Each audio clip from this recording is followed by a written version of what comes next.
When you meet someone, starting with a greeting is key.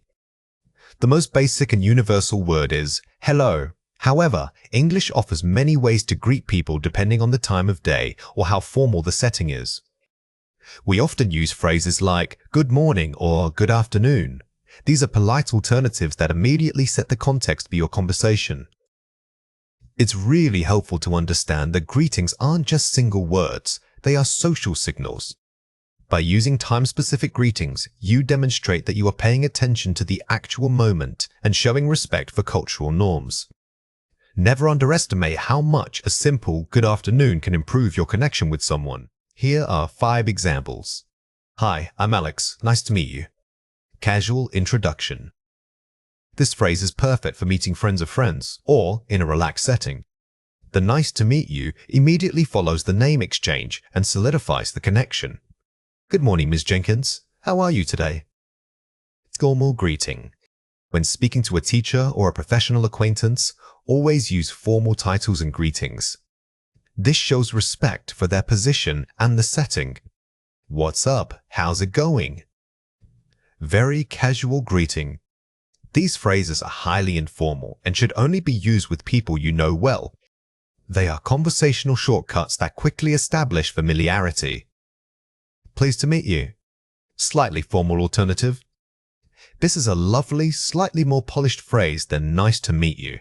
It works well in professional settings while still sounding warm. How long have you been here? Conversation starter. If the greeting is followed by a question about location or time, it shows genuine curiosity. This moves the conversation past just surface-level pleasantries. Here are 3 reasons why this matters. Matching the tone. The most important rule is to match your greeting to the other person's tone. If someone greets you with a very casual, hey, responding with, it is a tremendous pleasure to meet you, sir, will sound awkward. Always read the room and adjust your language accordingly. Cultural context matters. Some cultures require physical greetings like handshakes or nods before speaking. Globally, body language often speaks louder than words. Pay attention to whether a handshake is offered, as this non-verbal cue dictates the appropriate level of formality. The time factor. Using good morning when it's already noon sounds unnatural. Knowing the specific time phrases helps you sound much more natural and fluent. If you get a greeting wrong, simply correct yourself quickly. Native speakers understand these slips. Watch out for these 3 common mistakes. Don't just say, I am fine. Try saying instead, I'm good, I'm great, I'm great. While I am fine is technically correct, it sounds a bit stiff and rehearsed in casual conversation. Native speakers often prefer more natural, enthusiastic answers. Avoid asking, what are you? Use this instead, how are you? Remember that we ask, how's about condition, not what. Changing the pronoun from what to how is a simple grammatical shift that makes all the difference. If ending a conversation, nice to meet you too. Say this instead, it was nice meeting you. When the conversation is wrapping up, shift your phrase from present tense, nice to meet, to past tense. This accurately reflects that the interaction has ended. Here are 4 ways to practice. Role-play scenarios. Practice greeting people in imaginary settings, a coffee shop, an office, a party. The best way to internalize these phrases is by simulating real life. Role-playing helps you anticipate the other person's responses and react smoothly. Use adjectives. Instead of just saying fine, use descriptive words like great, tired, or busy. Giving more detail makes your response richer and keeps the conversation flowing. Instead of a simple one-word answer, try to give an accompanying reason for how you are doing. Listen actively. When someone speaks, listen not just for words, but for their tone and speed. Active listening allows you to predict the next step in the conversation. If they speak slowly, it might indicate a more formal or nervous interaction. Brave. Don't worry about making small mistakes. Every native speaker makes them. Remember that fluency is built through effort, not perfection. Embrace the awkwardness of learning. It's proof that you are trying and improving. When learning pronunciation, it's not just about knowing the sounds, it's about understanding how long to hold them. Many English vowel sounds exist in both short and long forms. A short vowel is produced quickly, like a quick tap of sound, while a long vowel requires sustained airflow from your lungs. Think of vowel length as muscular memory. When you practice these contrasts, don't just focus on the mouth shape, actively count the duration. For example, mentally counting 1 beats for the short sound and 2 beats for the long sound helps train your vocal cords to regulate airflow precisely. Let's go through 6 words. For each word, I will say it clearly, then explain how to produce it correctly. The word is ship. Say it again, ship. Notice how quick and clipped this syllable is. The short I sound should feel effortless. It requires minimal tongue movement or expansion. If you linger on the vowel, it automatically lengthens. The word is sheep. Say it again, sheep. To produce this long sound, you need to feel the stretch. Imagine humming a note that is held steady. Your jaw needs to be slightly more open and relaxed for that sustained airflow. Remember that length changes the entire meaning. The word is pit. Say it again, pit. The trick here is to keep your mouth shape consistent while maintaining a very brief airflow. If you try to make the I sound too wide or too round, you lose that crisp, short quality we are aiming for. The word is seat. Say it again, seat. Here, the tongue needs to feel like it is stretching back in your mouth to create that extended E sound. It's less about effort and more about maintaining a consistent, resonant vibration. The word is fill. Say it again, fill. The short vowels act as anchors for the consonants around them. Practice saying these words quickly in a sequence. This helps prevent you from accidentally elongating the unstressed sound. The word is feel. Say it again, feel. When transitioning between short and long vowels, always pay attention to your breath support. The longer the vowel, the more consistent and steady your breath needs to be from your diaphragm. Let's compare 4 pairs. First, ship. Compare it with sheep. Short versus long vowel. This is the classic contrast pair, so pay close attention to it.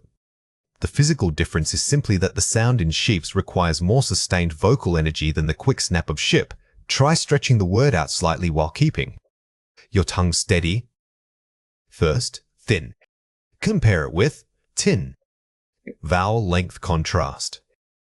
Here, the difference is extremely subtle but critical for native comprehension. The E sound in thin needs that gentle stretch, whereas in allows your tongue to rest quickly and lightly on the roof of your mouth. First, look. Compare it with look. Vowel placement. Sometimes the difference isn't just length, but where in the mouth the sound is placed. For look, your tongue position might change slightly compared to the more uniform vowel of Luke. Be precise about that articulation point. First, leave. Compare it with live. Vowel quality. These 2 words show how a small shift in vowel quality can change the meaning entirely. Leave often has a more rounded, slightly diphthongized sound compared to the pure vowel sound of live. Focus on keeping your mouth shape consistent for each word. Watch out for these 3 common mistakes. Wrong, apple. Right, apply. A very common mistake is reducing the loo sound at the end of words like apple. You must ensure you fully articulate that liquid lateral consonant. The airflow should be directed over your sides of the tongue. Tongue, I can. Right, I am. When speaking quickly, we sometimes drop final consonant sounds. For example, saying I can instead of the full phrase I am. Always remember to pronounce those final syllables clearly to avoid sounding rushed or unclear. Wrong, walked. Right, talked. Be careful of similar sounding words that rely on slightly different vowel placements. For these pairs, it helps to visualize the shape of your mouth for each distinct word. There is usually a noticeable difference. Here are 4 ways to practice.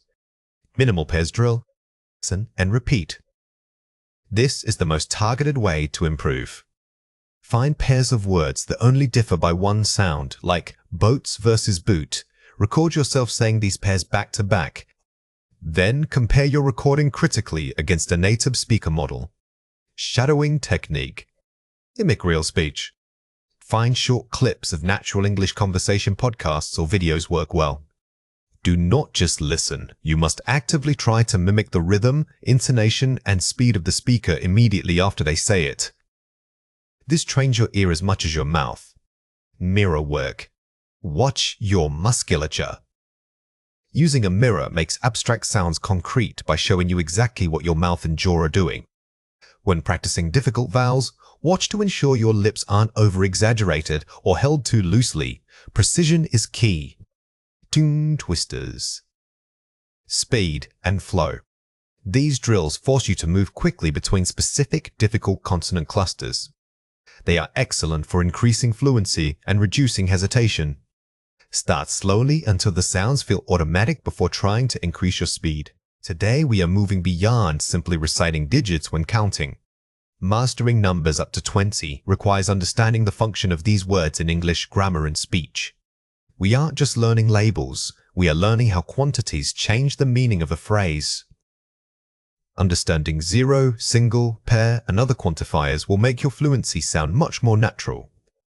When you learn numbers this way by concept rather than just list, you start to see patterns in English structure. For instance, knowing that singles as an adjective helps you correctly modify nouns, making sentences flow smoothly. Remember that good number vocabulary significantly boosts your ability to discuss measurements and quantities accurately. Let's go through 6 words. For each word, I will say it clearly, then explain how to produce it correctly.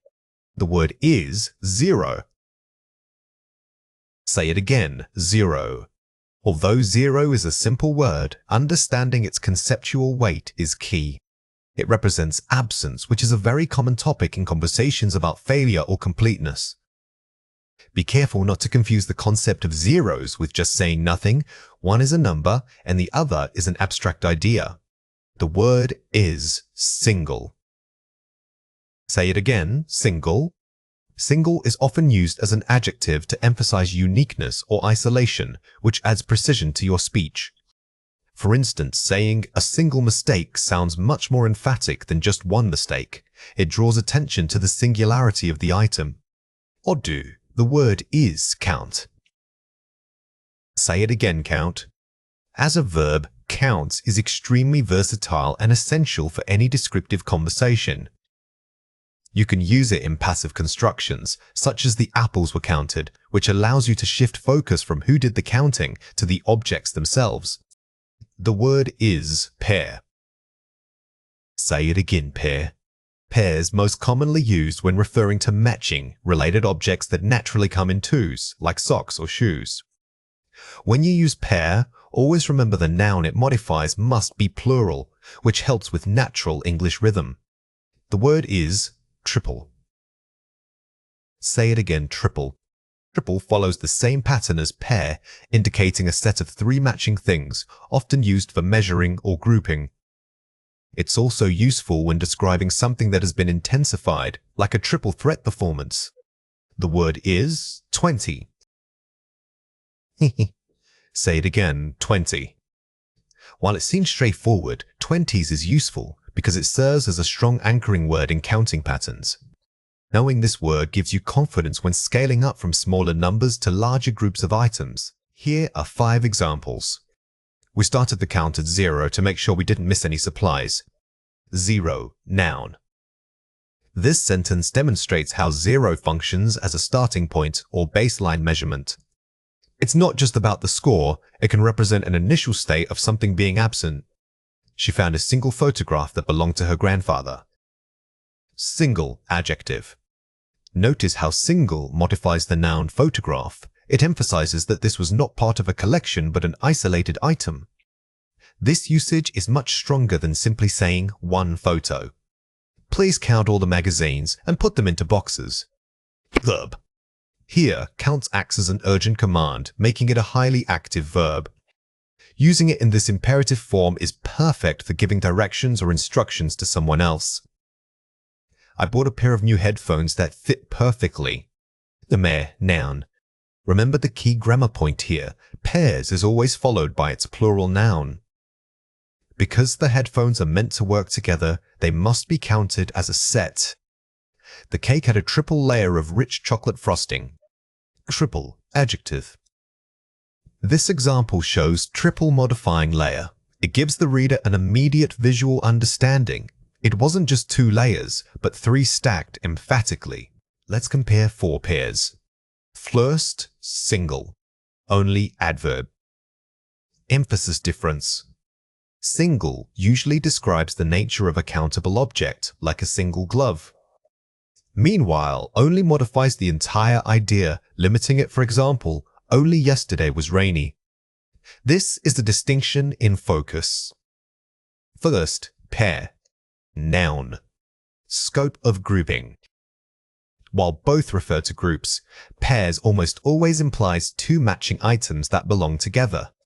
Set, however, can encompass any arbitrary collection, like a set of tools or a set of memories. Countable adj. Uncountable adj. Measurability. This pair addresses whether something can be counted individually. You count chairs, but you don't usually count water. Instead, you measure it by volume. This is a critical distinction in academic English. 0 number. Nil informal. Register difference. 0 is the standard formal word used everywhere.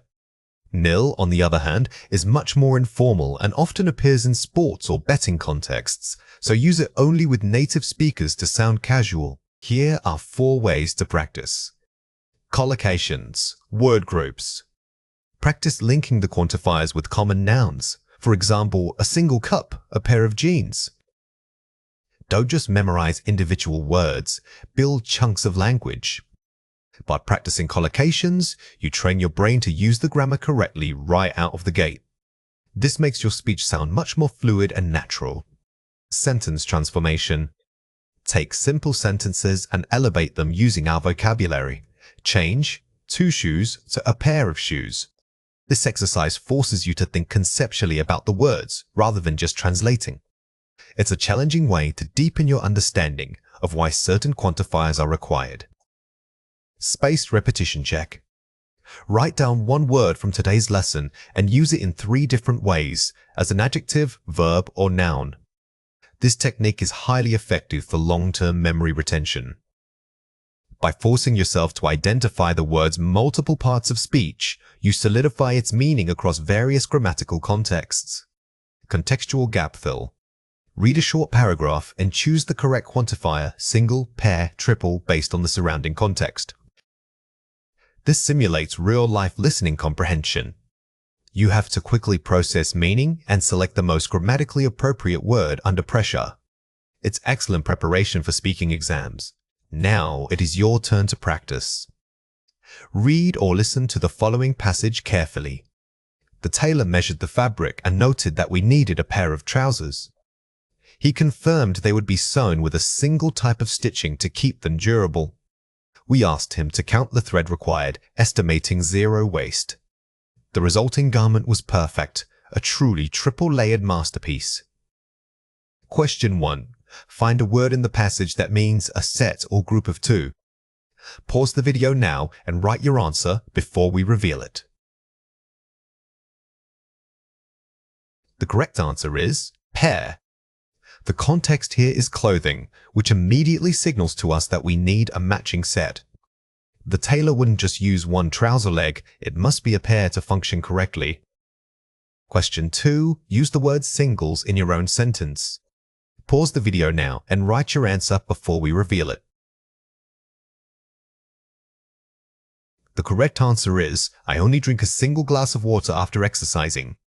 When forming your answer, try to use singles as an adjective, modifying a countable noun. Notice how it emphasizes the limitation it wasn't multiple glasses but just 1. In English, the verb to be is incredibly important. It helps us describe who we are, where we are, and even how we feel at a moment in time. When talking about yourself, we use this structure to establish your identity or current state. Remember that to be's is not just 1 word, it changes depending on the subject pronoun you use. For example, when I talk about myself, the form of to be becomes am. Think of to be as a glue for your sentence. It connects the subject, the person doing the action, to the description or noun that follows it. Mastering this verb is arguably the single most useful step in moving from basic phrases to fluent conversation. Here are 5 examples. I am a student. Ooh, profession role.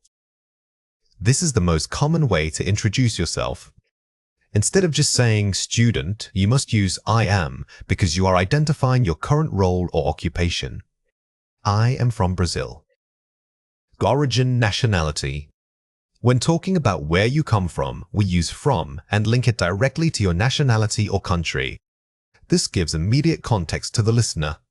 I am hungry right now. Current feeling state. We don't just say hungry. We must use I am to show that this feeling is happening right now. This shows a grasp of present continuous tense. I am happy to be here.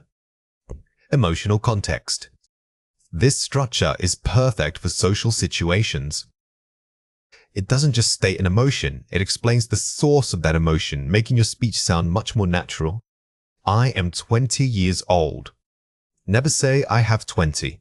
In English, when talking about age, we always pair the number with the phrase I am. This is a crucial rule to remember. Here are 3 reasons why this matters. The rule of agreement. Every subject pronoun needs its specific form of to be. A core concept in English grammar is agreement. This means the verb must match the person or thing you are talking about. Since we are only focusing on I, remember that it always pairs with am. Never change it. Contractions for speed. I am becomes I'm. This is common in fast speech. Native speakers rarely say out the full words. They use contractions like I'm and you're. Using these makes your speaking sound much more natural and fluent, even if you are still learning. Using articles, a. When describing a role, use the article before the noun. If your job is teacher, you must say I am, say, teacher, if it starts with a vowel sound. Like artist, you use an I am an artist. This small detail adds professionalism to your speech. Watch out for these 3 common mistakes. Don't say I student. Say I am a student. The biggest mistake is forgetting the verb entirely. Always remember to be. You are not just saying a noun, you are stating a fact about yourself which requires am. Incorrect. I is from Canada. Correct. I am from Canada. This error confuses the different forms of to be. Just remember that when you are talking about yourself, your verb form is always am, regardless of what else comes after it. Don't say, I name Maria. Say, my name is Maria. While I am Maria works in casual speech, the most grammatically correct and natural way to introduce your name is using the structure my name is. Practice this phrase often. Here are 4 ways to practice. Create a self-introduction script. Write out all the things you want to say about yourself, job, hobbies, feelings. Don't just memorize sentences. Try to write full paragraphs. This forces you to connect many different facts using I am, which builds confidence and fluency simultaneously. Imitate native speakers. Listen actively to people speaking English about themselves in movies or podcasts. Shadowing is a very effective technique. Try repeating what you hear immediately after the speaker. Focus especially on their rhythm and where they place the stress when saying I'm. Use adjectives constantly. Instead of listing facts, describe them. I am a creative person. Expand your vocabulary by learning descriptive adjectives. Instead of just saying good, try using words like diligence or curious. This elevates the complexity and richness of your everyday speech. Role-play scenarios. Imagine meeting someone new. Practice introducing yourself in that specific context. The best way to solidify grammar is through role-playing. Set up scenarios, whether it's a job interview or meeting friends, and force yourself to use I am repeatedly until it feels automatic. When we want to ask for specific information, we use question words like who, what, and where. These are often called what questions because most of them start with the word what. They guide our conversation by pointing out exactly what kind of answer we expect. Unlike simple yes or no questions, which only require a single word like yes, these open-ended questions prompt detailed responses. Mastering them is key to sounding more natural and fluent in English. The most important thing to remember about these question words is that they are not just substitutes for nouns, they introduce entire grammatical structures. They force us to think not only about the word, but also about the verb conjugation and the correct placement of auxiliary verbs like do's or are. This complexity is what we will focus on today. Here are 5 examples. Who called you yesterday? Asking for people. When asking who, we are looking for a person as the subject of the action. The answer will be a name or a description of a person. It cannot be an object. What time does the movie start? Asking for things details. If you are asking what, you might be looking for a specific item, an action, or even a piece of information like a time. The answer will provide details about a non-person subject. Where did you leave your keys? Asking for location. The word where always requires a place or geographical reference in the answer. You can't give an abstract concept as an answer to this specific question. What are you doing right now? Asking about current activity. This example shows how what can be used with continuous tenses. We are asking for the specific action or process that is happening at this exact moment. Who lives next door? Asking about inhabitants. Notice how who here functions as the subject of the verb lives. It replaces a person who performs the action, making it very direct and simple. Here are 3 reasons why this matters. Auxiliary verbs are essential. English grammar requires help verbs to form questions in the past or for general inquiries. When forming a question, especially with do, we need that little helper verb. We don't just jump straight into saying, you went there? Instead, we use, did you go there? The auxiliary verb carries the time tense for us. Word order inversion. The typical subject-verb-object order changes drastically when forming questions. In a statement, the subject comes first. But in an English question, we often need to invert that order, placing the auxiliary verb or the question word right at the front. This inversion is key to sounding native. Word function. The why word itself acts as a placeholder for information, not just a starting point. Think of the why word as a question label. It signals to both you and your listener that the answer slot is specific. It must be a person, who, a place where, or a thing detail, what. This precision makes conversation much clearer. Watch out for these 3 common mistakes. Incorrect focus. What did he buy? Correct focus. Who bought the gifts? If your goal is to find out who's performed the action of buying, you must use who at the beginning. Using what suggests that the object itself was the mystery person. Incorrect verb form, where did you went? Correct verb form, where did you go? This is a classic mistake. Whenever we use the auxiliary verb did, the main verb immediately following it must always be in its base form or its infinitive. We never add ed after did, deed. Missing auxiliary verb, what time was they arrive? Using the correct helper, what time did they arrive? When you are talking about an action that happened in the past and it's not a continuous state, you absolutely need did. The structure is what word plus did plus subject plus base verb. Here are 4 ways to practice. Don't memorize, internalize. Instead of just repeating question structures, try to understand the underlying logic of when and why you use each word. True fluency comes from understanding context. When you are in a situation, don't think, what do I say? Think, what kind of information is missing right now? This mindset helps you choose the perfect question word instantly. Role, play everything. Practice asking these questions with different people, friends, colleagues, or even just yourself in the mirror. Simulating conversations makes the grammar feel natural and less like a rule. Give yourself scenarios, you are lost, or you are planning a party. This gives you concrete purposes for using who, what, and where. Focus on listening comprehension. Pay close attention to native speakers asking questions in movies or podcasts. Note how they adjust their intonation. Intonation is crucial for sounding natural. When you ask a W question, your voice pitch usually rises slightly at the end of the word group, marking it clearly as an inquiry. Keep it simple to start. When speaking with limited confidence, stick to simple present or past tense questions using do and did. Don't try to master every complex grammar structure at once. Focus on nailing the basics: who, what, where plus auxiliary verb plus subject plus base verb. Building solid habits first is the fastest way to improving. A noun is simply a word that names a person, place, thing, or idea. When we talk about our classroom, most of the words describing items are nouns. These objects give shape and substance to our environment. We can categorize these items, such as stationery, furniture, and academic tools. Learning these specific nouns helps us describe our surroundings accurately in English. Remember that while student is a person and a noun, the action of learning is a verb. By focusing on naming the objects like the desk or the chalk, we build a strong foundation for descriptive English. It's all about observation and labeling. Here are 5 examples.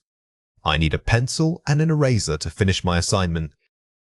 Stationery, singular. Notice how we group items like pencils and erasers together. They are all stationary items that help us write or correct our work. Using the plural form pencils is often more natural when talking about multiple objects. The large whiteboard needs new markers.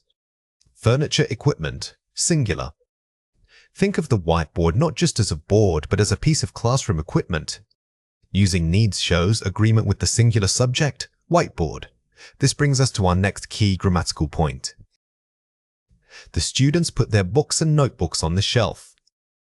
Multiple nouns, plural. When we list multiple items like books and notebooks, remember that both words must be pluralized. This shows that every single item is counted, giving us a clear picture of the scene. Do you have any spare paper clips in your pencil case? Small objects, plural. This sentence uses any, which is very common when asking a question about an unknown quantity. It's much more natural than saying, "Do you have some paper clips?" The chair next to the window is broken. Prepositional usage.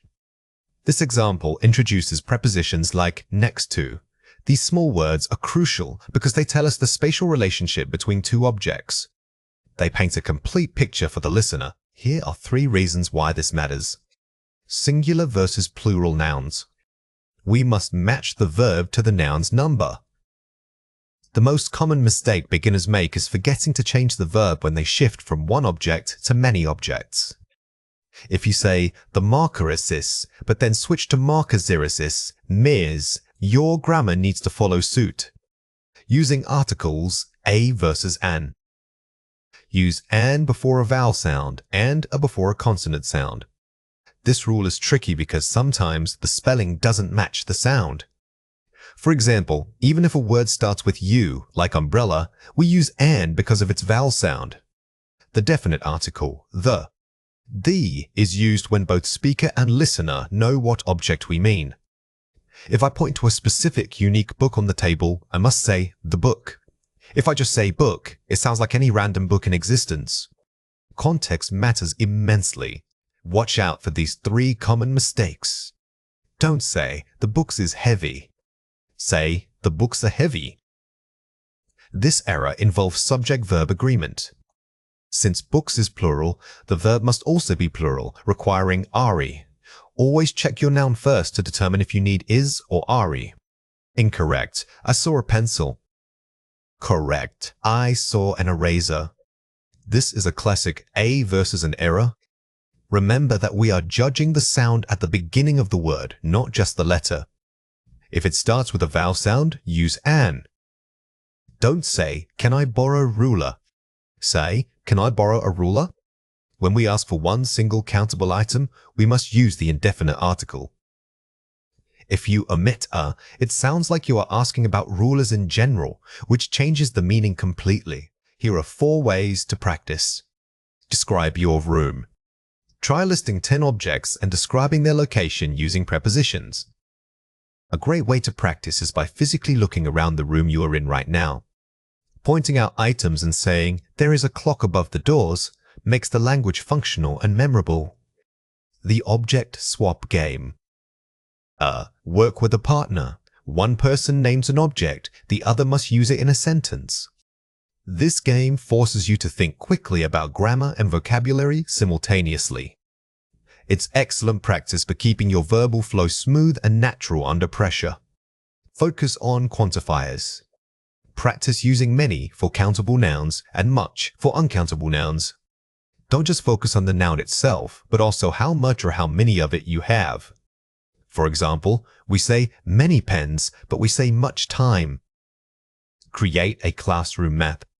Draw and label your classroom, writing sentences for each item. This is a fantastic visual activity. By pairing the image with the written sentence, you reinforce both your vocabulary recall and your ability to correctly use articles and plurals in context. Learning about family members goes far beyond just mother and father. Sometimes the relationships can be very complex, spanning multiple generations or even different branches of a family tree. We are going to learn specialized vocabulary that helps you describe these intricate connections accurately in English. Understanding kinship terms is essential for telling complete stories about your heritage. By mastering these words, you will sound much more fluent and sophisticated when discussing people who are important to you. Don't worry if some of these words seem difficult at first, they all build upon the basic concepts we already know. The key here is recognizing that English has highly specific terms for degrees of relationship, which adds layers of nuance to your conversation. Think of this vocabulary as a toolkit that allows you to paint a much richer picture when describing people. Let's go through 6 words. For each word, I will say it clearly, then explain how to produce it correctly. The word is niece. Say it again, niece. Remember, a niece is specifically through your sibling. If you had to describe her in a sentence, you might say, "My uncle brought his niece to the park." A common mistake is confusing this with a grandniece. Always check which generation we are talking about. The word is nephew. Say it again, nephew. Just like niece, nephew refers to a child through your sibling. When using these words in conversation, it sounds much more natural if you mention which sibling they belong to. For instance, my sister's nephew is very athletic. The word is relative. Say it again, relative. This is your catch-all word. If you can't remember the exact term, relatives will always work, but try to be specific if you can. It covers everyone from cousins to aunts and uncles, making it useful in general conversation. The word is ancestor. Say it again, ancestor. An ancestor refers to someone way back in your family line, often multiple generations removed. When talking about genealogy, we usually use the plural form, ancestors. It's a much broader term than just relative. The word is spouse. Say it again, spouse. This is the formal word for a life partner, whether you use husband, wife, or other gender-neutral terms. Using spouse often gives your language a slightly more academic or official tone. It's very useful in professional settings. The word is lineage. Say it again, lineage. Unlike ancestor, which is a person, lineage describes the history or bloodline itself. It makes your speech sound very knowledgeable when discussing heritage. You can say that a certain quality runs through a successful family lineage. Here are 5 examples. At the annual reunion, she greeted her cousin's niece and nephew. Niece-nephew shows connection through a relative. Notice how this sentence uses both niece and nephews together. This structure helps reinforce that they are connected to the same core family unit, making your speech flow more smoothly. The historian traced their lineage back to ancient European ancestors.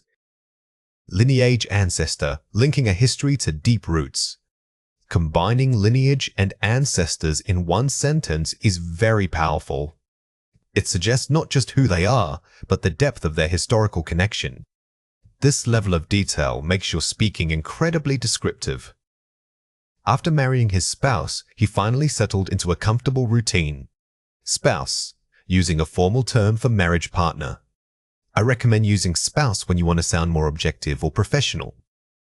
If you are speaking casually to friends, other terms like partner might feel more natural. Every relative present at the gathering shared stories of their childhood. Relative, general term for family connection. The word relative is so versatile because it can cover any type of link. If you are given limited time to explain who is there, this word acts as a perfect placeholder. Their family lineage suggests they have always been respected leaders in their community. Lineage, describing the perceived quality of the bloodline. When you use suggests with lineage, you are talking about reputation, not just biology. This allows you to compliment a family while remaining formal and respectful. Let's compare 4 pairs. First, relative. Compare with kin. Formal synonym for family member. While relative is widely understood, using kin elevates your vocabulary immediately. It has a slightly more literary or academic feel.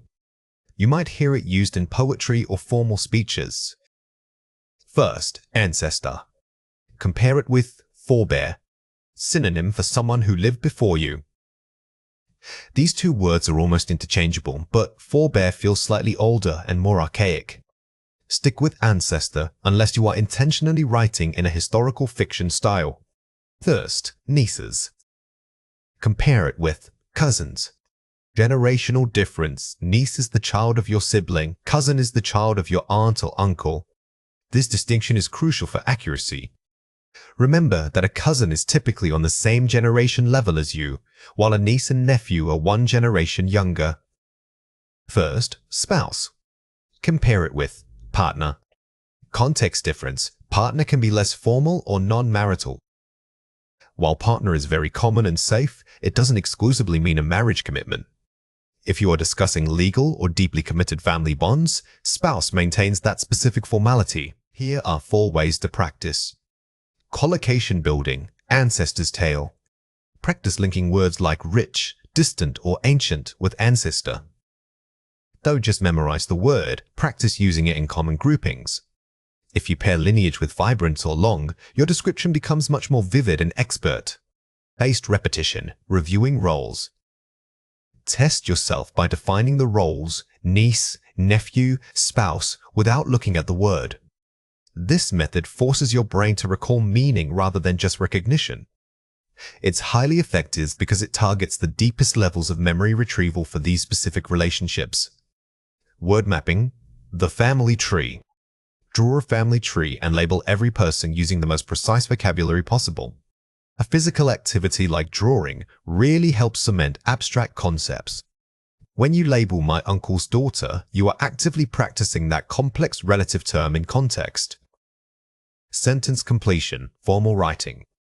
Complete sentences using the most formal word, e.g., use spouse instead of husbands. Writing practice is excellent because it forces careful consideration of register whether you are speaking to a friend or writing an essay for a professor. Now it is your turn to practice. Read or listen to the following passage carefully. The Miller family reunion was held at the historic estate. Great-Grandma Eleanor traced her lineage back generations, showing photos of numerous ancestors. Liam's spouse introduced his new wife to all the assembled relatives. His sister's niece and nephew excitedly ran around the lawn while everyone admired the impressive history flowing through their shared bloodline. Question 1. Find a word in the passage that means a person who lived long ago and is related to you. Pause the video now and write your answer before we reveal it. The correct answer is ancestor. The key here was identifying the temporal aspect each someone from this past. While relative also works, ancestor specifically points back through time. This distinction shows a high level of vocabulary, precision. Question 2. Use one of the target words in your own sentence describing your family. Pause the video now and write your answer before we reveal it. The correct answer is, my great-grandmother was an incredible ancestor who survived many wars. When constructing your answer, try to make it personal and descriptive. Don't just state a fact, add an adjective or adverb to give the listener a sense of scale. This makes your speaking much more engaging. We are learning about demonstrative pronouns today. These words help us point out specific things and ideas in our conversation. We use this for items that are close to us, right here within reach. Conversely, we use that for items that are further away from both of us, perhaps across the room or even on a distant shelf. Remember that demonstrative pronouns always refer back to something specific we can see or imagine. The key concept here is physical space. English uses distance as a grammatical marker, which might feel unusual at first. Don't just think of it as nears or far, but also consider the implied location in a conversation. If you are describing something to someone who cannot see it, you must still use that. Here are 5 examples. This book is about history. Near object item in hand. Notice how this immediately links the pronoun to a physical item we are holding or pointing at. This makes our speech very precise and immediate for the listener. That mountain looks beautiful from here. Far object across the valley. When we use that, we are establishing a visual distance. We aren't just talking about the mountain, we are acknowledging its separation from our current spot. Can you see this cloud? It looks like an animal. Near pointing at a nearby thing. Even when describing an abstract or temporary object like a cloud, the proximity rule still holds true. This keeps the connection tight and immediate. That car speeding down the street is red. Far object being observed from afar. Here, we are describing something that has caught our attention but requires us to look away and then back. That helps maintain that sense of distance in our narrative. This idea for the project is really exciting. Concept idea currently being discussed. We can even use these pronouns to refer to ideas or concepts that aren't physical. If we are talking about something just mentioned, this acts as a conceptual pointer. Here are 3 reasons why this matters. Proximity matters. This and these. We use demonstratives to show physical closeness. If it is near you, use this.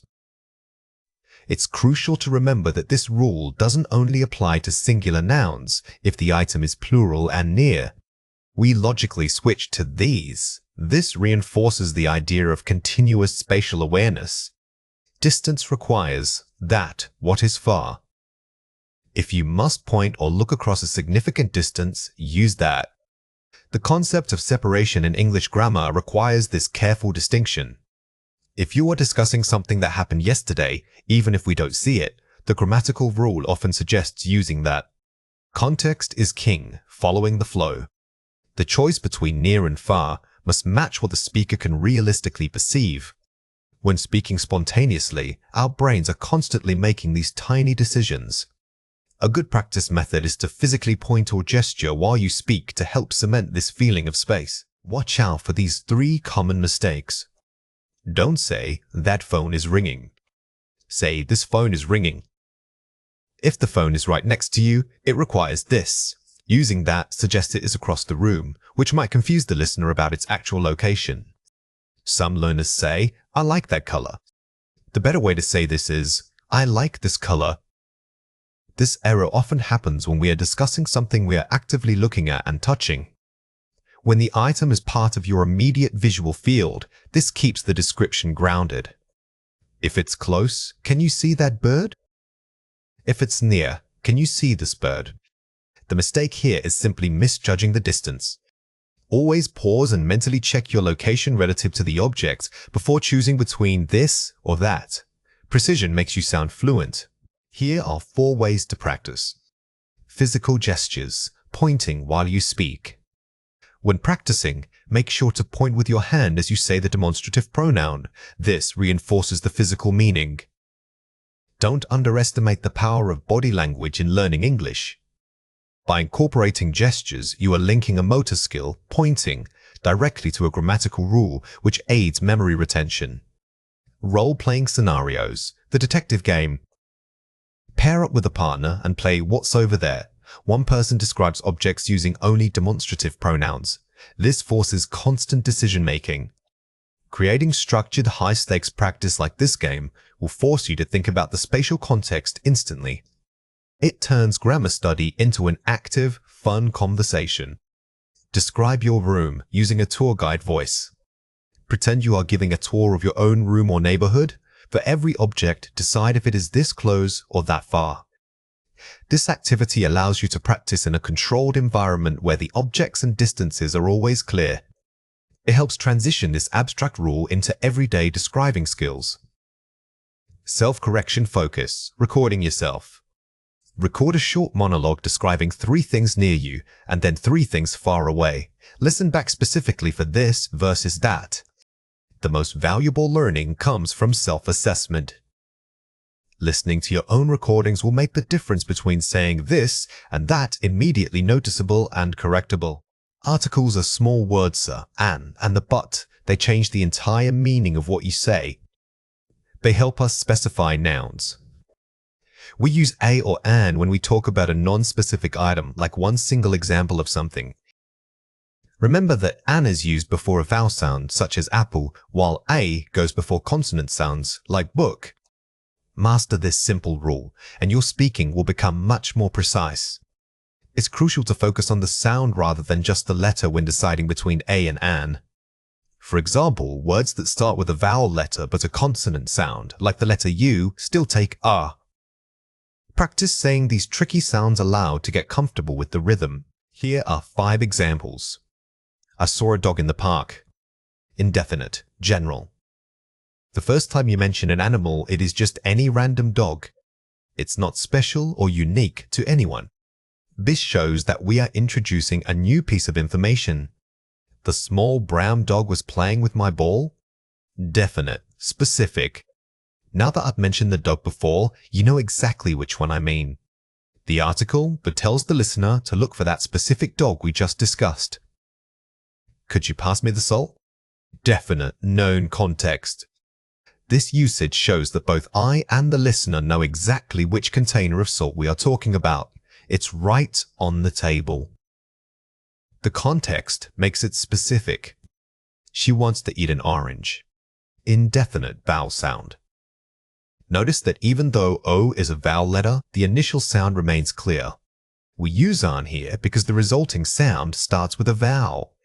The Eiffel Tower is in Paris. Definite, unique landmark.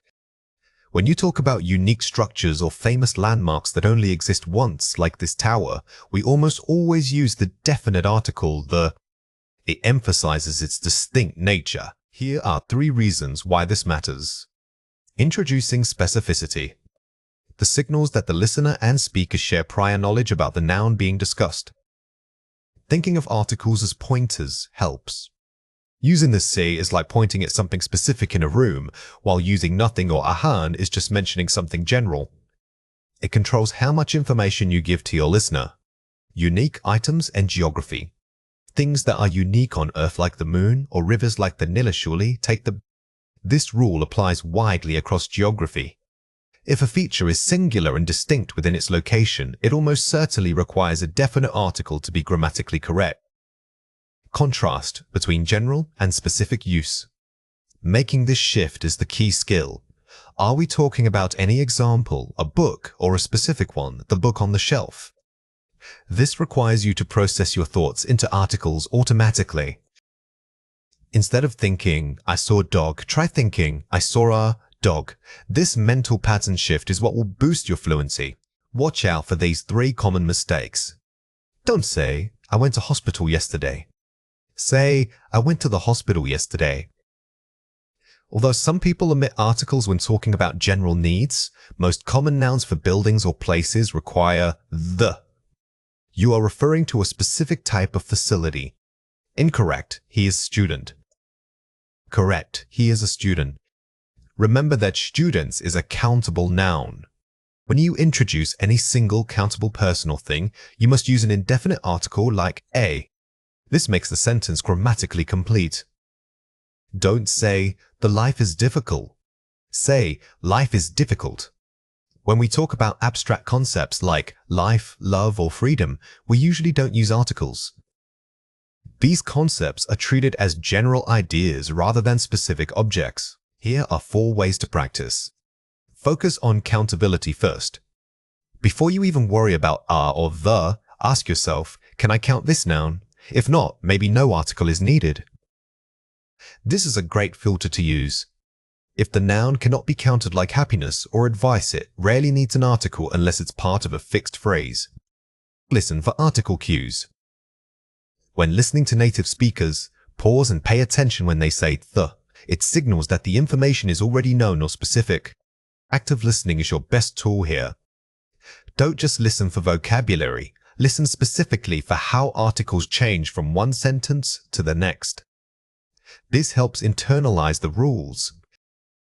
Self-correction through rewriting. Practice taking simple sentences and rewriting them, consciously changing a to the war, removing it entirely. This exercise forces your brain to think about the context of the noun.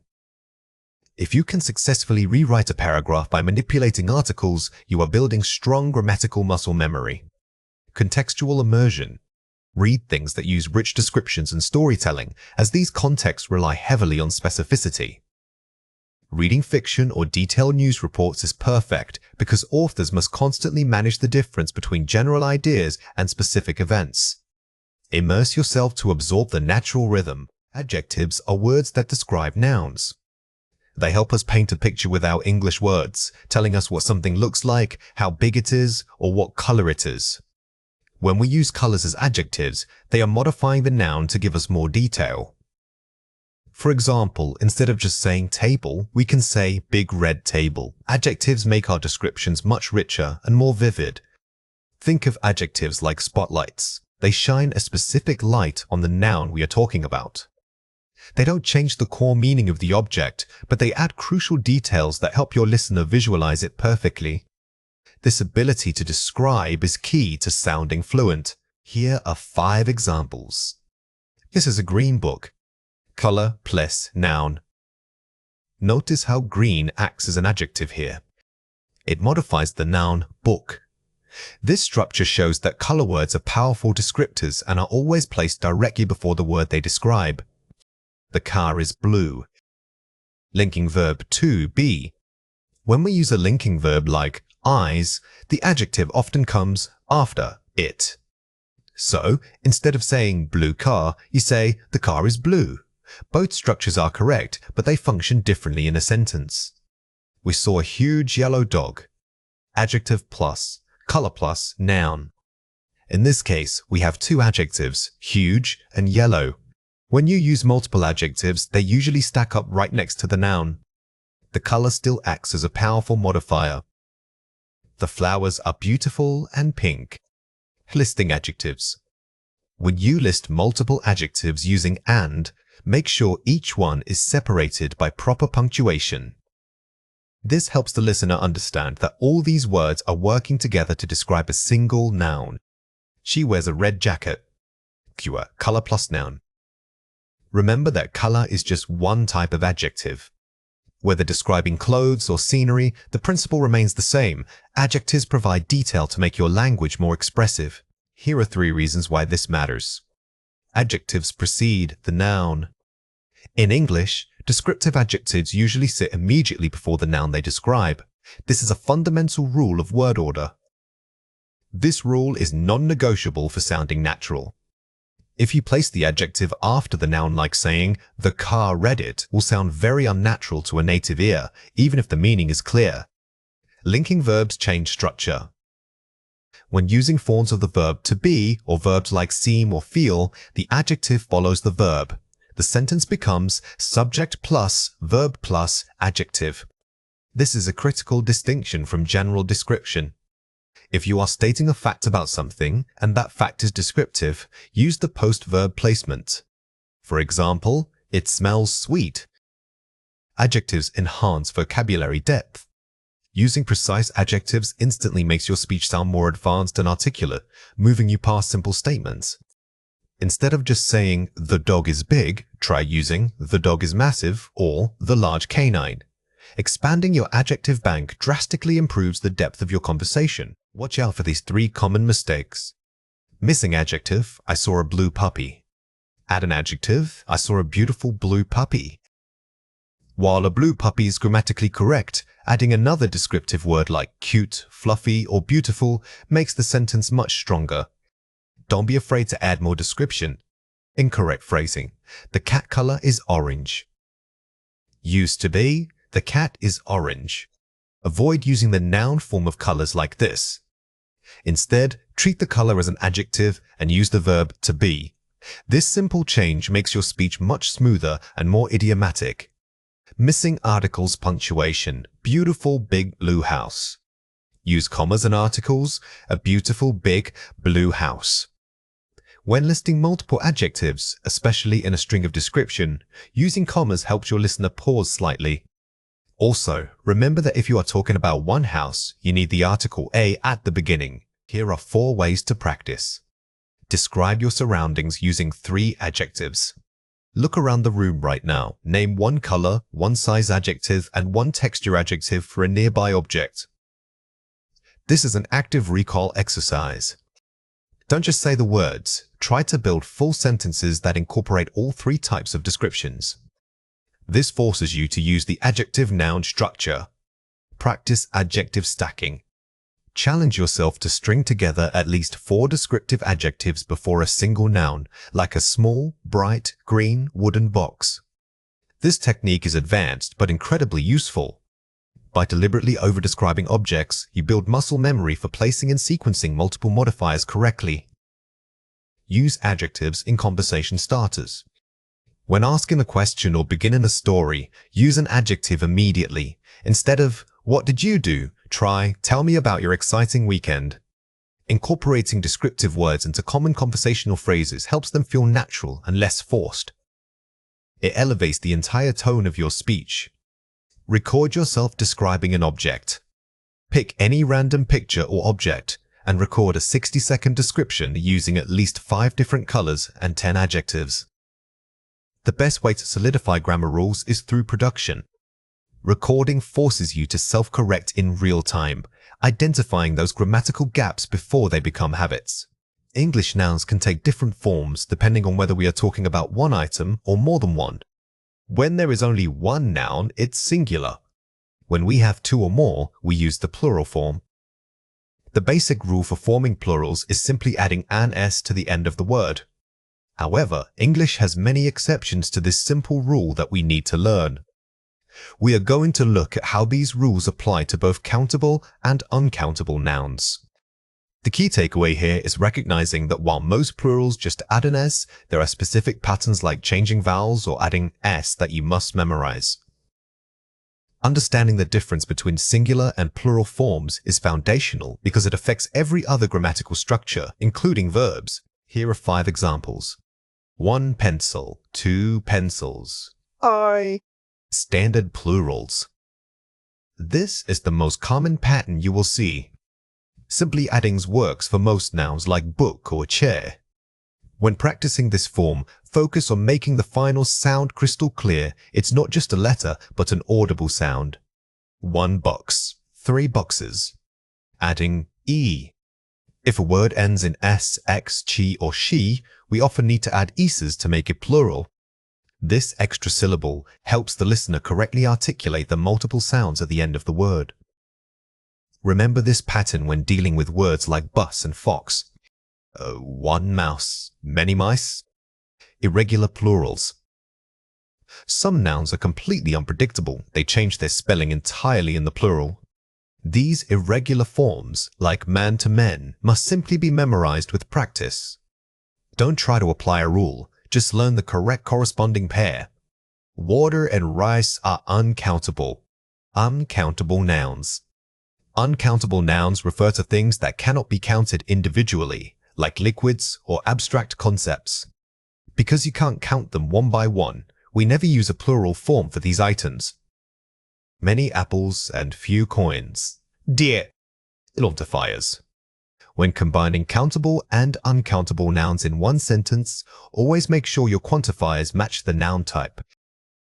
Use many for things you can count, and use much or little for those that are bulk items. Here are 3 reasons why this matters.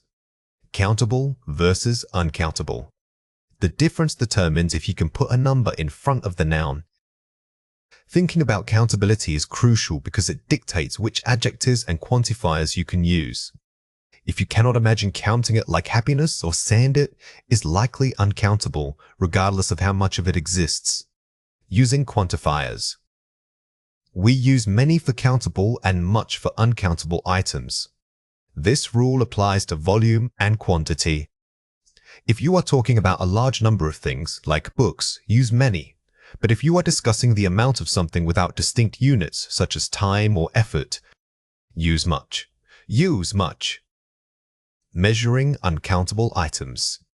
We must use containers or specific measurements to count them. Since we can't say 3 waters, we package it. We say 3 liters of water. Understanding these measuring units, like cups, pounds, or miles, is how we correctly quantify uncountable nouns in our speech. Watch out for these 3 common mistakes. Don't say, how many monies do you have? Say, how much money do you have? The word money is a mass noun, meaning it cannot be counted individually. Therefore, we use much to ask about the quantity of money, not many, which is reserved for countable items. Incorrect. I need 3 boxes of crayons. Correct. I need 3 boxes of crayons. This error relates to the common eases rule. When a word ends in eeks, like box, adding just an ease is insufficient for pronunciation and grammar. We must add both the extra vowel sound and the es. Don't say, she has many furnitures. Say, she has a lot of furniture. Furniture is an abstract, uncountable concept. Even though we see many pieces of it, chairs and tables, we treat the collective item as singular in its noun form. It simply never takes up plurals. Here are 4 ways to practice. The substitution method. If you are unsure if a noun is countable or uncountable, try replacing it with apples or water. If the question makes sense in both cases, think about its core definition. This helps you test your understanding of mass nouns. For example, if you can count it, like books, use many. If the concept is abstract, like knowledge, always treat it as uncountable. Focus on common irregular pairs.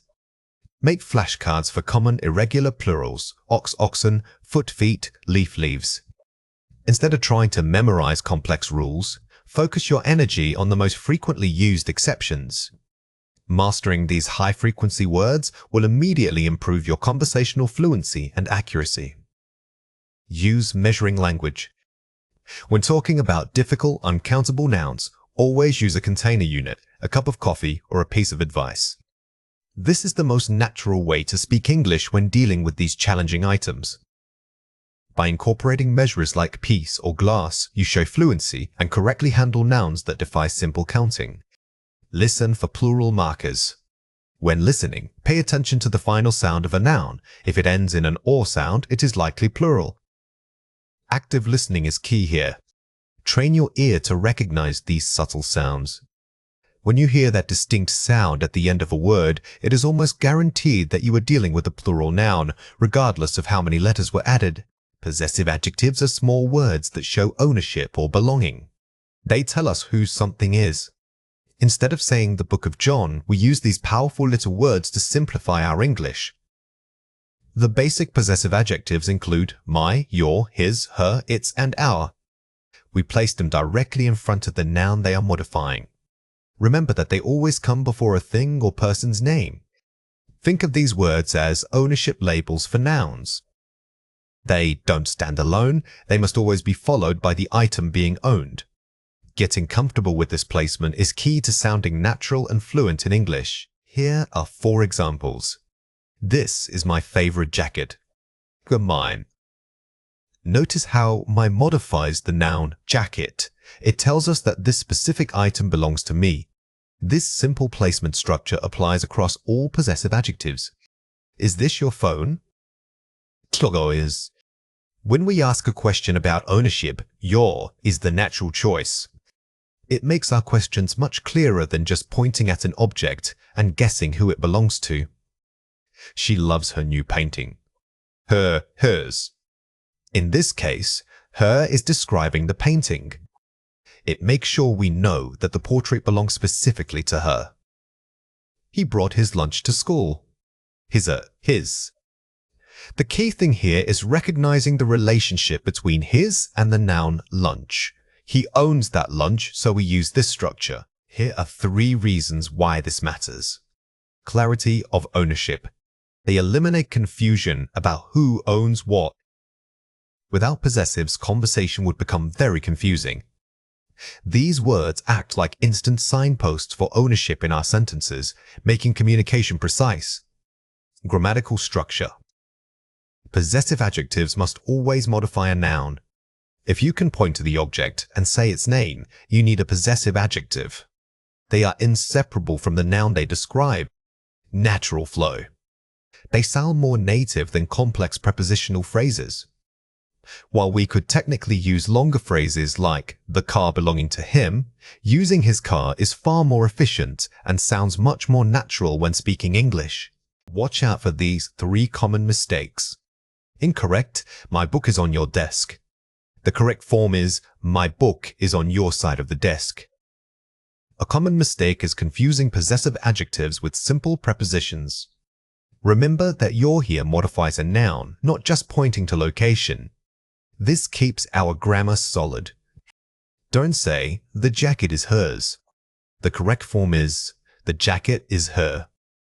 This error involves confusing the possessive adjective, her, with the possessive pronoun, hers. When you use a form of is, you need the simple adjective, not the standalone pronoun. Incorrect. I like your taste. The correct form is, I like your tastes. Be careful when discussing abstract concepts like taste. While they can sometimes be singular, using the plural form often sounds more natural and grammatically flexible in conversation. Here are 4 ways to practice. Picture association. When you hear a possessive adjective, immediately picture who owns the object. This helps anchor the meaning. Try describing your immediate environment using these possessives for 5 minutes straight. Point to things and say, that's my pen, or this is his jacket. Repetition builds automatic recall. Focus on the gap. When speaking, try to visualize where the adjective fits in the sentence structure. Mentally placing a blank spot before the noun helps you remember that these words are always modifiers. This boosts your accuracy and confidence significantly. Mix adjectives and pronouns.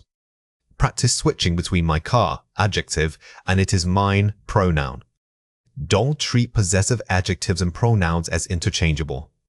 Understanding when to use each one is the final step toward mastering ownership in English. Use contextual clues. If you are talking about a third party, always listen for clues that tell you if they are male or female. Context is everything. If the person mentioned was John, it must be his. If it was Sarah, we use her.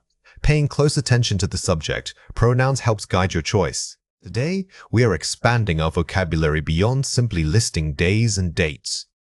We are focusing on the structures that organize time, how we talk about periods of time, cycles, and measurements like years and decades. Understanding these terms is essential for discussing schedules, planning events, or even talking about historical timelines. Think of this as building a framework. Once you know the vocabulary, you can describe any timeline accurately. When learning time vocabulary, it's crucial to move past simple memorization. Instead, try visualizing these concepts, Simagene marking out those periods on a giant calendar. Focusing on the function of each word will help you remember its meaning far better than rote repetition. Let's go through 6 words. For each word, I will say it clearly, then explain how to produce it correctly. The word is weekday. Say it again, weekday. While Monday is a specific word, weekdays acts as a category, allowing you to talk about the concept generally. You might hear phrases like a typical weekday schedule, which helps give context to your listening skills. The word is weekend. Say it again, weekend. The weekend is perhaps the most commonly used time period in English conversation. It's a great word to practice with because people use it whenever they talk about free time or planning activities. The word is semester. Say it again, semester. This word is highly specific to academia, so don't worry if you don't use it every day. However, understanding semester or trimester will significantly improve your comprehension when dealing with educational topics. The word is decade. Say it again, decade. When talking about history or trends, decades is far more powerful than just saying 10 years. It gives the discussion a sense of measured time and scope. The word is anniversary.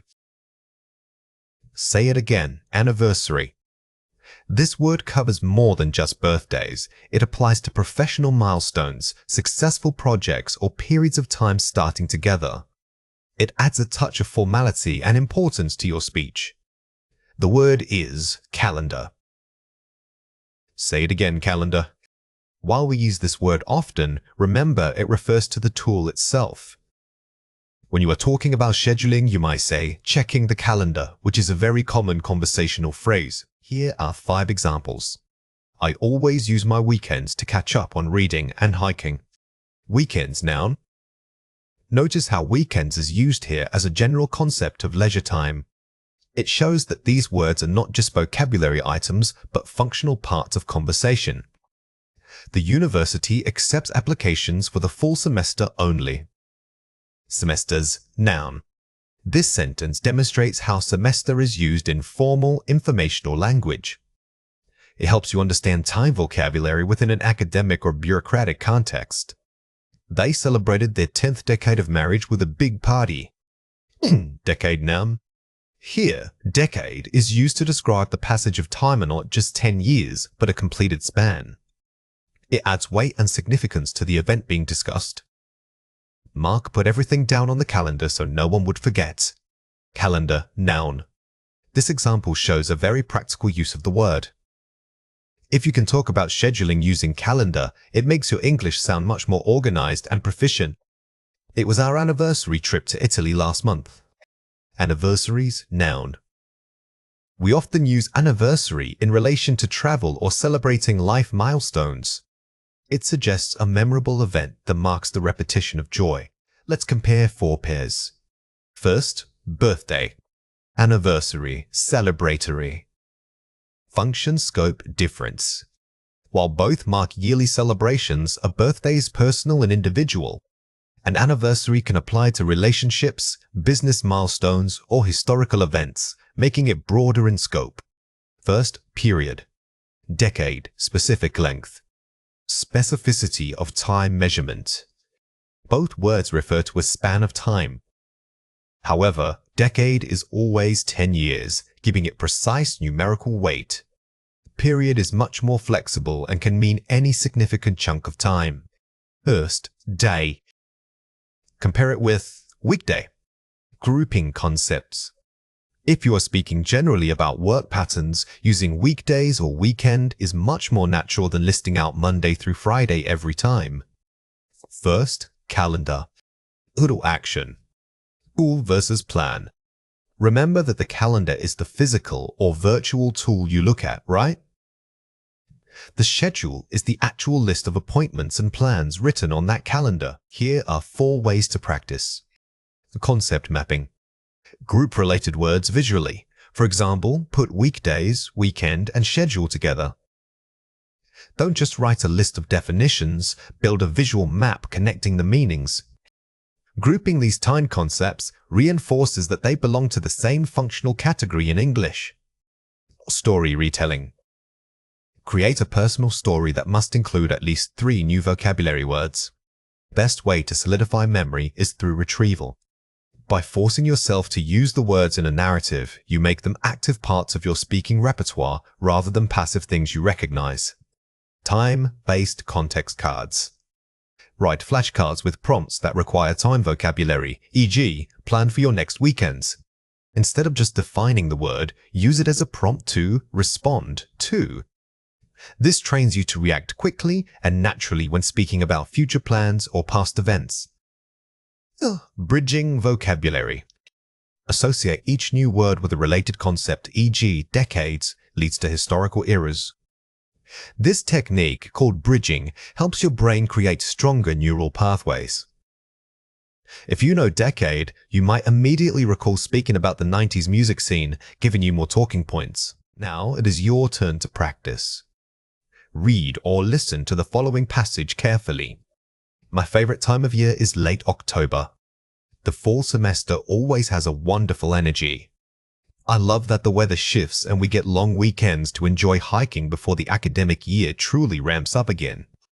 My current goal is to finish my research by this decade's end, making sure I have enough time for an anniversary trip next spring. Question 1. Find a word in the passage that means a specific amount of years, such as 10. Pause the video now and write your answer before we reveal it. The correct answer is decade. This passage requires you to understand context.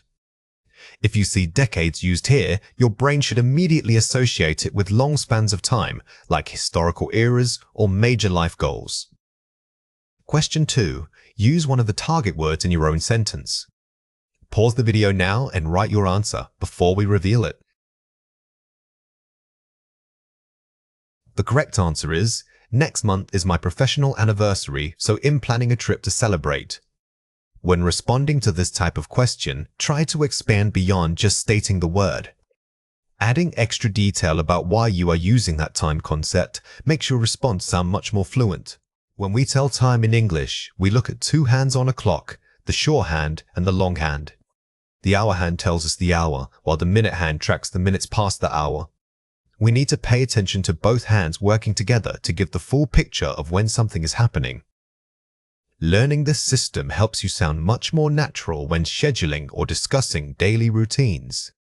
Remember that clock language can be tricky because it doesn't always follow a simple pattern. Instead of just saying 3:30, English speakers have specific, common phrases they prefer to use. Getting comfortable with these idiomatic expressions is the key to sounding fluent. Here are 3 examples. It's 10 o'clock. Exactly on the hour, 10,000. When both hands point straight up and down, we use the simple phrase o'clock. This indicates that exactly 60 minutes have passed since the start of the hour. It is perfect for scheduled events like classes or meetings. The museum opens at 8 o'clock. Scheduled time reference. Notice how we use at before the time. This preposition is essential for pinpointing a specific moment in time. It helps set the context that this is when an action will begin. What time is it? It's 1 o'clock. Asking and answering time. The question, what time is it, requires the full phrase structure. When you answer, always use the contraction. It's followed by the precise time. Here are 3 examples. It's 4:30. Exactly 4003. The minute hand is on the 6. When the minute hand points to the 6, you always use the phrase half past. This means exactly 30 minutes have elapsed since the hour began. It's a very common and useful structure. The train leaves at 7:30. Time of departure reference. We can use these phrases in many contexts, not just reading the time. This example shows it used in a full sentence about an action. Remember to keep half past together. I finished my homework at 5:30. Personal activity timeline. Using time phrases like this helps you narrate stories and routines more effectively. It gives your speaking a sense of structure and measurable progress. Here are 3 reasons why this matters. Idiomatic language versus math. English time telling is a convention, not just calculation. While mathematically 3003 is 30 minutes past 3, using half past is the accepted English idiom. When learning any language, you must learn the natural phraseology. It's more than just translating numbers. The role of prepositions. At, in, and on are crucial for context. We use prepositions like at for precise times, such as at 2 o'clock. We use in for longer periods, like in the morning, or on for days. Like on Friday. Knowing these helps ground your time phrases correctly. Grouping minutes, the quarter hour. Half past is 30 minutes, quarter past and 2 are quarter hours. While we only focused on half past today, understanding that the minute hand pointing at 3 means a quarter hour adds depth. More, these time phrases show how English naturally groups these specific intervals. Here are 4 ways to practice. Master the clock hand movement. Always visualize the hand movement when speaking. Don't just memorize phrases. Imagine pointing to the clock face as you say it. This physical connection helps solidify the vocabulary and timing in your brain. It makes your speech much clearer. Practice asking questions. Try asking native speakers what time they usually start their day. The best way to internalize these phrases is through active conversation. Don't wait for perfect grammar. Simply try to use o'clocks and half past with everything you say. Use time in narratives. Describe a day from morning until night. Instead of simply listing times, weave them into a story. For example, at 9 o'clock I ate breakfast and at 11:30 I left for work. This makes the language sound much more natural. Listen to English media. Watch interviews or podcasts that mention schedules.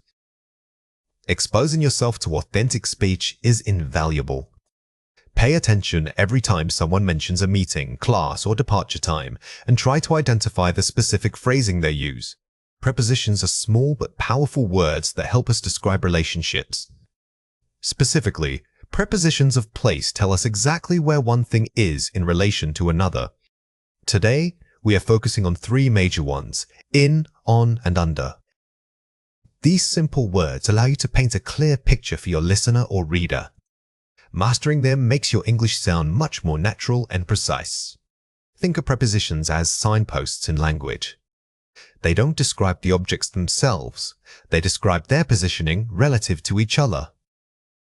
When you use these correctly, you are giving very detailed instructions about location without having to draw a diagram. Here are 5 examples. The book is on the table. Surface contact, on. When you say something is on a surface, it means it is touching that exterior layer. You can place your hand flatly on a desk, and that uses on. The key here is direct, physical attachment to the top. The keys are in the drawer. Inside an enclosed space, in. Using in suggests that the object is fully contained within boundaries.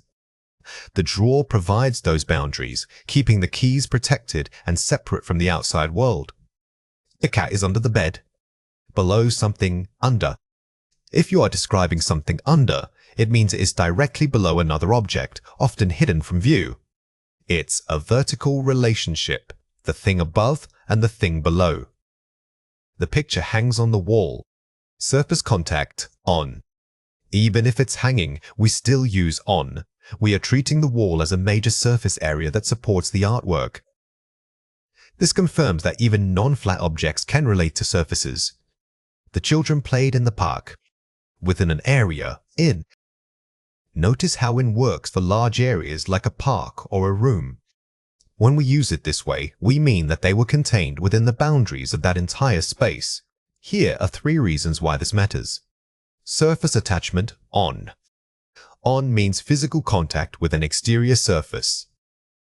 Remember that on is your go-to word for any horizontal or vertical surface. If you can place your finger on it, the preposition is likely on. This helps distinguish it from simply being within a larger area. Full containment, in. In means surrounded by boundaries, completely inside. If you can draw an imaginary box around the object, and that object cannot touch anything outside of it, then in is almost certainly your correct choice. Think of containers or enclosed rooms. Below a support, under. Under means positioned directly below something else. Using under always suggests that the object above is physically supporting or resting over the object below. If the relationship isn't direct contact from above, you probably shouldn't use this preposition. Watch out for these 3 common mistakes. Don't say, the books are in the shelf. Say, the books are on the shelf.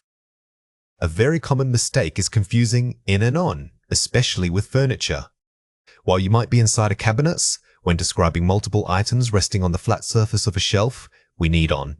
The books are touching the top layer. Incorrect. The money was under the bank. Correct. The money was in the bank. Remember that bank can mean 2 things, a financial institution or the side of a river. If we're talking about keeping money safe inside an establishment, it is fully contained, making it the right choice. Don't say, I found my wallet on the floor. Say, I found my wallet under the table. Sometimes we overuse on when describing things that aren't actually touching a surface. If your wallet was tucked beneath a piece of furniture, it is clearly under the support structure, not resting on top. Here are 4 ways to practice. Use your hands to visualize the prepositions. Pretend you are giving directions right now using only your body and hands. The best way to internalize these concepts is through physical action. If you can act out on, in, or under with your arms, your brain will connect the visual movement directly to the correct English preposition. Focus on concrete nouns first. Before tackling abstract ideas, practice these prepositions using simple objects like cups, boxes, and shoes. Start small. Don't worry about complex scenarios right away. By practicing with concrete items you can see and touch, your usage will become much more instinctive and natural. Describe scenes around you. When you are in a cafe or a park, pause and describe 3 things using in, on, and under. This is an excellent real-world exercise. Instead of just reciting rules, force yourself to observe the spatial relationships of your immediate environment. This contextual practice solidifies the grammar points. Create comparison sentences. Write a sentence like, "The dog is under the chair, but its toy is on the chair." By creating comparative sentences that contrast 2 prepositions, for instance, in versus on, you force your brain to actively decide which relationship is being described. This active comparison boosts retention immensely. The simple present tense uses the base form of the verb for most subjects. However, when the subject is third person singular he, she, or it, we must add an s to the end of the main verb. We use this tense primarily to talk about routines, habits, and general truths that are always true. Remember that while we often associate the simple present with actions happening right now, its core function is describing permanence or repetition. Think of it like setting a fact. The sun rises boils breakfast every morning. Here are 5 examples. The earth revolves around the sun. Subject, the earth. Verb form, revolves. This is a universal fact. Notice that even though we are talking about an immense distance and time period, we use the simple present because this action is perpetually true. She always walks to work. Oh, subject, she. Verb form, walks. Here, always signals a routine habit. The key takeaway is that the subject, she, requires the subject ending on the verb, walk. We drink coffee every morning. I, subject, we. Verb form, drink.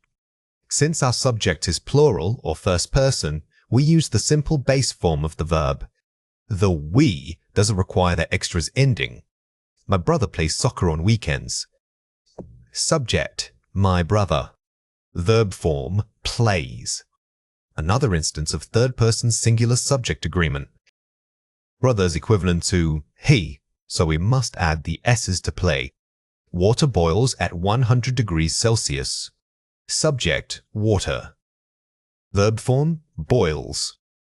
This is another scientific fact. It reinforces that the simple present tense is perfect for stating general truths and natural laws. Let's compare 4 pairs. Simple present, he lives in London. Fact. Present continuous, he is living in London. Temporary action. Habit versus momentary action. Using is living suggests that this move is temporary or unusual right now. If he lives there, it implies permanentia, simple fact about his current residence. Simple present, birds fly south in winter, general truth. Past simple, the birds flew south yesterday, completed action. Timeless versus completed time. If we use the simple past, flew, we must specify a time that is finished, like yesterday. If there's no specific past time marker, stick to the present tense. Simple present, it rains often here, routine. Past simple, it rained last week, specific period. Frequency versus defined period. The adverb often signals a repeated pattern, keeping us in the simple present. If you say last week, your action is finished, requiring the past tense. Simple present, the sun rises in the east, eternal truth. Present continuous, the sun is rising now, happening at this moment. Universal truth versus immediate event. The simple present handles universal, unchanging truths that are always true. We only use the continuous tense when we mean something happening precisely at the second we speak. Fill in the blank with the correct simple present form. She always blank her dog for a walk at 6 o'clock. Pause the video now and fill in the blank before we reveal the answer. The correct answer is walks. The subject she is third person singular. Therefore, regardless of the verb base form, we must add and as to make it agree with the subject. We blank Italian food because we love pasta. Pause the video now and fill in the blank before we reveal the answer. The correct answer is love. Since the subject is plural, we use the simple base form of the verb. This shows a general preference or fact about your group. He usually blank up early for work. Pause the video now and fill in the blank before we reveal the answer. The correct answer is wakes. Remember that he requires the S. Also, watch out for verbs ending in E. We simply add NS rather than changing the spelling. The library blank near my house? Pause the video now and fill in the blank before we reveal the answer. The correct answer is. We are using a form of to be, which acts as our main verb here. Because the subject, the library, is singular, we use is to show its steady location. Watch out for these 3 common mistakes. Incorrect. He liked chocolate.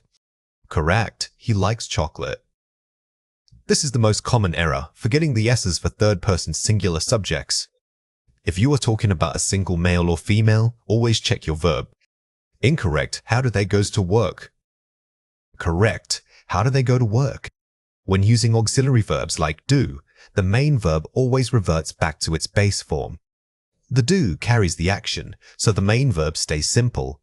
Incorrect. Water boil at 100 degrees. Correct. Water boils at 100 degrees. This mistake involves treating waters as a plural noun. Since water is treated as a single, non-countable substance, it requires the third-person singular verb form. Now it is your turn to practice. Read or listen to the following passage carefully. My neighbor, Mrs. Davis, is very kind. She often waters her beautiful garden every afternoon. Every spring she plants bright red and yellow tulips. Students know that the simple present tense describes these consistent habits. It helps us paint a picture of routine life. Question 1. Find and correct the grammar error in this sentence. Mrs. Davis often waters her beautiful garden every afternoon. Pause the video now and write your answer before we reveal it. The correct answer is, Mrs. Davis often waters her beautiful garden every afternoon. The subject, Mrs. Davis, is singular. Since we are describing a routine action, you must ensure that the verb agrees with this single subject by adding ends. Question 2. Write your own sentence using this grammar point, a daily habit. Pause the video now and write your answer before we reveal it. The correct answer is, my dog sleeps on the sofa every night. When you write your own sentences, remember to check the subject-verb agreement. Does your subject need an S? This practice helps solidify that crucial rule. Daily routines are fundamental to English conversation. This lesson focuses on high-level verbs and nouns that describe actions we perform every day. We aren't just listing tasks, we are mastering the sequence and manner in which those tasks occur. Understanding these words helps you sound fluent when describing your life. When talking about routines, remember that simply stating, I wake up at 7 is basic. To elevate your language, focus on linking actions using sophisticated temporal adverbs like subsequently or conjunctions like afterward. This makes your narrative flow much more smoothly and naturally. Let's go through 6 words. For each word, I will say it clearly, then explain how to produce it correctly. The word is commute. Say it again, commute. Remember that commute can function as both a verb and a noun. If you say, my commute is long, you are using it as a noun describing the time distance. When you use it as a verb, remember to adjust your conjugation for different tenses. The word is tidy. Say it again, tidy. While clean refers to removing dirt, tidy is about organization and neatness. You can tidy a room even if it hasn't been dirty, it just needs arranging. Think of it as putting things back in their proper place. The word is savor. Yay, it again, savor. This word is often misused. Savor doesn't just mean taste. It means deeply appreciating any experience, a smell, a conversation, or a meal. It suggests mindful enjoyment, not just eating. The word is break. Say it again, break. A break is a defined period of rest, unlike just pausing. It implies intentionally stepping away for refreshment. We use it frequently when discussing productivity and managing energy throughout the day. The word is relax. Say it again, relax. If you feel physically tired, rest is appropriate. But if your mind is overstimulated, maybe from work pressure, then relaxing helps the mental tension dissipate. It's about calming the nervous system. The word is review. Say it again, review. This word is extremely common in academic settings. It doesn't mean simply look at, it means systematically examining material, checking for gaps in understanding, and reinforcing knowledge. Here are 5 examples. I wake up, quickly tidy the kitchen, and immediately start making coffee. Tidy verb. Notice how tidy fits right after waking up. You are describing a small, immediate action that maintains order before your main routine begins. This shows continuous, minor upkeep. During my long commute, I like to listen to podcasts to learn something new. Commute, verb noun. The word commute efficiently summarizes an entire journey. Pairing it with activities like listening to podcasts is a very natural way to describe using dead time productively. After work, I take a relaxing break and savor the quiet moment before dinner. Relax verb, savor verb, verb, savor verb. These 2 actions are sequential. First, you relax to reduce stress, and then you use savor to appreciate the tranquility itself. This sequence is key for describing self-care routines. Before bed, I always take time to review my notes from the day. Review, verb. Using review shows that your routine is not just passive, it includes active learning. It implies a structured period of academic self-assessment. My biggest challenge is finding time to tidy my workspace and genuinely relax. Tidy verb, relax verb. Here, tidy and relax are used as goals or challenges. It emphasizes that these actions require conscious effort and prioritization within a busy schedule. Let's compare 4 pairs. First, tidy. Compare it with organize. Focuses on arrangement versus systemic structure. While they are often used interchangeably, tidying usually refers to making something look neat right now, like picking up clothes. Organizing, however, suggests creating a deeper system, like setting up filing folders. Last, break. Compare it with pause. A period of rest versus stopping temporarily. A pause is often very short and involuntary. You pause mid-sentence, for example. A break, however, suggests a planned, extended interval designed for recovery, like a coffee break. First, relax. Compare it with unwind. General state of ease versus releasing tension. Relax is broad, you can relax mentally or physically. Unwind, on the other hand, specifically implies letting go of accumulated stress or tightness, like unwinding a clock. First, commute. Compare it with journey. Routine travel versus significant trip. A journey is grand and often implies an adventure or long-term movement. A commute is functional, repetitive, and defined by its start and end points, home to work. Here are 4 ways to practice. Collocation, mapping word plus noun. Practice linking verbs with common nouns. Example, take a break, review notes. Don't just memorize the word, memorize how it pairs naturally with other words. Collocations are what make your speech sound native. like knowing to take a break instead of just saying, make a break. Sentence storytelling. Write a short paragraph using 3 different target vocabulary words in sequence. This exercise forces you to think about the order of actions. When writing a routine, try to place the words chronologically: morning, afternoon, evening. The if-then structure.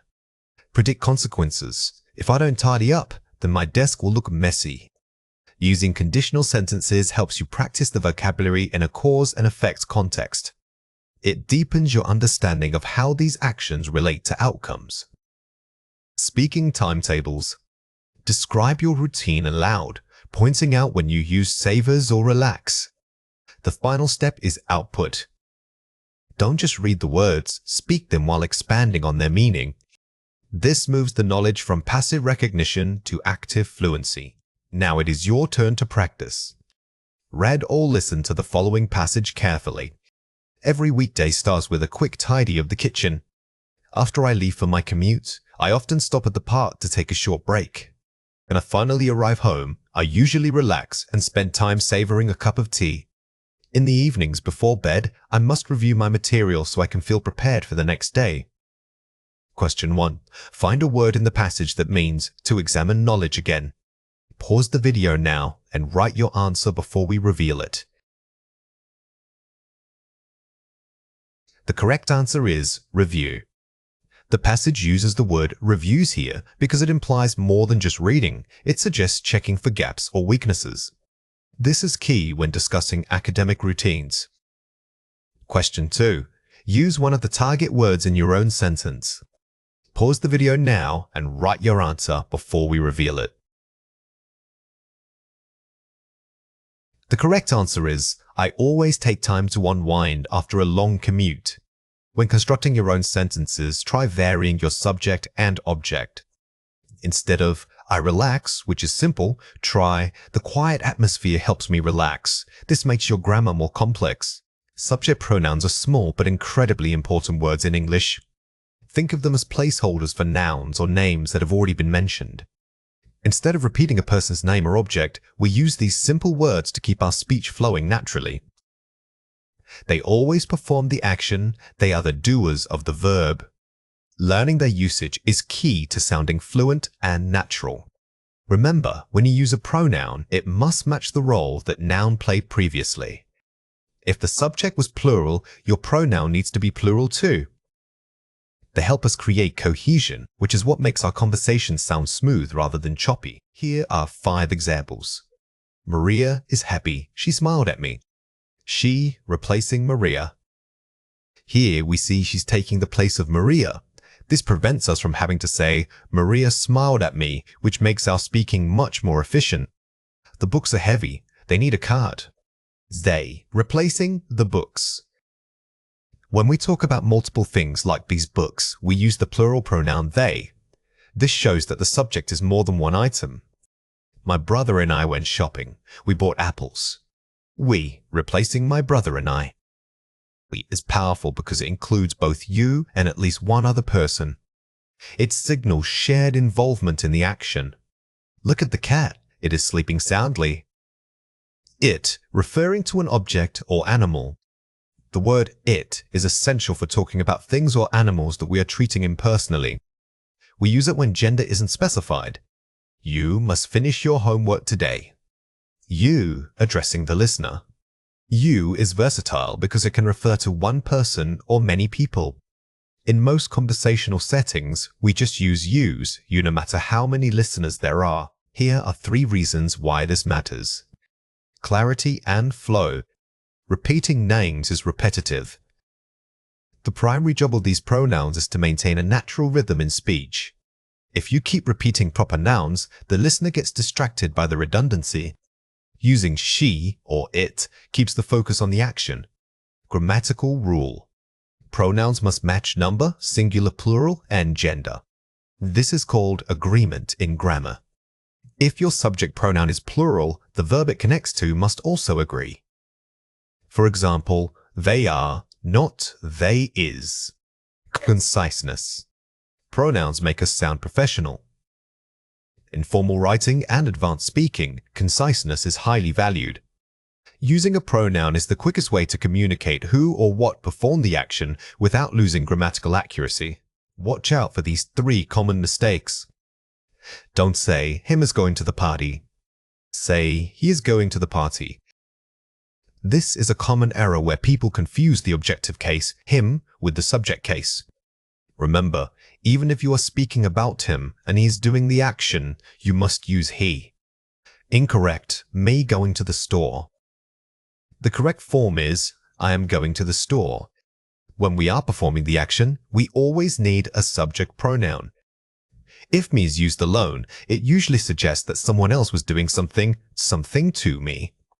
Some learners say, the dog wagged its tail and I played with it. The better way to say this is, the dog wagged its tail, so I did. This is a subtle one. Sometimes we can use the pronoun to replace an entire clause or thought. This shows advanced fluency but requires careful attention to flow and context. Here are 4 ways to practice. Practice substitution drills. Take a paragraph and circle all the nouns, then replace them with the correct pronoun. This is an active way to build muscle memory. Don't just read the pronouns, actively substitute them into existing text you are reading. Focus on it. When talking about concepts or abstract ideas like happiness, use it. Many learners struggle with it. Remember to use it for weather, time, and non-human things. For instance, it is raining, not rain is raining. Pausing points. When pausing in conversation, quickly identify the subject of the sentence before speaking. Before you open your mouth to speak, take a micro-pause and ask yourself, who or what is doing this action? That answer will tell you which pronoun you need. Listen actively. Pay attention when native speakers communicate. Notice how they use pronouns instead of names. The best way to improve your usage is by mimicking natural speech patterns. When listening, try to mentally repeat the pronoun that was used for substitution. When we want to make a statement negative in English, we need help from an auxiliary verb. We primarily use do or does followed by not. This structure allows us to negate the action without changing the main verb itself. Remember that after you use do nots or does nots, your main verb must always return to its base form. For example, if we say I run, the negative form is I do not run. The most crucial thing to remember here is that when you introduce do's or does, they take over the job of conjugation. This means your main verb like run, eat, or study never changes its ending, regardless of whether the subject is he, she, or it. It always remains in its simple, base form. Here are 4 examples. I do not speak French. Using do not for I were you. They. Notice that with the first person and plural subjects I, you, we, they, we consistently use do. This is a straightforward rule to follow. It helps keep our grammar consistent across different groups of people. She does not like spicy food. Using does not for it. When the subject is third person singular heye, she, it, we must switch to do's. This is where many learners make mistakes because they forget that extra E sound. Always remember, does already carries the third person marker. The students do not live nearby. Plural subjects take do not. Even if the subject is plural, like the students, we still use do. We only need to worry about using does when the subject is a single noun or pronoun like it or Sarah. It does not rain here often. Third person singular with does not. When talking about general facts such as the weather, we treat it as a third person subject. Therefore, we absolutely must use does not to form the negative statement correctly. Here are 3 reasons why this matters. Grammatical necessity. English requires a helping verb to properly negate the simple present tense. Unlike some languages where you might just add a negative particle, English needs this structural support. Do or does acts as a grammatical placeholder that carries the required inflection and agreement marker for us, the tense marker. The auxiliary verb helps establish that we are talking about actions happening generally, not right this moment. Using do or does signals to the listener that this is a habitual action or general fact. This reinforces the use of the simple present tense framework in our negative statements. Preventing double inflection. By using does, we handle the third-person agreement so the main verb stays simple. This is perhaps the most complex rule. If you use does, it already has the s as ending. If you then added another s's to your main verb, the sentence would be grammatically redundant and incorrect. Watch out for these 3 common mistakes. Don't say, she doesn't eat pizza. Say, she doesn't eat pizza. The most common error is adding the third persons to the main verb. Remember that does already handles the agreement for her, he or it. If you use does, the main verb must revert to its base form. Incorrect, we don't go to work by bus. Correct, we don't go to work by bus. Here, the auxiliary verb do is used correctly with the plural subject we. The mistake was trying to apply the third person ending to a simple plural action. Keep that main verb simple. Don't say, he don't understand the lesson. Say, he doesn't understand the lesson. This mistake confuses students who treat all subjects as needing do. Anytime you use a third-person singular subject, the she, it, you must automatically upgrade to using the auxiliary verb does. Here are 3 ways to practice. Focus on the subject-auxiliary match. Before speaking, identify if your subject is single, he, shet, it, or plural. This determines if you use do or does. Think of this as a 2-step check. Step 1, look at the subject. Step 2, pick the correct helping verb. If they don't match, your sentence needs adjustment. The base verb rule is golden. No matter what auxiliary verb you use though, or does, the main action verb always stays in its simplest form. Never add an ending. This rule applies even if the original positive sentence had a spelling change, like walks. When negating it, we must strip off that extra s's and return to walk. Practicing contractions. Be comfortable using contractions like don't and doesn't, as they are extremely common in spoken English. While writing, it is helpful to write out the full form, do not, for clarity. However, when you speak naturally, contractions are much more authentic and fluid, so practice using those shortened versions. When we want to ask a simple question about someone's habits or facts, we need special help. We cannot just flip the word order from a statement and expect it to sound right. Instead, English requires an auxiliary verb, which is usually do's or does. These helping verbs make the sentence grammatically correct and signal that you are asking a question. Think of do's and does as little scaffolding words. They support the grammar structure so that your questions sound natural to native speakers. Remember, they are essential for forming almost all simple present tense questions and negatives. Here are 5 examples. She likes coffee. Statement, affirmative. To turn this into a question, we must use does because the subject is she. Notice that when we use does's, the main verb like loses its finals. This is one of the most common rules to remember. Does she like coffee? Question, interrogative. The structure always remains auxiliary verb, subject, base form of the main verb. Keep these 3 elements in mind every time you are forming a simple question. They study English. Statement, affirmative. For plural subjects like they, we use do. We keep the main verb in its simple base form. This structure is consistent across all questions using do. Do they study English? Question, interrogative. This example reinforces that the helping verb must always come first in a question. It helps keep your speech pattern consistent and clear. I watch TV every night. Statement, affirmative. Because the subject is I, we always use do. It's a simple rule to memorize. I, you, and we take do. Here are 3 reasons why this matters. Grammatical balance. English requires helpers to mark the shift from a statement thought to an interrogative question. Think of do's and do's as structural markers. They tell the listener, wait, this isn't a fact, it is a question. Without them, the grammar sounds incomplete or incorrect. Subject agreement. The choice between do and do's depends entirely on whether the subject is singular, he, she, it, or plural, I, you. This is where most errors occur. If the subject is third person singular like he or she, we must use does. This forces the main verb back into its base form. Tense consistency. Using do or does locks the sentence firmly into the simple present tense structure. We are specifically practicing questions about habitual actions, routines, and general truths in the present. The auxiliary verb maintains this time frame. Watch out for these 3 common mistakes. Don't say, does she likes chocolate?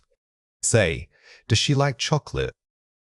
This is the most common error. When you use does, it already carries the third person marker, so the main verb must revert to its base form. Never include the es on the main verb. Incorrect. Do he lives in London? Correct. Does he live in London? Remember to match your auxiliary verb to the subject. Since he is third person singular, you must use does, not do. This fixes both the helper and the main verb. Some learners say, do you like pizza? The better way to say this is, do you like pizza? This final example shows a perfect structure.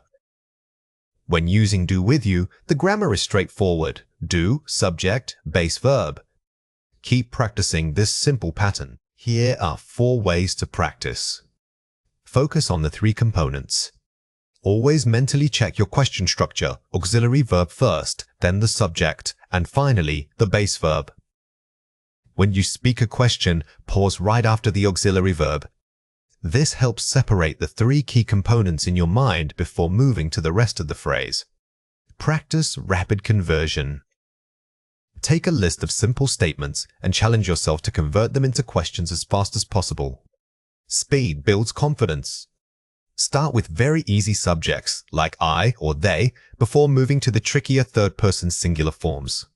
Read aloud and record. Reading your questions out loud and recording yourself helps you catch natural pronunciation errors. Pronunciation matters strongly here. Make sure that your intonation rises slightly at the end of the question, which signals to the listener that you are indeed asking something.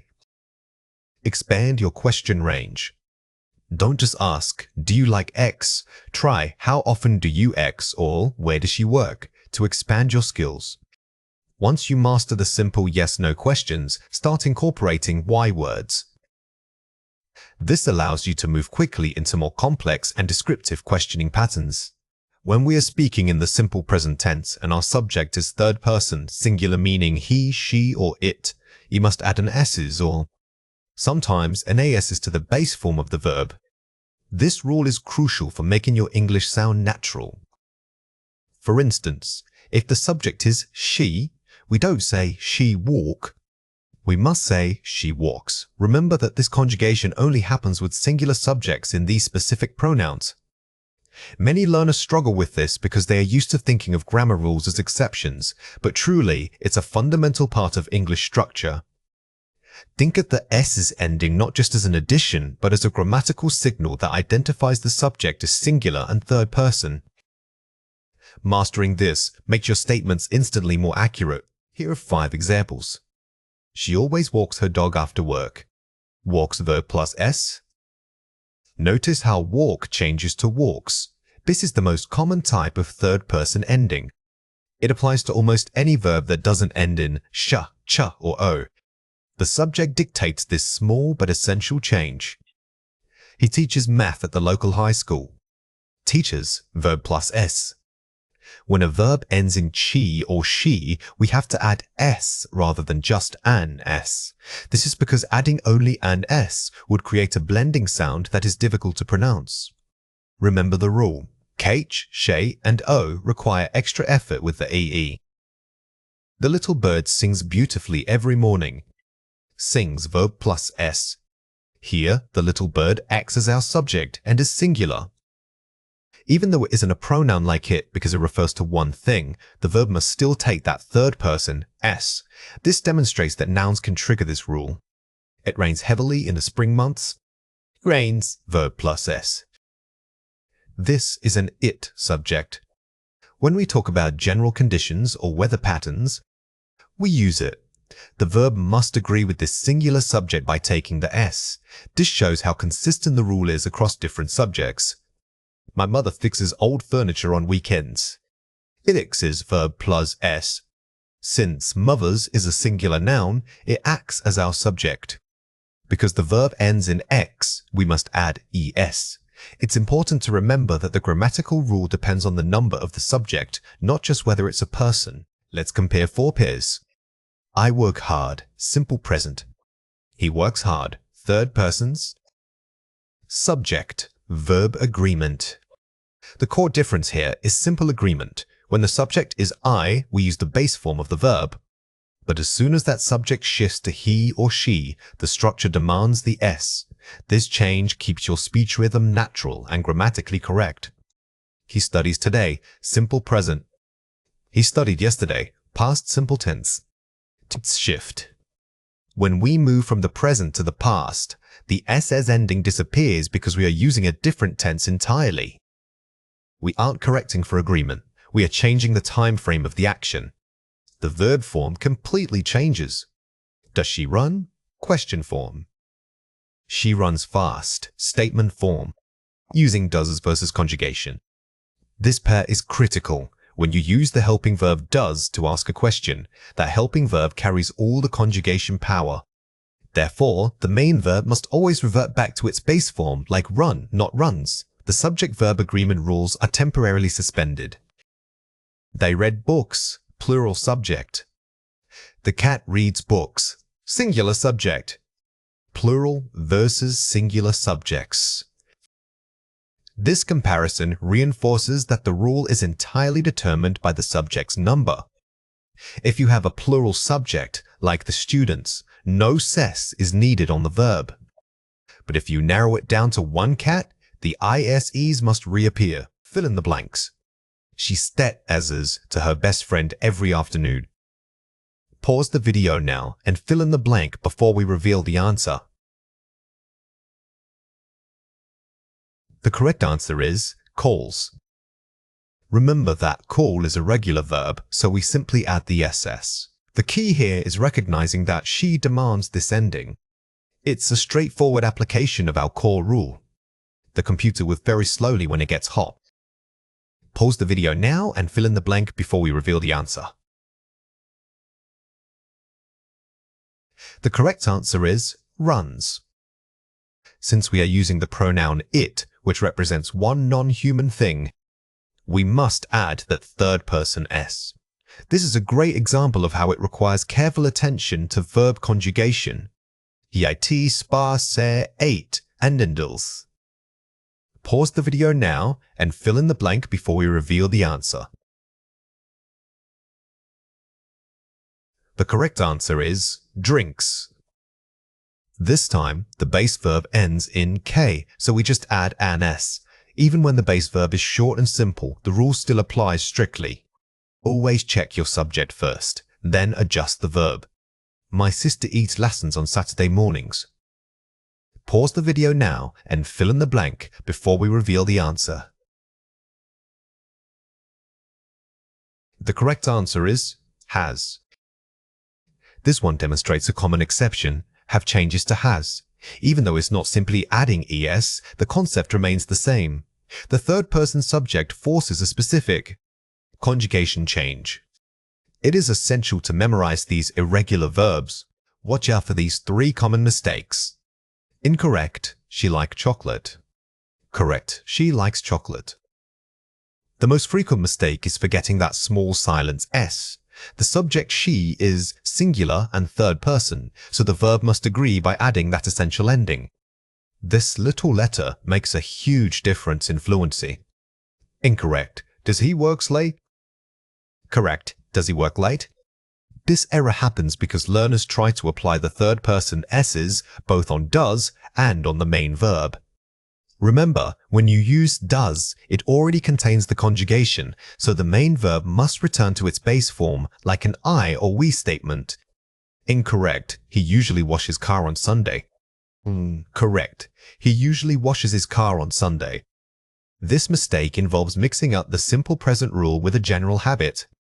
Since he is the subject and this describes a routine, we need that proper eases ending because wash ends in sh. The adverb usually signals that this is a habitual action. Now it is your turn to practice.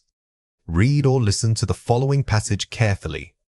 Maria works at the library downtown. Every afternoon, she helps patrons find books. She loves history and spends hours organizing the archives.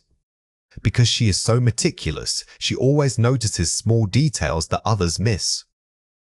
Question 1. Find and correct the grammar error in this sentence. The librarian are very helpful. Pause the video now and write your answer before we reveal it. The correct answer is, the librarian is very helpful. When we talk about a single person, even if they have many skills, the subject remains singular. Therefore, the verb are must become is.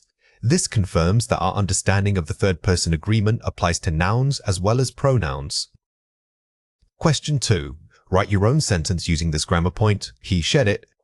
Pause the video now and write your answer before we reveal it. The correct answer is, my neighbor walks his dog early every morning. When constructing your own sentences, always take a moment to check the subject. If it is singular and third person, whether that subject is Mary, the clock, or he that small, says ending is your best friend for perfect grammar. When we talk about food and drinks, simply listing items isn't enough. To sound like a native speaker, you need descriptive language. We are moving beyond basic nouns to explore adjectives, verbs, and specialized vocabulary that brings flavor and texture to your descriptions. This unit focuses on communicating the experience of eating, not just naming the ingredients. Remember that describing food is an art form in English itself. Instead of saying, the soup is good, we want words like rich or velvety. We will focus heavily on collocation's natural word pairings, like zesty lemon or slow-cooked beef. Mastering these combinations will instantly elevate your speaking fluency. Let's go through 6 words. For each word, I will say it clearly, then explain how to produce it correctly. The word is savory. Say it again, savory. Think of savory as the opposite of dessert-style sweetness. It describes deep, umami flavors things like roasted mushrooms or cured meats. If your dish doesn't taste quite right, ask if it needs more savory depth. The word is delicacy.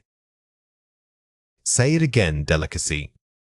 A delicacy suggests something high quality, often expensive, and deserving of attention. It carries a sense of luxury or rarity. You would use this word when describing a special occasion meal. The word is simmer. Say it again, simmer. This verb is crucial for cooking descriptions because it implies patience and slow, careful technique.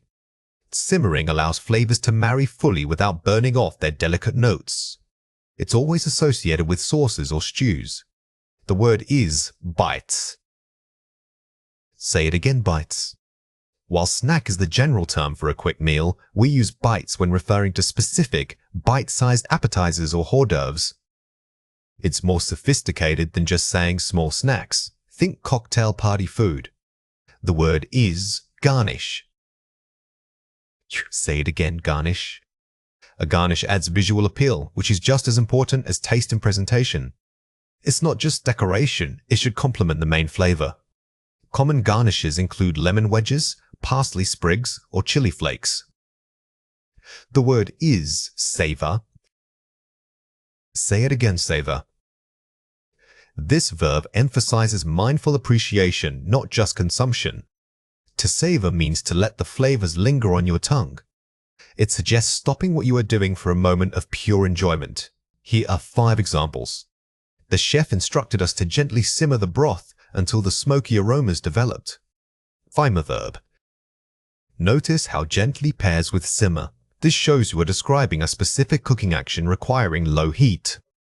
When you use verbs like this, try adding adverbs to explain how the action is performed.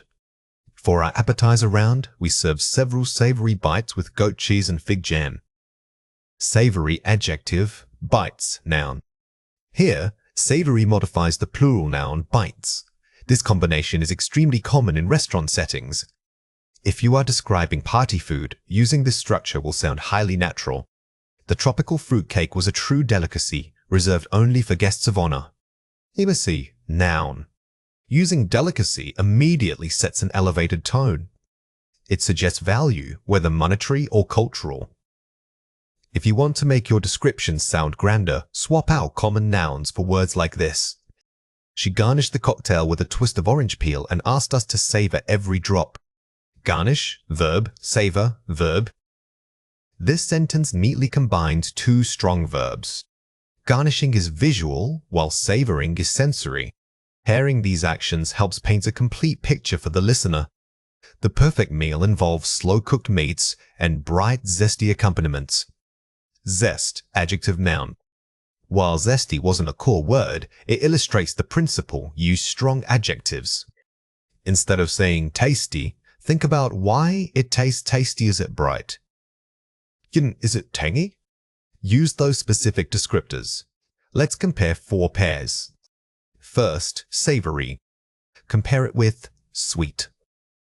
Fundamental difference in flavor profile. These are the 2 poles of most cuisine. Sweets refers to sugar or pure fruit sugars, while savory suggests depth from salt, spices, or aged ingredients. Think dessert versus main course. First, bites. Compare it with snacks. Formality and size difference. A snack is usually something you eat casually between meals, whereas bites implies a curated selection of small appetizers intended for formal entertaining. Use bites when passing hors d'oeuvres. First, savor. Compare it with eat. Mindfulness versus consumption. This is one of the trickiest pairs. To simply eat or drink is functional, it just gets calories in. To savor, however, requires you to pause and focus on the sensory experience, the warmth, the aroma, the texture. First, garnish. Compare it with decoration. Culinary function versus general appearance. While a garnish is technically a decoration, in cooking it has a specific functional purpose. It shouldn't just look pretty, it should enhance or complement the overall taste profile of the dish. Here are 2 ways to practice. Collocation practice. Group words that naturally go together. Instead of learning sauce and red, learn the collocation, which, red sauce. Collocations are the glue of native speech, making your sentences sound effortless.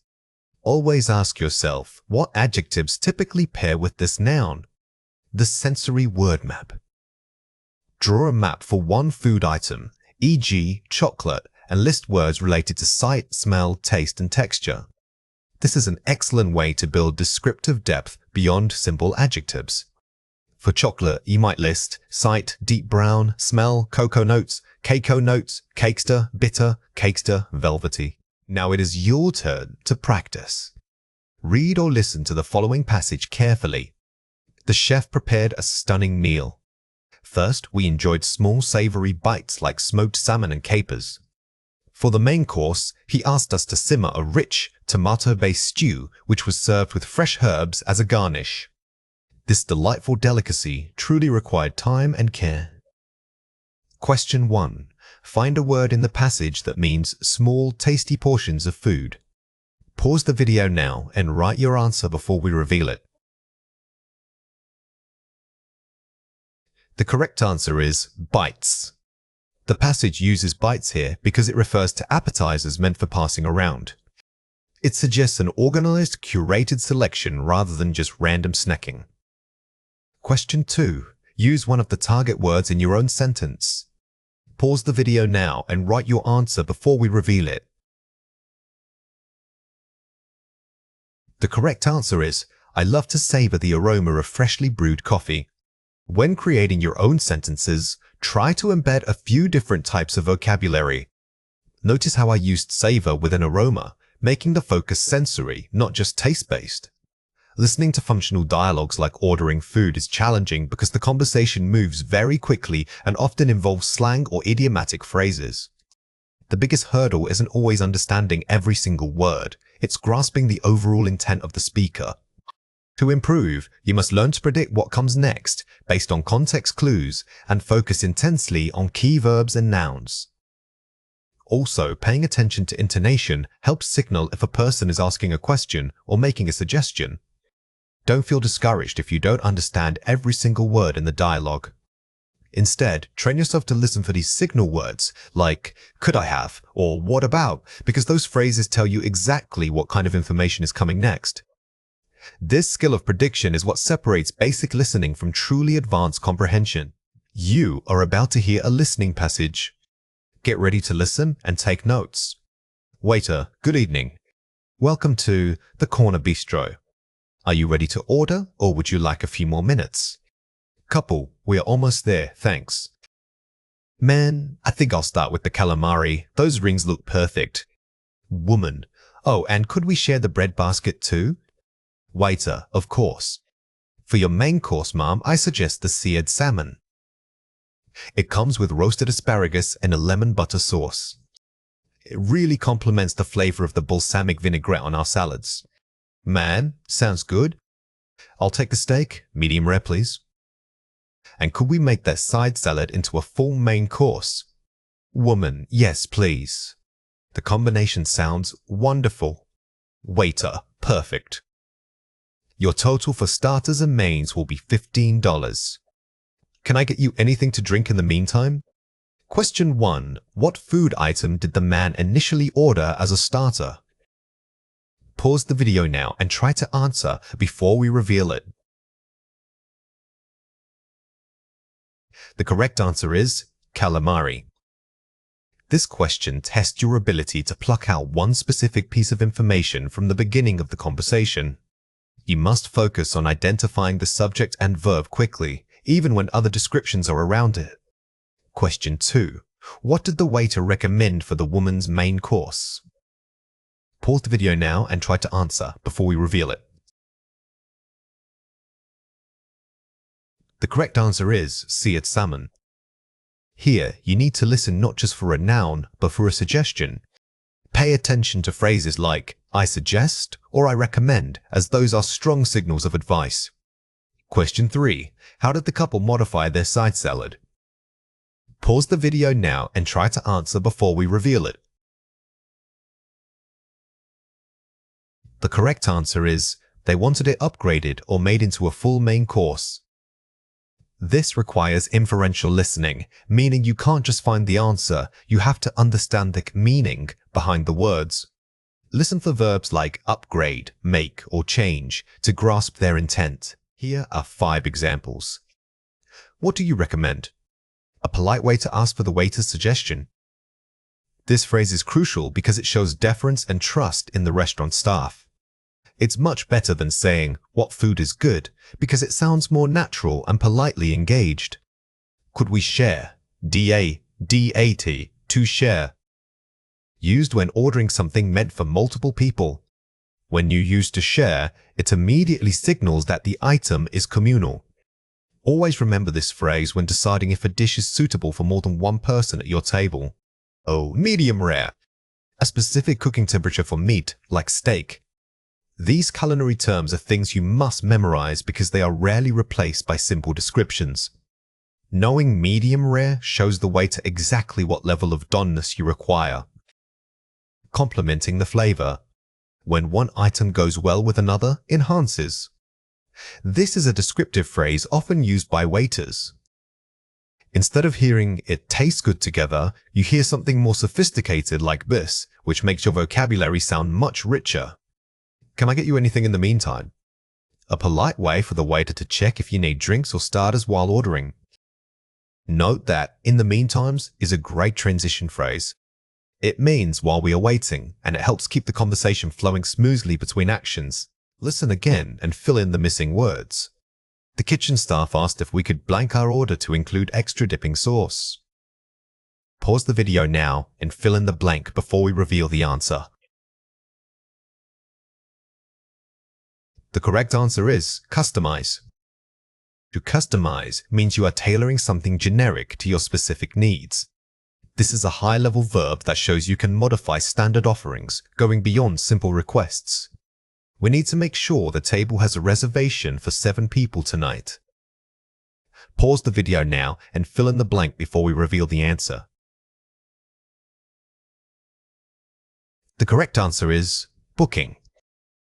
When we talk about making a booking, it means securing a specific time slot. This is more formal than just asking if they have space, and it's perfect for calling ahead. If you are allergic to nuts, please inform the server immediately upon blank. Pause the video now and fill in the blank before we reveal the answer. The correct answer is arrival. Upon arrival is a very professional phrase meaning as soon as we get here. Using this helps emphasize the urgency of sharing important dietary information. Do you have any vegetarian options that aren't pasta-based? Pause the video now and fill in the blank before we reveal the answer. The correct answer is available. The word available is useful because it confirms whether an option exists right now. It's a direct way of asking, can this be provided? Which is perfect for dining situations. Here are 4 ways to practice. Active listening.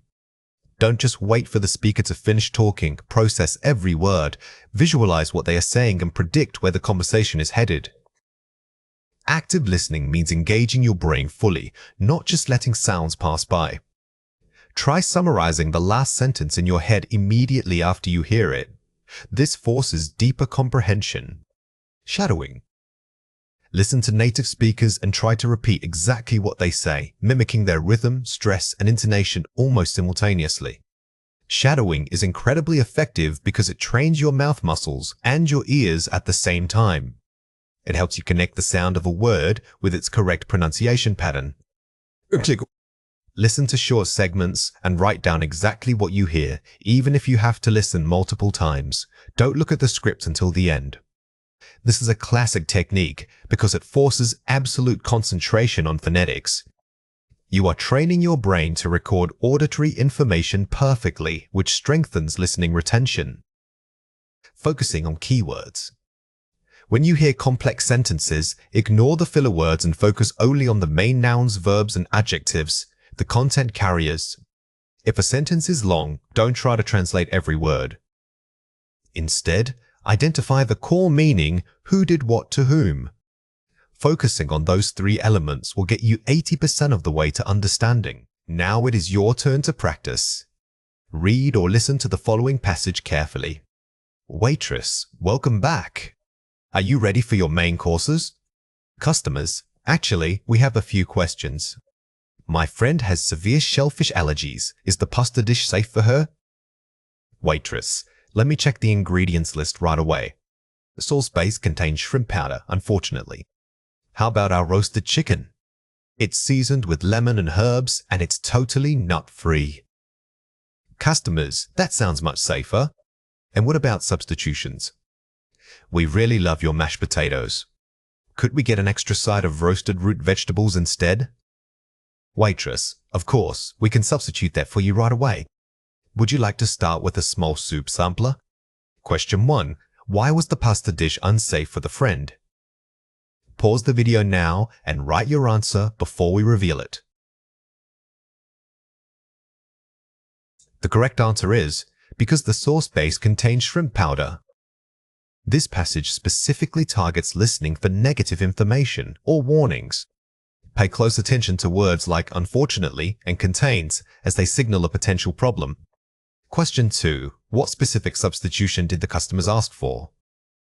Pause the video now and write your answer before we reveal it. The correct answer is they asked to replace mashed potatoes with roasted root vegetables. This tests your ability to track changes or modifications. Listen for verbs like substitute, replace, or instead because they introduce alternatives. Quantifiers are simply words we use to talk about amounts or numbers. They help us specify how much or how many of something there is. Knowing these words will make your English sound much more natural and precise.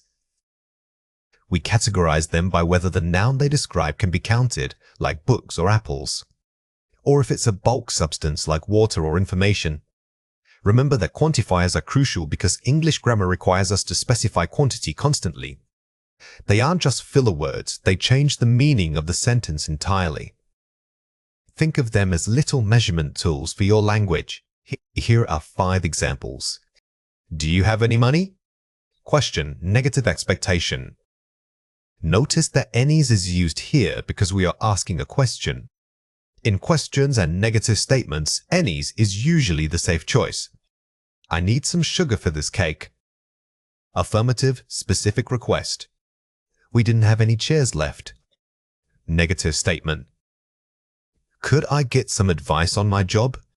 Polite request, uncountable noun. Are there any good movies playing tonight? Question, countable noun. Here are 3 reasons why this matters. Much for uncountable nouns. We use much when the noun cannot be counted individually. If you can't put a number in front of it, you probably need much. Think about concepts like time or happiness. These are quantities, not individual items. Many for countable nouns. We use many's when the noun can be counted using numbers. If you can say 1 book, 2 books, 3 books, then you must use many. This is the most straightforward rule to remember. Much and many in questions. They are often used together in questions about quantity.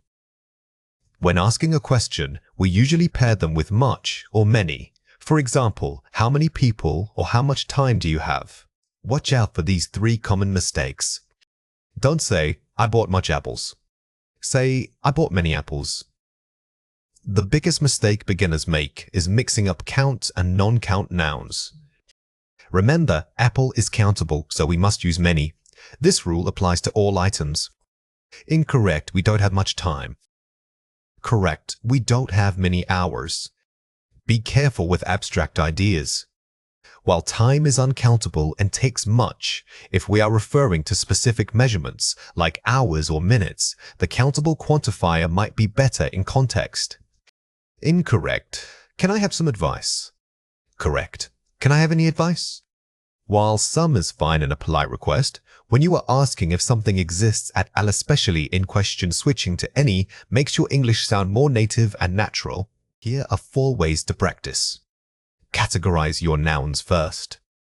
Before choosing a quantifier, ask yourself, can I count this? This decision dictates your choice. Always pause and mentally classify the noun you are talking about. If it's clothes, they are countable. If it's clothing in general, that might be uncountable. Practice conversational scenarios.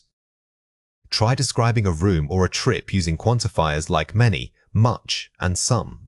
The best way to internalize these rules is through constant speaking practice.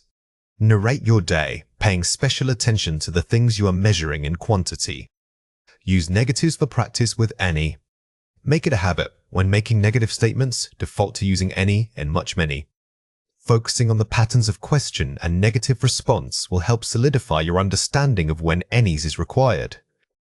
Review. Rules for 0 articles. Remember that with uncountable nouns, you often don't use an article like the, e.g., much water, not the much water. This is a trickier point. Sometimes the quantifier itself stands in place of the article. Keep practicing these structures to sound fluent. Giving directions involves a specific set of imperative verbs and phrases. We use commands like turn, go, or cross to guide someone through the city. Key directional vocabulary includes things like straight ahead, which means continuing in your current direction without changing course. You will also learn useful phrasal verbs such as head towards and turn onto. These phrases help you sound more natural when describing a route. When giving directions, remember that English relies heavily on action verbs. Instead of just saying, the bank is there, try framing it with movement. Go past the cafe until you reach the bank. This makes your instructions much clearer and flows better in conversation. Here there are 5 examples. Go straight on Main Street until you see the large park. Basic movement. Notice how straight on is a simple, direct instruction. It works for any road and requires no further details about turns or distances. This phrase serves as an excellent starting point for guiding someone through unfamiliar territory. Turn left at the corner and it will be opposite the library. Turning and location. The key here is at the corner. We use prepositions to specify where's the turning action happens. Remember that when you say something is opposite a landmark, it means it is across the street from it. Cross the bridge and then walk along the river path. Oh, crossing and movement. The verb cross implies moving from one side to another, often separated by a physical barrier like a river or street. Linking it with walk along suggests continuous movement parallel to that feature. Head towards the main entrance, it's next to the post office. Directional phrasal verb. Head towards is a very conversational way of saying go in the direction of. It gives a general sense of movement without needing precise turns, which is useful when giving initial guidance. You need to take the second right after the traffic lights. Sequential instructions. Using numbers like first, second, or phrases like after the helps structure your directions logically. This sequential approach prevents the listener from getting confused about which turn comes first. Here are 3 reasons why this matters. Clarity through imperatives. Using command forms makes instructions immediate. When giving directions, you are functioning as a guide or an authority on the route. Using imperative verbs like turn, go, cross is grammatically natural because it establishes a clear sequence of actions for the listener. The role of prepositions. Prepositions connect movement to location. We are moving beyond simple prepositions of place. Now we use them in conjunction with verbs of movement like walk through the tunnel or across the street. This shows a change in position, not just a static spot. Sequencing connectors. Words like then and next build narrative flow. A list of steps is much easier to follow if you use sequencing connectors. Phrases such as first, next, or after that act like signposts for your listener, helping them keep track of the progress of the journey. Watch out for these 3 common mistakes. Don't say, go past the bank and it is on the corner. Say, walk past the bank, it's on the corner. The error here is mixing movement with static location. If you use go past, your action verb tells them they are moving, so the resulting sentence must describe a continuous action or point of arrival. Incorrect. You turn right into Main Street. Correct. Turn onto Main Street. While turn into is understandable, the most idiomatic and natural phrasing when entering a named road is turn onto. This specific preposition emphasizes that you are joining or acceding to that particular street. Don't say, the park is across corner from here. Say, the park is on the corner opposite this spot. We must be precise with our prepositions of position. Instead of just across, using opposites or specifying on the other side of makes your location description much clearer and grammatically sound. Here are 4 ways to practice. Anticipate questions. Be ready to clarify if the person gets lost. Good communicators anticipate confusion. Always be prepared with fallback phrases like, does that make sense? Or, which way are you heading now? This shows patience and makes you appear more helpful. Use visual aids. Pointing out landmarks on a map helps immensely. In real-life scenarios, don't rely only on words. Pointing to the road sign or marking the spot on a phone map adds visual confirmation. This greatly reduces ambiguity and improves listener confidence. 8. Tone and pace. Speak slowly and maintain an even rhythm. When giving directions, your tone is as important as your grammar. Slowing down your pace helps the listener process the complex sequence of movements you are describing. A steady, calm voice builds trust. Confirm understanding. Ask them to repeat the last step. To ensure accuracy, after giving a set of instructions, ask them to summarize or confirm one key detail. For example, so you will turn onto Elm Street next? This is called active listening and confirms mutual understanding. We use the verb to have when we want to talk about ownership or possession. This is one of its most common functions in English. When expressing basic possession, the rule follows standard subject-verb agreement. For I, you, we, and they, we simply use have. However, remember that for the third-person singular subject she, or it, we must change the spelling to has's. Signal words that often point to this structure include phrases like belongs to or owns. Understanding this simple agreement is key to speaking naturally and confidently. The crucial takeaway here is that while have is the base form, it is always subject dependent. Don't try to force a rule you learned about general present tense actions. Focus only on who owns what, which dictates whether we use has or have. This structure is foundational for discussing material goods and abstract concepts alike. Here are 5 examples. She has 2 brothers and 1 sister. Third person singular possession, has. Notice how she requires the spelling change to has. This shows that even when listing multiple items, the subject dictates the verb form. We are stating a permanent fact about her family composition. We have enough time to finish the project today. Possession of an abstract resource, have. Here, have isn't talking about a physical item, it's describing our possession of times. This shows that to have is extremely flexible and can possess concepts just as easily as objects. The office building has excellent natural light. Possession of a quality feature, has.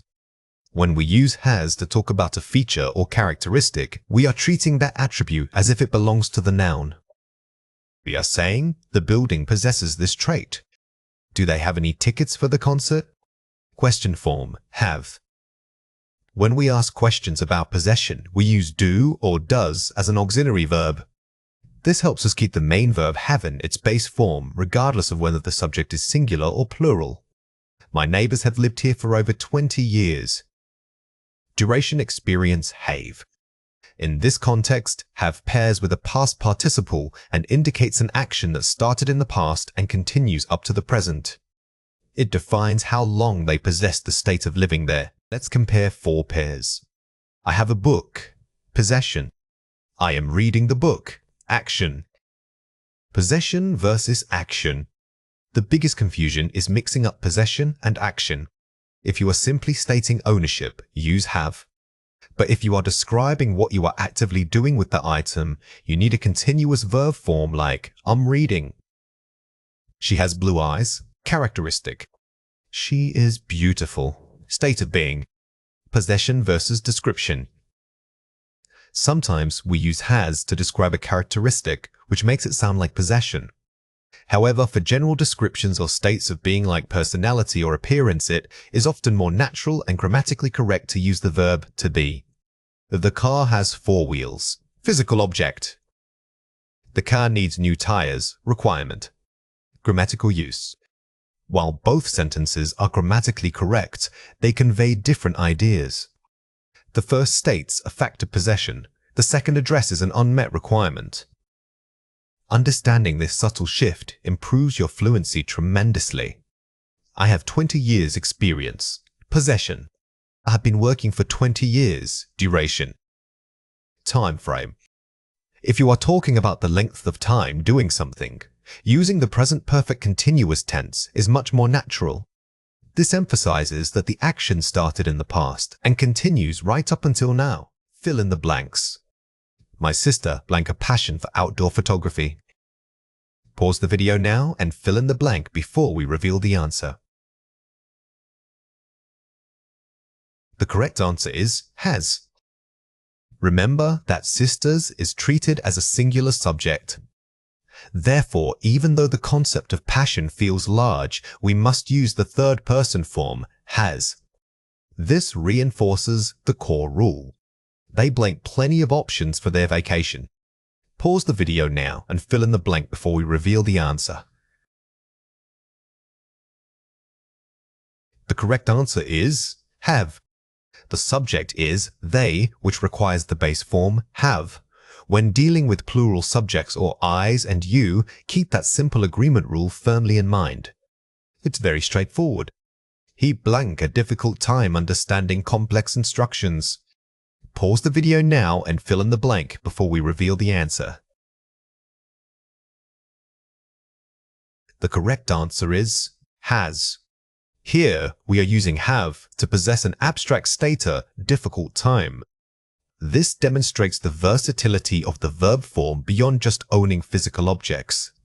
We blanked this recipe before it was published online. Pause the video now and fill in the blank before we reveal the answer.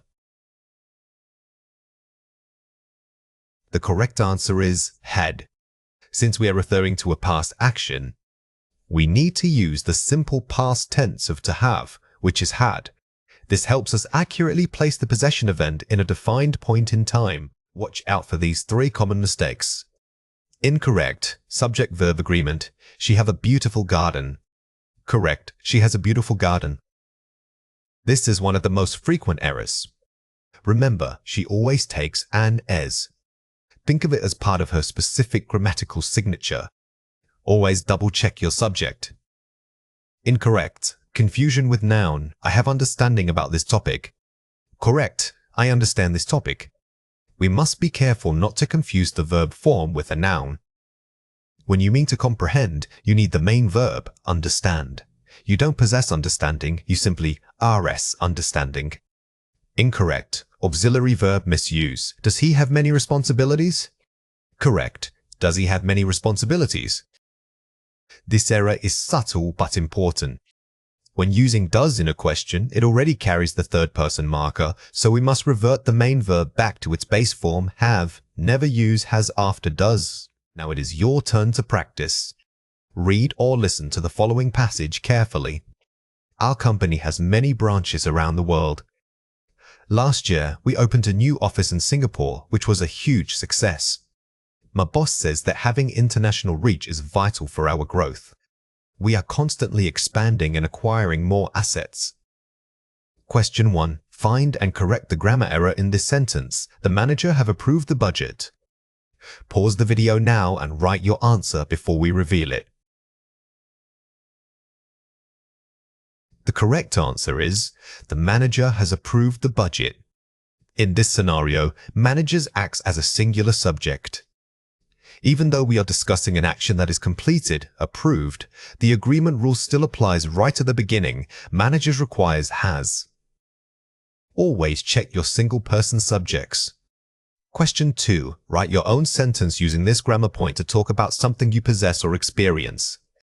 Pause the video now and write your answer before we reveal it. The correct answer is, I have a deep appreciation for learning new languages. When creating your own sentences, try to vary the type of possession. Don't just stick to physical items.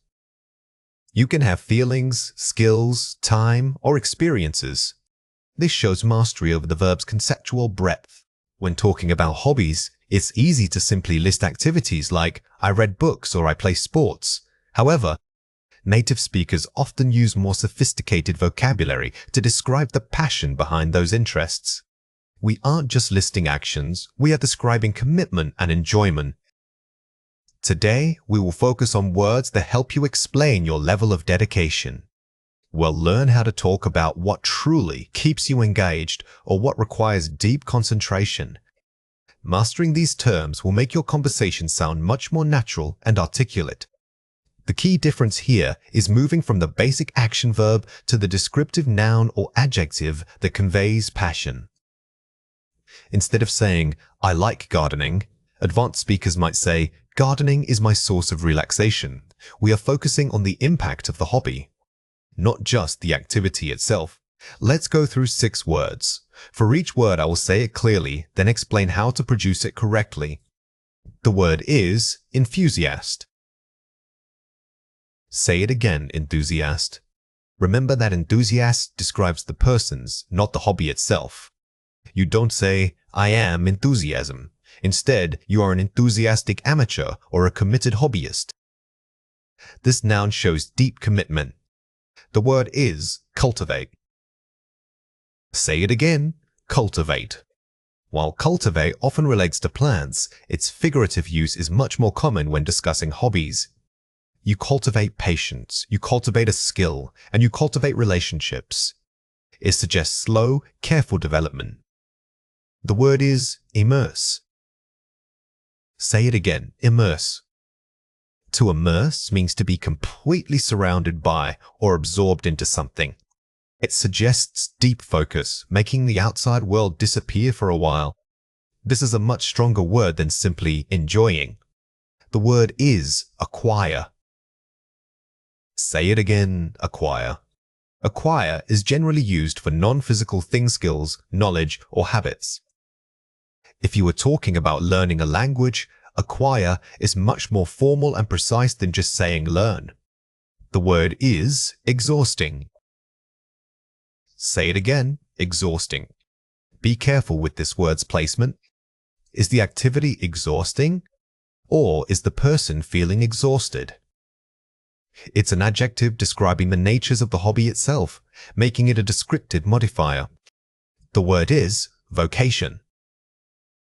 Say it again, vocation. While hobbies are for fun, vocation is usually reserved for something that feels like a professional, calling gets deeper than just liking it. It suggests destiny or profound purpose in the activity. Here are 5 examples. As a dedicated knitting enthusiast, I find the repetitive motion incredibly calming. Enthusiast, noun. Notice how dedicated strengthens enthusiast. Combining an adjective that shows commitment with this noun makes your passion sound immediate and credible. I try to immerse myself completely in the rhythm of painting. It clears my mind. Immerse, verb. This sentence structure emphasizes how you use the hobby by getting lost in it. Using completely strengthens the sense of absorption, which is exactly what immerse implies. My goal this year is to acquire enough knowledge to write a novel. Acquire, verb. Here we see acquire applied not just to skills, but to the necessary intellectual material. It suggests methodical gathering of information over time. While pottery is relaxing, setting up the kiln can be quite exhausting. Exhausting, adjective. It's important to remember that exhausting describes the thing or the process, not necessarily your feeling. This helps distinguish between how tiring an activity is versus how tired you are. Gardening has become more than a hobby. It feels like my true vocation. Vocation, noun. This sentence perfectly illustrates the shift in meaning. The speaker acknowledges that while they started with fun hobbies, this activity now defines their calling. Let's compare 4 pairs. First, enthusiast. Compare it with amateur. Difference in depth of skill commitment. The difference is subtle but important. An amateur means someone who tries something for fun, while an enthusiast implies a deep, passionate commitment to the subject matter. You can be both. First, enjoy. Immerse oneself in. Intensity of focus.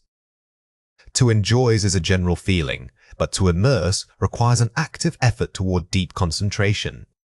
If you are merely enjoying a movie, that's different than being completely immersed by it. First, skill. Compare it with vocation. Scope, practical ability versus life purpose. A skill is measurable like baking a loaf of bread. A vocation, however, speaks to the deep sense of calling or purpose that activity provides in your life. First, cultivate. Practice, a skill. Scope, slow development versus repeated action. Practicing is the immediate, repetitive act like doing 10 push-ups. Cultivating, however, suggests a broader effort over months or years to achieve mastery. Here are 4 ways to practice. Word mapping, connecting ideas. Draw a web linking hobbies to related concepts like dedication, skill acquisition, and specific emotional outcomes. When you build word maps, don't just list synonyms, link the words by function. For instance, link enthusiast to the adjective passionate, which links to a verb like devote. This builds deeper semantic networks. Spaced repetition, cycle review. Review these 6 terms today and then again in 3 days, focusing on using them in different tenses. Remember that vocabulary doesn't stick just because you learned it once. By revisiting the concepts at increasing intervals, the spaced repetition method, you help move the words from short-term to long-term memory. Collocation practice, strong pairings. Instead of strong hobby, learn phrases like arduous undertaking or passionate pursuit. A collocation is a natural pairing of words. Learning these pairings like deeply immersive instead of just very fun is what makes your English sound native and sophisticated. Speaking prompt, the why. Prepare to explain not only what you do, but why it is important to you. Use words like vocation or profound. Best way to solidify vocabulary is through speaking practice. Don't just answer the question, elaborate on your feelings and the meaning behind your interests using these powerful structures. Now it is your turn to practice. Read or listen to the following passage carefully. My lifelong passion is pottery. It requires a high degree of focus. I must immerse myself in the clay's texture to succeed. While it can be physically exhausting, the process allows me to acquire new techniques constantly. Although many friends consider it just a casual pastime, for me, it has become more than a hobby. It feels like my true vocation and something I am truly an enthusiast for. Question 1. Find the word that means a strong sense of calling or purpose. Pause the video now and write your answer before we reveal it. The correct answer is vocation. The passage uses vocation to elevate pottery from mere fun. It implies that this activity is fundamentally meaningful to the speaker's identity, suggesting it guides their life direction. Question 2. Use one of the target words in your own sentence describing a non-artistic hobby. Pause the video now and write your answer before we reveal it. The correct answer is, I am an outdoor enthusiast, so I always plan my hikes with careful research to acquire new trail knowledge. When crafting your answer, try mixing vocabulary from different parts of speech. Using enthusiast as a noun and acquire as a verb in one sentence shows a strong command of the material. Today we are focusing on a technique called skimming.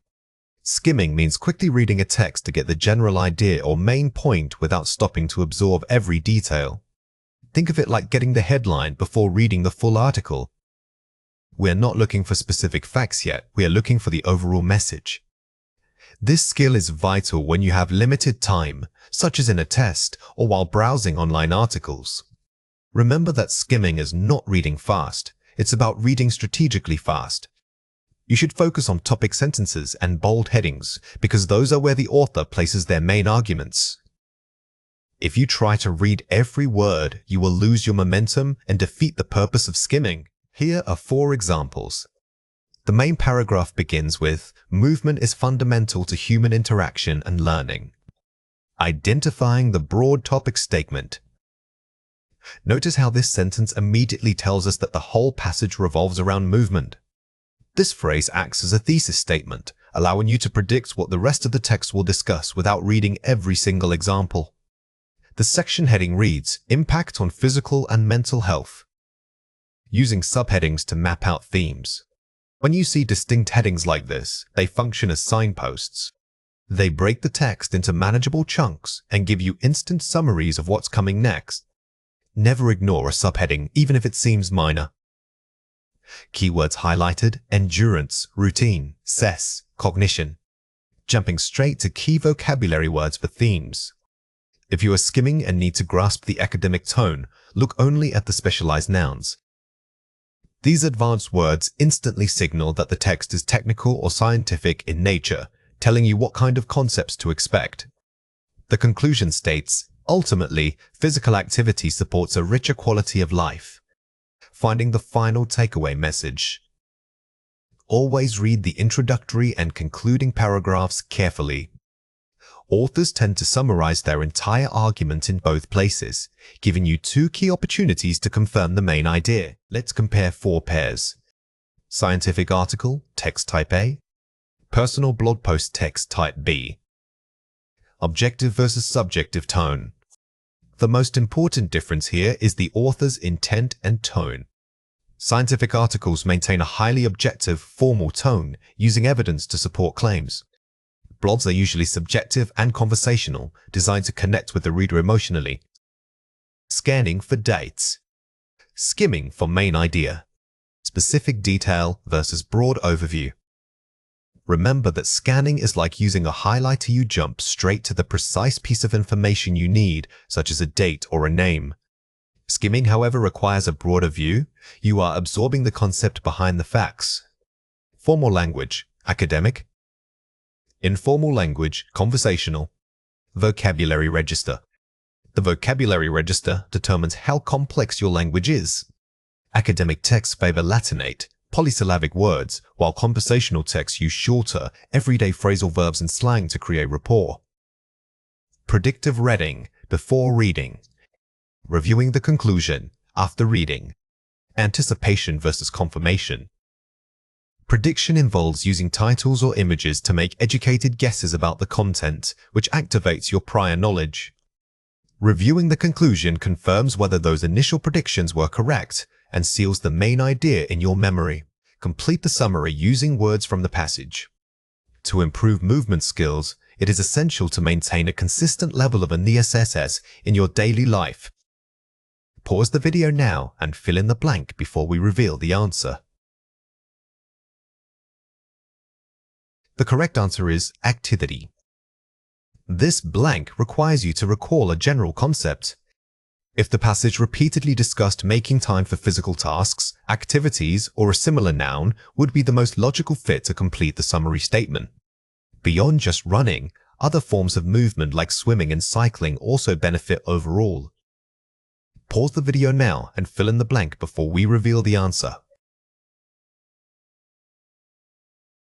The correct answer is health. When summarizing health topics, look for broad nouns that encompass physical well-being. If the text listed multiple types of exercise cardio, strength training healths is the umbrella term they are using. Proper warm-up exercises help prevent injuries before you begin any intense form of ISS. Pause the video now and fill in the blank before we reveal the answer. The correct answer is exercise. This blank focuses on process. If the passage dedicated a section to preparation, warm-up, or stretching would be key vocabulary, always look for verbs that describe actions taken before the main event. Furthermore, consistent rest is necessary to allow muscles time to allow and repair themselves. Pause the video now and fill in the blank before we reveal the answer. The correct answer is recover. This segment tests understanding of the cycle of fitness. If a passage warns against overtraining, it emphasizes the necessity of recovery. This shows that reading comprehension involves understanding cause and effect. Here are 4 ways to practice. Pre-reading. Survey the text. Look at titles, photos, and section headers first. This primes your brain for the topic. Before you even read the first word, give yourself 10 seconds to scan the visual elements.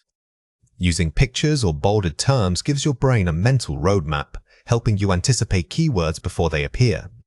Active reading. Question everything. Treat the text like an answer key and formulate questions as you read. Why did the author say that? Don't be a passive reader who just lets words wash over them. Engaging with the material means mentally challenging the claims. Asking why or how forces your brain to process deeper meaning rather than surface details. Post-reading. Summarize in your own words. Close the book and try to retell the main idea out loud or on paper. This transfers knowledge into long-term memory. The gold standard after reading is summarization. If you can successfully explain the core message simply, it means you truly understood the concepts rather than just recognizing familiar vocabulary. Vocabulary. Focus. Context clues. When you find an unknown word, don't stop. Try to guess its meaning from the surrounding sentences. Never let a single difficult word derail your understanding of the whole passage. The context clues the words immediately before and after are there to provide enough information for you to make an educated guess about the meaning. Now it is your turn to practice. Read or listen to the following passage carefully. Engaging in consistent physical activity significantly boosts cognitive function. Whether jogging through a park or simply taking a brisk walk, movement stimulates blood flow to the brain. Furthermore, reading complex literature has been shown to enhance empathy and vocabulary acquisition. These varied actions running, walking, analyzing text all contribute synergistically to overall mental acuity. Therefore, making time for diverse physical and intellectual pursuits is paramount for maintaining lifelong cognitive vitality. Question 1. What is the main idea of this passage? Pause the video now and write your answer before we reveal it. The correct answer is diverse physical and intellectual activities are crucial for maintaining strong brain function. If you skimmed this, your answer should focus on the relationship between two types of actions, body movement and mental engagement. The core message isn't just that running is good, but that combining different forms of activity provides a synergistic benefit to the mind. Question 2. Find a word in the passage that means working together or boosting. Pause the video now and write your answer before we reveal it. The correct answer is synergistically enhance. When looking for synonyms, pay attention to advanced linking words. The term synergistically is key here because it describes how two separate things like running and reading improve each other, which is the central point of the passage. Today we are learning how to compare the size or dimension of two things. We use specific phrases like bigger than and smaller than to show differences. These comparisons help us describe relationships between objects, whether they are physical items or concepts. Remember that a comparison always requires two subjects doing the comparing. It helps us put our descriptions into context. When we compare things in English, it is not just about size. We can also compare weight, time, or even difficulty. The key takeaway here is that you must always have an explicit second item to make your comparison complete. Thinking of the relationship between two items will help you structure these sentences correctly. Here are 5 examples. An elephant is bigger than a cat. Size comparison. Animals. This is the most straightforward use of comparison. Notice that elephants and cats are both singular nouns being compared using size. You can substitute any two objects here as long as you maintain this basic structure. A penny is smaller than a dollar bill. Size comparison, money objects. We are not just talking about physical size here. The comparison can apply to the surface area or value. The structure remains consistent. Object 1 plus verb plus comparative phrase plus, then plus object 2. Our new car is bigger than our old minivan. Size comparison, vehicles. When discussing vehicles or structures, bigger can refer to several things: the volume, the length, or the overall presence. This shows how flexible comparative language truly is. The moon is much smaller than Earth. Intensity modifier. We often use adverbs like much, a little, or a lot to intensify our comparison. If we say the moon is smaller than Earth, it's a fact. If we say it is much smaller, we are emphasizing the degree of difference. My backpack is smaller than your suitcase. Possession and comparison. Here, we use the possessive adjective your to modify suitcase, making it clear which second object we are referring to. Always remember that possessing something doesn't change how you form the comparison itself. Here are 3 reasons why this matters. Structure, adjective plus than. We form the comparative by adding to short adjectives and always including than. This is the fundamental rule for most single-syllable adjectives. For example, tall becomes taller, but never just tall than. The addition of signals that we are moving into a comparative state. The role of than. Then is the essential linker word. It separates the item you are describing from the object it is being compared to.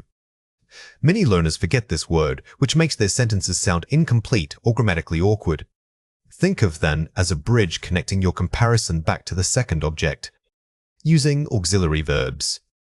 We must use a form of to be is, are, was, were before the comparative adjective. Remember that we are describing a state or quality at a specific time. Therefore, connecting your subject to the descriptive comparison requires the verb to be. This is crucial for correct tense agreement. Watch out for these 3 common mistakes. Don't say, the new puppy is bigger than dog. Say, the new puppy is bigger than a dog. When you compare two things, the second item must be fully specified. You cannot just use a general category like dog. Always include an article or specify the noun to make your comparison grammatically sound. Incorrect, this box is more big than that one. Correct, this box is bigger than that one. Be careful not to mix up the rules. Since big is a short, single-syllable adjective, you must use the -ern ending. We only use mores for longer adjectives like expensive or beautiful. Don't say smaller than my backpack. Say, it is smaller than my backpack. A complete sentence needs a subject and a main verb. If you only provide the comparison phrase, it sounds like an incomplete thought or a fragment. Always start with who or what is doing the comparing. Here are 4 ways to practice. Pairing abstract ideas. You can compare things that aren't physical, like emotions or difficulty. For example, math is harder than art. When comparing ideas, remember that the adjective describes the abstract concept itself, not a tangible object. This expands your vocabulary dramatically because you are no longer limited to measuring size. Using intensifiers effectively. Use much or far when the difference is very large, and a little for minor differences. The right intensifier adds nuance. If you only say bigger, it sounds neutral. Adding much emphasizes that the difference is significant, making your description much more vivid. Forming negative comparisons. To negate a comparison, use phrases like is not bigger than or is no smaller than. This structure is useful when you need to correct someone's assumption about size. Saying it is not smaller than means the 2 items are equal in size. Reviewing equal comparisons. Remember that when things are exactly the same, we use A's, G, it is as big A's. Mastering comparisons means mastering all 3 forms, bigger than, smaller than, and equally sized using A's. As. Always know which structure to apply based on whether you are showing a difference or inequality. Adverbs of frequency tell us how often an action happens. They are essential tools for describing habits and routines. Think of them as a scale ranging from always to never. We use words like always, sometimes, or rarely to position ourselves on this spectrum. Understanding their meaning helps you speak about your life with precision. These adverbs don't just give us a percentage, they help paint a picture of consistency in someone's life. When you use these words, the listener gets a very clear image of how predictable an action is. Practice using them to describe routine things in your daily life. Here are 5 examples. I always drink coffee in the morning. Always, high frequency. Notice how always sits right before the main verb, drink. This placement is typical for most action verbs. It emphasizes that this is a non-negotiable part of your routine. She sometimes studies late at night. Sometimes, medium frequency. With sometimes, the action is less certain than when using always. It shows flexibility in the routine and makes your speech sound more natural. They rarely visit the museum. Rarely, low frequency. The word rarely implies that the activity is unusual for them. It suggests they have other priorities or interests that keep them busy. He never eats fast food. Never, zero frequency. Using never is a strong statement about habits. It means this action is completely outside of his routine or preference. We are always tired after work. Always, after to be. This example shows a key rule. When you use the verb to be, the adverbs of frequency go after it. This is different from placement with action verbs. Here are 3 reasons why this matters. Rule 1. Before the main verb. For most actions, place the adverb right before the main verb. This is the most common rule you need to remember. Think of the adverb and the main verb as a pair that must stay close together in the sentence structure. It gives rhythm to your speaking. Rule 2. After to be. If you use forms of the verb to be, like am, is, or are, place the adverb after it. This is a critical exception to the rule. You cannot put always before are. Remember that structure, subject plus to be plus frequency adverb. This pattern will save you many mistakes. Rule 3. Questions and negatives. In questions or negative statements, the usual placement still applies. Even when forming questions with do's or negatives using don't, you maintain the standard rule. The adverb goes before the main verb in both cases. Watch out for these 3 common mistakes. Don't say, I always goes to the gym. Say, I always go to the gym. The mistake here was mixing up the simple present tense rules we covered previously. Remember that when using I, we never need the extras. The frequency adverb does not change this rule. Some learners say, he is always tired. The better way to say this is, he is always tired. This example reminds us of the placement rule. Since are and is are forms of to be, the adverb must follow them, modifying their state. Incorrect. Do you sometimes eat pizza? Correct. Do you sometimes eat pizza? This error involves two concepts. First, in questions using do, the main verb takes its base form. Second, the adverb of frequency also follows this structure. Here are 4 ways to practice. Build a routine list. Think of 5 things you do every week and assign a frequency to each. Don't just list the words, try building full sentences around them. Speaking these routine descriptions out loud will help solidify the correct placement in your memory. Interview a partner. Ask someone about their habits using how often do you and write down their answers. This is excellent practice because it forces you to listen for the placement of the adverbs. Pay attention to whether they put the adverb before the verb or after the verb. Use comparatives. Compare your habits with someone else's using frequency. I always read, but he sometimes watches TV. Using these adverbs in comparison makes your English sound much more nuanced. It allows you to move beyond simple statements and into detailed descriptions of lifestyle differences. Mix up the verbs. Practice with actions that use different grammar rules, e.g., to be's versus action verbs. The key to mastering this topic is recognizing which verb structure you are using at any moment. If it involves am, is, or are, remember the placement rule immediately. Listening for detail in casual conversation can be very challenging because natural speech is often fast and full of interruptions. It requires more than just hearing words. You must predict what the speaker intends to say next. A key strategy is listening for context, which means using the surrounding information to fill in any gaps or unclear phrases. We also need to focus on identifying conversational pivots, the moments where the topic shifts abruptly, demanding your full attention. When we talk about listening for context, we are actually engaging in inference. Your brain is doing background work, predicting the meaning even when a word is missed. Don't panic if you miss a phrase. Instead, try to summarize what was said before and after that moment to reconstruct the overall idea. You are about to hear a listening passage. Get ready to listen and take notes. Hi there. I don't think we've met. My name is David Chen. Are you enjoying the conference? Oh, it's quite overwhelming, isn't it? There are so many people and so much information coming at you all day. I work in sustainable urban development downtown. How about yourself? What brings you to this industry event? Lisa Rodriguez. I actually handle public relations for a small tech startup that focuses on renewable energy solutions. It's fascinating stuff. We just finished securing funding, which has been quite a journey. You based locally or did you travel for the conference? Oh, London is lovely this time of year. My office is near Covent Garden.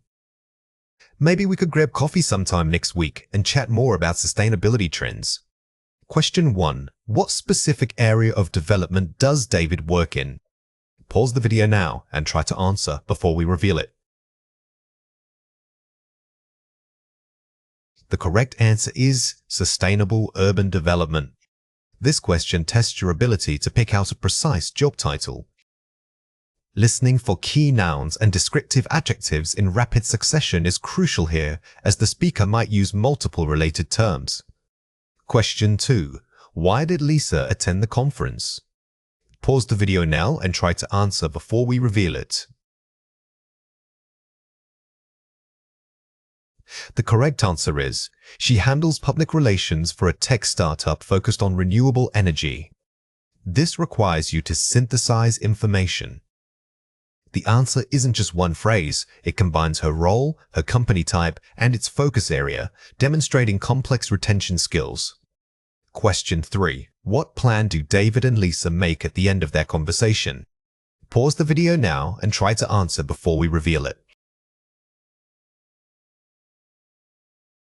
The correct answer is, They suggest getting coffee next week to talk about sustainability trends. The final part of a dialogue often contains an action item or agreement. Listening for polite suggestions like, "Maybe we could," signals that a future plan is being made, which is important in real-life conversations. Here are 5 examples. I don't think we've met.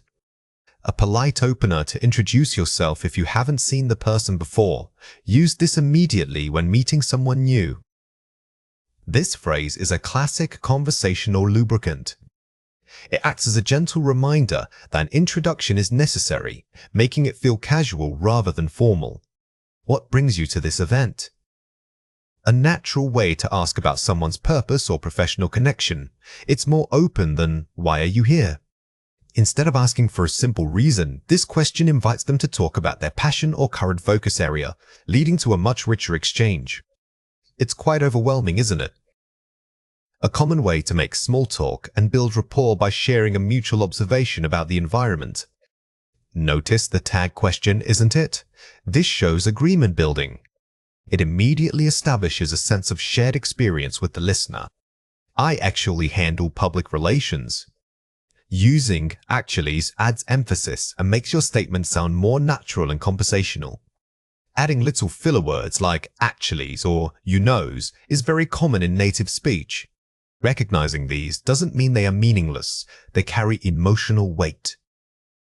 Maybe we could grab coffee sometime. A low-pressure way to suggest a follow-up meeting without committing to a solid date right away. This phrasing is perfect because maybe and could soften the invitation. It gives both parties an easy out, which is key for building professional relationships. Listen again and fill in the missing words. Lisa is responsible for public relations, which means she helps her company to blank its message. Pause the video now and fill in the blank before we reveal the answer. The correct answer is promote. The verb promote is central to PR. Remember that this field involves shaping how others view the company. It's about managing perception. David suggested they meet for coffee next week to discuss blank trends. Pause the video now and fill in the blank before we reveal the answer. The correct answer is sustainability. This vocabulary ties back directly to the main theme. Focusing on topic-specific nouns like sustainabilities helps you build a professional lexicon. Lisa mentioned that her startup has recently blank funding, which was difficult. Pause the video now and fill in the blank before we reveal the answer. The correct answer is secured. The word secured implies effort and achievement. When listening for verbs in business contexts, look for words related to success or acquisition. David noted that the conference felt very blank due to the large number of attendees. Pause the video now and fill in the blank before we reveal the answer. The correct answer is overwhelming. Understanding adjectives used to describe emotional states like overwhelming is vital for grasping the tone and mood set by speakers. Here are 4 ways to practice. Active listening. Focus on the speaker's intent. Don't just listen to words. Pay attention to their tone, pace, and body language. Were they hesitant? Did they sound excited? True active listening means processing non-verbal cues. If a speaker changes their pitch or slows down significantly, it often signals that the information coming next is critical. Dictation. Write down exactly what you hear. Use this technique for short phrases. It forces your ear to recognize sounds, phonemes, rather than just recognizing common words. When doing dictation, don't worry about meaning at first. Focus on the sound structure. This trains your phonetic awareness, which is fundamental to understanding different accents. Shadowing. Repeat immediately after hearing it. Listen to a native speaker and try to repeat what they say right away, mimicking their rhythm and intonation perfectly. Shadowing is excellent for bridging the gap between understanding English and sounding like a fluent speaker. It builds muscle memory for speaking patterns. Predictive listening. Guess what comes next? Based on the first half of a conversation, mentally prepare several possible endings or turns of phrase. This keeps your brain engaged and ready. This is perhaps the most advanced skill. By predicting the topic shift, for example, moving from jobs to hobbies, you're anticipating vocabulary, which minimizes comprehension breaks. Now it is your turn to practice. Read or listen to the following passage carefully. It was great talking to you, Lisa. I really enjoyed hearing about the startup's progress. We should definitely keep in touch. My card is here. It has my professional email and phone number. You can also find me on LinkedIn, which might be helpful for networking. Remember to send me an invite there. What's your best email address? Oh, let me just write that down. Is this correct? lisa.rodriguez@example.com? Perfect. And do you prefer WhatsApp or traditional email for quick follow-ups? I usually use email unless it's urgent. Here is my personal number too, just in case. Question 1. What 3 forms of contact information does David provide? Pause the video now and write your answer before we reveal it. The correct answer is a physical business card, email, phone, LinkedIn, and a personal phone number. This passage requires you to track multiple pieces of data. Listen for listing structures phrases like, "It has my email," and to ensure you capture everything accurately. Question 2. What specific confirmation does David ask Lisa to do regarding her contact details? Pause the video now and write your answer before we reveal it. The correct answer is, he asks if the written email address is correct, repeating it back to confirm pronunciation. The act of repetition and confirming information is a very common conversational move. Listening for this structure helps you understand how speakers manage accuracy in real time. Here are 4 ways to practice. Use figurative language. Instead of, "The couch is big," try, "The couch looks like a cloud to sink into." Figurative language, like similes and metaphors, brings your description to life. Don't just state facts. Paint pictures with words that invoke senses beyond sight. Ask follow-up questions.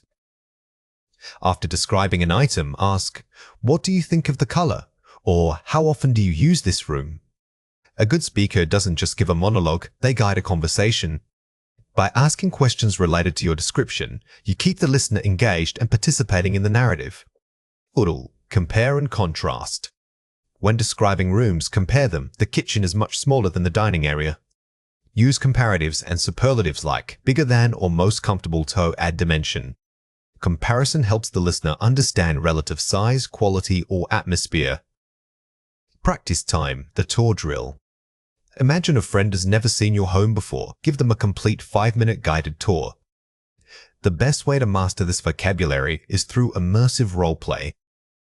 Pretend you are giving a real, detailed tour of any room. Your actual classroom or living space will work perfectly. When we talk about plans that we have already decided on or things we intend to do in the future, we use the structure "to be going to." This phrase is perfect for stating your current intentions.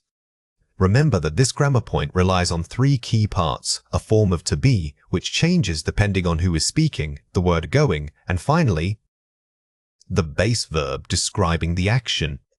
For example, if I am making plans now, I say, "I am going to study later." The most important thing to remember here is that you must always correctly match the form of to be, am, are, or is with your subject.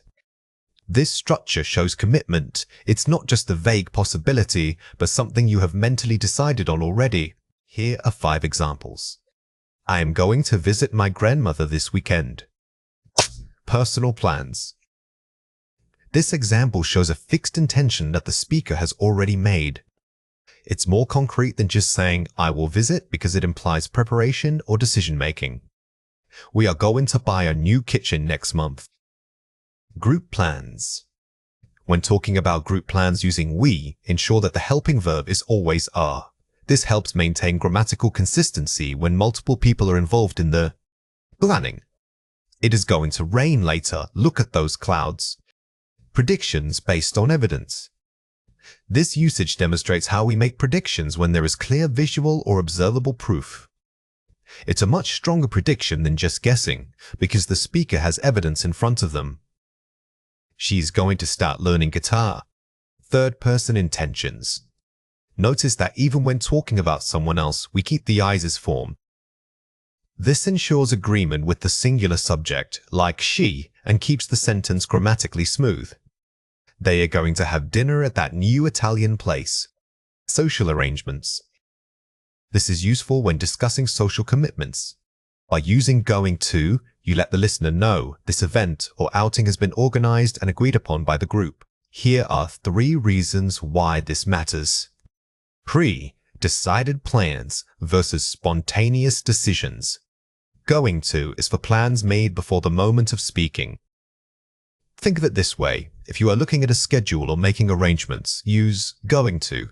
If you just decided 5 seconds ago after seeing something amazing, then will might be better. Predicting based on evidence. If the evidence is visible right now, we predict using going to. This distinction is critical for fluency. We don't just guess about the future, we use observable facts to make strong predictions, and that requires this specific grammatical structure. The timing of commitment. Using going to shows a higher degree of certainty or commitment. While all future forms talk about time, using going to signals that the speaker has already thought through and potentially organized this action. It conveys a sense of readiness. Watch out for these 3 common mistakes. Don't say, I'm going to call you tomorrow. Say, I am going to call you tomorrow. The most frequent error is forgetting the auxiliary verb to be. Remember, just like with present continuous tense, this entire structure needs the correct form of am, is, or are to function properly.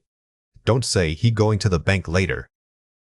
Say, he is going to the bank later. This mistake involves ignoring subject-verb agreement. If your subject, he, takes the verb is, you must use that specific form of to be. Never let it slip. Don't say, we going to eat pizza tonight? Say, are we going to eat pizza tonight? When forming a question, you must invert the structure. You move the form of to be to the very beginning of your sentence. This makes it a clear, correct interrogative structure. Here are 4 ways to practice. Use time markers clearly. Always include specific time words like tonight, next week, or by Friday. Adding definite time markers makes your plan sound much more natural and authoritative. It helps the listener understand exactly when this intention will take place. Practice asking questions back. Instead of just stating your plan, ask follow-up questions to open dialogue. Don't treat it like a monologue.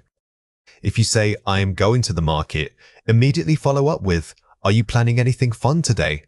This keeps the conversation flowing naturally. Use modal verbs for possibility. Mix in words like maybe or possiblies when plans are tentative. If your plan is not 100% certain, you don't have to stick strictly to the structure. Using these softening phrases helps convey hesitation and makes your speech sound more nuanced. Role-play different scenarios. Practice making plans with family, friends, and co-workers. The best way to master any grammar point is through varied practice. Role-playing different social dynamics helps you adjust your intonation and vocabulary for various planning situations. When we talk about weather, we need more than just simple nouns like rain or sun. We are going to focus on using descriptive adjectives and strong verbs. These words allow you to paint a vivid picture for your listener or reader. Mastering these descriptions is key to sounding natural and sophisticated in English conversation. Instead of simply stating the weather, think about how it feels. Are you talking about the sound, the color of the sky, or the temperature? By learning specific vocabulary for different aspects like using damp instead of just wet, or crisp instead of just cool, you dramatically improve your descriptive power. Let's go through 6 words. For each word, I will say it clearly, then explain how to produce it correctly. The word is overcast. Say it again, overcast. Remember that overcast describes the sky itself, not necessarily the actual rain falling. It simply means there are no visible patches of blue sky. A common mistake is confusing this with just cloudy. Overcast suggests a uniform, heavy gray blanket. The word is torrential. Say it again, torrential. This word is perfect for academic writing or dramatic storytelling. It emphasizes extreme intensity, far beyond just heavy. If you want your listener to feel the force of the rain, use torrential instead of a milder adjective. The word is brisk. Say it again, brisk. Brisk is wonderful because it suggests freshness and vitality, not just coldness. When you say a brisk breeze, you are implying that the air feels clean and invigorating. Try pairing this word with seasons like autumn or spring. The word is gust. Say it again, gust. Gust is a very concise, powerful noun. It focuses on the brief moment of force. When you talk about wind patterns, using gust is much more descriptive than just saying strong wind. Think of it as an action that happens suddenly. The word is diminish. Say it again, diminish. This verb is useful for describing gradual changes over time, whether it's light, mist, or wind. Instead of saying the rain got lighter, you can use the rainfall diminished. This adds a formal, sophisticated tone to your narrative. The word is mild. Say it again, mild. If mild is used for temperature, it means pleasant and comfortable, not too hot, not too cold. It's a good neutral word. Be careful not to overuse it. Saving it for truly moderate conditions makes your descriptions more impactful. Here are 5 examples.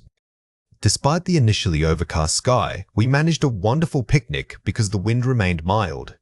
Mild, adj. Notice how mild here works against the negative image of an overcast day.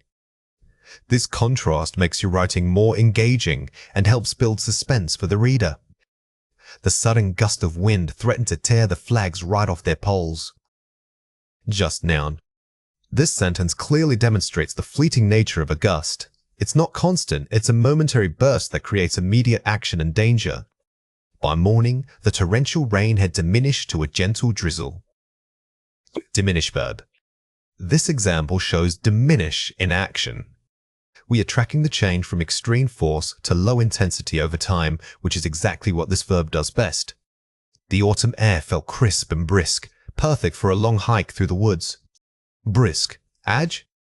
Using crisps here adds an auditory or tactile element. It suggests clean, sharp air. It's more sensory than simply saying cool, painting a richer picture of the weather. We packed layers just in case the overcast conditions brought unexpected rain. Overcast, adjh. This final sentence shows overcast being used as a contingency plan. It suggests that even when the sky looks bad, you must always be prepared for change. Let's compare 4 pairs. First, gloomy. Compare it with dreary. Emotional versus atmospheric mood. While both describe bad weather, gloomy often suggests a deeper, more emotional feeling, a sort of sadness tied to the atmosphere. Dreary, on the other hand, is more about the dull lack of activity or excitement caused by the persistent weather. First, downpour. Torrential rain. Collocation versus adjective usage. A downpour functions as a noun describing the event itself, making it perfect for headlines or quick descriptions. Torrential, however, is an adjective that you must pair with a noun like torrential rain. Understanding this structural difference is key. First, drizzle. Compare it with mist. Precipitation versus visibility fog. This comparison is about what kind of moisture we are discussing. Drizzle is liquid falling from the sky, but mist relates more to visibility. It's that faint, hazy dampness in the air itself. First, blustery. Compare it with windy. Whoa, intensity and style. Windy is simple and functional. It just means wind is present. Blustery, however, suggests a much more powerful, uncomfortable, or forceful type of wind. It elevates your description from basic to literary. Here are 4 ways to practice. Vocabulary. Mapping, grouping words. Try grouping the target vocabulary by associated weather conditions, e.g., wind, rain, sky. This organizational method helps your brain create strong networks between related concepts. Instead of learning brisk alone, you associate it instantly with autumn air or chilly day. It makes recall much faster. Collocation practice, pairing words. Write common pairings like torrential rain, overcast sky, or brisk breeze. Learning collocations which words naturally go together is crucial for sounding native. Native speakers don't just use correct grammar, they use natural combinations of words that feel right. Sentence expansion, adding detail. Take a simple sentence like, "It rained heavily," and expand it using at least 3 new target words. This exercise forces you to move beyond basic vocabulary. You are actively building complexity into your own speech rather than just repeating definitions. Speaking prompts, describing memories. Prepare a short talk describing the worst or best weather day of your life, naturally integrating all 6 words. The final step in vocabulary acquisition is production. By speaking about a personal memory, you give the vocabulary emotional weight and context, making it much easier to remember and use. Now it is your turn to practice.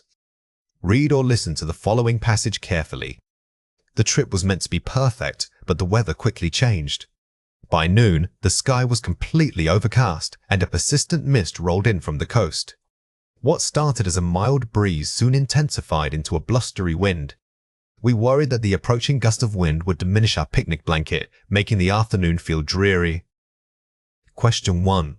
Find a word in the passage that means a faint, hazy dampness in the air. Pause the video now and write your answer before we reveal it. The correct answer is mist. The question tests your ability to distinguish between different types of moisture. While we talked about drizzle for falling water, mist specifically describes the atmospheric condition near the ground. It's about visibility rather than precipitation.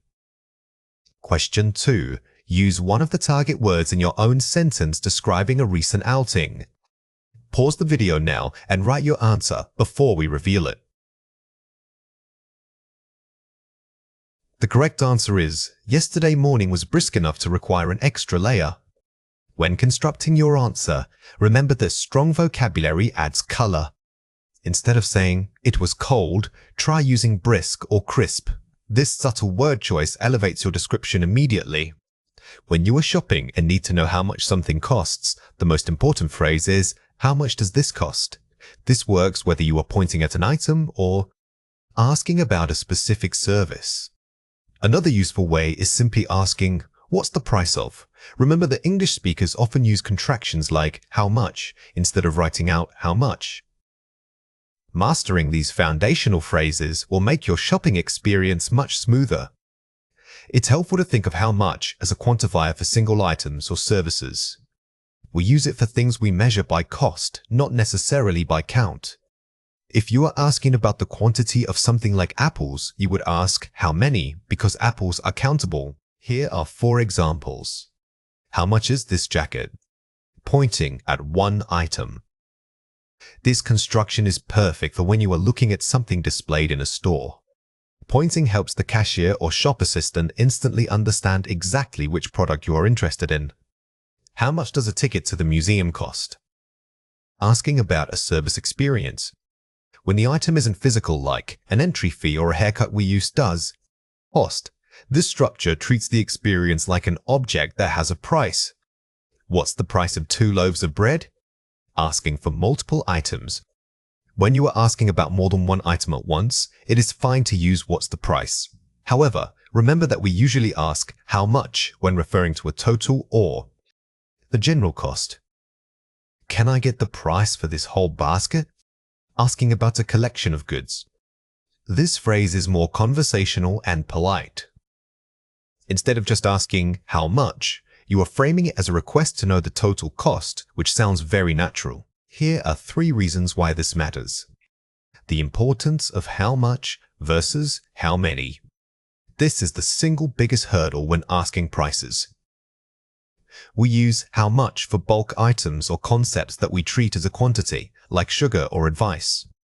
If you can count it using numbers and words, then you should switch to how many, using the verb cost. The structure changes depending on whether the item is singular or plural. When the subject is singular, like this phone, we use does cost. If you are referring to multiple items together, making the group the subject, it's often easier just to ask for the total price directly. Politeness and context. Always start with polite phrases. Adding small politeness markers like, "excuse me," or "could you tell me," dramatically improves your communication. It shows respect for the person's time, making them more willing to help. Watch out for these 3 common mistakes. Don't say, "how many money?" Say, "how much money?" The word money itself is treated as an uncountable mass noun in English. Even though we count dollars or euros, the concept of money flows like a liquid. Therefore, it always requires how much. Incorrect. What does this cost? Correct. How much does this cost? While people will still understand you, native speakers almost always default to using how much when discussing price. It is the standard phrasal unit for asking about value. Some learners say, "how much are these shirts?" The better way to say this is, "how much are these shirts?" This example actually highlights a correct usage. When the subject is plural like "these shirts," you must use the auxiliary verb are. The agreement between the subject and the helping verb is crucial here. Here are 4 ways to practice. Practice pointing vocabulary. When you can't name the item, point and ask the question. This is your fallback plan. If vocabulary fails you in a fast-paced store environment, don't panic about naming everything perfectly. Use gestures combined with one of our key phrases. The context will help everyone understand. Use negotiation phrases. If bargaining is appropriate, like at a market, remember to ask, "is that your best price, or can you do better?" Bargaining is a cultural skill, not just a language one. Knowing specific phrases like these shows confidence and helps keep the conversation flowing naturally. Be ready for units of measure. Sometimes they might ask you to confirm if the price includes tax or shipping. It's smart to always be aware of what kind of price you are getting. If a local vendor mentions taxes, it is perfectly acceptable to clarify, "does that include tax?" Role-play practice. Imagine you are in 3 different settings: a farmer's market, an electronics store, and a salon. Adjust your language for each one. The vocabulary changes depending on the setting. You won't use loaves of bread terminology in an electronics shop. Preparing by visualizing these contexts will make you sound much more fluent. Imperatives are a core part of English used to give direct instructions or commands. They tell someone exactly what action they need to take. The most important rule is that an imperative sentence always uses the base form of the verb. This means you simply use the infinitive form without any "to" attached. For example, instead of saying, "you should close the window," we just say, "close the window."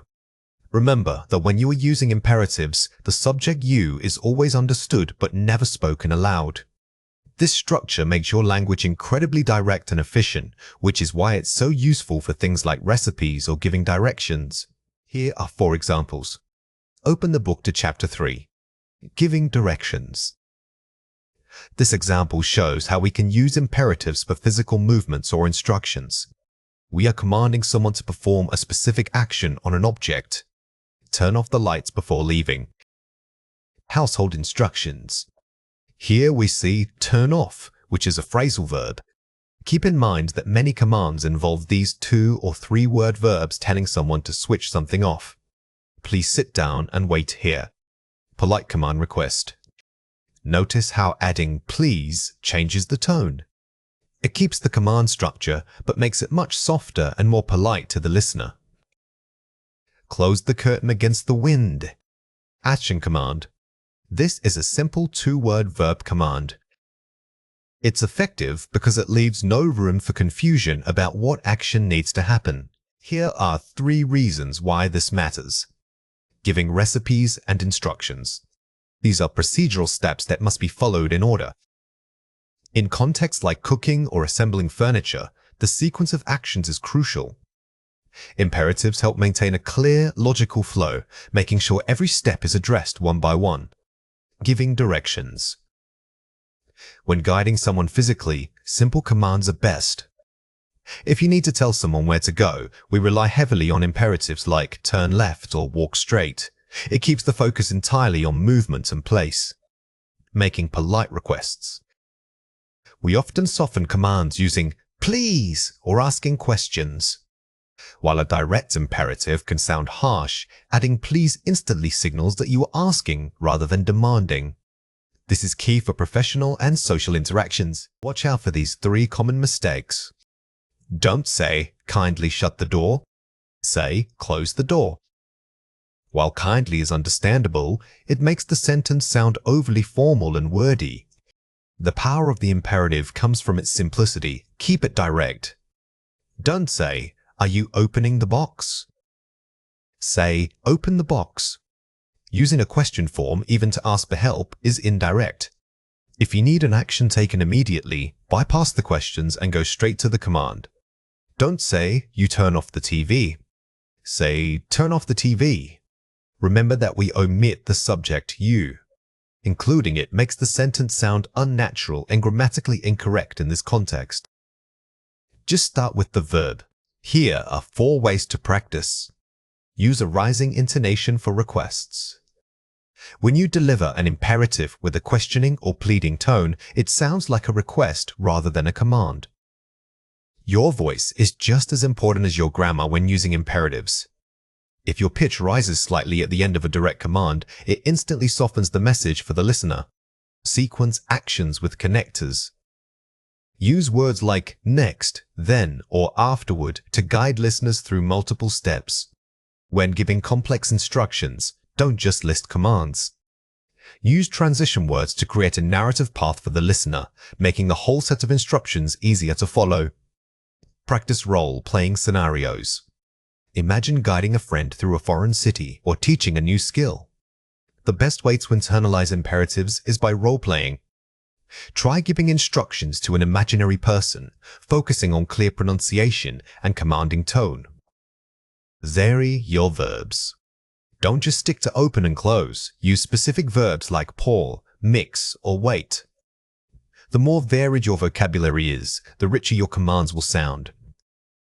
Instead of repeatedly saying move, use step, walk, or advance to add descriptive power. The modal verb can is used primarily to talk about present abilities or skills. Its structure is very simple. We use can, followed immediately by the base form of a verb, like I can swim. We also use it to ask if someone has permission. But remember that our focus today is on inherent ability.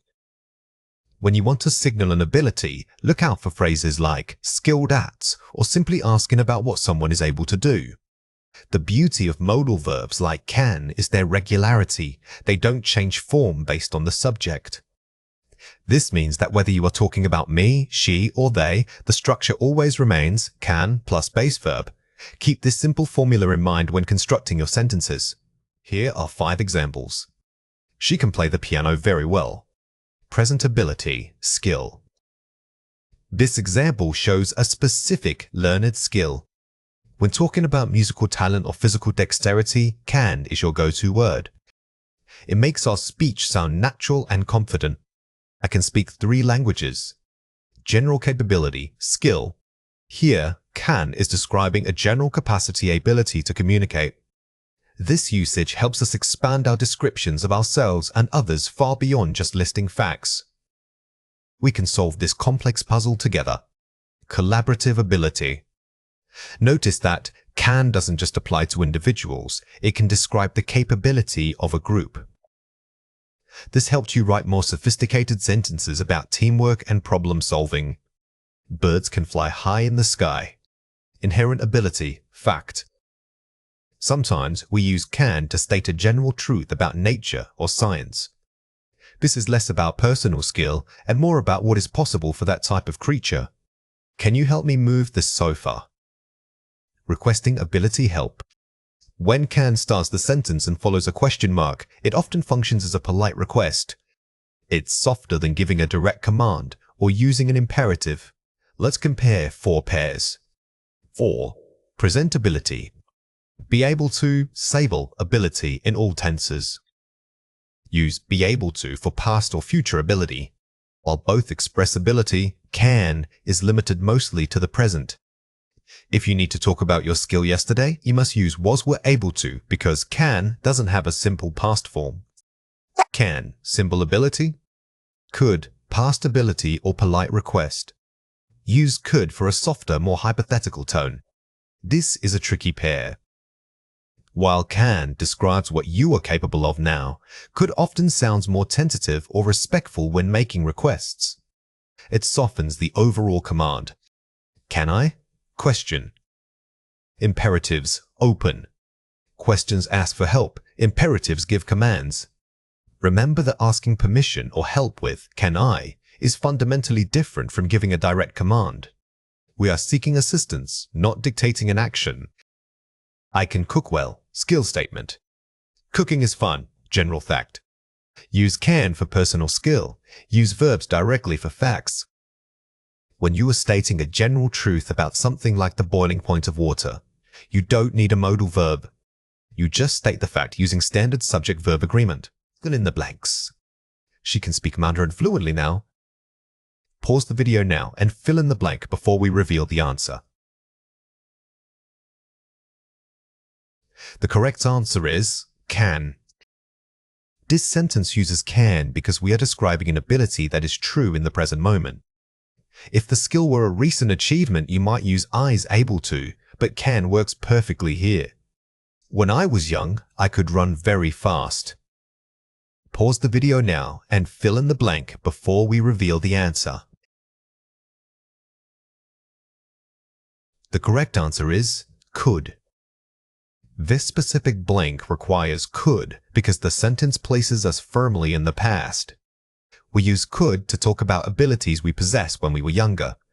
Next year, I will be able to drive a car. Pause the video now and fill in the blank before we reveal the answer. The correct answer is will be able to. For future skills, there is no simple modal verb. We must use the phrase will be able to.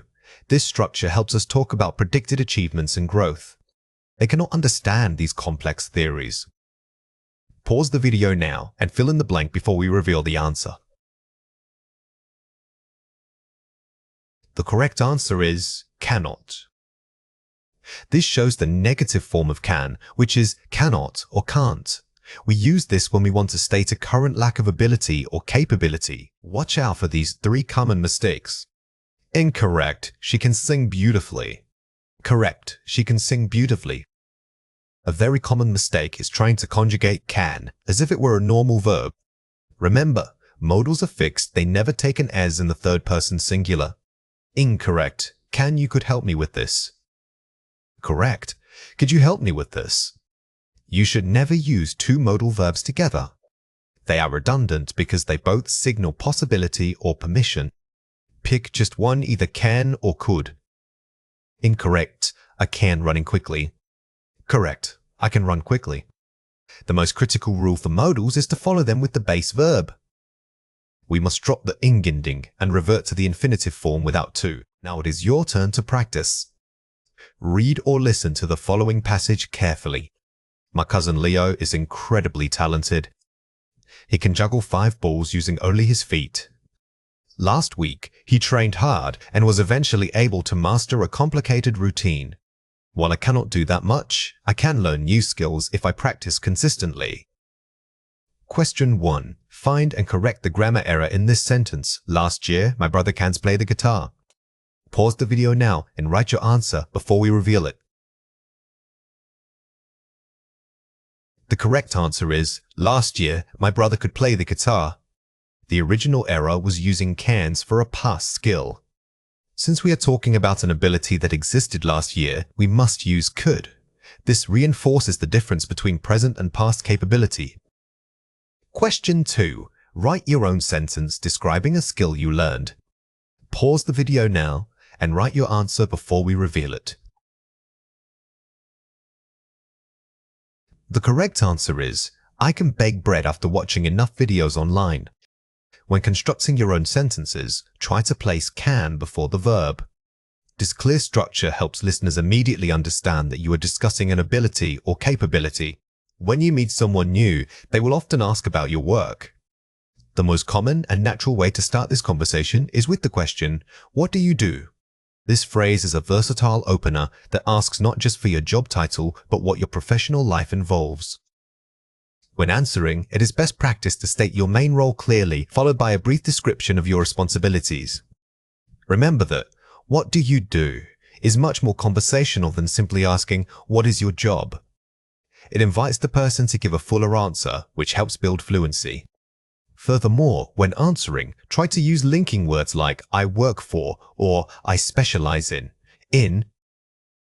This makes your response sound much more natural and sophisticated. Here are 5 examples. I am a software developer. I write and test code for new applications. Using job plus verb structure. Notice how this example moves beyond just stating the title. By adding "I write and test code," you give context to your role. This is crucial when speaking English because it helps the listener visualize what you actually do day to day. She works as a registered nurse at the city hospital. Using works as for professionalism. The phrase works as is highly useful when you want to sound formal or professional. It clearly demarcates your occupation from your personal identity. This structure provides grammatical clarity and helps prevent ambiguity in conversation. My uncle practices law at a large firm downtown, using practices for specific professions. For certain fields like medicine or law, native speakers often use specific verbs instead of just saying "I am a lawyer."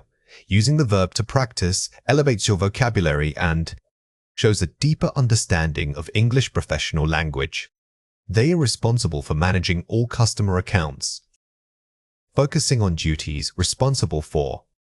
Instead of listing tasks, using the phrase "responsible for" allows you to summarize a large area of duty efficiently. This structure is perfect for job interviews or formal descriptions of your responsibilities. I handle marketing materials and social media campaigns. Using strong action verbs. In professional English, using strong action verbs like handle, manage, or coordinates makes your description much more vivid. Avoid simple verbs like do when you can use a powerful one that describes the specific action. Here are 3 reasons why this matters. The responsible for structure. This structure uses the preposition for followed by a gerund or ing form. When you use responsible for, the grammar requires an action word ending in sing. This is because you are describing a continuous area of duty. Think of it as defining the ongoing nature of your job duties. Using verbs and prepositions. Some jobs require specific prepositions, like working in an industry or at a company. Understanding collocation sorts that naturally go together is key here. For example, we work in the tech industry, but we work at the office building. These small preposition choices can significantly impact whether your English sounds natural. Present simple tense for routines. Your daily job duties are habits and routines, so they must be described using the present simple tense. Even if you are describing something you only do sometimes, keep the main structure in the simple present. This is because we are talking about your professional identity and routine function, which demands this specific tense. Watch out for these 3 common mistakes. Don't say, "I am doctor by profession." Say, "I am a doctor by profession." The most common error here is forgetting the article a. When you name an occupation, it is almost always treated as a single countable noun.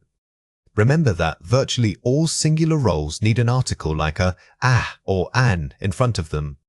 Incorrect, "My boss asked me to do the reports." Correct, "My boss asked me to do the reports." This mistake involves incorrect verb patterns after reporting verbs. When you use asked, you need the structure of to plus the infinitive form of the verb. This is a fundamental rule for giving instructions or reports. Don't say, "She works as professor at the university." Say, "She works as a professor at the university." This mistake combines 2 articles issues. First, professors needs an article. Second, you cannot use a before universities if it is part of a fixed location name. Practice counting the nouns to decide where the articles are needed. Here are 4 ways to practice. What about your challenges? Instead of listing duties, discuss what is difficult or rewarding about your job. To sound more fluent, don't just list tasks, describe the experience of the work. Using phrases like "the hardest part is" or "I really enjoy" makes you sound thoughtful and engaging. discuss trends in your field. Mention how technology or global changes are affecting the job market. This is a fantastic way to elevate your conversation from simply reporting facts to discussing opinions. By mentioning industry trends, you demonstrate not only knowledge of English but also deep insight into your profession. Ask follow-up questions. Don't let the conversation end with just one person speaking. Ask open-ended questions back. A good conversationalist is always asking questions. Try asking, "What drew you to that field?" or "How long have you been doing it?" This keeps the dialogue balanced and shows genuine interest in the other speaker. Use quantifying adjectives. Describe your workload, heavy, light, or the scope of your work, global, local. Using descriptive adjectives helps paint a clearer picture than just stating job titles. Instead of saying, "I manage accounts," try saying, "I manage a large portfolio of global client accounts." This adds detail and richness to all your descriptions. The past simple tense is used to talk about actions that started and finished at a specific time in the past. For most regular verbs, forming the past simple is straightforward. You simply add ed to the base form of the verb. Remember to pay attention to spelling changes depending on the final sound. Signal words that often prompt this tense include yesterday, last night, or 2 years ago. Always use the past simple when the time frame is clearly defined. It's crucial to remember that while adding ed is the rule, pronunciation matters just as much. When a verb ends in an unvoiced sound, like wash, we pronounce it with a sound washed. For verbs ending in l or e, we simply add the suffix. Practicing these phonetic changes will make your spoken English sound much more natural. Here are 5 examples. She walked to the market yesterday afternoon. Walked ved. Notice how walk is a single-syllable verb. When we add ed, it creates that distinct sound at the end of your voice. This action was completed entirely in the past. They studied grammar rules last semester. Studied ved. This is a great example of a verb that needs an extra eyes to maintain the proper sound. When we add e to verbs ending in consonant plus y, changing it to e makes the pronunciation much clearer. He climbed the ladder quickly. Climbed ved. Here we see a verb where the base word already ends in m, which is a nasal sound. The addition of d makes the pronunciation very smooth and soft, marking it as a finished action. We cleaned the entire apartment last weekend. Cleaned ved. The past tense is used here because the activity of cleaning was confined to a specific time period last weekend. We are telling a story about something that happened and ended. The students watched the film together. Watched ved. This example shows us how watch changes its pronunciation when we add ed. Because it ends in a sound, the added edit is pronounced as a quick id, making the word sound like watched. Let's compare 4 pairs. Past simple tense finished action. Present simple tense, fact or habit. Time specificity matters. The biggest difference is the time frame. If you use live in the present simple, it's a general truth about the person. But if you say lived, you must specify when that action happened to make sense. Regular verb at ending. Irregular verb change form went, saw. Learn both types. While understanding the ed rule is helpful, remember that English has hundreds of irregular verbs. You must memorize these changes because they do not follow any predictable pattern like adding ed. Past simple, single defined event. Used to past habit or state. Completed action versus routine. We use used to when we are describing a condition or pattern that was true in the past but is no longer true now. It suggests a change over time, which is different from a single completed event. Simple past, yesterday I played. Present perfect, I've played today. Past versus connection to now. The present perfect connects the past to the present moment, often using evers or never. However, if you use a specific time marker like yesterday, you must firmly stick with the past simple tense. Fill in the blank with the correct past simple form of the verb. Yesterday she can a lovely poem for class. Pause the video now and fill in the blank before we reveal the answer. The correct answer is wrote. Even though writes is technically irregular, this exercise focused on identifying that an action completed yesterday requires the past simple tense. If we were using a regular verb like cleaned, the rule would be simpler. Last month, they flew to the coast for vacation. Pause the video now and fill in the blank before we reveal the answer. The correct answer is traveled. This sentence demands the past simple because last month sets a clear boundary in time for this action. All verbs describing finished actions must take that ed ending or change form. When I was young, I soccer every afternoon. Pause the video now and fill in the blank before we reveal the answer. The correct answer is played. Although the phrase suggests a habit because we are anchored to when I was young, it places us firmly in the past. Using played confirms that this routine is over now. The construction worker's lady, the wall before lunchtime. Pause the video now and fill in the blank before we reveal the answer. The correct answer is demolished.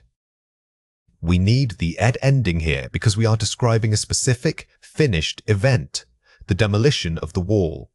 This action was completed before another point in time. Watch out for these 3 common mistakes. Incorrect spelling form, they go to the museum last week. Correct, irregular, they went to the museum last week. This is a common mistake because speakers often try to apply the regular ed rule even when the verb is highly irregular. Always be alert. If you know it's an irregular verb, don't guess. Check your memorized list. Incorrect tense, I called my mother yesterday. Correct past simple, I called my mother yesterday. The presence of yesterdays is a powerful time signal. When you see it, your brain should immediately switch to the past simple tense. Never use the base form when referring to yesterday. Incorrect spelling, she played the piano well. Correct spelling, she played the piano well. While play is a regular verb, remember that the spelling rule for adding ed changes based on the final sound. For verbs ending in single syllables and consonant sounds, we must double the final consonant before adding ed. Now it is your turn to practice. Read or listen to the following passage carefully. My family visited Florence last summer. We explored many beautiful streets and ate delicious pasta every day. One afternoon, we walked across a bridge that overlooked the Arno River. After lunch, we climbed up to a high viewpoint where we watched the entire cityscape. It was an unforgettable trip full of history. Question 1. Find and correct the grammar error in this sentence. The family visit Florence last summer. Pause the video now and write your answer before we reveal it. The correct answer is the family visited Florence last summer. This passage is designed to immerse you in continuous past action. By spotting that lack of ed on visit, you are reinforcing the necessity of applying the regular verb rule consistently when telling a story. Question 2. Write your own sentence using this grammar point. Pause the video now and write your answer before we reveal it. The correct answer is, last night I decorated my room for a party. When writing your own sentences, try to incorporate different types of regular verbs, some ending in, some in, and those requiring the I spelling change. This comprehensive practice solidifies the rule. Sometimes, verbs in English refuse to follow a pattern. These are called irregular verbs. Unlike the regular verbs we covered before that just take an ed ending, these verbs change their entire form when they move into the past tense. For example, instead of saying goed, we must say went. You cannot predict them, you simply have to memorize them. We often use signal words like yesterday, last night, or specific dates to tell ourselves that we need this special irregular form. The key takeaway here is memorization. There isn't a single rule for all irregular verbs, which makes them challenging. Think of these verbs as unique personalities. They don't follow the classroom rules. Focus on learning groups of common irregulars like go went or seesaw rather than trying to learn them one by one. Here are 5 examples. Yesterday, I saw a beautiful sunset from the park. Saw, past simple of sees. Notice how see becomes saw. This change is mandatory because it establishes the action as completed in the past. If you use the base form, your sentence loses its timeline consistency. They went to the cinema last weekend. Went past simple of go. This is one of the most common verbs learners mistake. Remember that went is the only correct form for the past tense of to go. It signals movement and a completed activity. She ate pizza for dinner last night. Ate her past simple of eat. The pattern here is changing the vowel sound in the root word. It's not a suffix change like adding ed. It's an internal transformation that must be remembered. We bought new shoes when we shopped downtown. Bought, past simple of buy. This verb is also tricky because the spelling changes significantly. It's important to use this specialized form whenever you talk about a purchase that was completed in the past. He wrote a letter to his grandmother yesterday. Wrote past simple of write. Look at how the consonant cluster changes. The ability to correctly conjugate verbs like this is what gives fluency to your spoken English. Practice these forms in conversation. Let's compare 4 pairs. Present simple I go. Past simple irregular I went. Time shift is everything. The most crucial distinction when using irregular verbs is the time frame. If you use go, you are talking about habits or facts. If you use went, you are narrating a specific past event. Regular past simple, I cleaned. Irregular past simple, I saw. Always check the list. While both show a completed action, you cannot rely on the ed rule. If the verb is irregular, even if it looks like it should take I ed, you must use its specialized past form. Base form, I see. Past perfect, I had seen. Irregulars are needed for all tenses. Even when building complex grammar structures like the past perfect tense, irregular verbs keep showing their unique forms. This shows that mastering these verbs is foundational to advanced English fluency. Simple present, she takes. Past simple irregular, she took. Focus on the action's completion. Remember that irregular verbs are used across all subjects, unlike some other grammar points. The form changes regardless of whether the subject is he, she, or it. Consistency is key. Fill in the blank with the correct irregular past tense form. Last year, my family bought a new house near the lake. Pause the video now and fill in the blank before we reveal the answer. The correct answer is bought. The signal word last year immediately tells us we need the simple past. Since buys is irregular, we don't add ed, we use its unique form, which is bought. I see that movie 3 times when I was a child. Pause the video now and fill in the blank before we reveal the answer. The correct answer is saw. Thinking back to childhood requires the simple past. We must remember that the base verb to see changes completely to saw. This is far different from simply adding ed, which would be incorrect. When they were young, they run every morning. Pause the video now and fill in the blank before we reveal the answer. The correct answer is ran. This verb changed its vowel sound to create the past form. This shift is very common among irregular verbs, and it's a good example of why simply adding ed never works. We had breakfast at 10 o'clock yesterday. Pause the video now and fill in the blank before we reveal the answer. The correct answer is had. Again, yesterday's cues us into the past. The root verb to have transforms into had. This simple form change is essential for telling clear stories about your daily life. Watch out for these 3 common mistakes. Incorrect, I go to the store yesterday. Correct, I went to the store yesterday. The most frequent mistake is treating irregular verbs like regular ones. Remember, go goes to went, never goed. When you see a verb that doesn't follow the ed rule, immediately think of its special past form. Incorrect, she sawed the wood yesterday. Correct, she sawed the wood yesterday. Correction, cut. Sometimes learners try to create a pattern by adding ed even when the verb is completely different, like to cut. This shows that context and memorization are more important than trying to force an artificial rule. Incorrect. Did you eat dinner already? Correct. Did you eat dinner already? A vital point with the simple past is that when we use an auxiliary verb like did, the main verb must always revert to its base form. The past tense marker is carried by did, not by the main verb itself. Now it is your turn to practice. Read or listen to the following passage carefully. Last Saturday, I went to the market with my friend. We saw many unusual things and bought some fresh bread. My friend ate a huge apple while we walked through the busy streets. This was much better than when we stayed home. Question 1.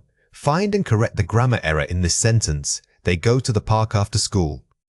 Pause the video now and write your answer before we reveal it.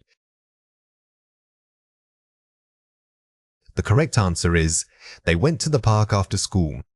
The sentence uses a time marker, after school, which demands the simple past. Since go is irregular, we must correct go back to its proper form, went. This checks your understanding of both the rule and the specific conjugation. Question 2. Write your own sentence using an irregular verb that means to hear. Pause the video now and write your answer before we reveal it. The correct answer is, I heard the news on the radio last night. Great job. Using a unique irregular verb like hears in the past tense shows true mastery of this concept. Remember that these verbs are highly useful for making your storytelling sound much more natural and sophisticated. Welcome to our lesson on travel and transportation vocabulary.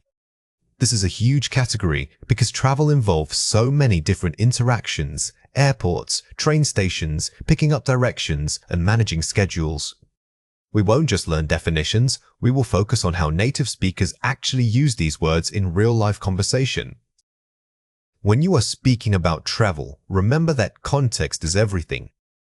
For example, saying, I left the station means something very different than I departed from the terminal. Pay close attention to prepositions and collocations because those small connecting words change the entire meaning of your sentence. Let's go through 6 words. For each word I will say it clearly, then explain how to produce it correctly. The word is itinerary. Say it again, itinerary. An itinerary is more than just a list of places, it's the full scheduled plan for your trip. When you say your itinerary, you are talking about the chronological structure of events, not just the destinations themselves. You often need to check your itinerary at major transport hubs. The word is commute. Say it again, commute. The word commute usually refers to a routine, daily journey, most often associated with getting to a job or school. It implies regularity and predictability. Remember that it can function as both a noun and a verb, making it very versatile in conversation. The word is depart. Say it again, depart. We use departs when talking about structured, scheduled departures from official locations like airports and stations. While you can say, I left, using depart sounds much more formal and appropriate for announcements and timetables. The word is terminal. Say it again, terminal. The terminal is a specific piece of infrastructure, usually large and dedicated to one mode of transport, like an airport or port. Be careful not to confuse it with the general station, which might encompass more services than just passenger boarding. The word is fare. Say it again, fare. The fare refers specifically to the cost of passage, whether it's on a bus, train, or subway. It's not just any price, it's the fee associated with using public transport services. Always remember to ask about the fare before you start your journey. The word is navigate. Say it again, navigate. To navigate means more than just finding a direction. It implies successfully plotting a course or path, whether that's using GPS or reading physical signs. It is a highly useful verb when asking for detailed directions. Here are 5 examples. Our new itinerary suggests we take the high-speed train to Milan. Itinerary, noun. Notice how itinerary sets the stage for the rest of the trip. It tells us that everything the travel method and the destinations has already been planned out. This word is perfect for discussing group tours or structured vacations. I spend nearly 2 hours every day commuting into the city center. Commute, verb. The phrase, spend time commuting, is a very common collocate. It emphasizes that this journey takes up a significant portion of your daily schedule. You might expand on this by talking about ways to make your commute more enjoyable. The flight will depart from gate C42 at exactly 3 o'clock. Depart, verb. When using depart, it is very common to specify the departure point or gate number. This makes the sentence sound precise and official, which is excellent for airport interactions. Follow the signs to the main terminal, check in at counter 7. Or noun. This sentence uses terminals as a physical location marker. Understanding that it refers to the massive facility helps you visualize airport or port layouts, making your listening comprehension much stronger. Please tell me what the current fare is for a bus ticket downtown. Fare, noun. When asking about money, specifying fare sounds more professional than just saying how much. It correctly identifies that you are inquiring about the transportation cost, not a general item price. Let's compare 4 pairs. First, depart. Compare it with leave. Register difference, formal versus informal. While both mean to go away, depart is far more formal and is used for scheduled events or official announcements. If you are telling a friend casually that you're going out, I'm leaving is much more natural than I depart. Always match the formality of your vocabulary to your audience. First, itinerary. Compare it with route. Scope difference, plan versus path. A route is simply the physical path you take from point A to point B. In contrast, an itinerary is a detailed plan that includes activities, timings, and modes of transport along that route. Think of it as the whole script for your trip. The first, terminal. Compare it with station. Specific location difference, building type.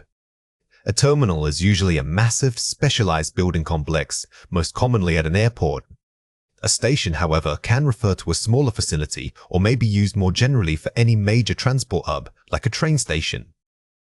Number first, commute. Compare it with journey. Frequency and duration, routine versus event. A journey implies an entire trip or adventure, often with emotional significance. A commute, however, emphasizes the routine, repetitive nature of daily travel.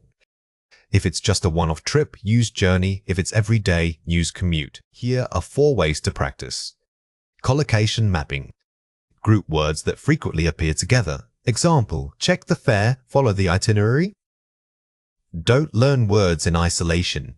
Is! Instead, try to memorize chunks of language. These are called collocations.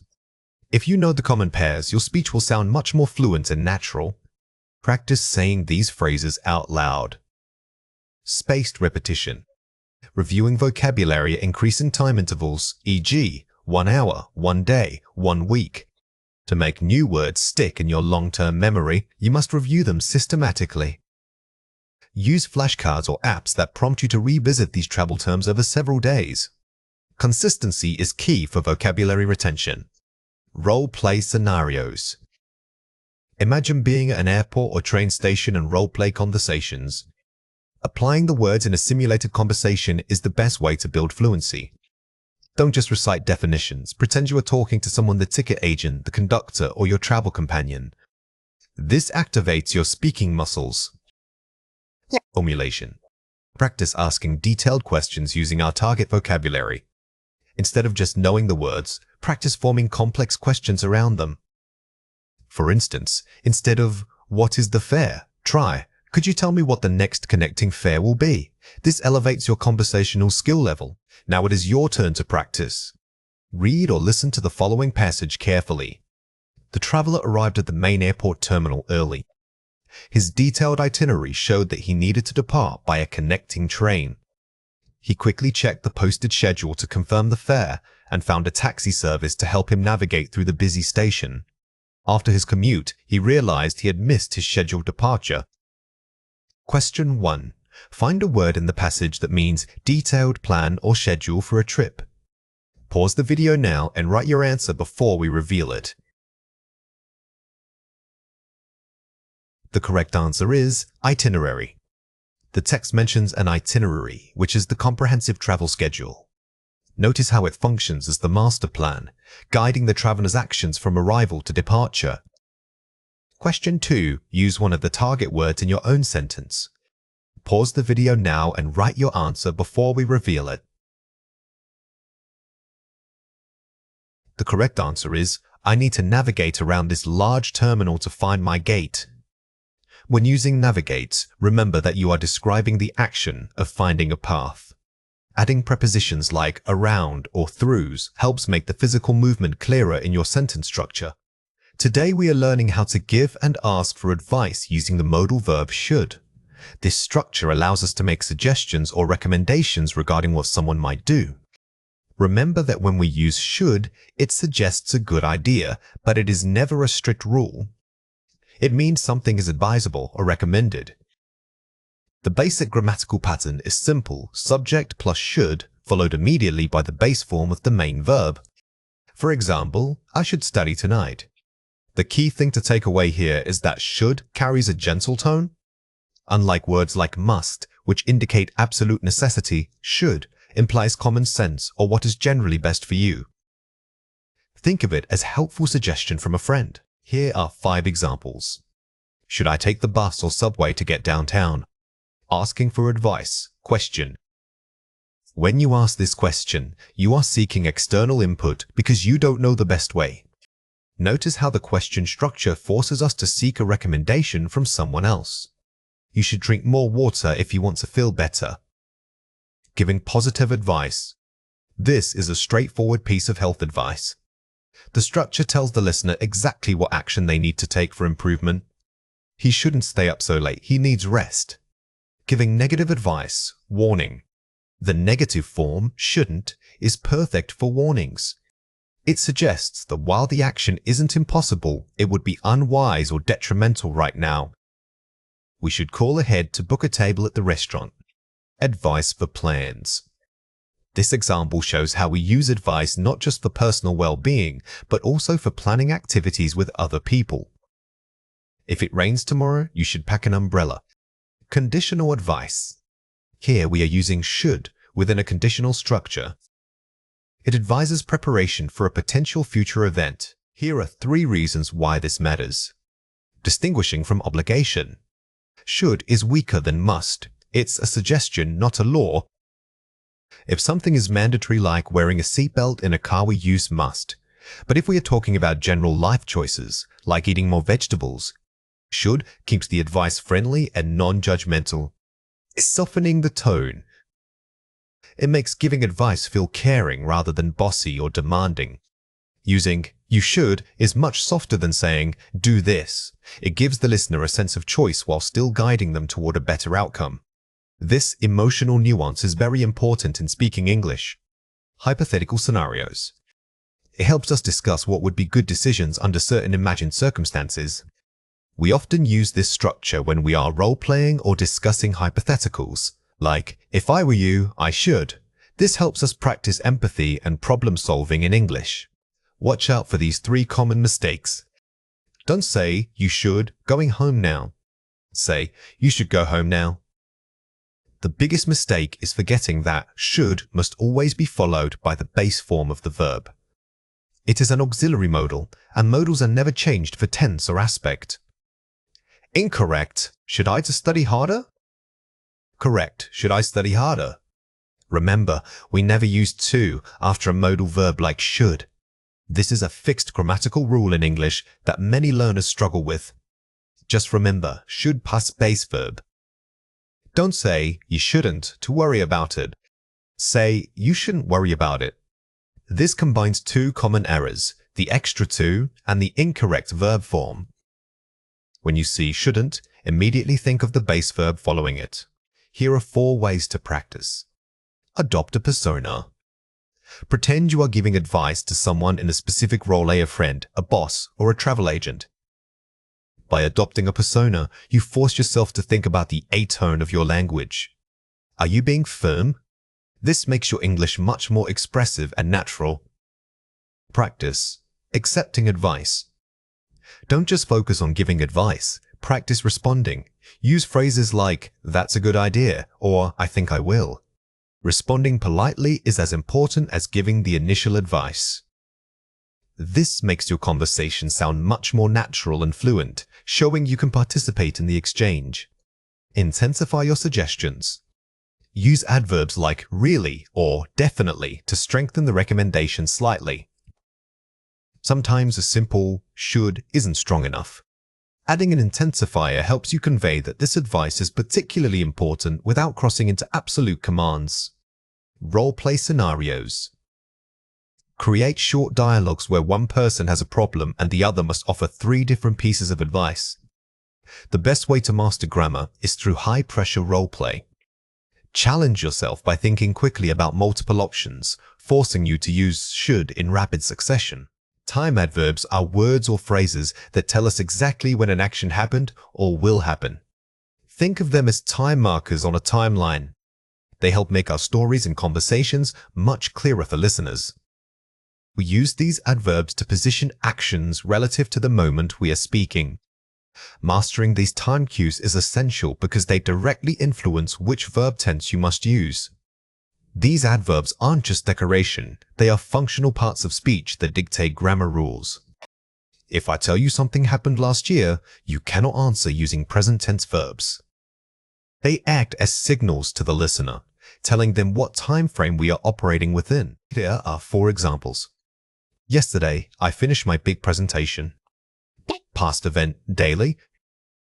Notice how yesterday immediately forces us into the past simple tense. This helps establish a completed action that occurred at a definitive time in the past. Next month, we will visit Paris. Future plan, longer term. Because next month is far away, we naturally use future tense structures like will. This clearly communicates that the action has not happened yet. Like, my friends and I ate sushi. Past event, weekly. Last week is a great example of a time phrase that anchors the entire sentence firmly in the past. The action was completed sometime during that previous week. By this time next year, I hope to be traveling. Future milestone, specific point. This phrase, by this time next year's, helps us talk about a prediction or an expectation at a specific future point. It shows that the action is planned but not yet complete. Here are 3 reasons why this matters. Consistency is key. The time adverb you choose dictates the tense of your main verb. We must maintain grammatical consistency. If we start with last night, the entire narrative needs to stay in the past tense to sound natural and correct. Past versus future markers. Adverbs like yesterday's are purely historical, while adverbs like next week's are predictive. Think of these time markers as traffic signals for grammar.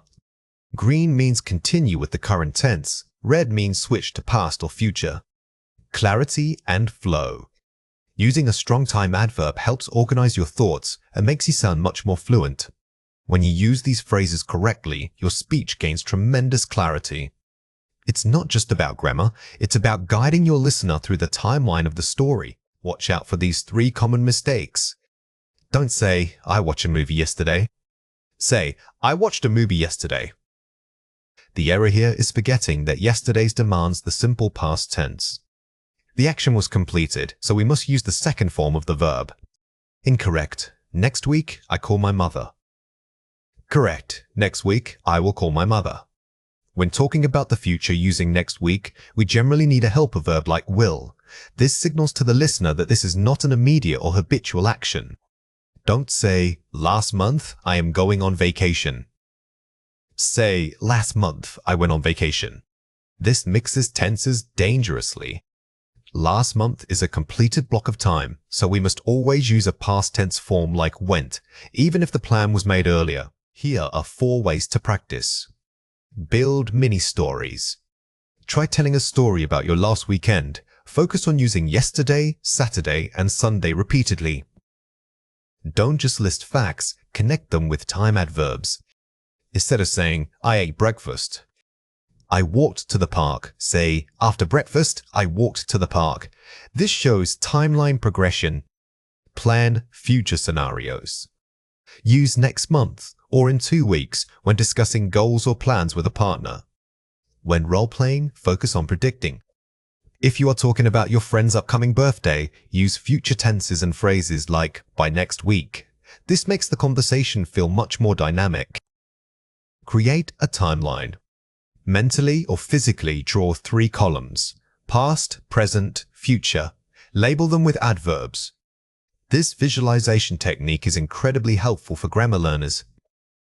It forces you to consciously decide which tense belongs in each time segment, solidifying the link between adverb and verb. Listen actively. When listening to native speakers, pay close attention to when they switch tenses. Becoming a conscious listener is as important as being a good speaker. When you hear a sudden change in tense, immediately identify the time adverb that triggered that shift. Today we are focusing on coordinating conjunctions and, but, and or. These words are essential tools that help us link ideas together smoothly in spoken English. Think of them as linguistic glue. They connect 2 separate thoughts that belong together. We use and when we want to add information, like listing items or actions. We use but when the second idea contrasts with the first. Finally, we use or when we are presenting a choice or an alternative. It is vital to remember that these conjunctions connect entire ideas, not just single words. When you use them correctly, your speech sounds much more sophisticated and natural. They allow you to move beyond simple, choppy sentences and build complex thoughts. Here are 5 examples. I like coffee and tea. An addition. Here, and simply adds 2 items to a list. This is the most basic function, listing things that are both true or desired. She wanted to leave, but her manager asked her to stay. Your contrast. The word but signals a sudden shift in expectation. Notice that what she wanted is immediately contradicted by the reality of the situation. Do you want soup or salad for lunch? Always. When or is used, we are forcing a decision. The speaker needs the listener to choose between 2 distinct options. It was raining heavily, but we still went hiking. But, linking clauses. This is a key example. We are not just linking words, we are joining 2 complete statements that contrast each other. He can study grammar and write essays. And listing skills. When listing skills or abilities, and provides a smooth cumulative flow. It suggests these are related talents. Here are 3 reasons why this matters. Creating flow and rhythm. Conjunctions prevent your speech from sounding choppy or robotic. Think about how much more natural our conversation sounds when we link ideas. These connectors build rhythm, which is crucial for fluent speaking. Defining relationships. They tell the listener how one idea relates to another is it a contrast or just an addition. The choice between and, but, and or changes the entire meaning. It is doing emotional and logical work for you. Advanced sentence building. They allow you to move from simple sentences to complex, professional-sounding discourse.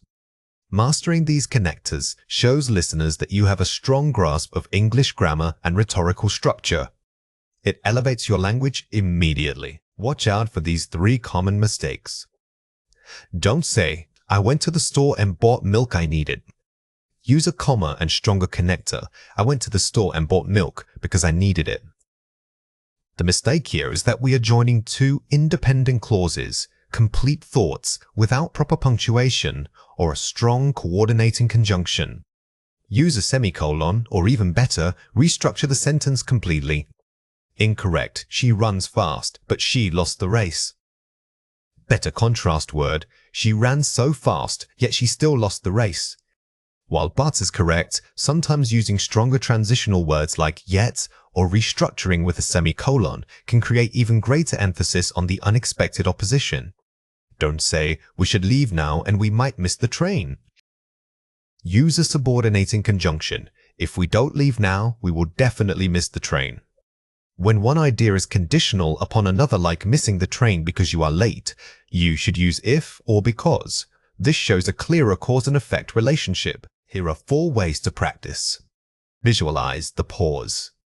When you use and, but, or, take a slight breath, pause right before saying it. This small physical action helps the listener follow your logic. Pausing slightly gives weight to the connective word, making your speech sound more deliberate and thoughtful. Vary your connectors. Don't start every sentence with and. Use alternatives like moreover or furthermore. Relying too heavily on just and makes your speech repetitive. Having a wider toolkit of transition words is the mark of an advanced speaker. Map the connection. Before speaking, ask yourself, is this idea adding information and, opposing it, but, or giving options, RR? This mental check is critical for accuracy. If you can identify the logical relationship first, choosing the correct conjunction becomes automatic and easy. Group your ideas into small, connected chunks rather than speaking one word at a time. By practicing linking phrases together like, I went to the market, but I forgot my wallet, you build muscle memory for natural, cohesive speech. To compare two things, we use comparative adjectives. For most short adjectives, those with one or two syllables way, simply add it to the end of the word, like bigs becomes bigger. The crucial thing to remember is that almost every time you make a comparison, you must include the word than. If the adjective is long, usually 3 or more syllables, we use the word mores before it. For example, instead of saying expensive, we say more expensive. Remember that comparatives are always about showing difference between two specific items. Never forget the word than. It acts like a bridge connecting your comparison adjective to the second noun. When you use more or you are grammatically stating that one item possesses a greater degree of that quality than the other.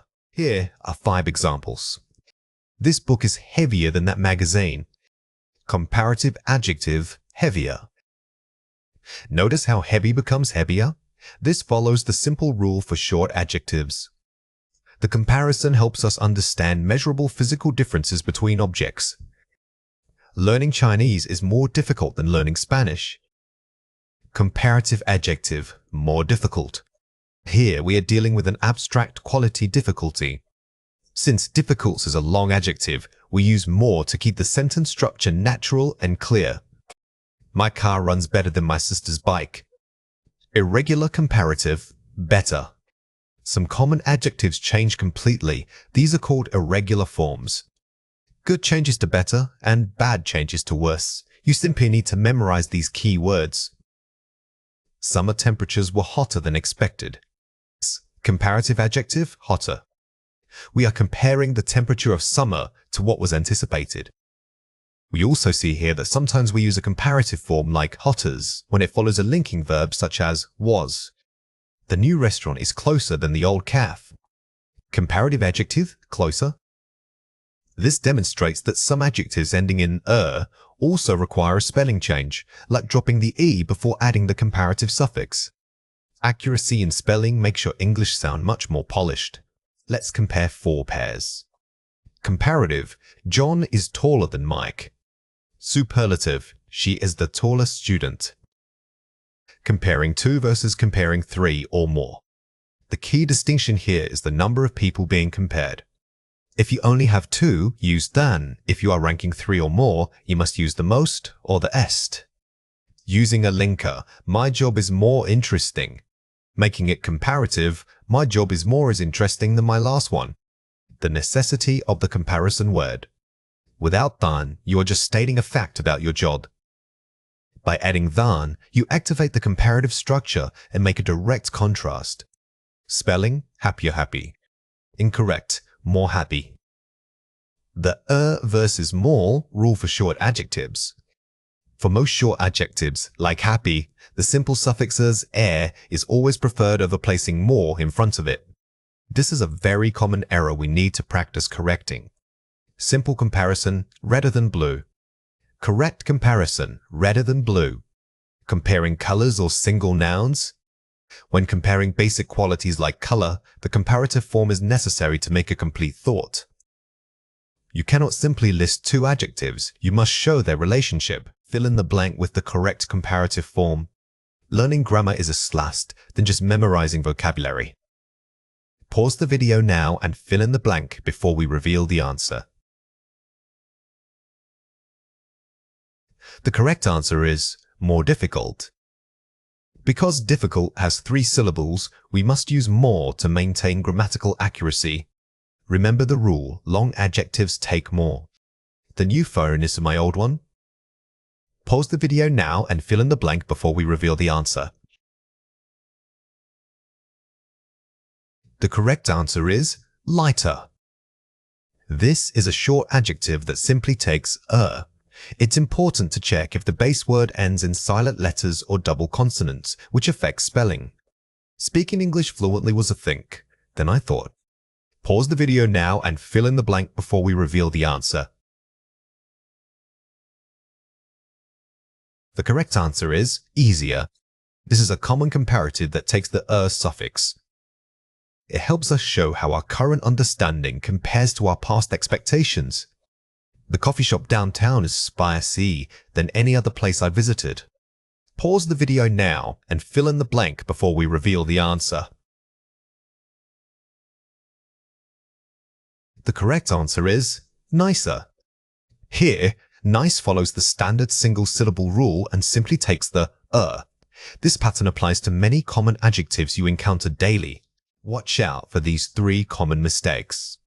Incorrect. My apartment is more big than yours. Correct. My apartment is bigger than yours.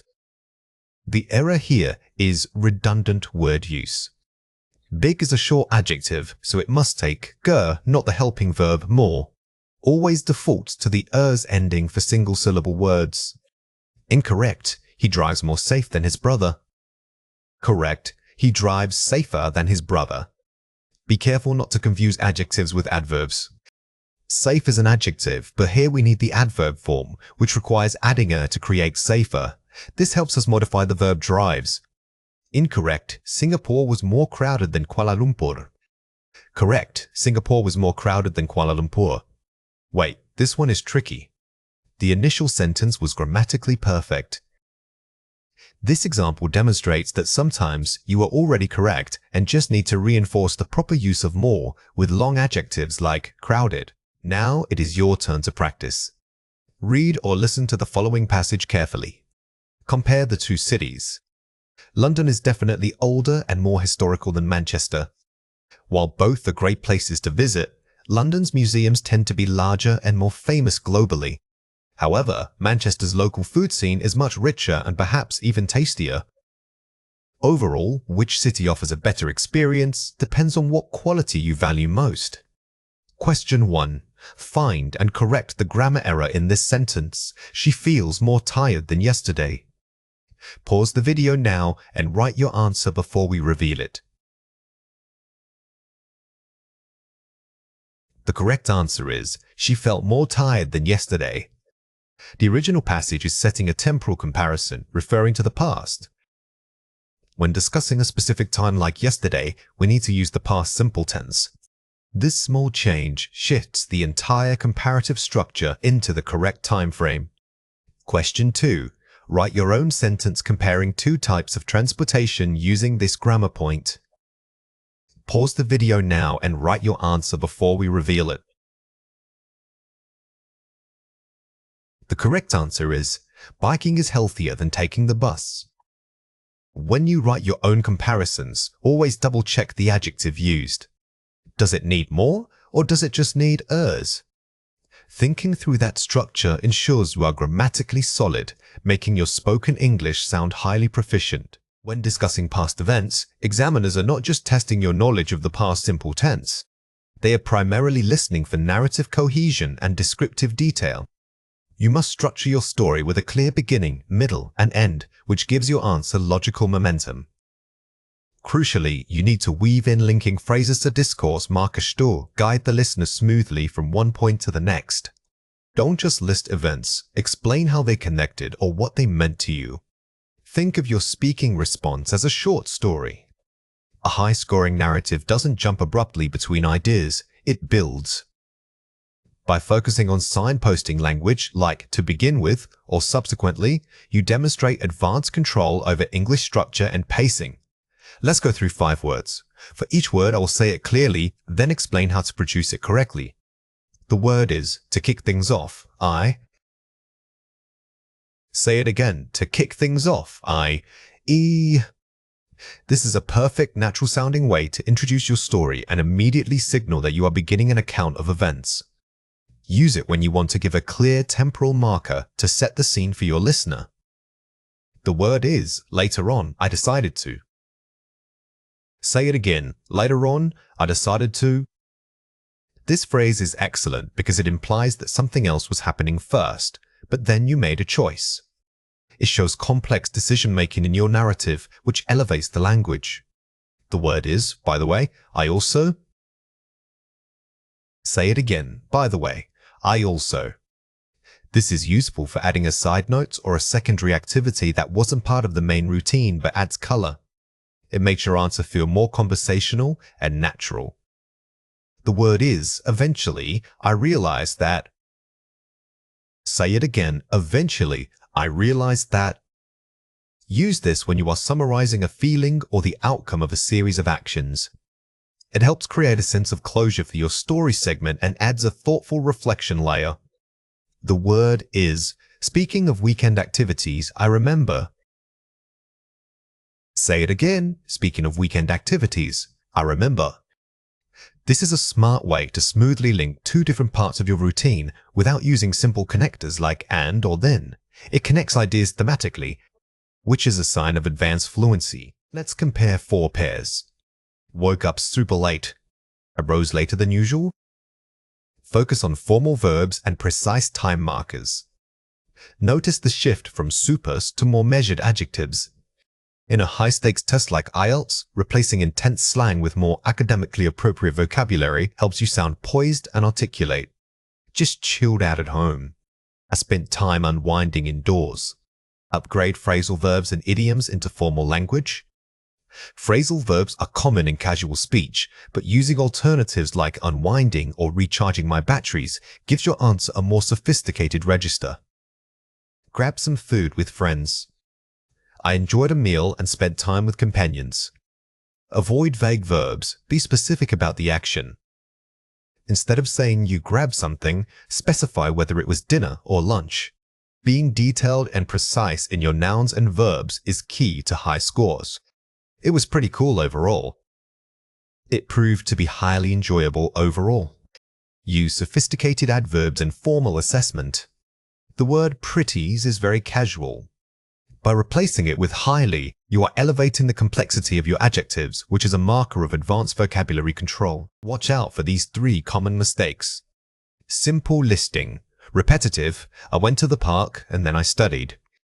Complex cohesion. After visiting the park, I dedicated time to my studies. The biggest mistake is simple listing. It makes you sound like a robot reading bullet points. By using complex connectors like after visiting, you show the relationship between these 2 separate activities. Tense confusion. Simple versus continuous. I was sleeping, and then I woke up feeling tired. Using past perfect continuous, I had been sleeping deeply, which meant that when I finally awoke, I felt rather exhausted. When describing a background state like being asleep, you should use the continuous or perfect tenses. This accurately places one action in the past relative to another, adding depth. Grammatical slip, run on weak linking. It was good because I like relaxing. Formal cause and effect, I found it very restorative, as I really need opportunities for relaxation. Avoid simple conjunctions like because when speaking formally.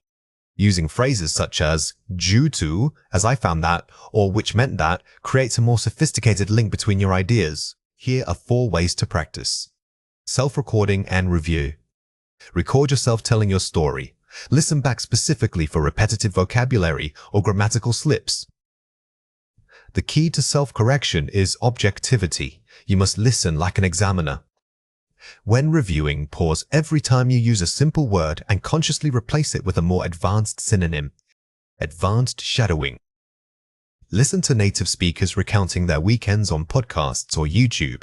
Don't just copy the sound, copy their intonation patterns, pauses, and stress points. Shadowing is excellent for rhythm and fluency.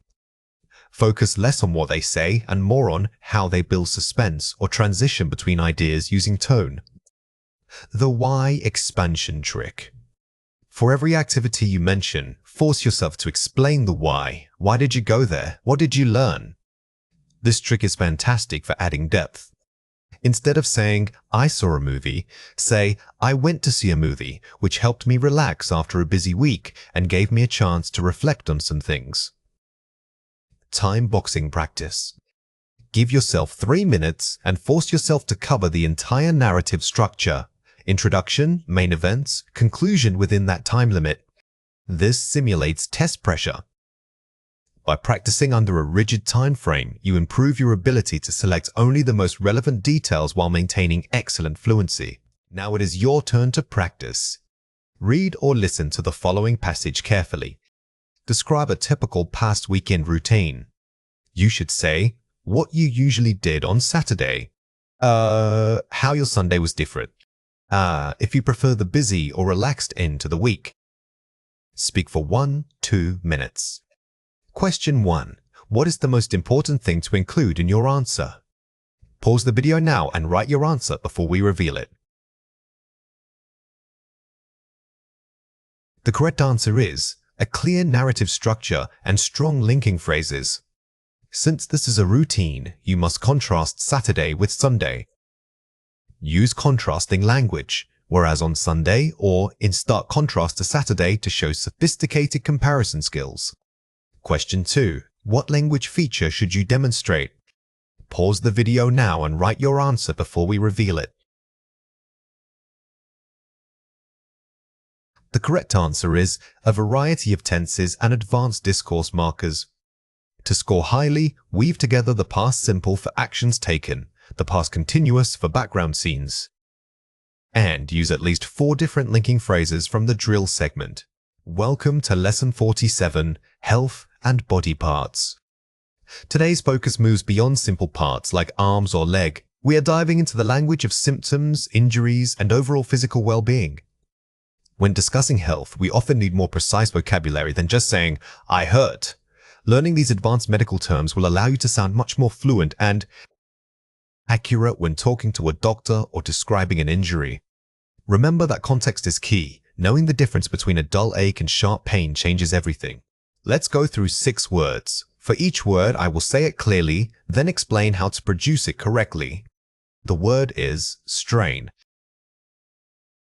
Say it again, strain. A strain is usually caused by overuse, not sudden trauma.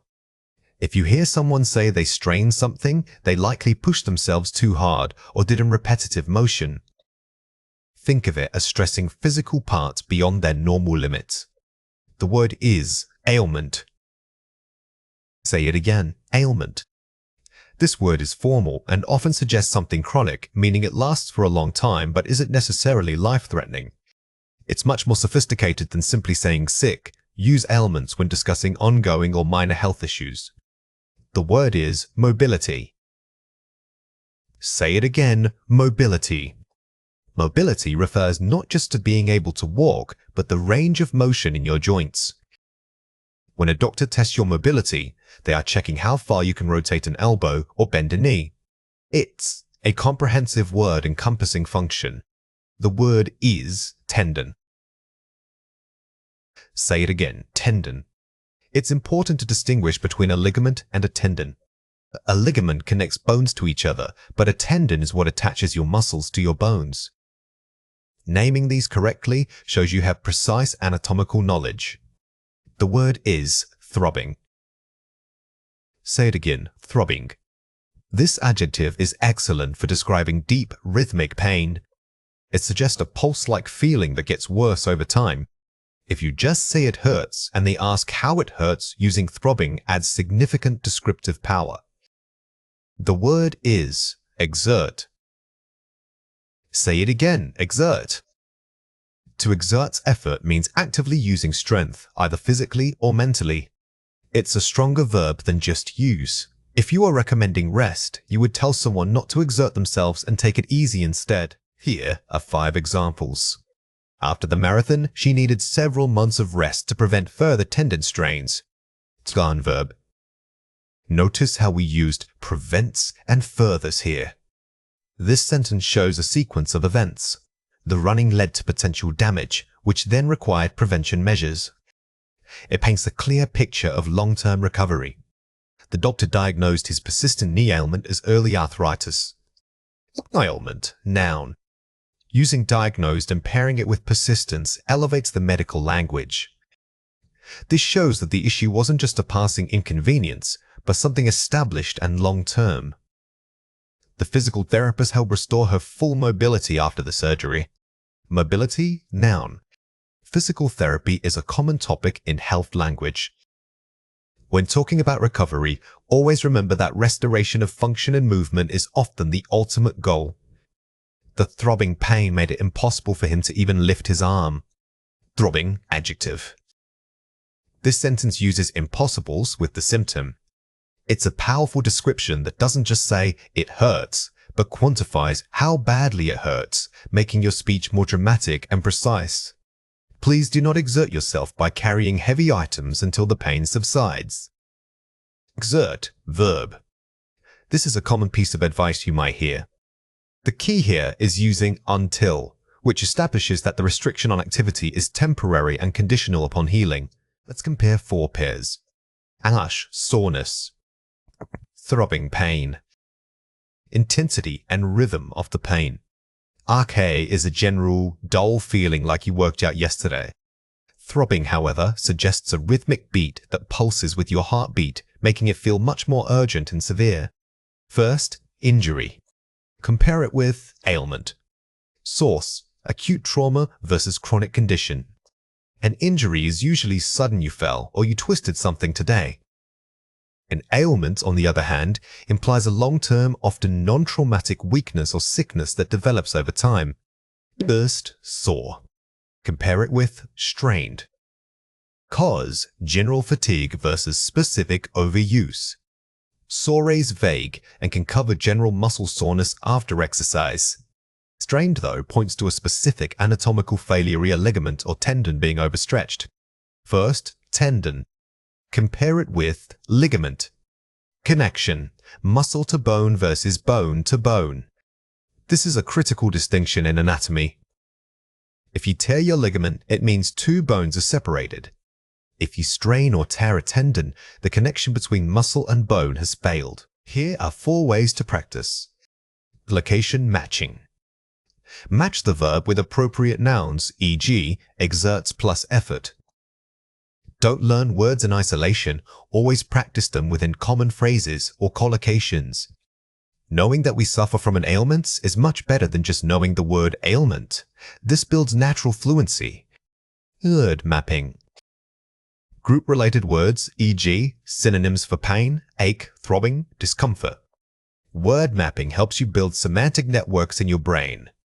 By seeing all the different ways to describe pain, you increase your expressive range significantly and prevent repetitive language. Spaced repetition review. Reviewing terminology, tendon, mobility at increasing intervals. This technique is perfect for retaining technical vocabulary. Instead of cramming everything in one session, review the challenging words like tendon or mobilities briefly over several days to cement them into your long-term memory. Sentence transformation. Rewrite a simple sentence using a target word, e.g., change, my back hurts to, I feel a throbbing pain in my lower backs. This is the highest level of practice because it forces you to actively manipulate grammar while incorporating new vocabulary. It moves you from passive understanding to active, productive use. Now it is your turn to practice. Read or listen to the following passage carefully. After the accident, Mark realized he had a severe tendon strain in his wrist. The throbbing pain was constant and his mobility dropped drastically. His doctor warned him not to exert himself and emphasized that even minor movements could worsen the ailment. He spent weeks doing physical therapy to restore full function. Question 1. Find a word in the passage that means persistent or long-lasting illness. Pause the video now and write your answer before we reveal it. The correct answer is ailment. The context here is key. The doctor isn't talking about an acute break, but something that needs management over time that points strongly to the general nature of an ailment. Question 2. Use one of the target words in your own sentence describing a minor injury. Pause the video now and write your answer before we reveal it. The correct answer is, I was careful not to strain my hamstring while hiking yesterday. When building your response, remember that these advanced vocabulary words work best when you are providing specific detail. Don't just use the word, give us a whole scenario where it fits naturally. When describing people's appearance, remember that moving beyond basic adjectives is key to achieving a high score. Don't just list features, weave them into complete descriptive sentences. Focus on using varied vocabulary for hair, types like wavy or curly, and precise terms for eye colors and shapes. Furthermore, integrating phrases about perceived personality traits based on appearance adds depth. The goal in IELTS writing is not just accuracy, but sophistication. Instead of keeping simple lists, try to group descriptions logically, perhaps starting with general stature before moving to specific details like facial features or hair texture.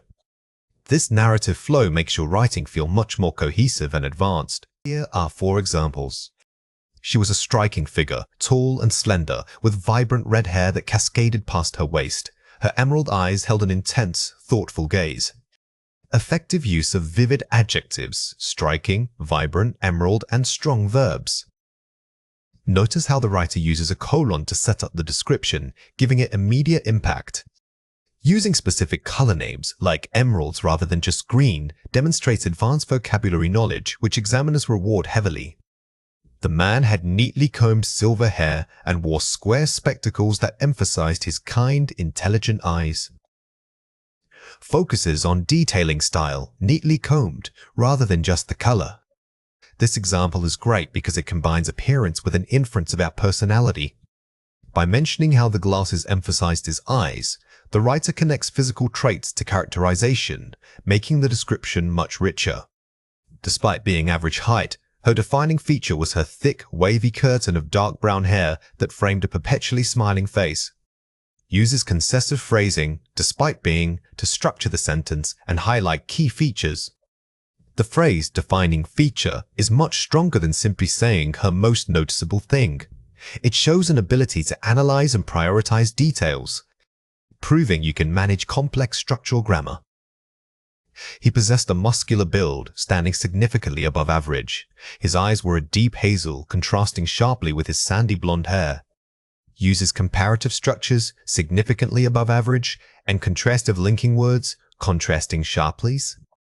Comparing him to an average standard is much more specific than simply saying he was tall. Using contrasting sharply creates a dynamic image in the reader's mind, which is exactly what good academic writing aims for. Let's compare 4 pairs. She has long red hair and blue eyes. He possessed a striking mane of fiery red hair that complemented her vivid blue eyes. Use stronger, more evocative nouns and verbs. Mane, complemented. The first version is functional but dull. The strong version elevates the language by using manes instead of just hair, which immediately makes the description feel more literary and sophisticated. He was tall and thin, and he wore a jacket. Towering over most people, he was exceptionally lean, dressed in a crisp tweed jacket. Use powerful adverbs, adjectives, towering, exceptionally, and incorporate action into the description. Instead of just stating he was tall, placing that characteristic at the beginning of the sentence creates an immediate visual impact. This technique gives your writing a much more dynamic rhythm. Her hair is black and she has round eyes. She had lustrous raven black hair that framed her gentle almond-shaped eyes. Be specific with color, raven black, and shape almond. By using lustrous, you're giving the reader sensory information, the shine of the hair. Using precise shapes like almond shows a much deeper understanding of descriptive vocabulary. He was in good shape with strong arms. His physique suggested consistent physical training. His arms were noticeably sculpted and powerful. Show the evidence suggested rather than just stating a fact. Use more academic phrasing. This revision moves from simple observation to analytical writing.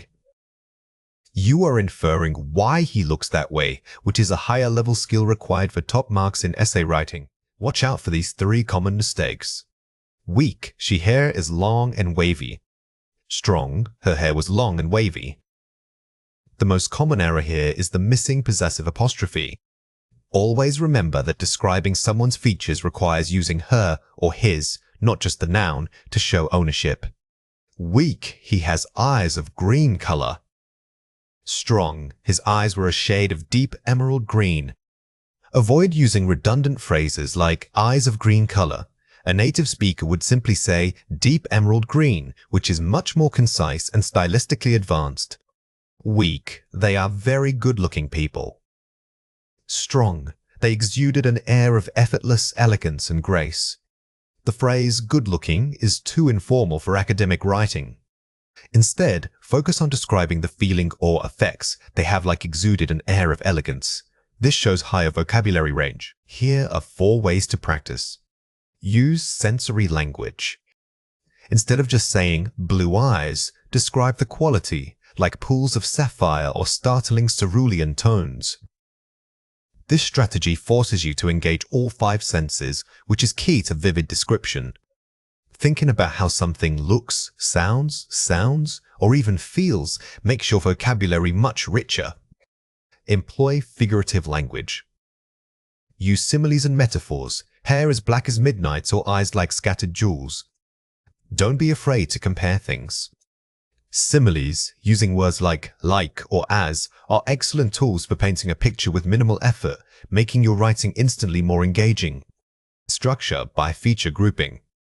Group descriptions. Start general, height, build, move to the face, eyes, mouth, and finish with distinctive elements, hair.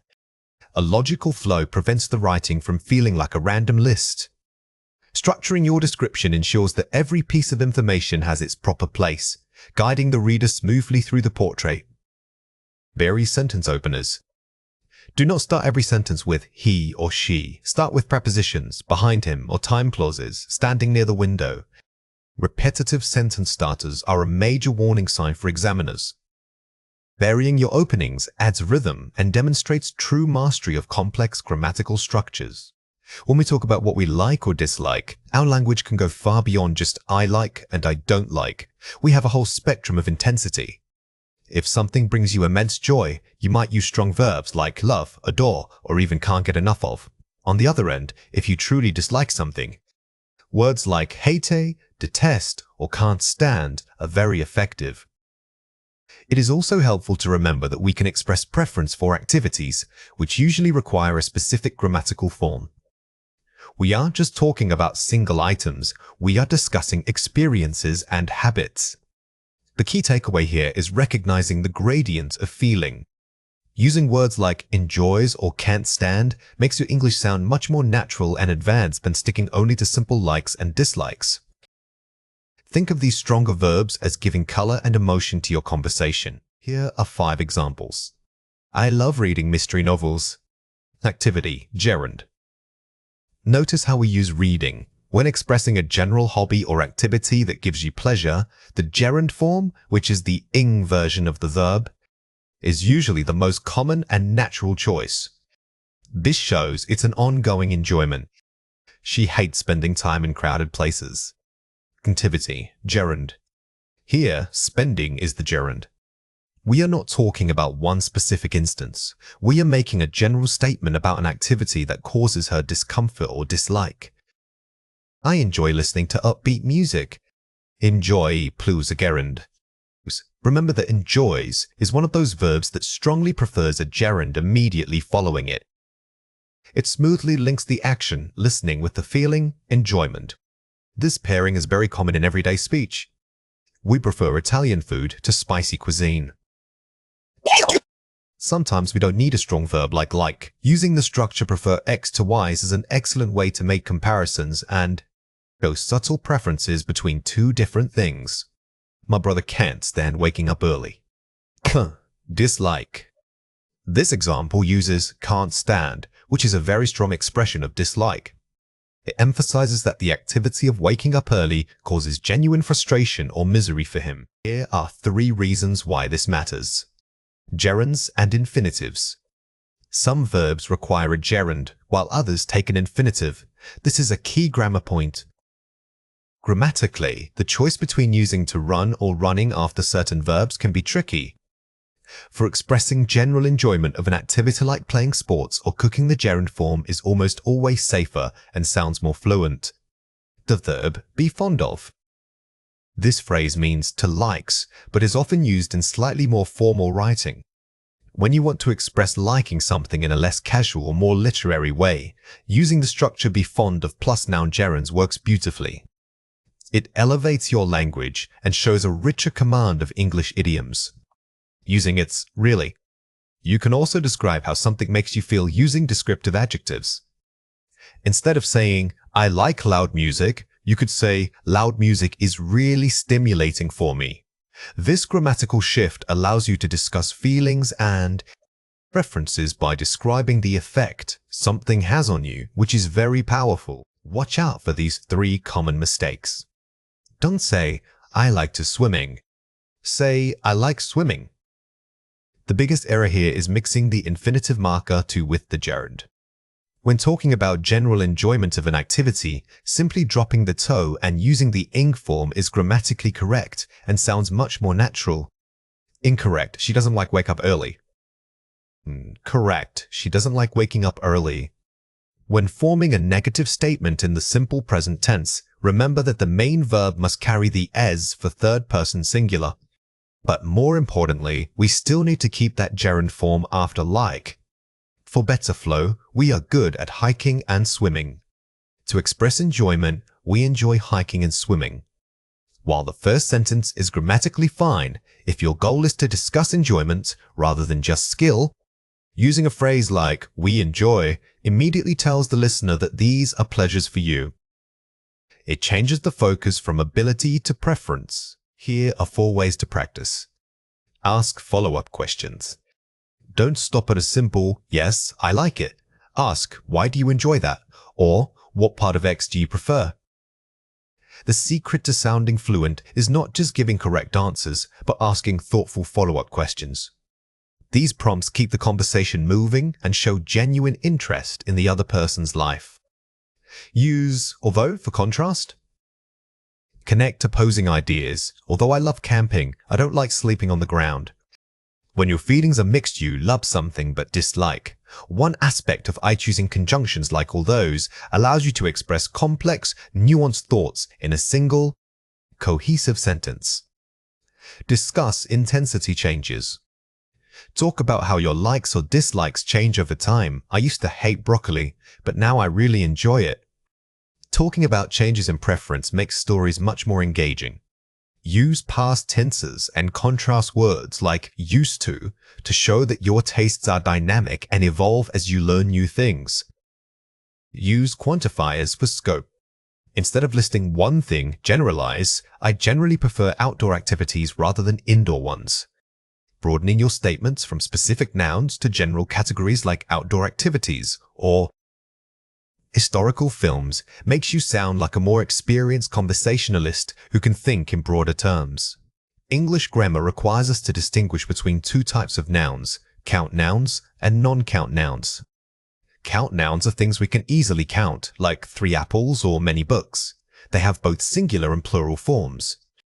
Non-count nouns, on the other hand, refer to substances, concepts, or masses that cannot be counted individually, such as water, furniture, or advice. When talking about quantity, remember that we use manys with count nouns, but we must use much for non-count ones. To quantify them accurately, you often need a unit of measure, like a piece of advice or 2 liters of water. The key to mastering this concept is realizing that the noun itself isn't changing, it's how we are conceptualizing its quantity. When you see words like amounts or number, pay close attention to which type of noun they precede. If you can put a number in front of it, it's probably countable. Here are 5 examples. I need to buy many pieces of equipment for the science fair. Equipment non-count needs a unit, pieces. Notice that equipments is always treated as an uncountable mass noun. We can't say 3 equipments. Instead, we must use quantifying phrases like a piece of equipment to count it accurately. She gave me some valuable advice about my career. Advice is non-count. Do not pluralize it. This is one of the most common errors. Remember that advice always takes a singular verb and we use quantifiers like a piece of rather than adding an as to make it plural. How much time do we have before the movie starts? Time is non-count. Use much. Whenever you are asking about a bulk substance or abstract concept such as time, energy, or water, remember that those are treated as singular and require how much. We saw many colorful fish in the deep ocean. Fish, plural, is count. Use many. The word fish itself is countable. If we were talking about them as a collective group, we might use a school of fish, but when referring to separate individuals, the plural form works perfectly with many. Do you have enough money for groceries?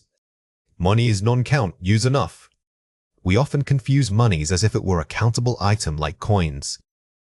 However, since we refer to the general concept of currency, it remains non-count and should not be pluralized. Let's compare 4 pairs.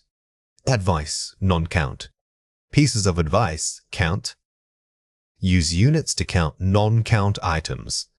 When you need to quantify an abstract concept like advice, you must use a counting container or unit, such as a piece. This helps us move from the general idea to a specific number. Information, non-count. A lot of facts, count. Facts are countable. Information is not. This distinction is crucial for writing and speaking. While information cannot be counted, individual pieces of data or evidence certainly can. Always look for the specific unit you need. Luggage, non-count. Day E. Compare it with bags. Use amount versus number. If you're talking about the general weight or volume of your belongings, use amount, as in an amount of luggage. But if you are counting the individual items, like bags or suitcases, then those nouns take plurals. Water, non-count. Bottles of water, count. Use containers to count liquids. Liquids are inherently non-count. This means you can never say 3 waters. Instead, we use the container or unit, be it a bottle, gallon, or liter to make them countable. Fill in the blanks. We don't have enough tests to finish the project on time. Pause the video now and fill in the blank before we reveal the answer. The correct answer is materials. Here, materials is acting as a collective count noun. We are referring to multiple specific items needed for construction or art, so we use the plural form with the implication of quantity. How much effort did you put into studying for this exam? Pause the video now and fill in the blank before we reveal the answer. The correct answer is much. The word effort is an abstract concept and therefore non-count. When asking about a total generalized amount of something non-countable, we must use the determiner much. I need to buy some new for my kitchen. Pause the video now and fill in the blank before we reveal the answer. The correct answer is utensils. Think about items like spatulas or whisks. They are individual objects that can be counted, making utensils the correct plural count noun choice here. Could you tell me about changing my travel plans? Pause the video now and fill in the blank before we reveal the answer. The correct answer is something. When asking a general question for any unknown piece of advice or detail, something is often the safest choice. Remember that abstract nouns usually require quantifiers like this. Watch out for these 3 common mistakes. Incorrect. I have too many furnitures in this room. Correct. I have too much furniture in this room. The most common mistake here is pluralizing furniture. It is a non-count noun that covers everything from sofas to tables, so it remains singular. Incorrect. Can you give me some information about the trip? Correct. Can you give me some information about the trip? Just like advice, information is an uncountable concept. Even if we are asking for many facts, the noun itself never changes its form or takes a plurals. Incorrect. How much books do you need to read? Correct. How many books do you need to read? The mistake here is confusing much and many. Since books are physically countable items, we must use the determiner how many, not how much. Now it is your turn to practice. read or listen to the following passage carefully. The sustainable community requires careful planning. We gathered much data and many useful resources from experts. However, we realized that the total amount of specialized equipment needed was far greater than initially estimated. Therefore, I asked my colleagues for more advice on how to manage the logistics and acquire enough materials before next month's deadline. Question 1. Identify one error in the passage from Lesson 50, Count versus Non-Count, Noun Review Practice. Pause the video now and write your answer before we reveal it. The correct answer is, the phrase much data should be reviewed. While data can sometimes be plural, treating it as singular non-count information is generally safer and more standard. In formal writing today, many style guides prefer to treat data as a mass noun and use amount of data. However, if you are talking about distinct points or sets of facts, using the plural form is also acceptable. Context always rules here. Question 2. Write your own sentence using a non-count noun and quantifying it with a unit. Pause the video now and write your answer before we reveal it. The correct answer is, the chef used a pinch of salt to finish the soup. This exercise shows how we successfully count something uncountably described. Instead of saying 3 pinches, we use precise units like a pinch, a spoonful, or a little toe make counting possible. When we need help or assistance from someone, simply asking, "Give me the salt," sounds like a command. English has several ways to soften our speech and make requests sound more polite. The most versatile tool for this is starting your question with the phrase, "Could you?" This structure immediately changes the tone from demanding to suggesting. Remember that using modal verbs like could helps us ask questions while still maintaining respect for the other person's time and effort. The key takeaway here isn't just remembering the words, it's understanding why we use them. Modal verbs like could, would, might act as linguistic buffers. They soften our speech by making a direct request sound more like an inquiry, which instantly makes us seem more considerate and polite. Here are 5 examples. Could you pass me the dictionary, please? Asking for an object. Notice how adding please reinforces the politeness. This phrase is perfect for everyday situations where you need a physical item from someone near you. Could you repeat that? I didn't quite catch it. Asking for clarification repetition. This is useful when conversations move too quickly or when the connection is bad. Instead of sounding confused, you are politely asking them to give you a second chance. Could you help me with this heavy box? Asking for physical assistance. When the request involves effort or labor, could is much gentler than saying, "Help me." It acknowledges that they have to stop what they are doing. Could you send me an email with those details? Making a request in a professional written context. This expands our usage beyond speaking. When writing emails or messages, could you remains the most natural and polite choice. Excuse me, could you tell me how to get downtown? Asking for directions. Always start with a small opener like excuse me or pardon me. This gives the listener a chance to acknowledge you before you even state your actual question. Here are 3 reasons why this matters. Softening the tone. English culture often values indirect communication. In many cultures, directness is respected, but in English-speaking settings, being too abrupt can sound rude. Using could helps you convey your need without sounding demanding or entitled. Comparing levels of formality. We have different options depending on who we are talking to. If you are speaking to a close friend, "Can you help?" is fine. But if you are in a job interview or dealing with an elder, upgrading to "could you" shows immediate respect. Showing consideration. It acknowledges the other person's effort. By asking, "Could you," you are essentially giving them permission and recognizing that they have choices.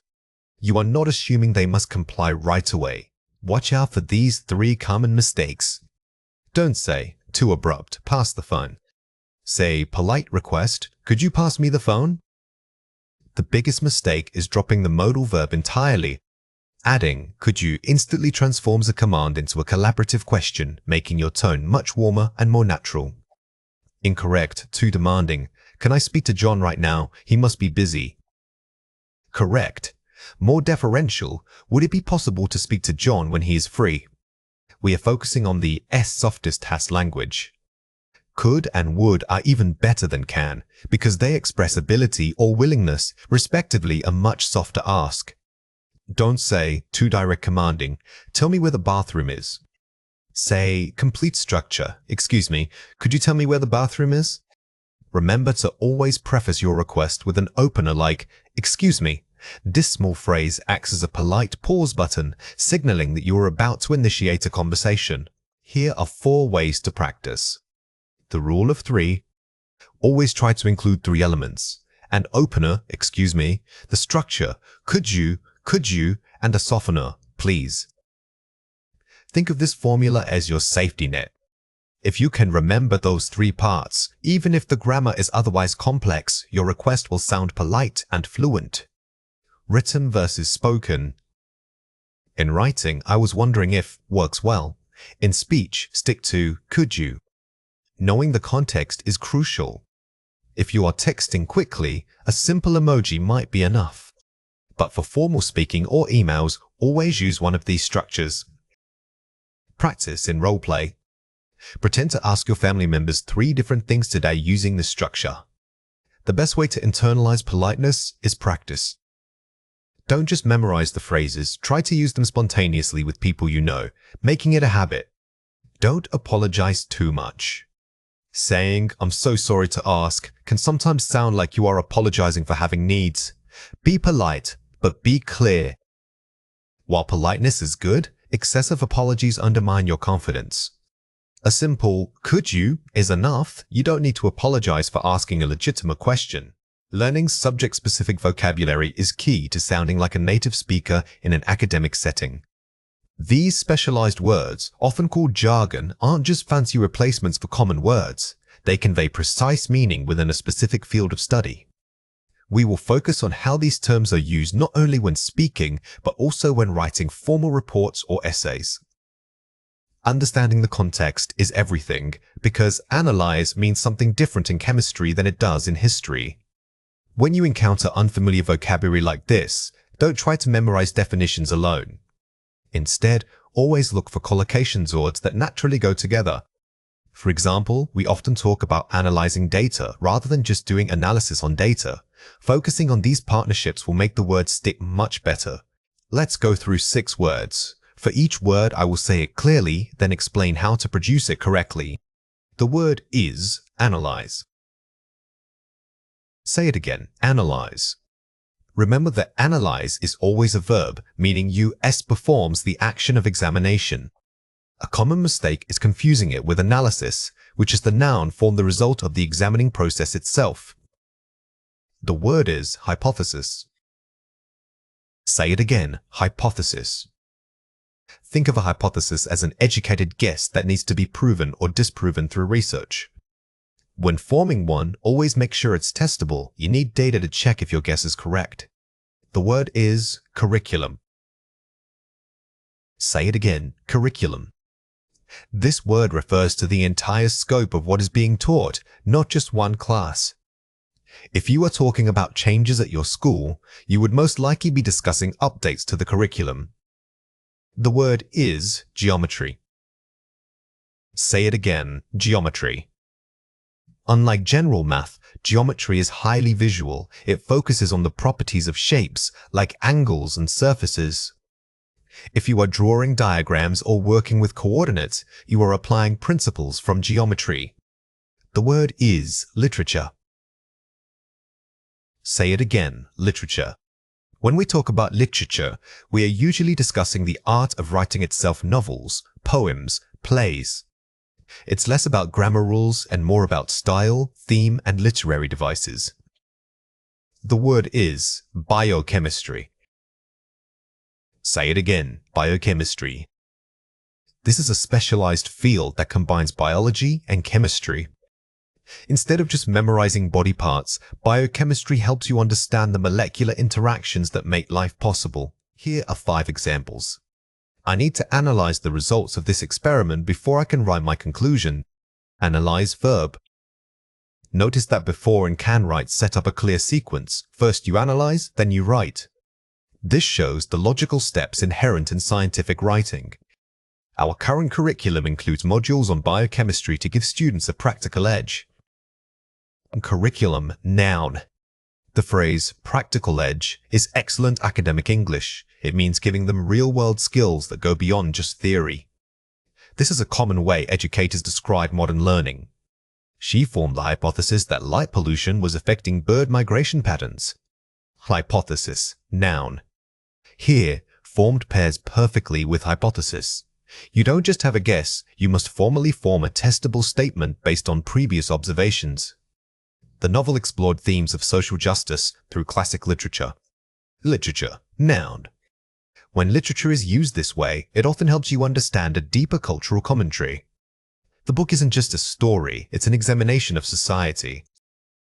We must review the geometric theorems to solve this complex problem. Geometry, noun. The collocation, review the theorems, is very strong. It tells you that your task isn't just solving, it requires revisiting established mathematical rules. Let's compare 4 pairs. First, theory. Hypothesis, testable guess. Difference in scope proof. A theory is a broad, well-substantiated explanation backed by mountains of evidence. A hypothesis is much smaller, it's just the initial idea you are trying to test with limited data. First, curriculum. Syllabus, detailed plan. General scope versus specific content. The curriculum is the entire range of topics offered over years. The syllabus, however, is a document that details exactly what you will cover in one specific course or semester. First, practical. Theoretical, academic concept. Real-world application versus abstract study. If something is theoretical, it exists only in books and models. It hasn't been implemented yet. If it's practical, it means you can actually dosage it in real life. First, biochemistry. Biology, general study of life. Focus level, molecular versus organism. Think of biology as studying the whole organism, the animal, the plant. Biochemistry narrows that focus down to the molecular level, looking at how chemical compounds interact within that living system. Here are 4 ways to practice. Word maps, grouping concepts. Write the target words inside a map labeled academic study. Surround them with related fields like chemistries or history to build context.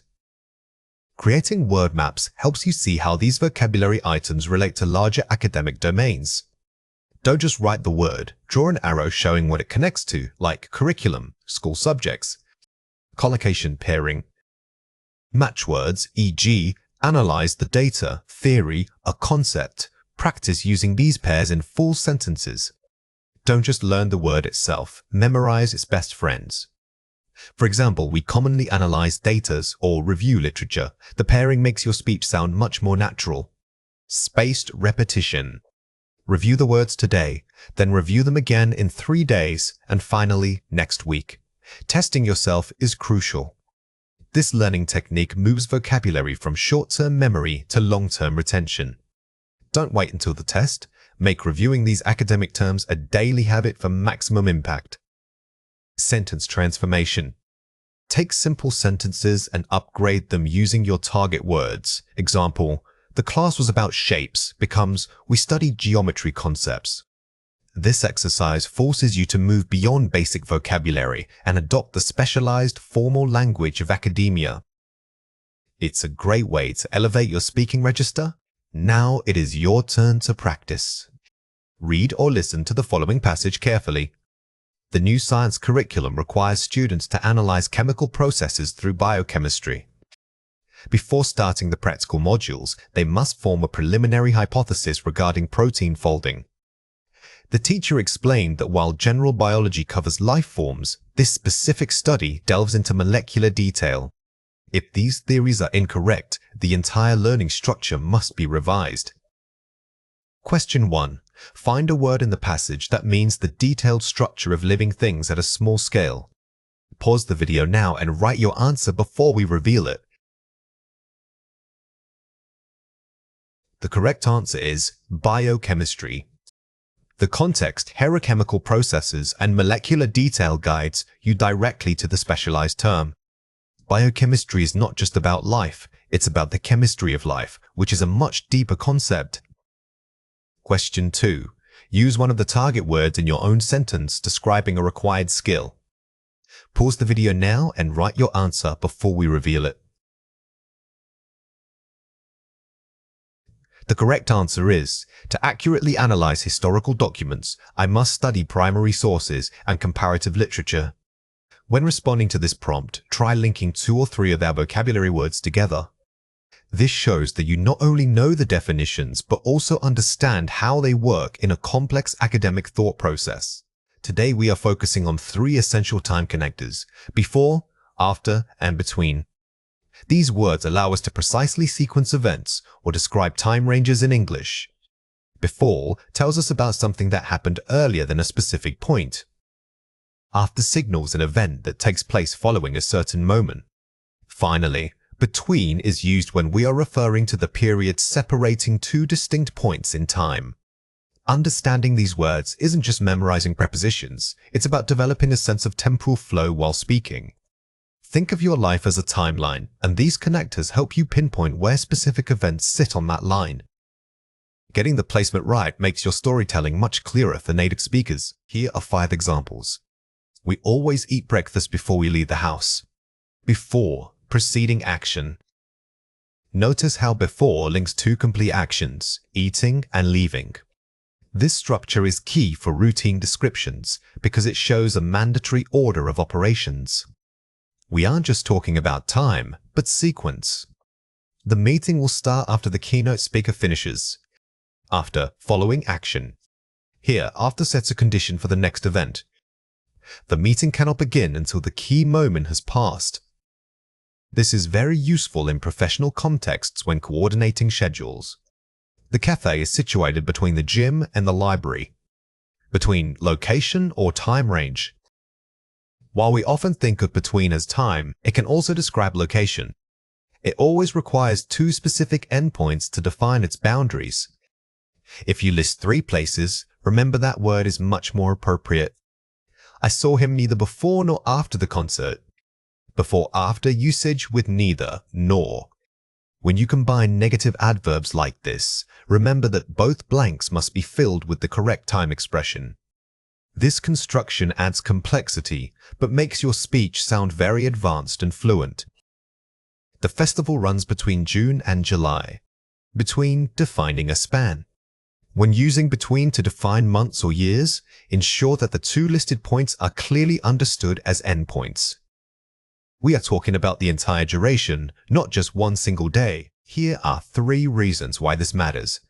The rule of 2 with between. Between is specifically restricted to connecting 2 items, whether they are places or times. This is perhaps the most common grammatical mistake. If you have 3 or more elements in your list, you must switch to the preposition among. Think of it as a simple mathematical rule: 2 points use between and 3 or. More need among for proper balance. Clarity versus causality. Using time connectors should show sequence, not necessarily cause and effect. While an event happening after something else might cause a result, the word itself only dictates time order. Be careful to use conjunctions like so's or therefore if you intend to explain cause and effect versus just listing events chronologically. The role of prepositions. These words function as prepositions that establish the relationship between 2 nouns. Remember that before and after are not just adverbs, they grammatically link a verb or noun to another element in time. Understanding this formal role improves your overall command of English syntax. Watch out for these 3 common mistakes. Don't say, I will see you at after the movie. Say, I will see you after the movie. The error here is redundancy. You cannot use a preposition like at when your time connector already specifies the timing, especially with after. The word at is usually reserved for precise clock times. Incorrect, it was between 2 and 4 o'clock. Correct, it was between 2 and 4 in the afternoon. When defining a time span, especially one that crosses noon or midnight, it is always clearer to specify in the mornings or. in the afternoon. This adds necessary context to prevent ambiguity. Don't say, the store sold everything before and after lunch. Say, the store sold things both before and after lunch. When you are referring to a range of items or activities across 2 points, using the conjunction both and is much more natural than listing before and. After. This phrasing helps your speech flow seamlessly. Here are 4 ways to practice. Visualize a timeline. When you speak about scheduling or history, physically drawing a timeline helps solidify your understanding of sequence. If you struggle with the concepts, take a piece of paper and draw 3 points, A, B, and C. Now practice writing sentences that place events before, between, and after those markers. This kinesthetic learning technique works wonders for retention. The 3-point challenge. Whenever you talk about 3 things, 3 friends, 3 tasks, or 3 locations, immediately use the word among instead of between. This is a quick mental checklist. If it's more than 2, default to among. It helps prevent that very specific and noticeable grammar mistake. Practice catching yourself when you are about to say between 3 things. Narrative storytelling. Practice telling a friend your routine or describing a past event, forcing yourself to use all 3 connectors naturally. The best way to master these phrases is through active speaking. Don't just read example sentences, tell stories using them. This moves the knowledge from passive vocabulary into active fluency. Contrast with during. Remember that while during refers to time within an action, between refers to the space separating 2 points. This distinction is vital. If you say, I slept during the movie, you mean the sleep happened within that time frame. If you say, the meeting was between the 2 shows, you are defining the gap in time. When we tell a story or explain a process, order is everything. We need specific words to guide our listeners through time successfully. These are called sequence markers, and the most common ones are first, next, then, and finally. Think of them as signposts on a journey. They tell your audience exactly when one action ends and the next one begins. Using these words makes your English much clearer and more professional. These simple transition words are incredibly powerful because they manage expectations for your listener. Without them, your narrative can feel like a stream of random events. By using first, next, and so on, you create a clear, predictable roadmap that helps the audience keep up with exactly what is happening. Here are 5 examples. First, preheat the oven to 35 minutes. Next, mix the wet ingredients thoroughly. Then, pour the batter into a greased pan. Following instructions. Recipe. Notice how the sequence of verbs matches the order of operations in this recipe. The markers ensure that no one tries to bake before they have mixed the batter. This is clear, functional language. First, I woke up feeling groggy. Next, I brushed my teeth and got dressed quickly. Then, I ate a quick breakfast before leaving for work. Describing the morning routine. We are using these markers to outline a timeline of daily actions. They help the listener visualize the passage of time over a short period. This is excellent speaking practice. First, we traveled across the country by train. Next, we hiked through the beautiful national park. Then, we spent our last night near the ocean. Telling a trip story. Here, the focus is on geographical movement and distinct activities. The sequencing words help structure a narrative journey for the listener. First, gather all your tools and materials. Next, draw a rough sketch of your design. Then, refine those details with precision. Explaining a creative process. When explaining a creative strategy, the sequence is crucial because steps build upon one another. You cannot refine if you haven't first drawn the initial sketch. First, she introduced herself to the group. Next, she shared her presentation slides. Then, she answered questions from the committee. Reported events, meeting summary. When summarizing a formal event, using these markers keeps the report organized and objective. It gives structure to what could otherwise be a confusing list of actions. Here are 3 reasons why this matters. Clarity and flow. They provide a clear roadmap for your listener's brain. Think of these words as verbal signposts. They don't just list steps, they actively manage the emotional and cognitive load on your audience. This makes complex information feel manageable. Cohesion, text cohesion. They link ideas together logically into a single, smooth narrative. In writing and speaking, cohesion is the glue that holds everything together. Sequencing words achieve this by showing cause and effect or simple temporal order between clauses. Professional tone. Using varied markers improves your overall fluency and authority. A speaker who transitions smoothly sounds highly competent. Mastering these linking words instantly elevates the perceived quality of your English speaking ability, making you sound more polished. Here are 3 reasons why this matters. Variations of sequence markers. Don't overuse next. Try alternatives like after that or following this. A key part of advanced English is variety. If you repeat the same transition word too often, your speech becomes monotonous.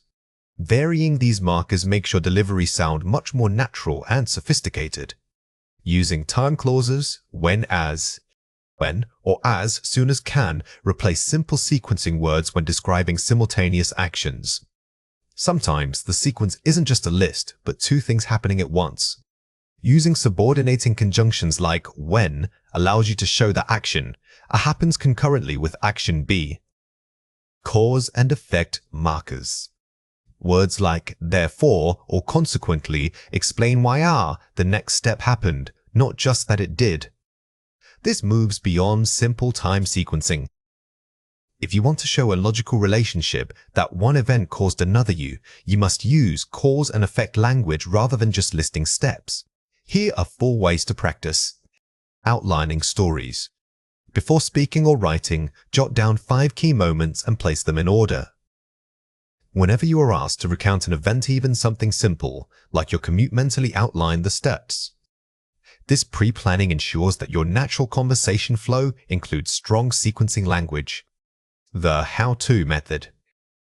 Explain complex procedures, like making coffee or booking a flight, out loud. This is the most direct way to practice. Choose a mundane task and pretend you are teaching it to an absolute beginner. Force yourself to use at least 1 strong sequencing marker for every step. Listen actively. Pay attention to native English speakers when they tell stories or give instructions. Don't just listen for vocabulary, listen specifically for the connective tissue. When a speaker transitions, pause and identify the linking word that is your primary focus during listening practice. Expand your vocabulary circle. Keep a list of 5 alternative sequence words to use in conversation. Try incorporating 1 new transition word into every conversation this week. This active recall technique helps move the phrase from your notes into your spontaneous spoken English vocabulary. When you arrive at a hotel front desk, your goal is to sound polite and clear. Always start with a greeting and let them know why you are there. You might say things like, "Hello, I have a reservation," or "I'd like to check into my room." Keep in mind that the staff member will likely ask for identification first. Having your passport and booking confirmation ready makes this process much faster. The key here is establishing a formal yet friendly tone right away. Notice how we use phrases like, "I'd like to," instead of just, "I want." This subtle shift instantly raises the level of politeness, which is crucial in service industries worldwide. Here are 4 examples. I reserved a room under the name Smith, stating the reservation. This is the most direct way to start. Using under the name clearly links your booking details to yourself, preventing any confusion for the staff member looking up records. Could I please see my confirmation number? Asking for details. Instead of asking directly, using "could I please" is a much gentler and more polite structure. It shows deference to the staff member's process. What time is breakfast served tomorrow? Asking for services. This moves beyond just checking in. It allows you to ask practical questions about the stay. It's good preparation because these details are often needed right after you get to your room. Do you have any rooms with a view? Making requests. When requesting something specific, it helps to suggest an alternative. If the views room isn't available, you can then ask about a quiet location instead. Here are 3 reasons why this matters. Formal register is best. using full sentences and polite modals like could or would. In a service setting, maintaining a slightly formal tone professionalizes your interaction. Even if the staff member is casual, keeping your language respectful makes the exchange smoother for both parties. Anticipate the next step. If they ask for ID, don't wait until the end to give it. Good conversation flow means you are ready when they are. When the receptionist asks for your passport, immediately hand it over and be prepared to state the reservation details again. The importance of confirmation.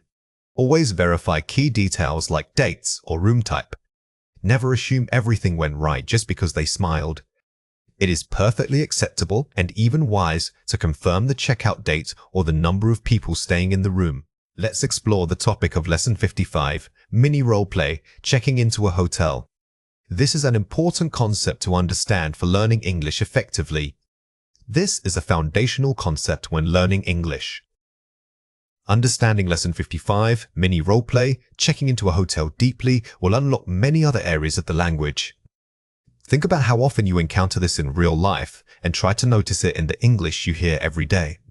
The more you engage with this idea, the more natural it will feel. Here are 4 ways to practice. Use pauses effectively.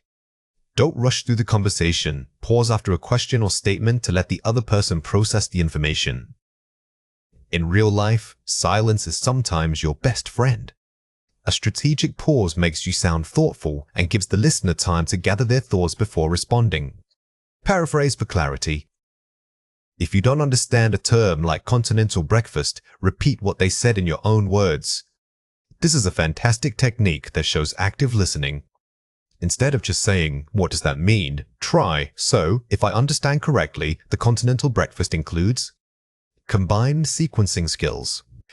Use a sequence structure to detail your arrival. First, check in. Next, ask about services. Finally, head to the room. Remember how we practice sequencing events? Use those connecting words first, next, then, and finally, even in conversation. It helps organize the logical flow of information for both you and your partner. Smile and maintain eye contact. Non-verbal cues are just as important as your grammar when role-playing. Remember that English is not just about rules, it's also performance. Even if you make a small mistake, projecting confidence with positive body language makes the interaction feel successful overall. We often use both the simple present and the simple past in one conversation or story. The simple present describes actions that are habitual, general truths, or things that happen regularly. Think of it as your routine life right now. The simple past, on the other hand, refers to events that started and finished at a specific time before now, yesterday, last year, or in 2010. The difficulty arises when you are telling a story about the past, but you want to include background details that are still true today. When this happens, we shift our tenses to accurately reflect whether the action is routine, present, or completed, past. Key signal words like always, usually, and adverbs of frequency tend to pull us toward the simple present, while markers such as yesterday and last night firmly place us in the simple past. Think of tenses not just as rules, but as spotlights. The simple present shines on what is true or normal for you. The simple past uses a spotlight to illuminate one specific moment that has passed. Mastering this shift makes your storytelling incredibly vivid and natural. You're essentially telling us, this usually happens, but when X happened, it was different. Here are 5 examples. She usually walks to work, but yesterday she drove because of the rain. Simple present, simple past. Notice how usually establishes her normal routine using the present tense. When we introduce yesterday, our focus shifts entirely to a completed action, requiring us to use the simple past tense for drove. This clear shift shows excellent narrative control.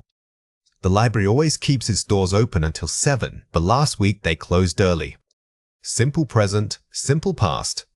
Here, the general rule the library's normal hours is stated in the present. Then, we use a specific past time frame last week to describe an exception to that routine.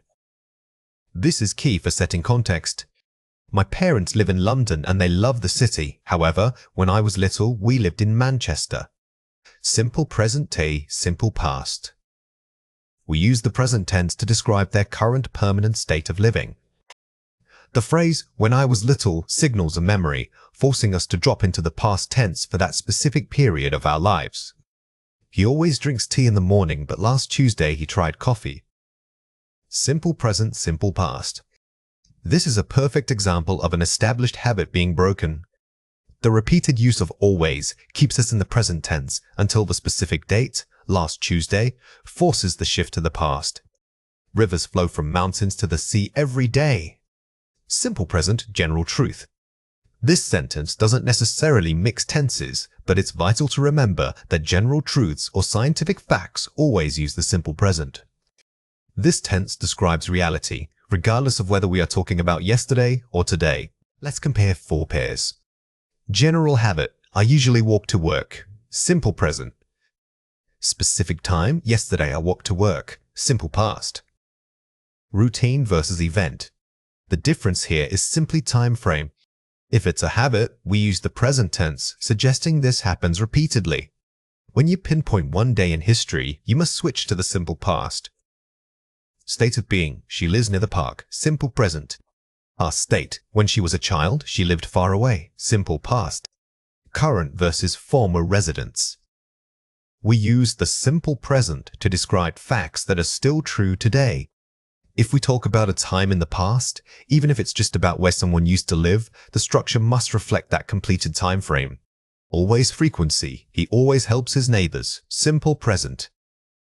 During the trip last month he helped his neighbors. Simple past. Adverb signal shift. Always strongly anchors us to a persistent habit, keeping the present tense active. If we replace that adverb with a specific past marker like last month, the entire sentence must shift backward in time. General truth. The sun rises in the east. Simple present. Historical event. At noon, the sky looked orange. Simple past. Universal law versus observation. Some things are universal facts that never change, so they stay in the present tense. But if you're making a specific observation like describing what the sky looks like at one moment, you must use the past. Fill in the blanks. Every summer, we blank to the mountains. Pause the video now and fill in the blank before we reveal the answer. The correct answer is go. Since every summer indicates a repeated habitual action, this is a general truth about your routine. Therefore, even though it happened in the past, we use the simple present tense form, go. But last year, our family blanked closer to home. Pause the video now and fill in the blank before we reveal the answer. The correct answer is moved. Last year is a clear time marker pointing to a finished period. This means we must use the simple past tense for the action of relocation, which is moved. She usually blanked early, but yesterday she woke up late. Pause the video now and fill in the blank before we reveal the answer. The correct answer is wakes. The first blank use is usually establishing a routine in the present. However, when we get to yesterday, the verb describing that specific day must revert entirely to its simple past form, woke. We blank many different places during our trip last month. Pause the video now and fill in the blank before we reveal the answer. The correct answer is visited. The phrase during our trip last month restricts the action to a specific finished time. Because of this clear marker, we cannot use any present tense verbs. All actions must be in the simple past. Watch out for these 3 common mistakes. Incorrect. Confusing time frames. I always visit my grandmother on Sunday. Correct. Last week I visited my grandmother. She is usually sick this time of year. The mistake here is trying to mix a specific past event with a general routine.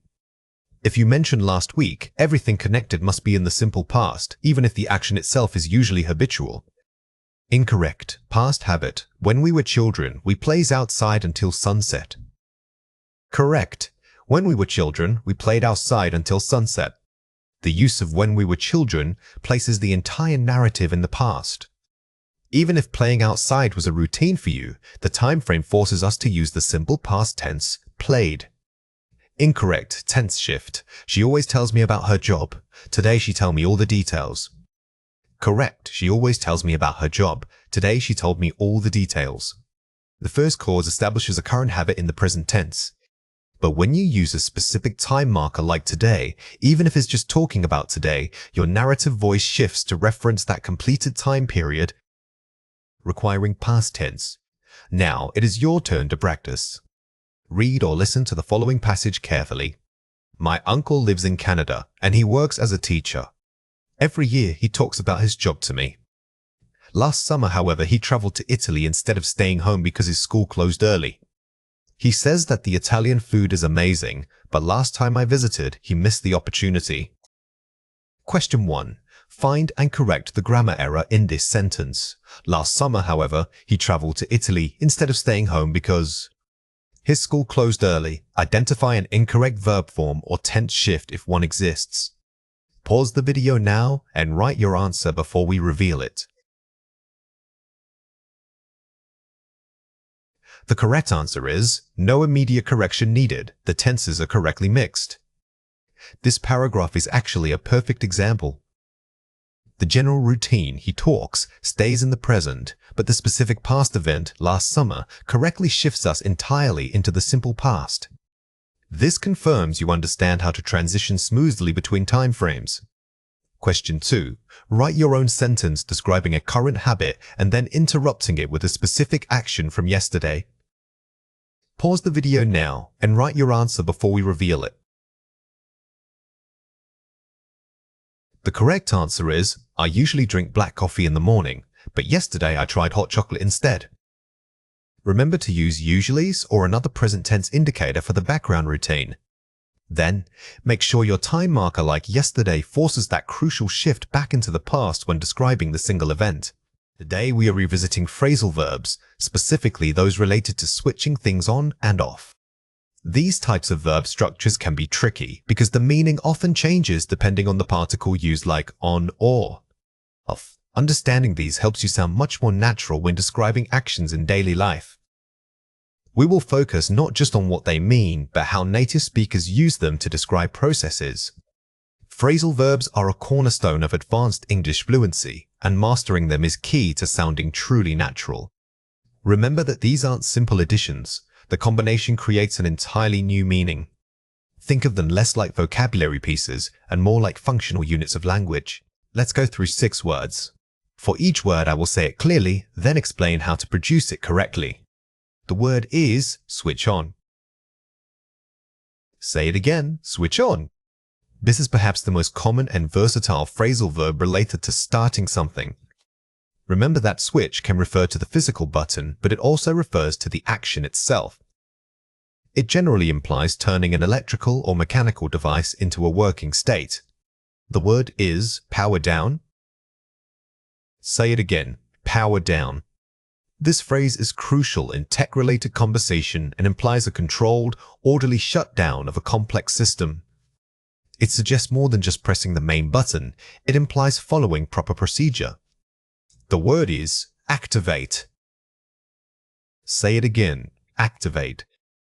Unlike turn on, which is very physical, activate often refers to a process like turning on a service, a feature, or an account. This makes it a more formal and technical verb choice. The word is dormant. Say it again, dormant. This adjective is excellent for describing things that are paused, whether it's wildlife hibernating or an economic sector slowing down. It implies potential energy rather than complete failure. The word is run low. Say it again, run low. This is very useful in everyday life because it covers everything from physical supplies, like batteries, to abstract resources such as time or patience. It's much more conversational than simply saying low. The word is disable. Say it again, disable. This verb is slightly more formal and technical than simply saying turn off. It suggests a deliberate action, often by a governing rule or piece of software, preventing use. Here are 5 examples. Before we leave the lab, make sure you power down all the specialized equipment. Power down, phrasal verb. Notice how this sentence requires a specific sequence of actions. Powering down is much more careful than just unplugging everything. It suggests safety and procedure. The main circuits will automatically switch off if there's an overload. Switch off, phrasal verb. This example shows a mechanical failure leading to the action, making switch off sound automatic and unavoidable. It paints a vivid picture of electrical safety. The museum's ancient artifacts are considered dormant until expert analysis can begin. Dormant adjective. We use dormant here to give the objects a sense of potential. They aren't broken, they are simply waiting for the right conditions or research. The battery is running low, so I recommend we recharge it immediately. Run low, phrasal verb. This common phrase acts as a warning. It's an urgent, casual observation that signals immediate necessity for action or replenishment. The administrator had to disable the user account because of repeated security breaches. Disable, verb. This sentence uses disables in a professional context.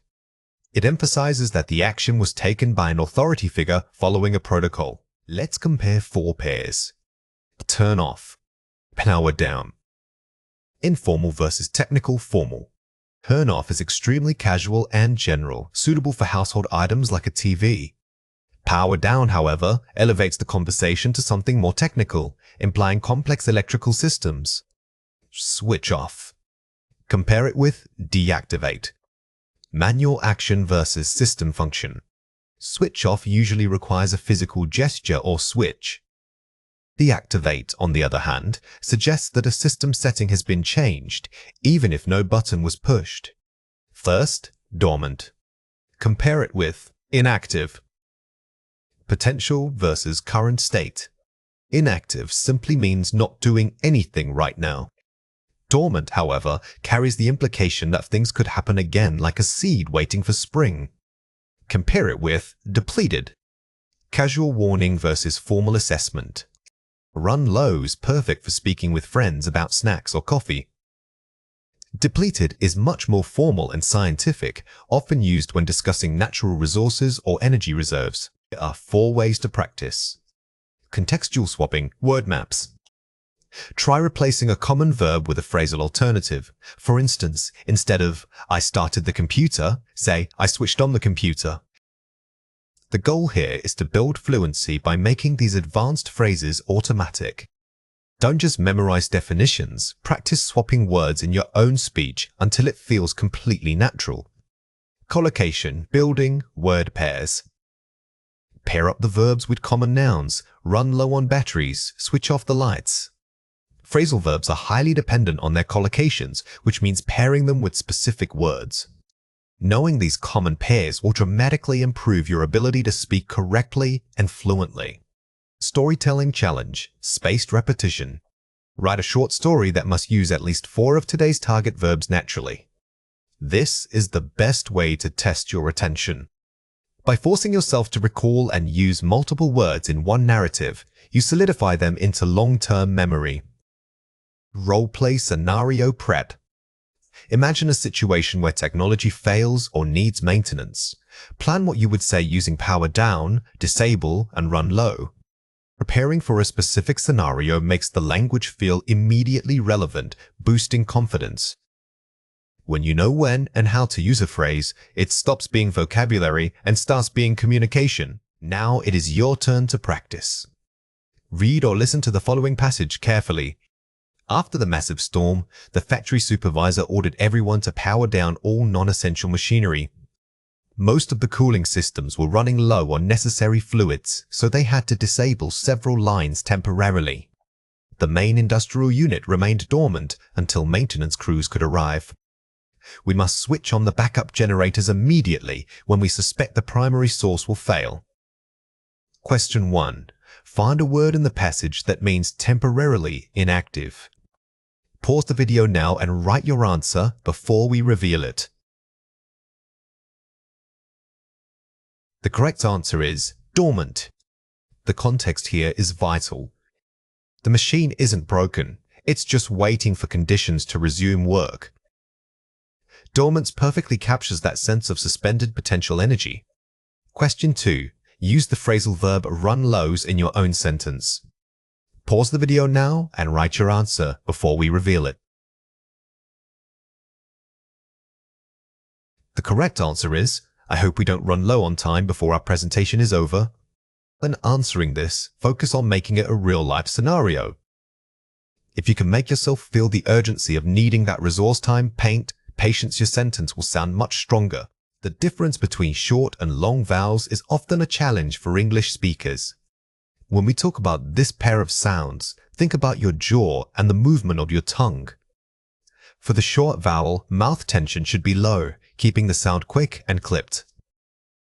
For the long vowel, you need to maintain that spread in your mouth throughout the entire syllable. Remember that these aren't just simple length differences, they require different muscular actions. The goal is to create a distinct physical contrast for the listener.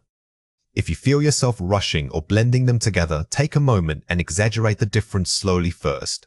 Let's go through 6 words. For each word, I will say it clearly, then explain how to produce it correctly. The word is ship. Say it again, ship. We are focusing on keeping that short, unstressed vowel tight in your mouth. Resist the urge to stretch it out or lengthen it into a different sound entirely. Say it quickly, almost like you are whispering the end of the word. The word is sheep. Say it again, sheep. For this one, really exaggerate the length. Try singing the vowel sound while you say it, holding it until you feel like you are stretching out the energy from your diaphragm. This helps build muscle memory for sustained sounds. The word is hit. Say it again, hit. Notice how much faster this word feels compared to the last one. The key here is relaxation. Do not tense your throat or jaw while producing that short vowel sound. It should feel effortless and abrupt. The word is heat. Say it again, heat. If you can keep a straight line of air while saying this word, you are doing great. The extended time forces different facial muscles to engage, which is exactly what pronunciation practice requires. A word is fill. Say it again, fill. Remember that even if you are tired or speaking quickly, your mouth muscles need to pop into shape for each distinct sound. Treat every word like it is being recorded by a very attentive listener. The word is feel. Say it again, feel.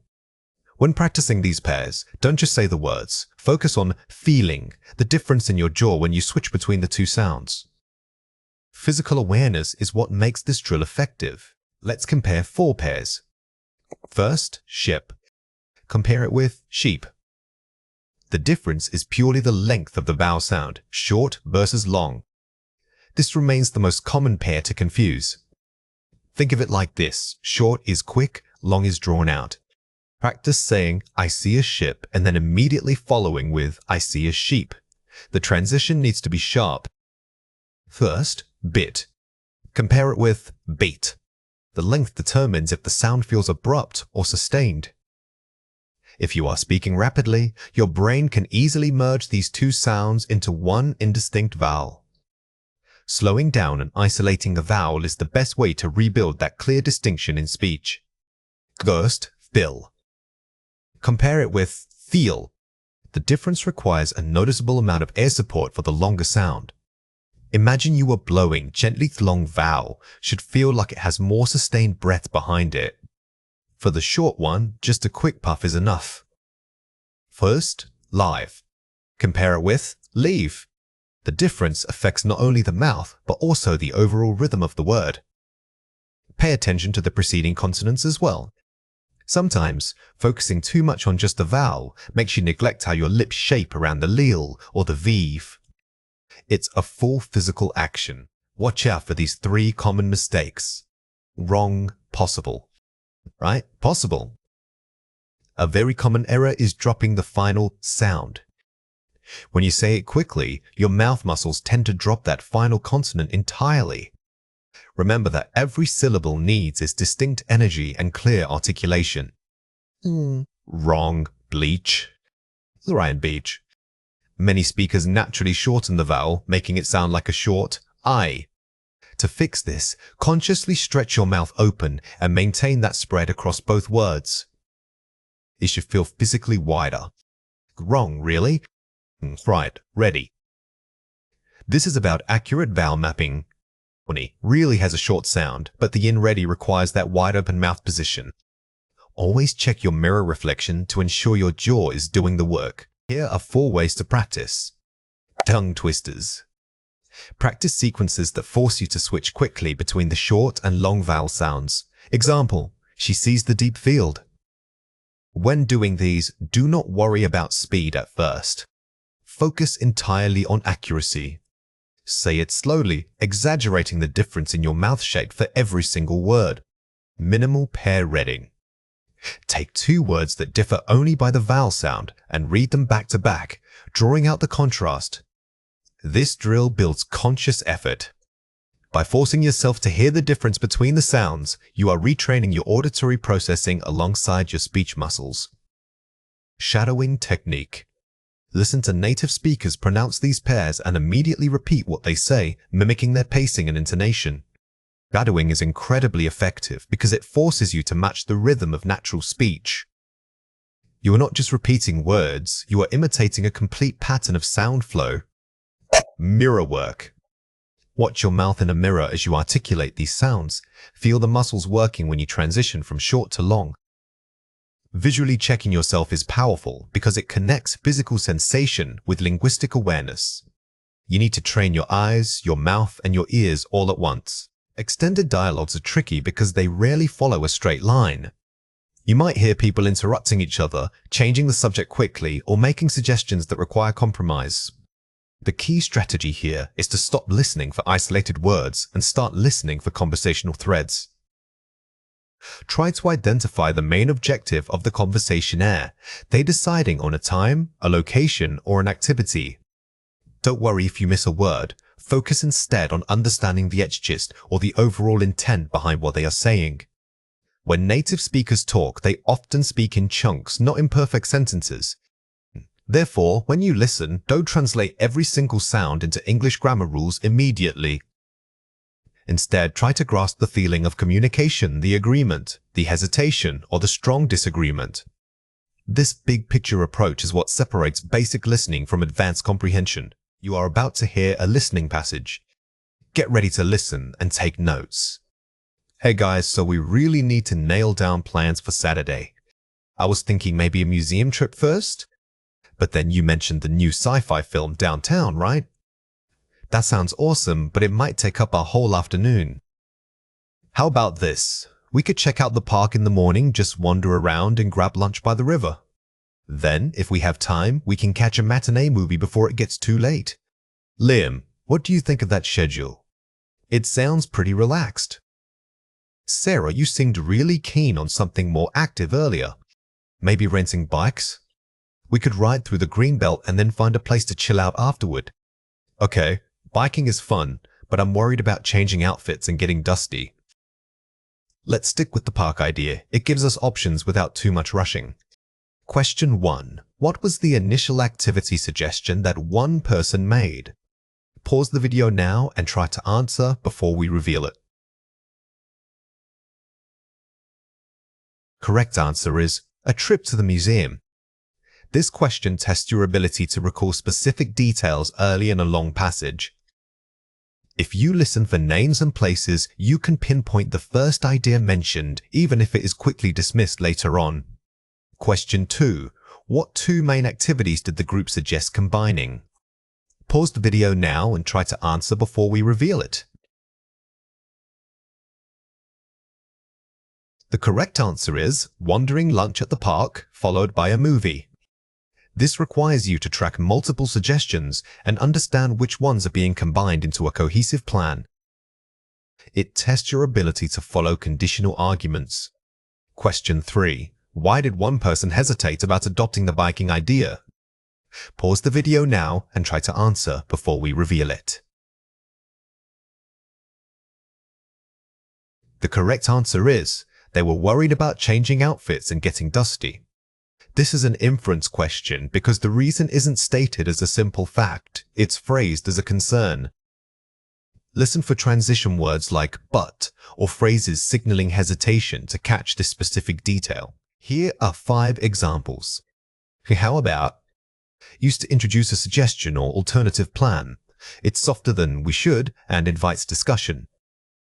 This is one of the most useful phrases for planning because it doesn't state an opinion as fact. It proposes an idea gently.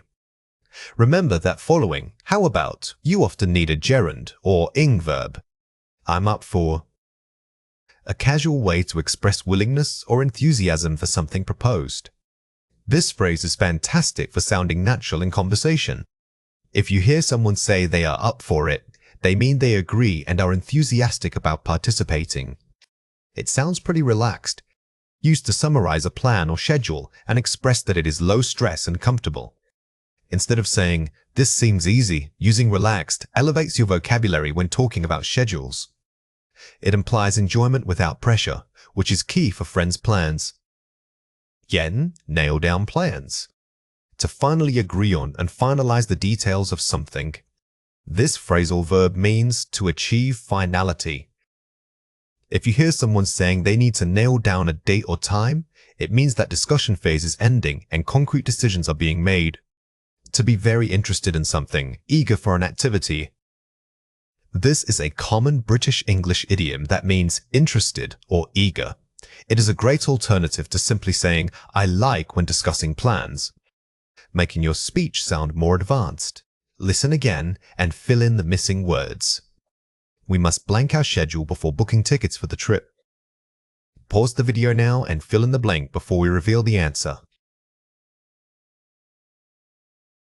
The correct answer is adjust. The word adjust means making slight changes to something. When talking about plans, this is a much more specific and helpful verb than simply saying change.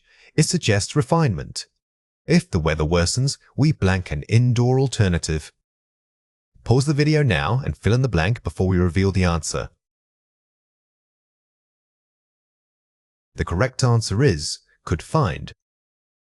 Using modal verbs like could correctly is vital in planning because it shows possibility rather than a command.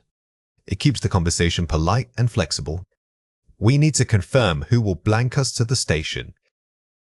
Pause the video now and fill in the blank before we reveal the answer. The correct answer is pick. This focuses on separable phrasal verbs. When talking about transportation, pick up is much more natural than just saying collect. Practice using these preposition pairings. Let's blank the budget to make sure it covers everything we want. Pause the video now and fill in the blank before we reveal the answer. The correct answer is review. Review means looking over something again, especially for mistakes or improvements. This is a high-level academic word that works perfectly when discussing finances and logistics. Here are 4 ways to practice. Active listening, predicting. Before the speaker finishes their sentence, try to predict what they might say next. This keeps your brain engaged and ready for new information. Predicting is not about guessing, it's about using context clues. If someone says, "The weather was terrible," so you can immediately predict that the topic will shift to finding shelter or an indoor activity. Dictation, focusing on flow.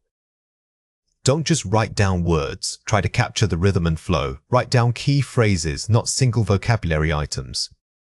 When you transcribe dialogue, pay attention to linking sounds like when gonna is used instead of going to. Writing these natural contractions helps your ear become more sensitive to actual spoken English. Shadowing, mimicking tone. Listen and immediately repeat what you hear, trying to match the speaker's pace, intonation, and emotion exactly. This is physical practice for your mouth and ears. Shadowing moves beyond simple vocabulary acquisition. It teaches you conversational music. By mimicking tone, you improve not just your pronunciation, but how naturally you participate in a dialogue. Role-play simulation, speaking out loud. Pretend to have the conversation. If the audio is about making plans, pause and then verbally suggest an alternative plan out loud yourself. This technique bridges the gap between passive listening skills and active speaking confidence. It forces you to immediately process what you heard and formulate a response in real time. Now it is your turn to practice. Read or listen to the following passage carefully. Okay, so the rain is definitely coming down. We should probably call off the beach idea for today. Instead, how about we meet at Mariah's place? She has that huge backyard, and she said her parents might have a barbecue going on this afternoon. It would be perfect because we could just hang out, eat some good food, and play some outdoor games like badminton or frisbee until it gets too cold. Mark, are you okay with changing the location to Maria's? We can keep the original time, but pivot the activity completely. I think that sounds way more fun than being stuck indoors waiting for the rain to stop. Question 1. What is the primary reason the group has to change their plans? Pause the video now and write your answer before we reveal it. The correct answer is the weather. It is raining heavily. This question tests your ability to identify a sudden, overriding piece of information. Listen for environmental or unavoidable changes that force the dialogue's shift. Question 2. What kind of activities are suggested at the new meeting location? Pause the video now and write your answer before we reveal it. The correct answer is outdoor games like badminton and frisbee. This focuses on specific details within the alternative plan. The speaker mentions outdoor games, which is a crucial contrast to the previously mentioned indoor or wet activities. When giving instructions or following a recipe, we rely heavily on the imperative mood. This grammar structure allows us to tell someone exactly what action to take without needing a subject like you. It is simply starting your sentence with a strong verb. For example, instead of saying, "You should preheat the oven," you just say, "Preheat the oven." Mastering this direct style makes your English sound much more natural and clear. Remember that using imperatives is key to sounding confident when guiding someone through a process. The imperative mood is one of the most functional parts of English, especially for practical speaking. Think of it as giving commands or directions, which means you are focused purely on the action itself. When making recipes, this directness is crucial because there is no room for ambiguity about what step comes next. Here are 5 examples. First, preheat the oven to 300 degrees. Initial step marker. Starting with first immediately sets the stage and tells the listener exactly where they need to begin. These introductory markers provide a clear chronological roadmap for the entire process. Next, mix the dry ingredients thoroughly in a large bowl. Sequential action. Using next helps guide the listener through a sequence of actions. It suggests that this step must wait until the previous one is fully completed. Meanwhile, set out your mixing bowls and whisks. Simultaneous action. The word meanwhile is powerful because it signals that 2 actions can happen at the same time. It adds complexity to instructions while keeping the flow logical. After mixing everything, pour the batter into a greased pan. Transitional phrase. Phrases like "after doing X" create smooth transitions. They link one completed step to the start of the next, making your spoken directions very easy to follow. Finally, bake for 30 minutes and let it cool completely. Concluding step. Finalies or lastlies are essential bookends. They signal that you have reached the conclusion of a multi-step process, allowing the listener to know they can relax after this step. Here are 3 reasons why this matters. Specificity of measurements. Always use precise units like milliliters or cups. When dealing with recipes, vague measurements are disastrous. Always specify teaspoons rather than just a little bit, and always combine the unit of measure with the number for maximum clarity. Understanding active versus passive voice. In instructions, stick to the active voice whenever possible. The active voice is direct, you mix the flour. The passive voice, like "the flour should be mixed," sounds less authoritative and can confuse beginners who are trying to follow steps quickly. Handling troubleshooting and contingencies. Be prepared for things to go wrong. Offer alternative solutions. A great teacher doesn't just give the perfect path, they anticipate problems. If a recipe calls for buttermilk but you don't have it, mentioning an acceptable substitute shows expertise. Watch out for these 3 common mistakes. Don't just say, Mix the flour and eggs together. Say this for better clarity, mix the flour and eggs thoroughly. Simply saying mix them is too vague. Adding adverbs like thoroughly or descriptive adjectives improves the quality of your instruction, telling the student how to perform the action. Don't use, the recipe should be baked for 30 minutes. Use the imperative form, bake it for 30 minutes. When giving instructions, avoid using modal verbs like should or passive structures. The goal is direct authority and action, which requires the pure imperative. Avoid starting with, you add the sugar at the end. Use strong sequencing adverbs, add the sugar last. Instead of using vague time phrases, try to incorporate specific sequence markers like finally's or afterward. These words are excellent for organizing complex information orally. Here are 4 ways to practice. Summarize. Instructions out loud. Take a recipe or set of directions and summarize the main steps to a partner. Instead of reciting every detail, try summarizing the core sequence. First, do A, then B, finally C. This forces you to use high-level sequencing vocabulary. Role-play problem solving. Imagine a disaster, say, mixing up 2 ingredients. How would you instruct someone to fix it? This activity helps you practice contingency instructions. You are not just following steps, you are diagnosing and providing corrective action, which uses the same imperative structures. Listen for imperatives. Watch cooking videos or instructional tutorials specifically listening only for verbs that command an action. Active listening is key. When you hear a direction, don't just hear the words, identify the main verb and understand its direct force. This improves recognition skills immensely. Teach a skill you know. Explain how to tie your shoes or use a specific piece of software using only clear, sequential imperatives. The most natural way to master this language is by teaching it. Pick any physical skill and force yourself to break it down into the smallest possible steps, each starting with a strong verb. When you are buying something or using a service, your conversation usually follows a clear pattern. It starts with an opening statement where you state your need. Next, you gather information, asking about times, prices, and availability. Finally, you confirm the purchase and say thank you. Mastering this structure makes all real-life interactions feel much more natural and confident.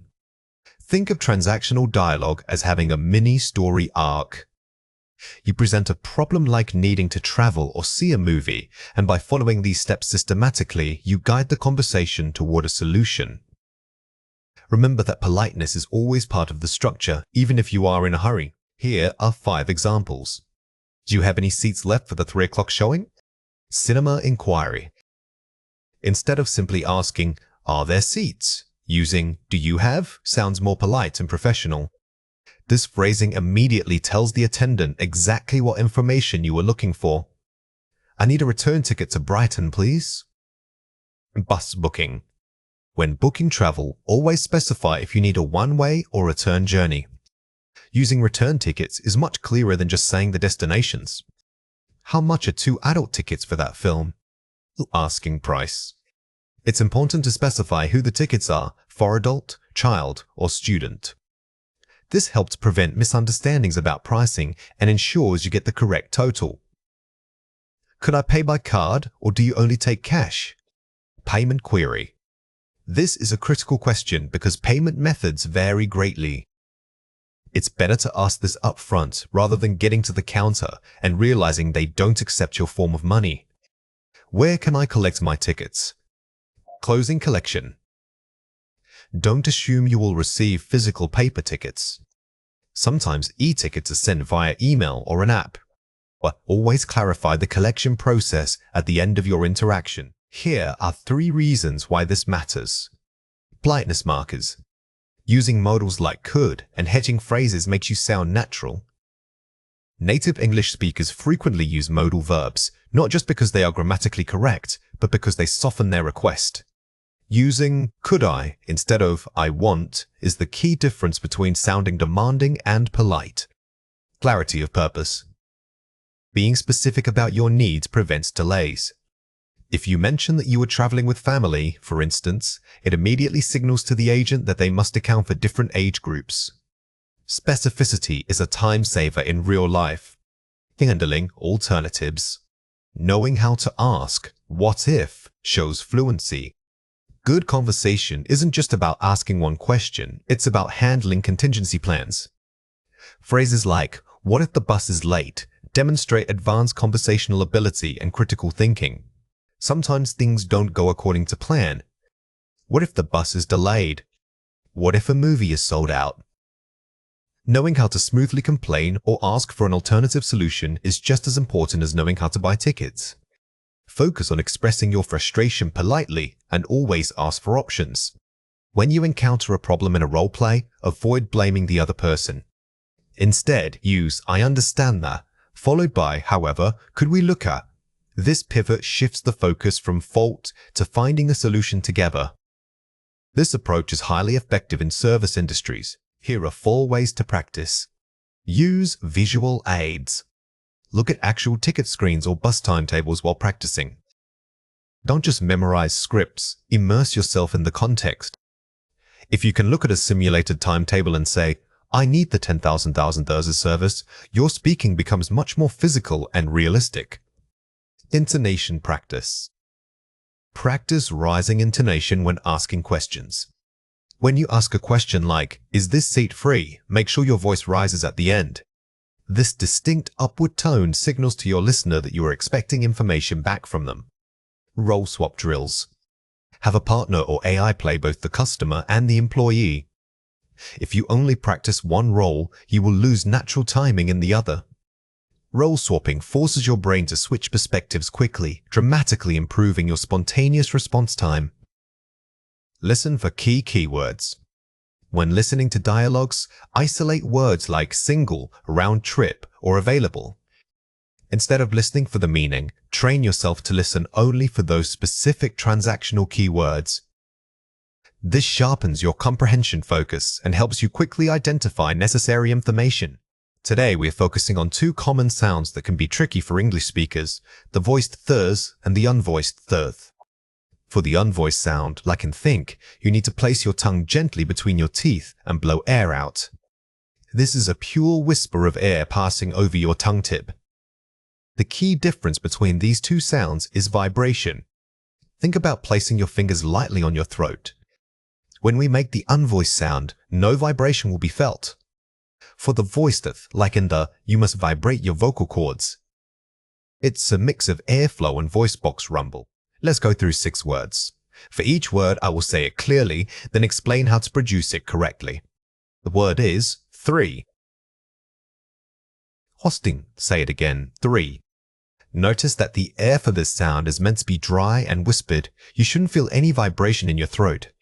Try saying it slowly, really pushing the air through your teeth on the way down. The word is this.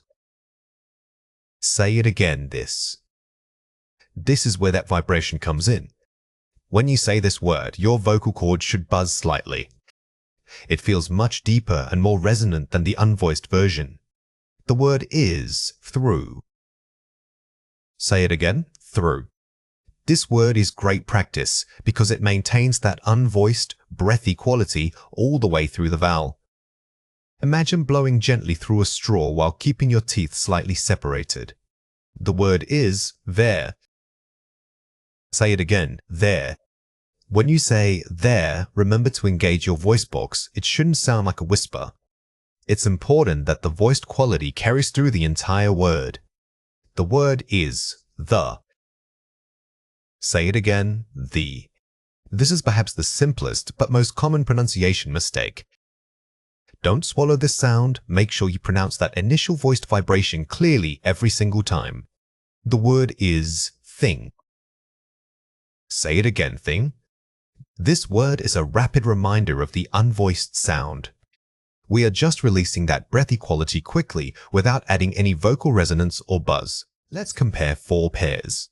First, think. Compare it with the voiced versus the unvoiced. The difference here is purely in vibration. Say think and feel that air escaping, no buzz. Now say the, and you should definitely feel your throat vibrating with sound. First, thought. Compare it with do, avoiding the thes entirely for a pure vowel check. Sometimes, focusing on what we are not saying is helpful.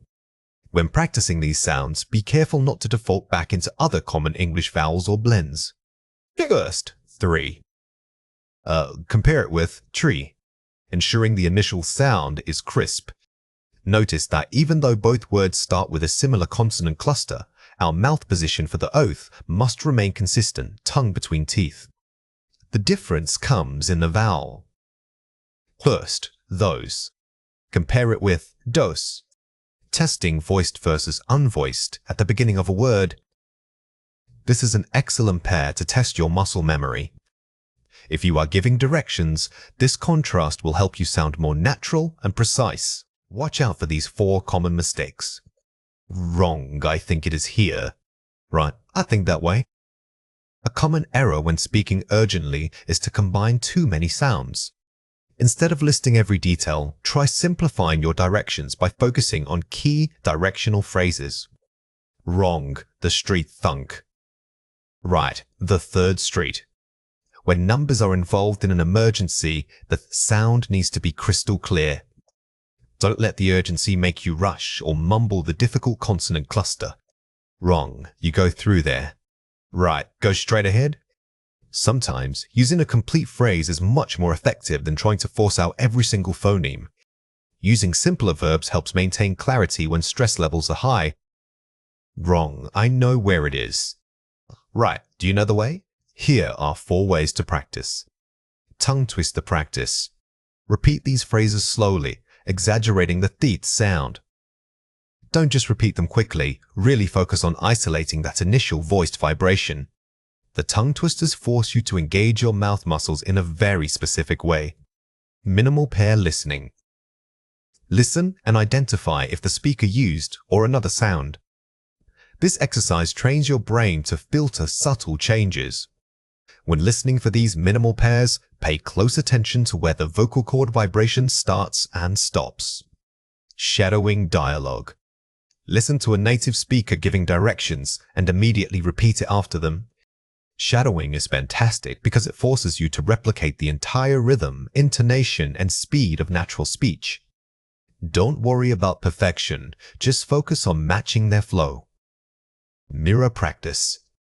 Watch your mouth in a mirror while producing these sounds. Using a mirror helps you visualize the physical mechanics we discussed today, especially where the tongue needs to rest. It connects the intellectual knowledge of the sound with the physical action. We use the zero conditional when we are talking about absolute facts, universal truths, or things that always happen. The structure is simple. If you use the simple present tense in the if clause, you must also use the simple present tense in the main result clause. This grammar pattern describes cause and effect relationships that never change. Signal words like when, whenever, or if are commonly used to introduce these fixed rules. Remember that the zero conditional isn't about possibilities, but certainties. Think of it as scientific law. If you boil water, it always reaches 100 degrees Celsius. This consistency is what distinguishes it from other conditional forms we have studied previously. Here are 5 examples. If you heat metal, it expands. If clause, simple present. Main clause, simple present. This is a perfect example of a scientific fact. Because the expansion of heated metal is always true under normal conditions, we use this zero conditional form. When people don't sleep enough, they become tired. Signal word when, simple present in both clauses. Notice how we can substitute if with when. This tells us that the result becoming tired is a reliable outcome whenever the condition is met. If I mix blue and yellow paint, I get green. Simple present in both clauses. This describes a general rule of mixing colors. It's not just one instance, it's a repeatable outcome that holds true every time you make the mixture. Plants die if they don't get sunlight. Simple present in both clauses. Here we are discussing a biological necessity. The lack of light is the direct cause, and the death of the plant is the guaranteed effect, making this a universal truth. People feel sick if they eat contaminated food. Simple present in both clauses. This demonstrates an established health principle. The connection between the cause and the effect is so reliable that we use the absolute certainty of the zero conditional. Let's compare 4 pairs. Zero conditional, if you touch fire, you get burned. First conditional, if you touch fire, you will get burned. Certainty versus probability. The key difference is certainty. The zero conditional speaks of absolute physical laws, like the heat from a flame. The first conditional deals with a real possibility in the future, making it less certain. Zero conditional, if it rains, the ground gets wet.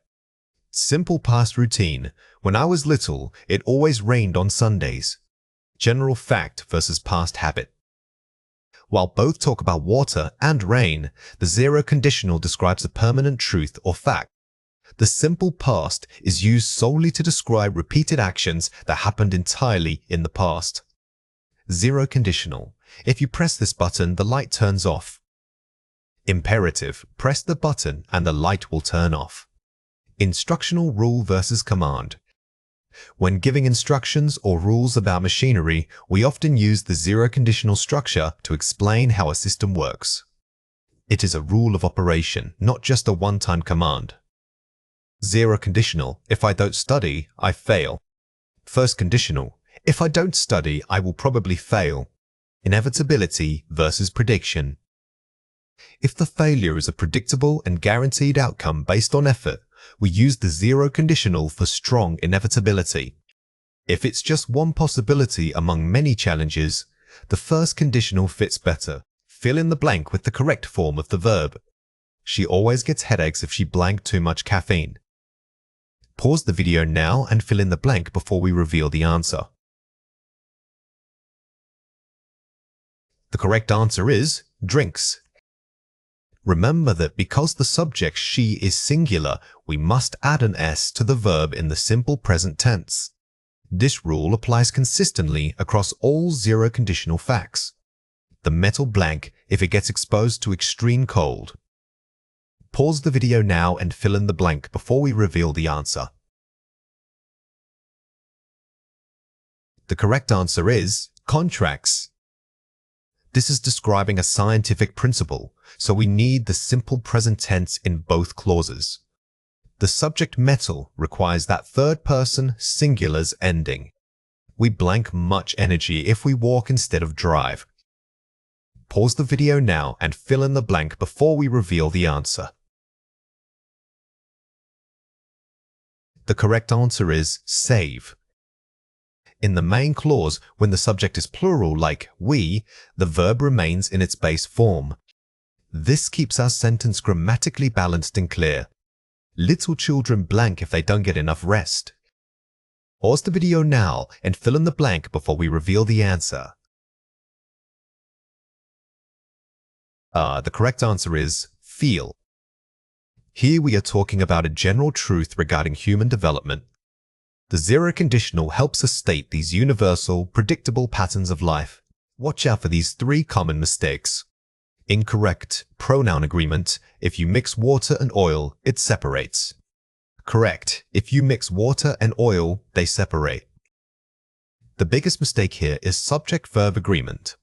Since water and oil are treated as 2 distinct things, the plural pronoun they must be used for the result.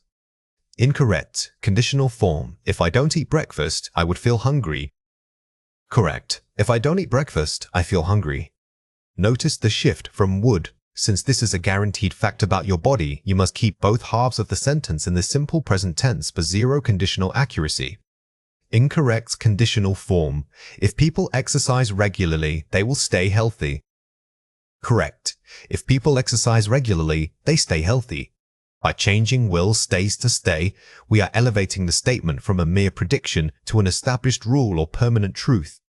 This is the hallmark of the zero conditional. Now it is your turn to practice. Fine. Read or listen to the following passage carefully. Read this short passage about electricity. The author describes how a simple electrical circuit works.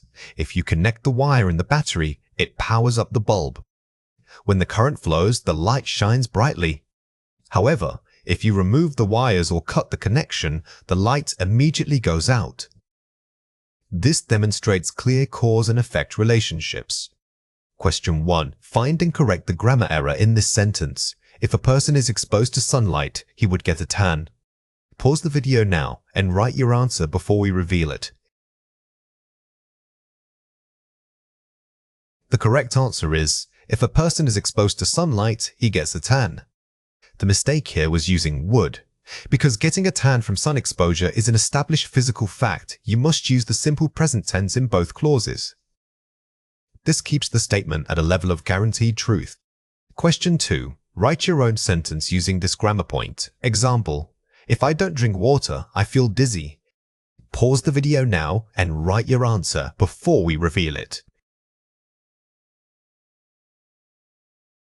The correct answer is, if you mix two different chemicals, they produce smoke. When writing your own examples, always check that the result is a universal truth or guaranteed outcome.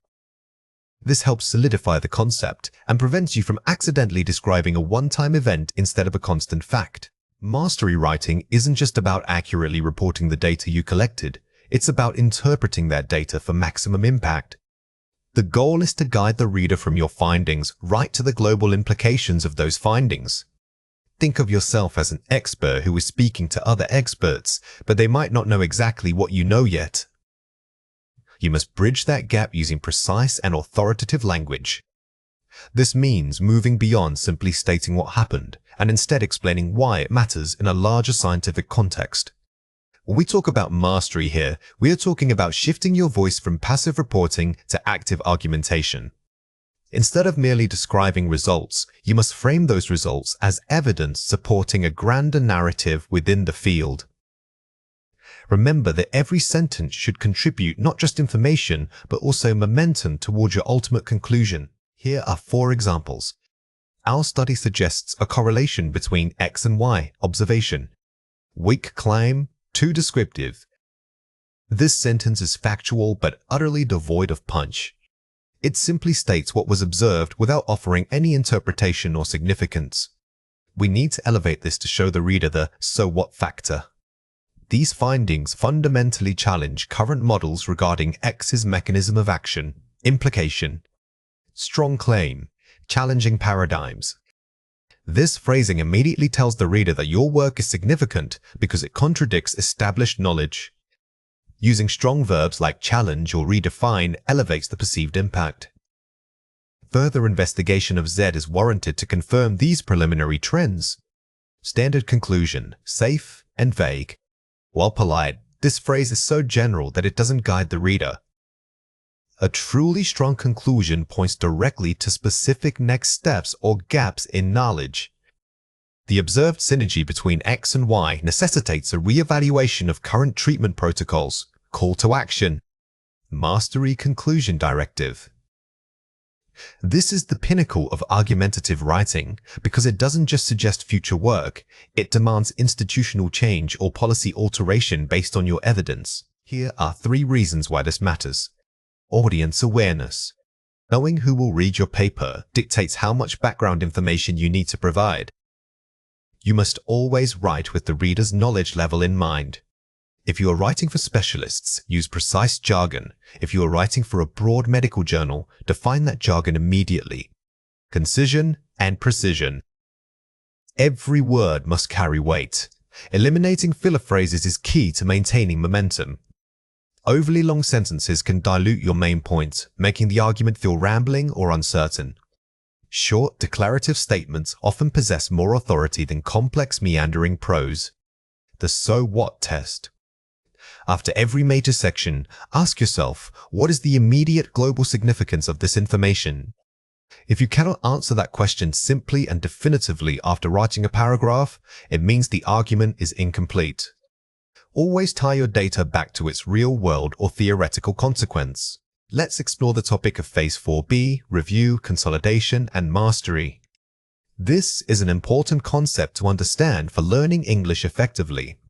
This is a foundational concept when learning English. Understanding Phase 4B, review, consolidation, and mastery deeply will unlock many other areas of the language.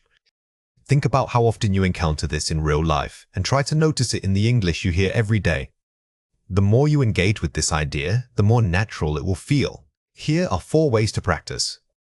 The flow check macro level, read the paper aloud, or use text-to-speech software. Listen specifically for any abrupt shifts in tone or topic.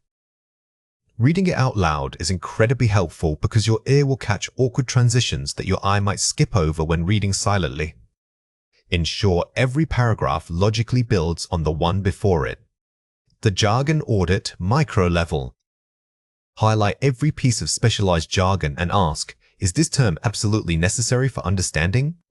Sometimes we use complex words simply because they sound academic. If a plain English alternative conveys the exact same meaning with less effort, choose clarity over complexity. Counter-argument testing. Pretend you are your harshest critic and write down 3 questions that challenge your paper's central claim. Anticipating critiques is the hallmark of a master writer. By preemptively addressing these counter-arguments in the discussion, you build credibility and preempt potential reviewer comments. The impact statement review. Ensure your introduction's last paragraph and your conclusion's first paragraph mirror each other perfectly in their ultimate goal. Your introduction sets the promise, and your conclusion must deliver on that promise. If you promise to solve X problem, the final words must confirm how you approached solving X. Today, we are focusing on distinguishing between 2 common vowel sounds. The first sound is the short I, represented by a quick, relaxed mouth position. For this sound, your jaw should remain relatively loose and unspread when you speak. The second sound is the long E. To make this sound, you must stretch your lips into a wide smile and keep that tension throughout the syllable. Think of it like holding 2 different mouth shapes. For the short vowel, imagine quickly naming something simple, almost like a clipped word. When you transition to the long vowel, actively pull the corners of your mouth outward and hold that stretch for an extra beat. This physical difference is key to improving clarity in academic speech. Let's go through 6 words. For each word, I will say it clearly, then explain how to produce it correctly. The word is fill. Say it again, fill. Say it quickly. Focus on the sudden release of air at the end. Remember that short sound is clipped, it doesn't linger. The word is feel. Say it again, feel. When you say feel, consciously exaggerate the length of that E sound. It should feel like a sustained note coming from your throat. The word is skill. Say it again, skill. Notice how the tension in your face decreases when you transition to this short I sound. It requires very little effort from the mouth muscles. The word is still. Say it again, still. The movement should be smooth and consistent. Don't let your jaw drop too much. Keep the central focus on that quick, neutral vowel. The word is lipid. Say it again, lipid. The key here is maintaining consistency throughout all 3 short vowels. Practice linking the sounds together as if they were one continuous, rapid thought. The word is leeway. Say it again, leeway. When you hit that long E sound in leeway, ensure your lips are fully spread. This sustained tension helps differentiate it from the short vowel. Let's compare 4 pairs. First, brief. Compare it with brief. The mouth must open wider for the long sound. It involves more forehead muscle movement. Many learners struggle with this pair because they naturally want to stretch all sounds. Remember that brief is quick and contained, while brief requires a distinct expansion of the jaw. First, system. Compare it with seam. Focus on reducing mouth tension when pronouncing the short vowel sound. In medical contexts, these words are common. When you say system, keep your lips relaxed and slightly neutral. Don't let them pout or widen unnecessarily. First, patient. Compare it with peasant.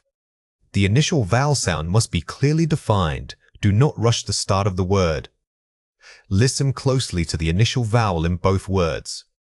The difference dictates a slight shift in your tongue's placement and jaw movement at the very beginning. First, signal. Compare it with seal. The final consonant sounds are often muffled. Keep your articulation crisp and clear. This pair tests both the vowel length and the ending sound. Make sure you pronounce that at the end of seal distinctly rather than letting it trail off. Watch out for these 3 common mistakes. Wrong, missed, right, mished. A common error is pronouncing the short I sound too softly. When you say mished, ensure that the vowel has enough projection and clarity to be heard clearly. Wrong, facility. Right, facility. When speaking academic English, it is easy to rush the middle syllables. Take a micropause between the stressed syllable and any unstressed ones to maintain rhythmic clarity. Wrong, detail. Right, detail. Many speakers incorrectly substitute a long vowel sound here. Remember that the correct pronunciation requires keeping that first syllable quick and unextended. Here are 4 ways to practice. Minimal pair repetition. Repeat words like pitch and peach, focusing only on the vowel difference. This drill isolates one single contrast.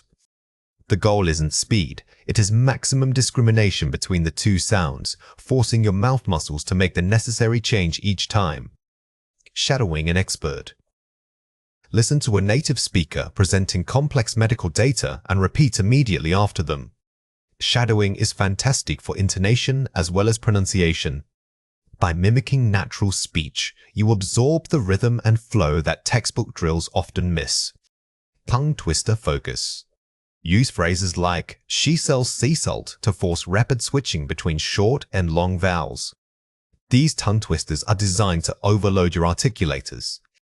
If you stumble, that is fine. It simply means the muscle memory needs more reinforcement. Mirror technique. Watch your lips and jaw in a mirror while saying target words slowly. Visual feedback is incredibly powerful. Watching yourself physically adjust helps connect what you think the sound should be with what it actually looks like when produced. Synthesis is much more than simply summarizing what different studies have found. It is the intellectual process of weaving those individual findings together to create a single, overarching argument. Instead of presenting article as conclusion and then article B's conclusion, you are showing how both articles together paint a complex picture of global health reality. Your goal is to move from gathering data points toward generating insight. You must show the reader what these connections ultimately mean for policy or practice. Remember that summarizing simply lists facts, synthesis creates meaning. When writing, always ask yourself, so what? What does this collective evidence imply? By answering that question, you transition from being a reporter of data to an expert guide, leading the reader toward a crucial conclusion. Here are 5 examples. Study A shows increased incidence of malaria in rural areas. Study B details poor sanitation infrastructure in those same regions. Pattern recognition, environment health linkage. Here, the link isn't just that both things exist, it's that one is likely exacerbating the other. A strong synthesis would argue that sanitation investment must be paired with malaria prevention efforts. Vaccine uptake rates are high in urban areas, but drop significantly in remote tribal communities. Disparity analysis, social determinants. This example is perfect for discussing equity. Instead of listing the 2 numbers, you synthesize by arguing that geographical barriers combined with cultural mistrust are systemic failures requiring social policy intervention. Research on nutrition shows vitamin A deficiency rates vary greatly among different age groups in one country. Layered interpretation, multifactorial cause. A skilled synthesis doesn't just state the variation, it proposes a model. For instance, connecting malnutrition to economic instability, which then impacts child development. Drug resistance patterns are changing rapidly in Southeast Asia, outpacing current antibiotic guidelines. Trend prediction, future policy needs. This moves beyond just reporting a finding. By synthesizing the rate of change with global travel data, you are recommending proactive policy shifts before the crisis peaks. Climate models predict increased extreme weather events, which correlate with outbreaks of waterborne diseases. Causality mapping, broad system impact. This type of synthesis forces you to look at complex systems. You are demonstrating that the problem isn't just disease, but rather the environmental instability creating conditions for disease. Here are 3 reasons why this matters. It translates data into actionable policy. Policymakers need a clear narrative that points to solutions, not just problems. Raw statistics are passive, synthesized arguments are active. When you can synthesize, you are giving the reader a roadmap solution they feel compelled to act upon. It highlights systemic gaps and inequities. Global health issues rarely have single causes. Synthesis reveals interconnected failures. The most impactful research exposes weak links in global systems. By connecting poverty, climate change, and disease vectors, you elevate the discussion beyond simple treatment to root cause reform. It builds credibility and persuasive authority. Demonstrating synthesis proves that you have mastered the material and understand its implications at scale. In academic writing, mastery is shown through connection. When your arguments are highly synthesized, the reader trusts your interpretation more than they trust isolated facts. Watch out for these 3 common mistakes. Listing findings, furthermore, the study indicated a correlation between poor diet and high blood pressure. Integrating argumentatively, coupled with this dietary finding, it is clear that insufficient local food security exacerbates chronic disease rates. The common mistake here is merely listing findings using words like furthermores or.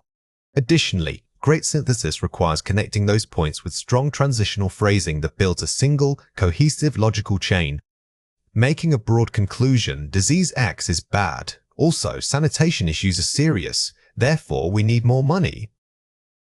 Proposing specific action, given the compounding threat posed by disease X and inadequate sanitation infrastructure, immediate multi-sectoral investment targeting both health and water resources is critical. A common pitfall is leaping to a vague conclusion like, we need more money.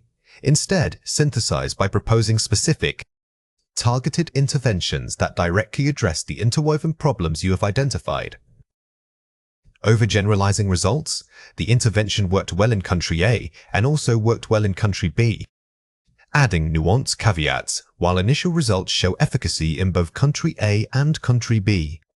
These findings suggest the local adaptation of the model is necessary to account for regional cultural differences. Never assume a one-size-fits-all solution based solely on 2 successful cases.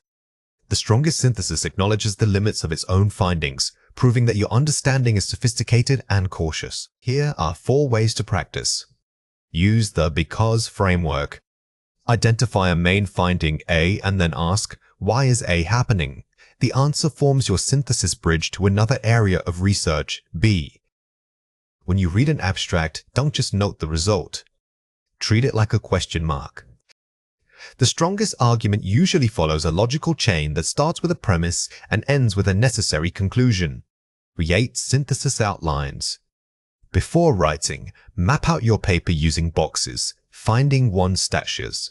Because of X impacts Y statius. Therefore, the recommendation is Z. This visual mapping process forces you to see the causal relationships between ideas. It's a structural exercise that guarantees your argument flows logically and persuasively from beginning to end. Focus on connective phrases. Practice using transitional phrases like consequently, conversely, or this suggests that. Your vocabulary must serve the argument. High-level academic writing relies heavily on these signaling words because they guide the reader through complex relationships you are establishing. Target a policy audience.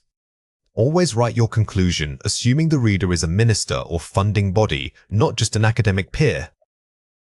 This exercise changes your tone and vocabulary. You must shift from discussing literature gaps to advocating for concrete funding streams or legislative changes. Academic flow refers to the seamless movement of ideas within your writing. It's not just about using linking words like however or therefore. True academic flow is what makes a reader feel guided through your argument, rather than stumbling across disconnected points. It means that every sentence logically builds upon the one preceding it. Think of it as creating an invisible, sophisticated bridge between all your thoughts.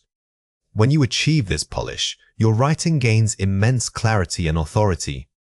When we talk about flow, we are essentially talking about managing reader expectations.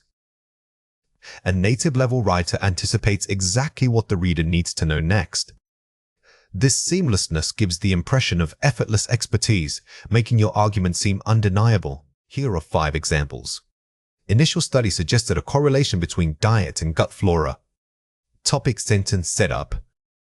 Notice how this sentence establishes the core subject matter. It grounds the reader immediately in the area of research before you even present your counterargument or supporting data. However, recent epidemiological data suggests that lifestyle factors play an equally dominant role.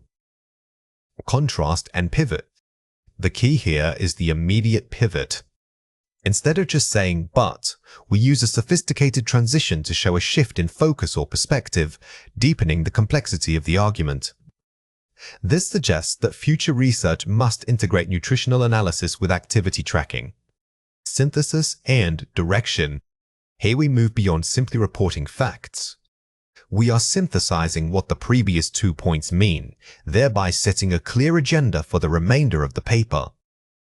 Furthermore, longitudinal studies examining pediatric cohorts confirm this trend. Reinforcement and scope expansion.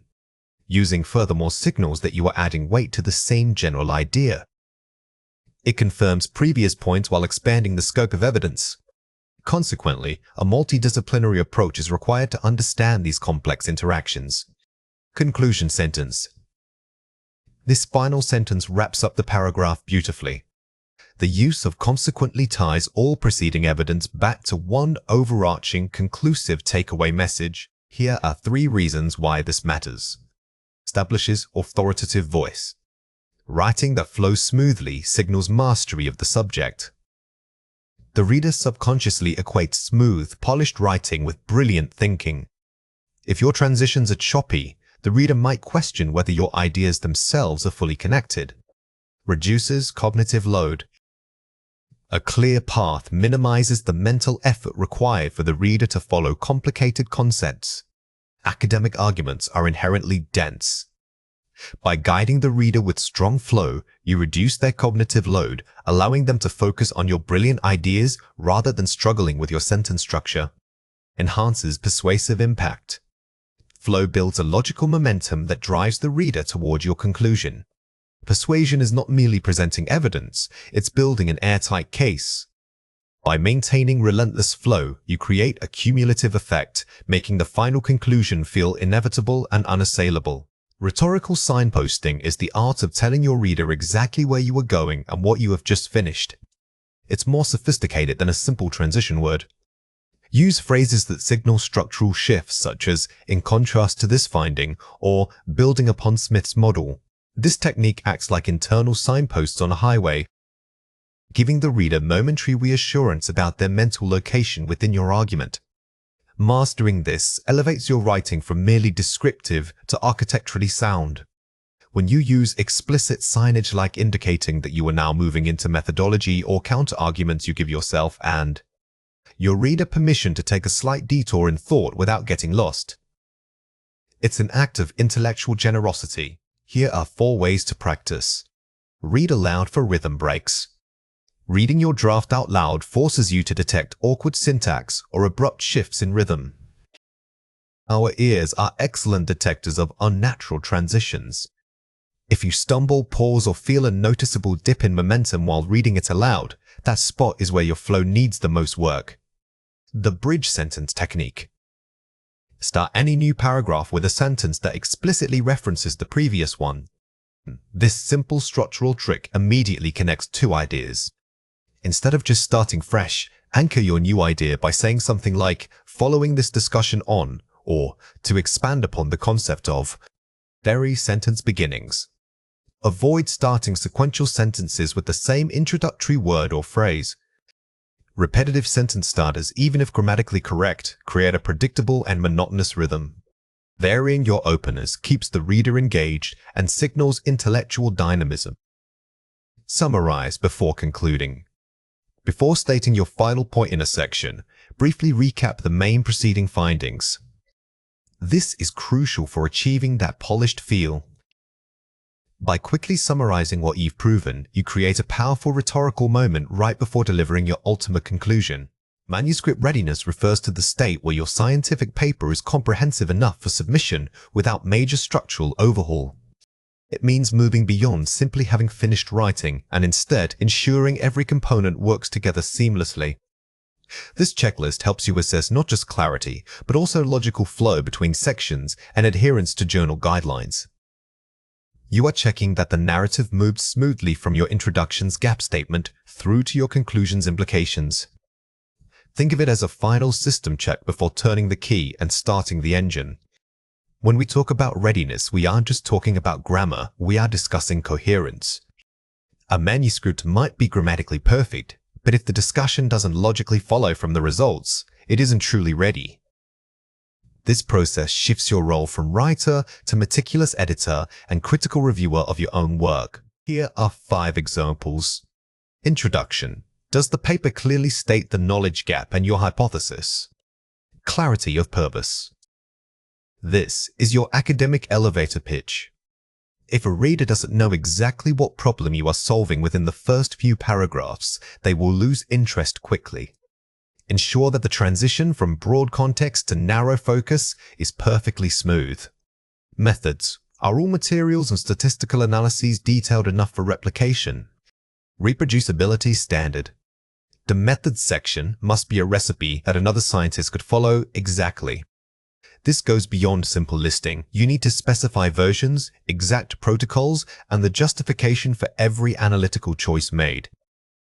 Results. Is data presented objectively without interpretation or discussion? Objectivity check. The primary goal of the results section is pure reporting. Resist the urge to explain why something happened here. Save that critical analysis for your dedicated discussion section. Discussion. Does every finding in the results link back to a specific hypothesis or gap? Narrative linkage. The discussion is where you argue your contribution. Every major point must be explicitly tied back to what was missing in the literature, thereby strengthening your unique value proposition. Abstract. Does it follow a mini IM-RAID format? Intro, methods, results, discussion? Structure compliance. Many researchers write abstracts that are merely summaries. A strong abstract is a tiny version of the entire paper and must hit all those key structural points: the what, the how, the find, and the so what. Here are 3 reasons why this matters. Saves time and resources. Prevents multiple rounds of major revisions from reviewers. Major structural flaws caught late in the process are extremely difficult, time-consuming, and expensive to fix. Using this checklist proactively saves you months of stress and revision cycles. Improves logical flow. Ensures smooth transitions between disparate sections. Writing is often linear, but scholarly writing must be argumentative. This framework forces you to see the document as a cohesive argument rather than 5 separate pieces of writing stapled together. Increases journal acceptance rate. Shows reviewers and editors that the work is polished and professional. Journals are highly competitive. Submitting a manuscript that clearly shows you have completed this rigorous self-assessment signals competence and greatly improves your perceived quality to the editor. Watch out for these 3 common mistakes. Weak conclusion. The conclusion merely restates the results. Strong conclusion. The conclusion discusses implications and future research directions. Do not let your conclusion just repeat what you found. The strength of a conclusion lies in its scope. It must tell the reader why these findings matter to the field and where research should go next. Scope creep. The discussion contains novel data or preliminary results. Focused interpretation. The discussion focuses only on interpreting and contextualizing the main reported findings. Keep the discussion tightly focused on what you actually presented. Introducing outside data or too many preliminary findings dilutes your argument and makes your core message harder for the reader to grasp. Abrupt start. The introduction jumps straight into background literature. Funnel approach. The introduction starts with a broad hook, narrows to the gap, and then introduces the aims. Think of your introduction as an inverted pyramid. You start wide, capturing the reader's general interest, and systematically narrow down until you land precisely on the gap in knowledge that only your study can fill. Here are 4 ways to practice. Use a dedicated readabilities pass. After fixing content, read the paper aloud to catch awkward transitions and monotonous rhythm. Reading your work out loud exposes you to how it actually sounds, which is completely different from how it looks on the page. This technique immediately flags those sentences that are too long or overly complex. Seek specific feedback. Instead of asking, "Is this good?" ask a colleague, "Does the argument flow logically from section A to section B?" When you seek feedback, do not use vague questions. By focusing your request on one specific structural weakness like clarity of contribution, you guide the reviewer toward providing actionable rather than generalized comments. Utilize AI for style checks. Use tools to check for consistency in tone, active-passive voice balance, and jargon usage. AI writing assistants are fantastic aids here. They can quickly flag tonal inconsistencies or when you switch between formal academic language and colloquial phrasing.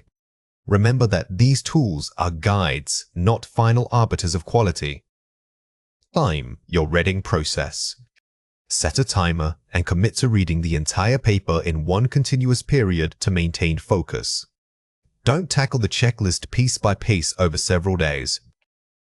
Dedicating a concentrated block of time helps you achieve a critical distance, allowing your brain to view the document as if it was someone else's work. Pronouns are powerful linguistic tools that allow us to avoid repetition. However, their power comes with a responsibility. They must always clearly point back to something already mentioned, which is called the antecedent. When this link is unclear, we face pronoun ambiguity. Advanced usage requires precision, ensuring that every pronoun has one unmistakable noun it refers to. This isn't just about grammar, it's fundamentally about maintaining logical flow for your reader. A strong grasp of pronoun reference shows sophistication in writing. Remember that the antecedent doesn't have to be the immediately preceding word. Sometimes, you need to look back several clauses to find the noun the pronoun is meant to replace. Always ask yourself, could this pronoun refer to 2 different things? If the answer is yes, you likely need to restructure your sentence. Here are 4 examples. The committee decided to postpone the meeting because it lacked proper funding. Ambiguous reference it. Here it is unclear. Did the committee lack funding or did the meeting lack funding? The reader has to guess, which breaks immersion and clarity. You must rewrite this sentence to clarify whether the subject of the problem was the meeting or the group itself. When the researchers spoke to the students, they were surprised by the enthusiasm. Ambiguous reference, they. Who was surprised? The researchers or the students? Since they could grammatically refer to either group, the sentence is confusing. To fix this, restructure it so that the subject of the surprise is explicitly named. The machine requires calibration before its use. Clear agreement. In this case, it clearly refers back to the machine. This demonstrates precise agreement. The possessive pronoun matches the singular noun in a simple and effective way. Since the policy affects businesses and consumers alike, all must adapt. Unspecified antecedent, all. The pronoun all is acting as a collective reference. While understandable in context, it's much stronger to name the groups directly. Both businesses and consumers must adapt. This removes any doubt about who needs to take action. Here are 3 reasons why this matters. Maintaining reader credibility. Ambiguity forces the reader to pause and logically backtrack. In formal writing, every sentence should propel the argument forward without friction. When you create ambiguity, you are forcing your expert reader to do extra cognitive work just to understand who is doing what. This detracts from your overall authority on the subject. Achieving logical cohesion. Clear reference ensures that causality and relationships between ideas remain intact. Pronouns are critical for cohesion, acting like invisible threads tying sentences together. If the thread is attached to the wrong object, the entire argument structure can unravel. Strong pronoun usage guarantees a tight, logical mesh. Elevating academic tone. Precision in language is synonymous with intellectual rigor. Writing that avoids ambiguity sounds polished and highly professional. Skilled writers rarely leave anything to chance. They control every single pointer, including those invisible pronouns. Mastering this detail significantly boosts the perceived quality of your work. Watch out for these 3 common mistakes. Don't say, "The management and the staff held a meeting, but it was chaotic." Say, "The management and the staff held a meeting. However, the discussion was chaotic." Here, it could vaguely refer to the meeting or the people involved. By splitting the sentence and replacing the pronoun with a clear noun phrase like "the discussion," you eliminate all doubt about the antecedent. Incorrect, she told her colleague that she needed to submit the report by noon. Correct, she told her colleague, you need to submit the report by noon. This is a classic example of ambiguous she. Is it her, the speaker, or colleague? When using pronouns that could refer to people, restructuring the sentence to use direct speech or rephrasing often provides the most clarity. Don't say, "The car needed oiling because its engine was making strange noises." Say, "The car's engine needed oiling because it was making strange noises." While not a pronoun substitution issue, observe how using the possessive form on the noun car's engine is often clearer and more direct than relying on its. Sometimes, simply changing the syntax is the best fix for ambiguity. Here are 4 ways to practice. The substitution test. If you are unsure of a pronoun's antecedent, temporarily replace it with the actual noun. Does the sentence still make sense? This is your most powerful editing tool. If substituting the noun makes the sentence clunky or requires excessive rephrasing, then the original structure was flawed. Don't be afraid to rewrite the entire clause for better flow. The noun-heavy approach. When possible, favor using full noun phrases over pronouns. This increases word count but boosts clarity significantly. While repeating a noun sounds repetitive to the ear, on paper, it guarantees zero ambiguity for the reader's brain. In academic or legal writing, sacrificing some stylistic flair for absolute precision is always the right choice. Visual mapping. When proofreading complex paragraphs, physically draw arrows connecting each pronoun back to its specific antecedent. Treat your writing like a diagram. By literally mapping these connections, you force yourself to acknowledge every single linguistic link. This physical act of reviewing builds an unconscious habit of checking coherence. Read aloud and slow down. Reading the text aloud forces you to pause at potential points of confusion, allowing you time to adjust. Our brains often skip over these minor logical gaps when we are focused on meaning. Reading slowly, especially complex passages, activates a different part of your brain that is much better at catching subtle grammatical mismatches and unclear references. Discourse markers are small words or phrases that act as signposts in your speech. They don't carry the main grammatical meaning. Instead, they guide your listener through your thought process. Mastering them allows you to structure arguments logically and transition between ideas smoothly. We are focusing on 3 specific functions today. Concession, which acknowledges an opposing point. Emphasis, used to highlight a critical piece of information. And qualification, which shows that your statement is conditional or limited in scope. Think of discourse markers as the invisible architecture of your speech. They tell the listener not just what you are saying, but how they should interpret it. Understanding these 3 functions, concession, emphasis, and qualification, moves you from merely speaking to building a sophisticated argument. Here are 5 examples. Although the data is limited, we must proceed with caution. Concession, despite although. Notice how although sets up a contrast. You are acknowledging the weakness of the data before stating your necessary action. This makes your argument feel more balanced and credible. In fact, the primary obstacle is not funding but public buy-in. Emphasis, indeed, in fact. Using in fact signals to your listener that you are correcting a potential misunderstanding or elevating the importance of a specific point. It adds immediate weight and conviction. It is important to note that this theory applies only within urban settings. Qualification, however, only. Phrases like "it's worth noting" or "only" are key for qualification. They prevent your statement from sounding too absolute, showing the speaker has considered limitations. Granted, costs are high, nevertheless, the long-term benefits outweigh them. Concession, nevertheless. When you start with granted, you signal that you have fully considered the counter-argument. This structured approach makes your final conclusion much stronger. To be clear, this policy aims to reform, not abolish, the existing framework. Emphasis, to be clear. To be clear is a powerful way to pause and reset the listener's understanding. It acts as an immediate corrective tool, ensuring that your core message lands with maximum impact. Here are 3 reasons why this matters. Building credibility and tone.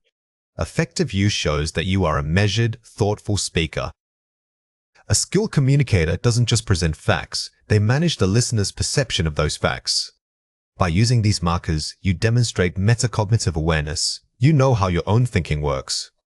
Avoiding monotone logic. Without variation, speech can sound like a list of disconnected points. Think of it this way, if every idea connects with "and," the speech becomes dull. These markers inject rhythm and intellectual movement into your delivery. Controlling the narrative flow. They allow you to dictate when a point is secondary, primary, or conditional. This gives you control over the pacing of the conversation. You can slow down dramatically with a qualifying phrase, forcing the listener to pay acute attention. Watch out for these 3 common mistakes. Don't say, "It is undeniable that we should act now. Moreover, it saves money." Say, "It is undeniable that we should act now. Furthermore, this will save money." The mistake here is confusing markers of addition with specific causal links. Moreover, implies a slightly stronger, more formal connection than simply adding another point. Incorrect, given that the report was delayed, therefore we cannot meet the deadline. Correct, since the report was delayed, we cannot meet the deadline. When you use 2 markers of cause and effect, given that, and therefore you are redundant. Choose one strong marker to streamline your argument and sound more authoritative. Don't say, "I think it is necessary, but also acceptable." Say, "While I believe this is necessary, it remains an acceptable alternative." Using commas or simple coordinating conjunctions here makes the relationship weak. By restructuring with while, you create a sophisticated concessive clause that accurately reflects complexity. Here are 4 ways to practice. The pausing technique. Before using a marker like however or nevertheless, take a slight, deliberate pause. This signals to the listener that you are about to change your line of thought. Pacing is crucial when mastering these markers. The momentary silence gives gravity to the words that follow, making your transitions feel less like grammatical requirements and more like natural rhetorical shifts. The topic sentence drill. Structure practice by writing 3 points, a main idea, a conflicting idea, and a concluding qualification. Use markers to connect them all. This exercise forces you to move beyond simple conjunctions and actively engage with the function of concession or emphasis in your own written arguments. It builds muscle memory for advanced linking. The mirror recording. Record yourself speaking on a complex topic, but force yourself to use at least 1 marker for each function, concession, emphasis, qualification. Listen back critically. Self-correction is the fastest way to improve. When you listen back, pay less attention to your content and more attention to how you linked your ideas. Was the transition abrupt or smooth? Varying intensity. Don't overuse strong markers like Indeed. Cycle through varying levels of intensity, e.g., initially, perhaps, however, critically. The goal is variation, not volume. By having a toolkit of different markers from the gentle, it seems that to the forceful, in fact you can fine-tune your tone and rhetorical impact for any audience. Inversion is a grammatical structure where we change the usual word order in English. Instead of subject-verb-object, the auxiliary verb often comes before the subject. This shift in structure isn't random, it serves a powerful rhetorical purpose. We use inversion specifically to draw attention and add dramatic emphasis to certain ideas. By changing the natural flow, we elevate the formality and sophistication of our writing and speaking. Think of it as giving your statement a formal spotlight. It immediately signals to the listener that this point is particularly important and warrants deeper consideration.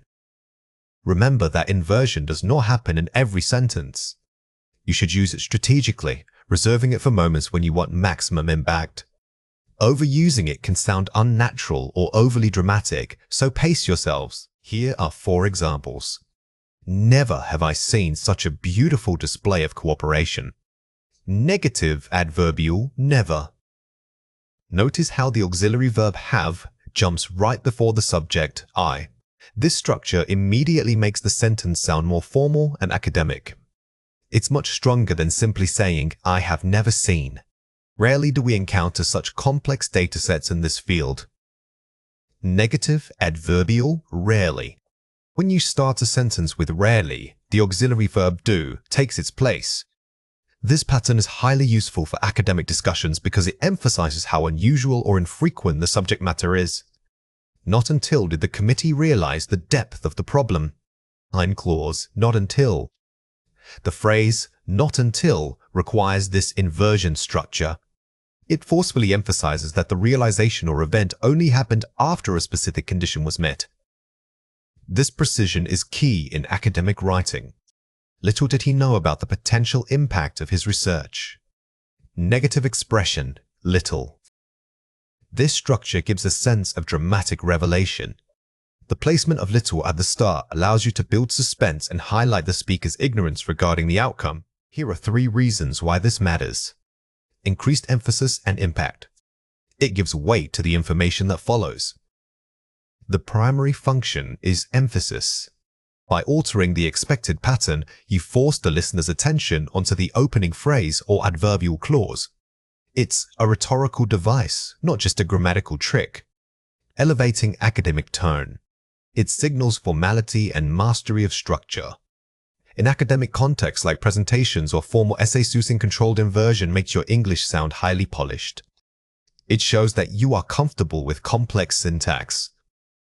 Varying sentence structure. It prevents monotony and keeps the audience engaged. If every sentence follows the standard SVO order, your writing can become predictable. Incorporating inversion is a way to vary rhythm and keep your readers interested throughout an entire piece. Watch out for these 3 common mistakes. Don't say, rarely the students understand such complex theories. Say, rarely do the students understand such complex theories. The most common mistake is forgetting to introduce an auxiliary verb. When you invert, you must swap out do, does, or did if the original sentence did not have one. Some learners say, not until I finished writing did the professor leave. The better way to say this is, not until I finished writing did the professor leave. When using not until, remember that the auxiliary verb always precedes the subject, even if the original clause was in a different tense. This structure is very rigid. Don't say, only by studying diligently success will be achieved. Say, only by studying diligently will success be achieved. If the inversion involves a prepositional phrase starting with only, make sure that the auxiliary verb comes immediately after the initial clause, before the subject. Here are 4 ways to practice. Pre-write and plan your emphasis. Identify the single most important point you want to make in a paragraph. This is your target for inversion. Do not try to force inversion everywhere. Instead, choose 1 or 2 pivotal moments in your speech or essay where the emphasis will have the greatest impact. Practice converting standard sentences. Take simple statements and manually rewrite them using rarely or never at the start.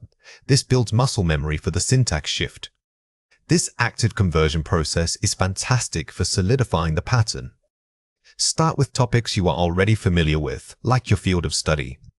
Use it in academic introductions. A strong opening inversion immediately grabs the reader's attention and sets a high academic tone. Starting an essay or presentation with an inverted structure is a sophisticated way to hook your audience. It signals immediately that this content requires careful listening. Read academic texts for models. Paying attention to high-level academic writing, such as published journal articles, will expose you to natural usage. When reading complex material, keep a pen handy and circle any sentence that feels unusually structured. Analyzing these models is the best way to internalize the rhythm. Synthesizing ideas means doing more than just summarizing. It requires weaving together distinct viewpoints into a cohesive whole. It is the active process of identifying patterns and connections across different sources.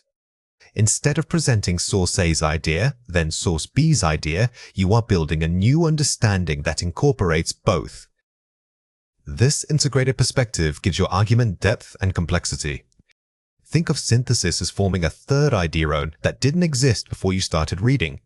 Common mistake learners make is confusing summary with synthesis. Remember, summarizing acts like a report card, listing what each source said individually. True synthesis acts more like an architect, using the materials from all sources to design an entirely new and stronger structure. Here are 4 examples. Climate change is accelerating due to human activity, source A. Yet economic growth remains the primary focus for developing nations, source B. A synthesis suggests that carbon-neutral development must be financially incentivized at a global.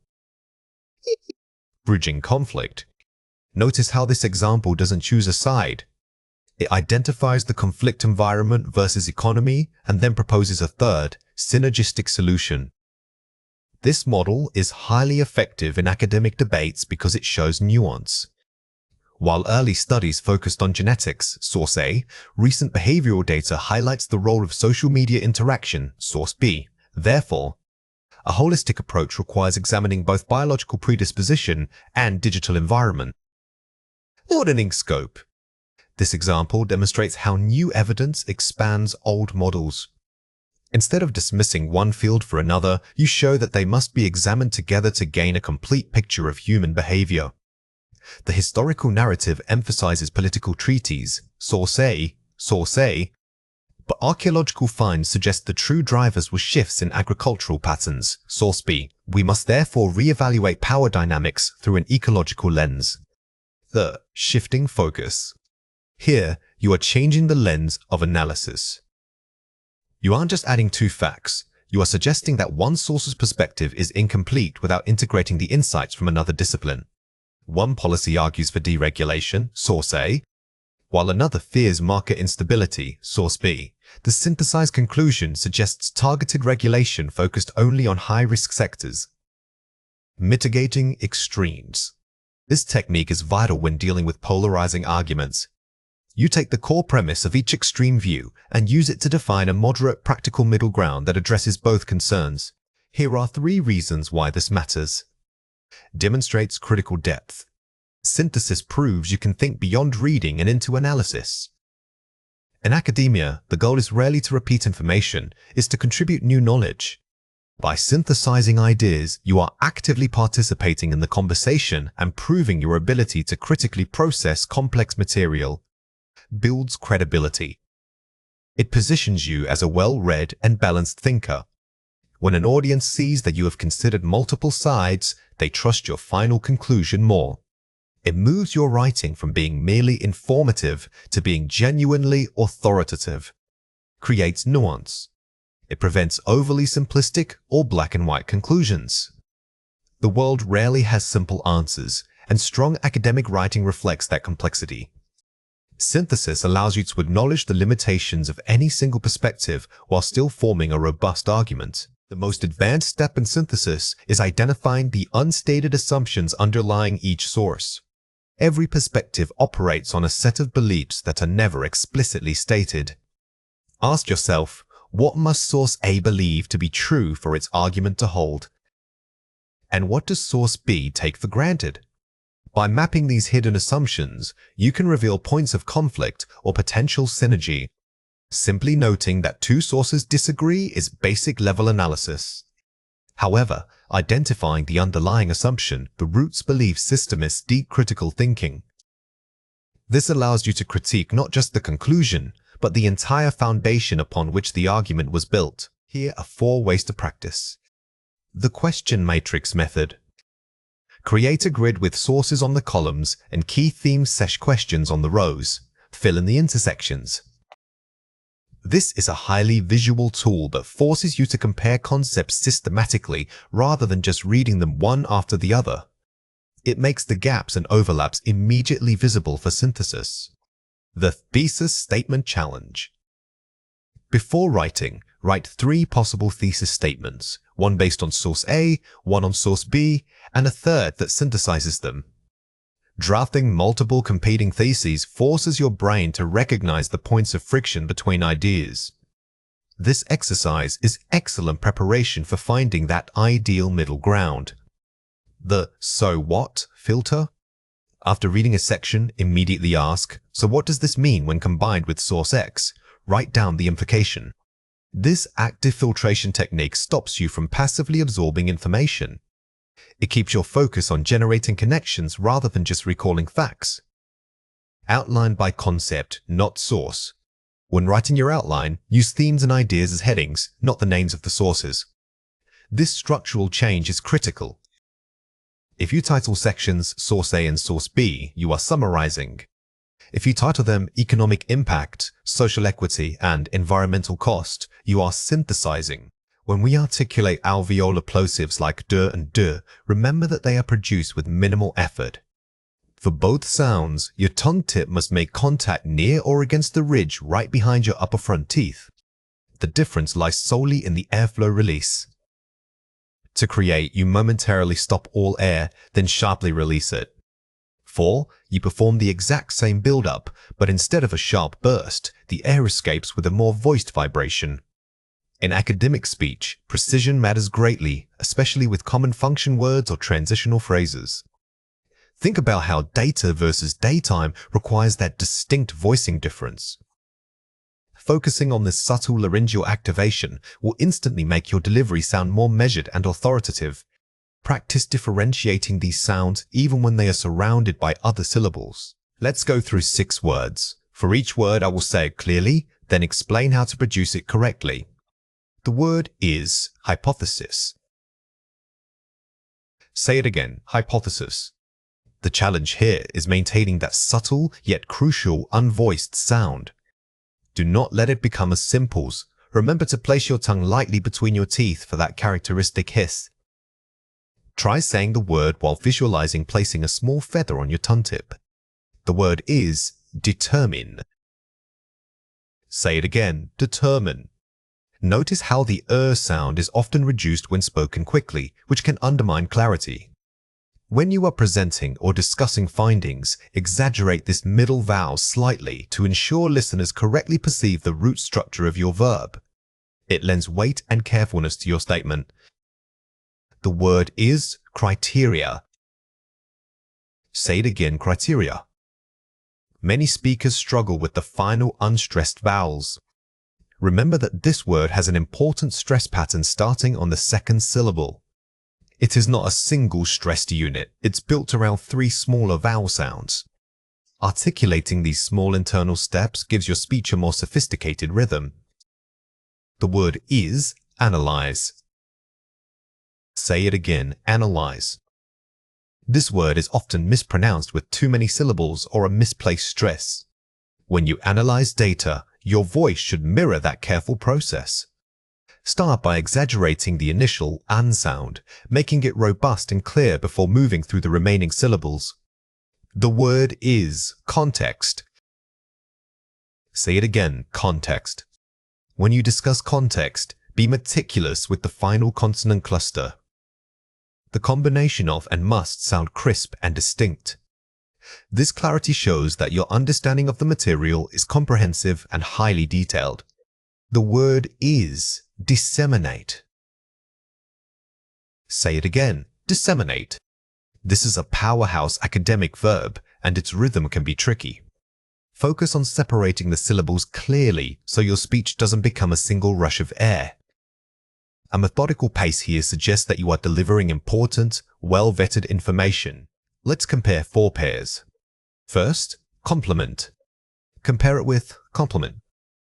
The difference is in the vowel sound and initial consonant tension. While these words are challenging to distinguish visually, phonetically, they require a change in your tongue's position.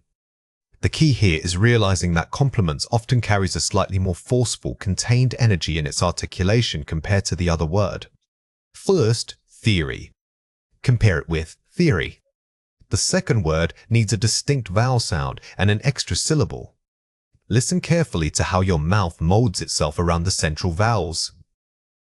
The difference between these two words is not just one letter, it's a fundamental shift in rhythm and where you place the main stress beam of your speech.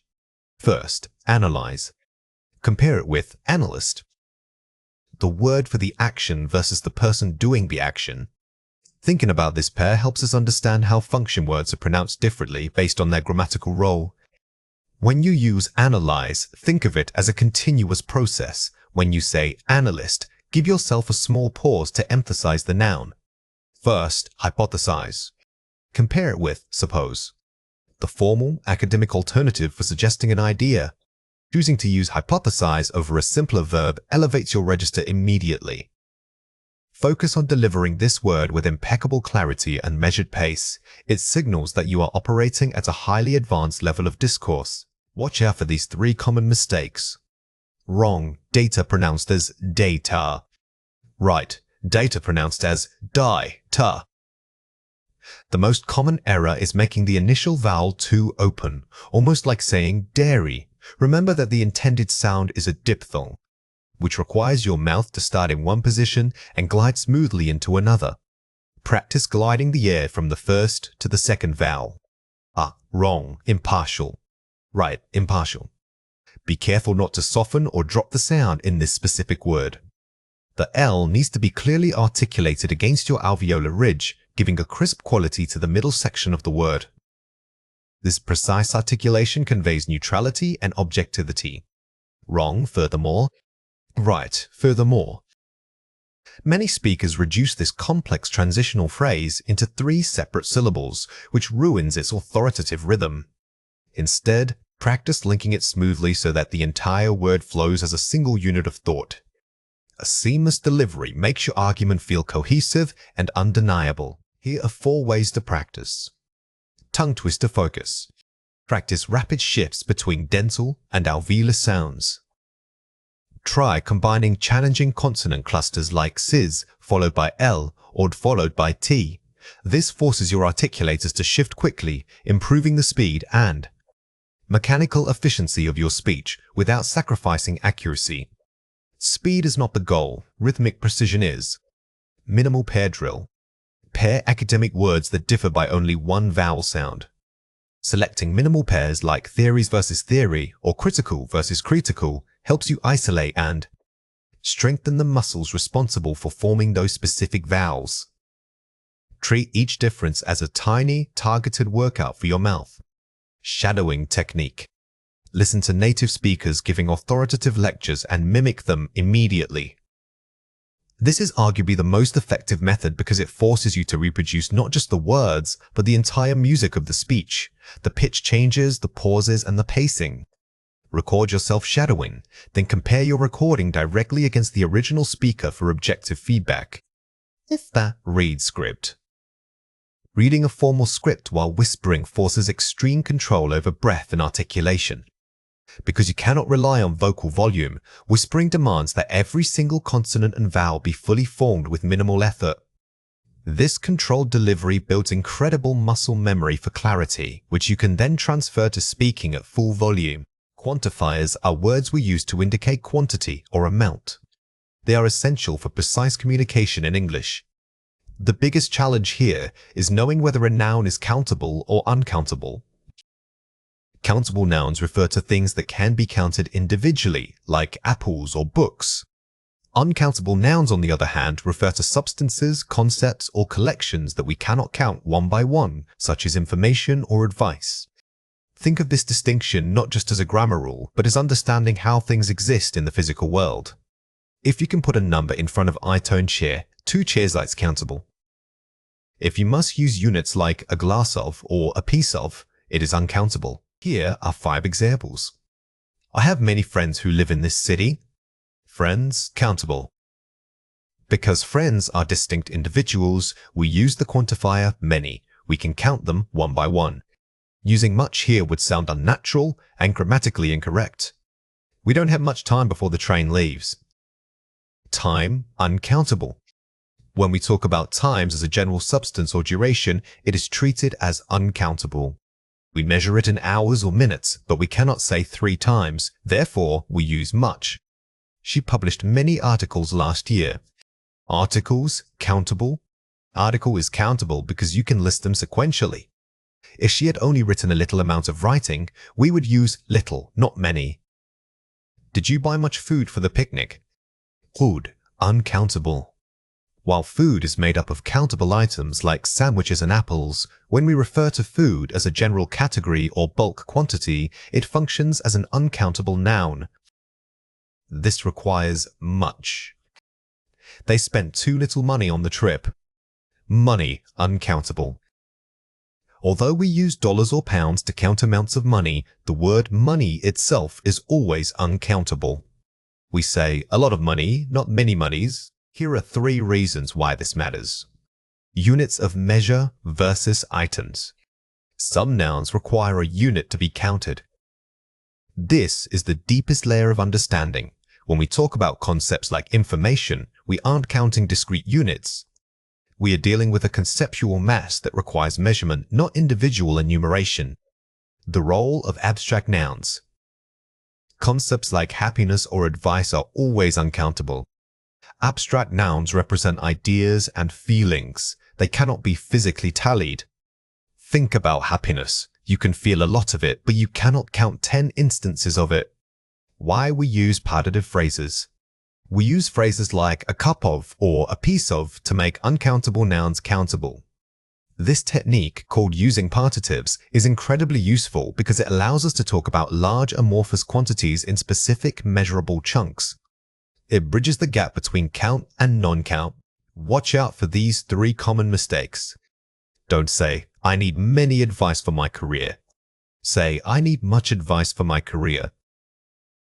Remember that advice, even though it is so useful, operates as an uncountable noun. It is a mass concept, so you must pair it with much. Using many suggests you are counting discrete pieces of advice. Incorrect. How much people came to the concert? Correct. How many people came to the concert? Since people are individual beings, they are always countable. The error here is treating a clearly plural and count-based noun as an uncountable mass. Don't say, I have few patience for this situation. Say, I have little patience for this situation. This is a tricky one because patience feels like an abstract countable thing. But grammatically, it functions as an uncountable noun requiring the quantifier little. Focus on the concept of duration or emotional state. Here are 4 ways to practice. The can I count it test. Quickly ask yourself if you can assign a specific number to the noun. If yes, use countable quantifiers. If no, use uncountable ones. This is your most reliable mental shortcut. If you struggle with the rule, revert to this test. It forces you to break down the noun into its core physical or abstract nature. Use context clues. Look at surrounding words.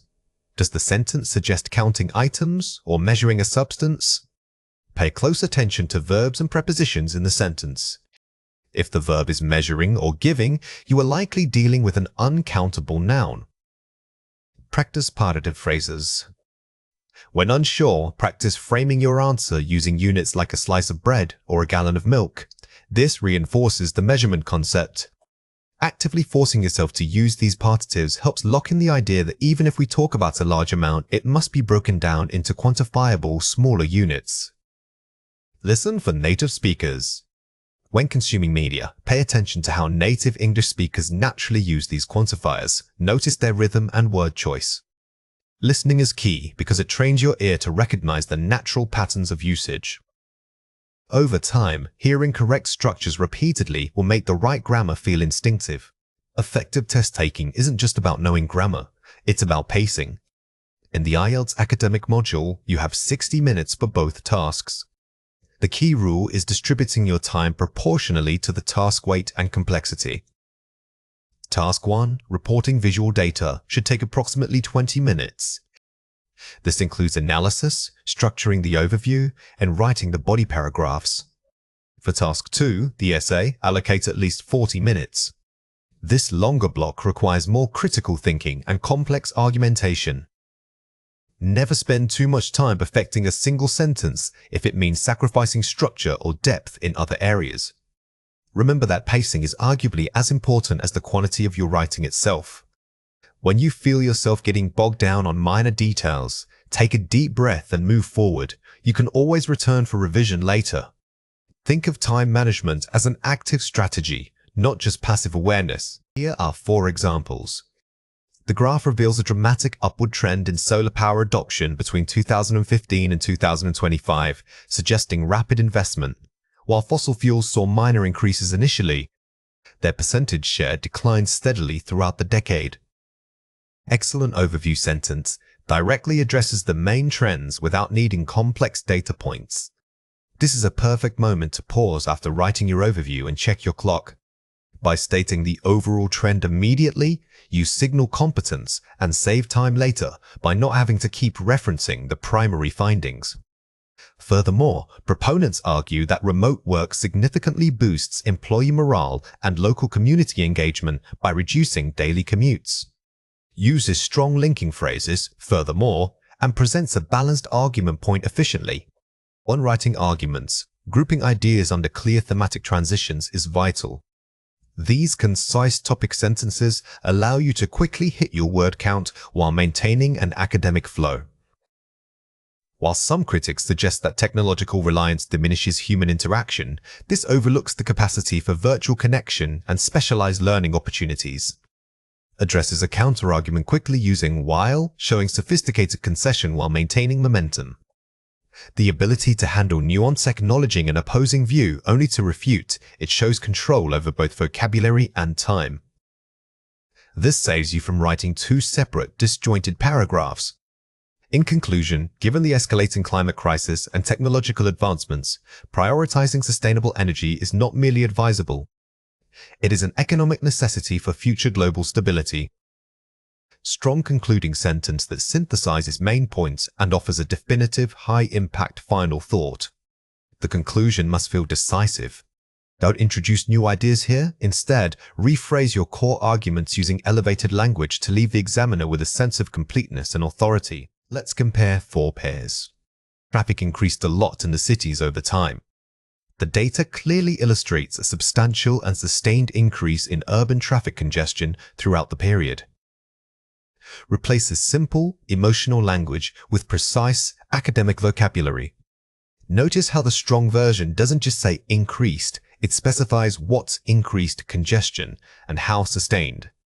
This precision is key when you are under time pressure. People should use public transport because it is better for the earth. Utilizing public transportation offers significant environmental benefits, reducing individual carbon footprints and mitigating urban pollution. Shifts from vague opinion to concrete, technical claims that support the argument. When you feel yourself making broad statements, pause and try to quantify or specify the benefit. Moving from better for the earth to reducing carbon footprints instantly raises your band score. It is important to look at these numbers before writing anything. A careful initial analysis of the provided figures must precede any discussion, ensuring that all claims are evidence-based. Focuses on process and academic necessity rather than simple suggestion. This demonstrates meta-awareness. You're telling the examiner how you think. This kind of structural language is highly valued because it shows maturity in your writing approach. Overall, education helps people get jobs and live better lives. In summary, while socioeconomic factors play a role, expanding access to quality education remains the most potent catalyst for upward mobility and improved global well-being. Use a stronger academic phrasing, catalyst, upward mobilities, instead of cliché language. The difference here is moving from obvious common sense to nuanced analysis. Instead of stating a basic fact, you are explaining the mechanism by which that fact operates. Watch out for these 3 common mistakes. Weak. The biggest problem is that people don't save enough money. Strong. A primary challenge facing modern economies is the persistent issue of insufficient personal savings rates. This mistake shows a casual tone. Whenever you write for IELTS, you must elevate your diction immediately.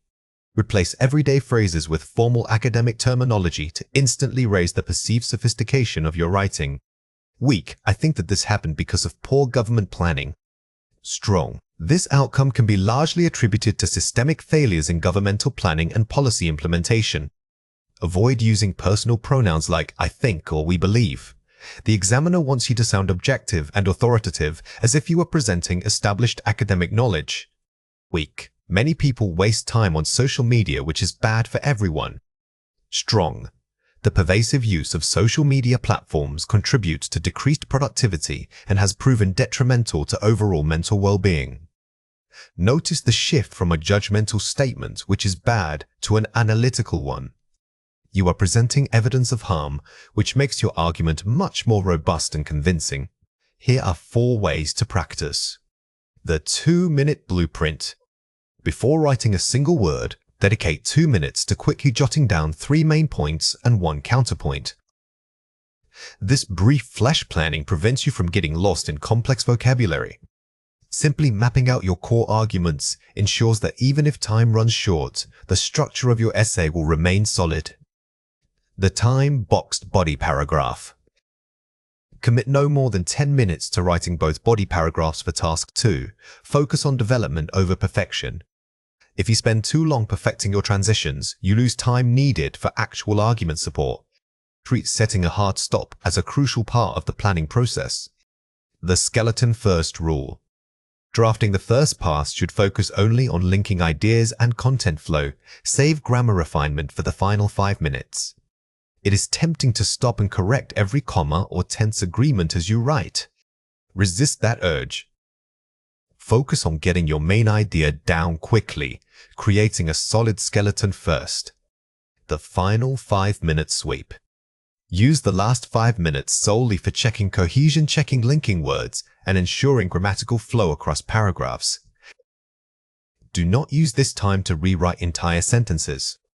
Instead, focus your energy on the connective tissue, checking plurals, subject-verb agreement, and making sure your transitions feel natural. Now, it is your turn to practice. Read or listen to the following passage carefully. The use of electric scooters and bicycles for urban commuting has risen sharply in major cities over the last decade. However, this trend creates new challenges regarding infrastructure safety and public space management. Question 1. What is the key requirement of this task?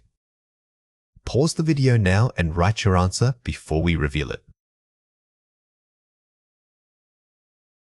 The correct answer is, analyze the provided statement by discussing both the benefits and the associated infrastructural challenges in approximately 250 words.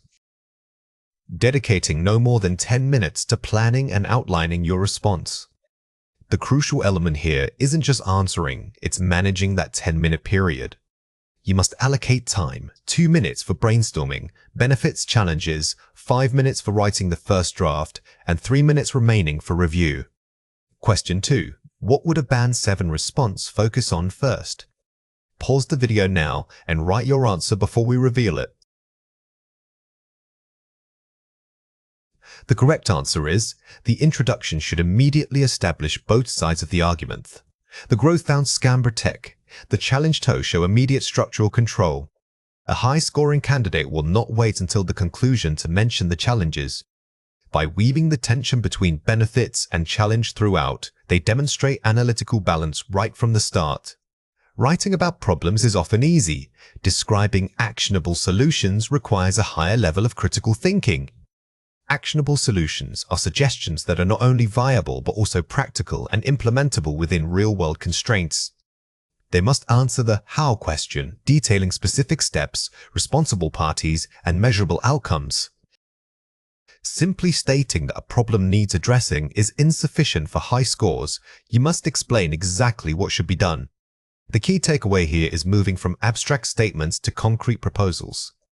When developing solutions, always use conditional language like implementing, requiring the allocation of resources to, or mandating. This shift demonstrates not only understanding, but also mastery of a persuasive academic tone. Here are 4 examples. To mitigate urban smog, municipal authorities should mandate the creation of low-emission zones in city centers. Furthermore, subsidies must be offered to encourage residents to switch from private gasoline vehicles to public electric transport options. Effective because it names specific actions, mandate, subsidy, and gives clear mechanisms, low emission zones, electric transport. Notice how this example doesn't just say reduce pollution, it suggests a policy, low emission zone, and an economic tool, subsidies. This level of detail shows the marker you have thought through the feasibility of your ideas. Educational institutions need to integrate mandatory financial literacy courses into their curriculum. These modules should cover budgeting, investment basics, and debt management to better prepare students for economic realities. Strong because it identifies the specific what financial literacy courses and defines its scope, budgeting, investment basics. When proposing educational changes, avoid generic terms like better learning. Instead, define the curriculum change. By specifying modules, you transform a vague suggestion into a concrete policy proposal. To combat waste management issues, local government should establish centralized composting facilities. This would divert organic waste from landfills and generate nutrient-rich soil for community farming initiatives. Highly actionable because it proposes a physical infrastructure, centralized facility leading to a tangible benefit, soil generation. The power of this solution lies in the cause and effect chain. You are proposing facility A, which leads directly to outcome B and C. Always structure your solutions as a clear, logical process. Employers must invest significantly in upskilling their workforce, focusing particularly on digital competencies. Government grants could incentivize small businesses to adopt remote work infrastructure, maximizing both flexibility and talent access. Very strong because it addresses two different stakeholders, employers and government, with specific interventions, grants, adopting infrastructure. Excellent solutions often address multiple levels of governance or industry. By naming the responsible parties like employers or local governments, you increase your credibility and depth of argument. Let's compare 4 pairs. Governments should do more to protect the environment. To mitigate climate change, governments must implement carbon pricing mechanisms and invest in renewable energy infrastructure nationwide. The strong version replaces vague verbs, do more, with specific economic tools, carbon pricing, and sectors, renewable energy. The difference between these two sentences is accountability. The weak version is passive, while the strong version forces the reader to consider a viable policy mechanism. Always aim for that level of specificity. People need to recycle more and be less wasteful in their daily lives. Local communities must establish easily accessible recycling points, complemented by educational campaigns that incentivize waste separation at the household level. The strong version moves beyond blaming the individual peoples and proposes systemic changes, accessible points, incentives. Remember that in IELTS Task 2, you are writing an academic essay, not a personal plea. Therefore, shifting the responsibility from the general public to policymakers or institutions is always safer and more persuasive. Schools should teach students about career choices so they know what jobs exist. Curricula must be reformed to include mandatory modules on emerging industries, such as artificial intelligence and green technology, providing practical pathways for student engagement. Specificity is key. Instead of career choices, the strong version names modern, high-demand sectors, AI, green tech. When discussing education, don't just say add classes. Be precise about which classes and how they should be structured. For example, linking theory to practical application like internships or modules. The city needs better ways for people to get around without cars. Urban planners should prioritize the expansion of segregated bicycle superhighways and enhance public transit networks through dedicated rapid bus lanes, improving both safety and efficiency. This version uses technical language, segregated bike superhighways, and names specific infrastructure improvements, making it sound authoritative. Good academic writing employs precise terminology.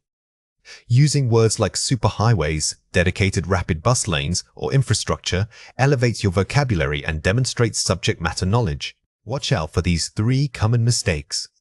Weak. Government should just make people care more about the planet. Strong. The government must implement a national conservation fund, allocating tax revenue specifically to reforestation projects and protected marine areas. The mistake here is relying on emotion or willpower. Policy solutions require measurable actions funds, targets, mandates. Always anchor your suggestions in governmental or institutional mechanisms. Weak. This problem will fix itself eventually if we wait long enough. Strong. To prevent a decline in infrastructure quality, mandatory cyclical inspections must be instituted, coupled with timely budgetary allocations for proactive maintenance. Never suggest inaction as a solution. Instead, focus on preventative measures and cycles of review. Using phrases like mandatory cyclical inspections shows systematic thinking. Weak. We need businesses to cooperate more with the community. Strong corporate social responsibility (CSR) initiatives should be legally mandated, requiring large enterprises to allocate a fixed percentage of profits toward local educational or environmental revitalization projects. The weak version is too vague. Cooperate more means nothing.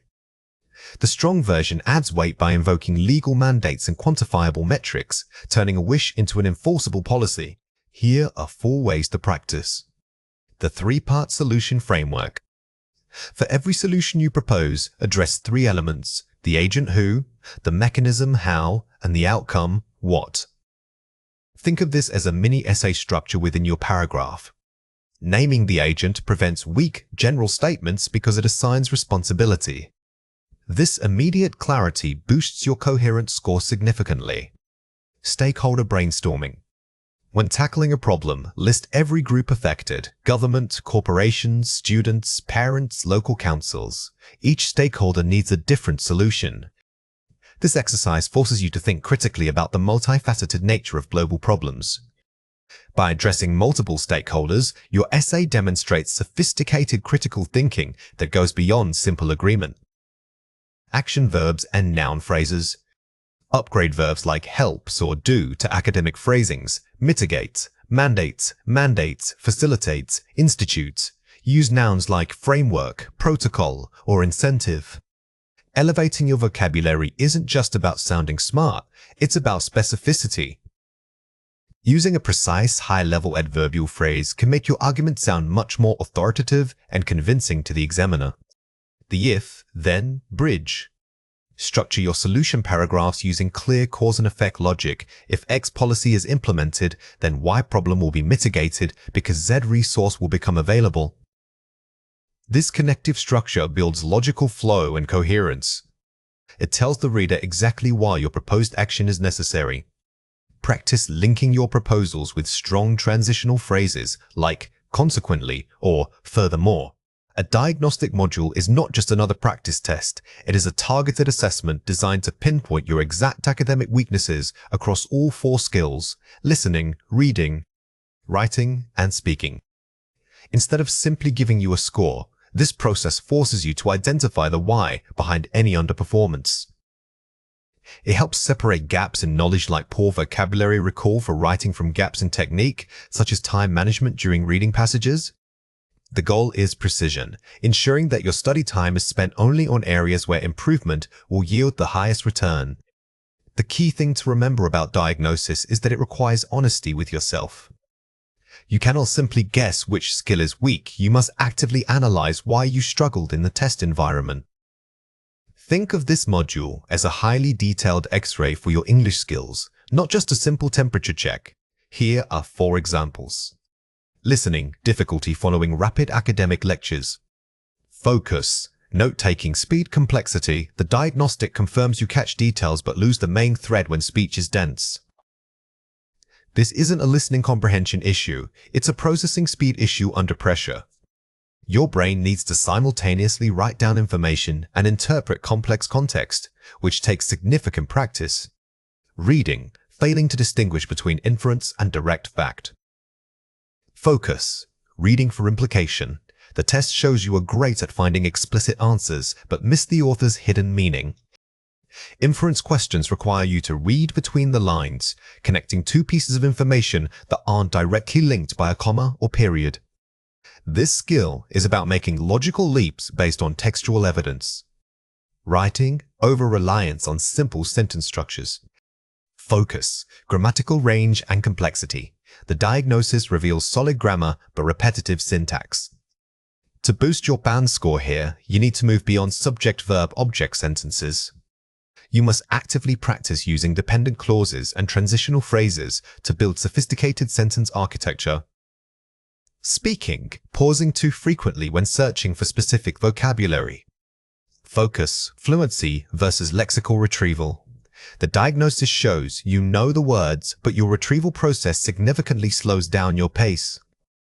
Fluency isn't just about speaking fast, it's about minimizing those noticeable pauses where you are mentally scrambling for a word. This is often fixed through structured, timed conversation practice. Here are 3 reasons why this matters. Efficiency and time management. You stop wasting time on topics you already understand. Since your study hours are limited, targeting weak spots is the most efficient use of energy. It prevents burnout from reviewing material that is already solid. Build in confidence. Knowing your exact limitations reduces general test anxiety. When you approach a challenging skill with a concrete plan, for example, I need to improve my use of linking adverbs, the task feels manageable. This structured focus dramatically boosts confidence. Creating an actionable plan. Diagnosis turns vague goals into measurable steps. A goal like, I want a better scores, is meaningless. A diagnosis, however, allows you to set micro goals, such as, in the next 2 weeks, I will write 5 paragraphs incorporating transitional phrases of contrast. This makes progress visible. Watch out for these 3 common mistakes. Don't say, assuming a single low score means you are fundamentally bad at the skill. Say, recognizing that one weak area simply indicates where targeted effort is needed. A poor performance on a single test day does not define your ability. It only defines your readiness on that particular day. Use the score as data, not as a permanent judgment of self-worth. Incorrect balance, studying every skill equally regardless of diagnostic results. Strategic focus, allocating 70% of your time to the weakest area and 30% to maintenance on strong areas. This is the core principle of efficiency. If the diagnosis shows speaking is your biggest hurdle, you must dedicate significantly more time there than in listening. Surface level fix, focusing only on the content gaps, e.g., missing vocabulary. Deep analysis, investigating the root cause. Is it poor memory, or is it a lack of exposure? Sometimes you don't know a word because you never encountered it in academic material. The fix isn't just memorizing. The fix is increasing your exposure to high-level, topic-specific discourse. Here are 4 ways to practice. Implement timed micro-practice sessions. Instead of full-length tests, dedicate 20 minutes solely to the single skill you flagged as weakest. Micro-sessions are less overwhelming and allow for intense focus on one specific mechanism. For instance, if your weakness is linking words and writing, only write 5 paragraphs focused only on integrating those structures. Curate resource pools. Build a dedicated folder of materials, academic articles, or TED Talks that specifically challenge the skills you identified as weak. Do not rely only on textbook exercises. Consume high-quality, authentic English content that forces your brain to engage with complex language structures and academic registers naturally. The feedback loop. After every practice session, document 3 things: what went well, what failed, and 1 specific technique to try next time. This step is crucial for self-correction. Never end a practice session without analyzing it. You must be your own most critical coach by noting exactly where you deviated from the optimal strategy. Integrate revision into daily life. Use targeted vocabulary and grammatical structures in your everyday English conversation or writing, even if it's just a journal entry. The ultimate goal is integration. If you diagnose a weakness in using conditional tenses, don't just practice them on paper. Try to use them actively when speaking with friends or family. Testing resilience isn't about eliminating stress. It's about building the ability to function effectively despite high levels of pressure. It means recognizing that anxiety is a normal physiological response, not necessarily a prediction of failure. Instead of fighting the feeling, we learn to use controlled breathing and refocusing techniques to manage it. Think of resilience as mental muscle strength. The more you practice these coping mechanisms in low-stakes environments, the stronger they become when it really matters. This preparation allows your true knowledge base to shine through. It's vital for students to understand that anxiety is a perceived threat, not an objective reality. When we reframe stress as excitement or focused energy, our bodies react differently, which can trick us into performing better. Remember that psychological preparation is just as critical as academic study time. Here are 4 examples. Instead of, "I hope I do well," try, "I am prepared to give my best effort." Shifting focus from outcome to process. Notice how the first phrase is passive and uncertain.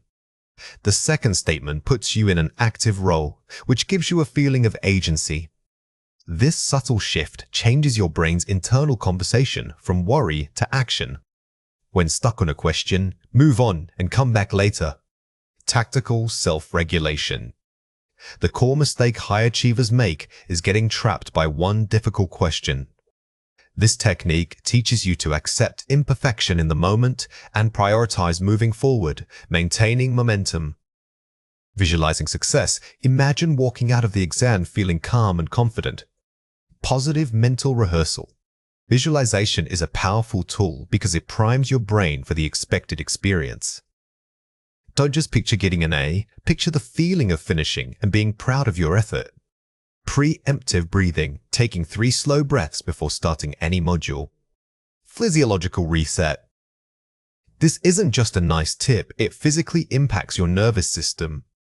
Deep, controlled exhalation activates the parasympathetic nervous system, which is responsible for calming you down. Here are 3 reasons why this matters. The fight-or-flight mechanism. High stress triggers adrenaline, preparing you for immediate physical danger. Our bodies are wired to react to predators, not multiple-choice questions. When we mistake a test for a life threat, the resulting cortisol spike actually narrows our focus and impairs higher cognitive functions.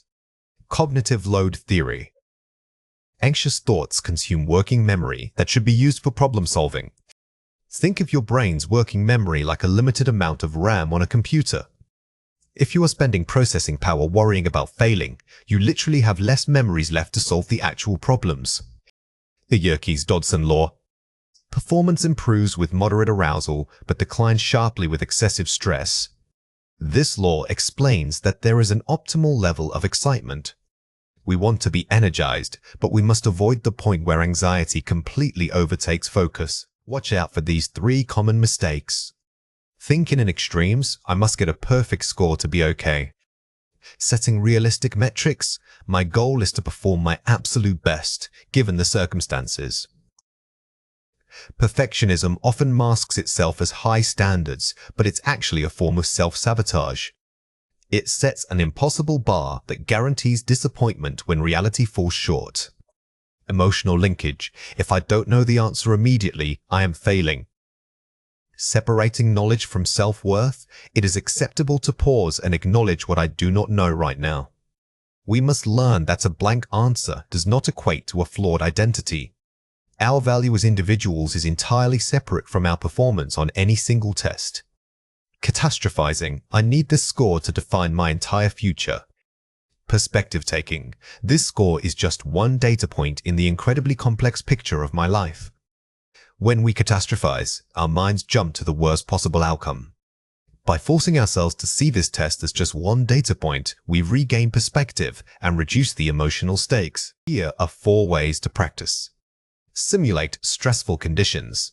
Take practice tests in timed, uncomfortable settings to normalize the pressure. Don't just do a practice test, make it feel like the real thing.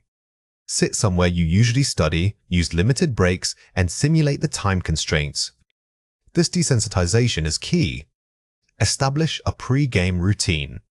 A consistent routine like light exercise or meditation the night before helps calm the nervous system. Routines are anchors for our minds. By performing the same calming actions consistently, you signal to your brain that even on test day, a predictable sense of safety is available. The 5-minute wind down. Before bed and before the test, avoid intense study sessions. Focus instead on relaxation. Your brain needs time to consolidate memories, which happens during rest. Cramming right up until bedtime often leads to burnout rather than retention. Post-test self-compassion.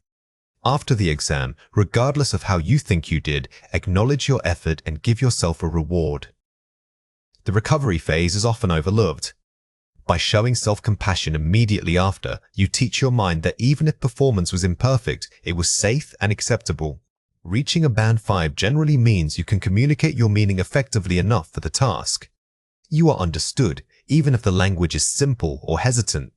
However, Band 7 and above require something more than just clarity. They demand sophistication. It's about depth of thought, structural complexity, and natural fluency. Essentially, we are moving from merely communicating an idea to building a compelling argument. It's critical to understand that the examiner isn't looking for perfect grammar in every single sentence. Instead, they are evaluating your ability to manage complex ideas under timed pressure. Think of it less as a test of vocabulary and more as a demonstration of intellectual maturity. Here are 5 examples. It is important to remember that Band 5 transition phrase. This phrasing works, but it's very common and repetitive. To elevate this, try using a more sophisticated connective phrase that shows contrast or addition. Furthermore, data suggests that Band 7 plus transition phrase. Using academic signal phrases like this immediately raises your register. It shows you are integrating formal research or evidence into your argument flow. This problem is bad because simplistic causal link. Avoid overly simple causal language. Instead of saying something is bad, explain why it presents a detriment or obstacle to progress. A key factor contributing to this is advanced causal link. This phrase allows you to introduce complex causality.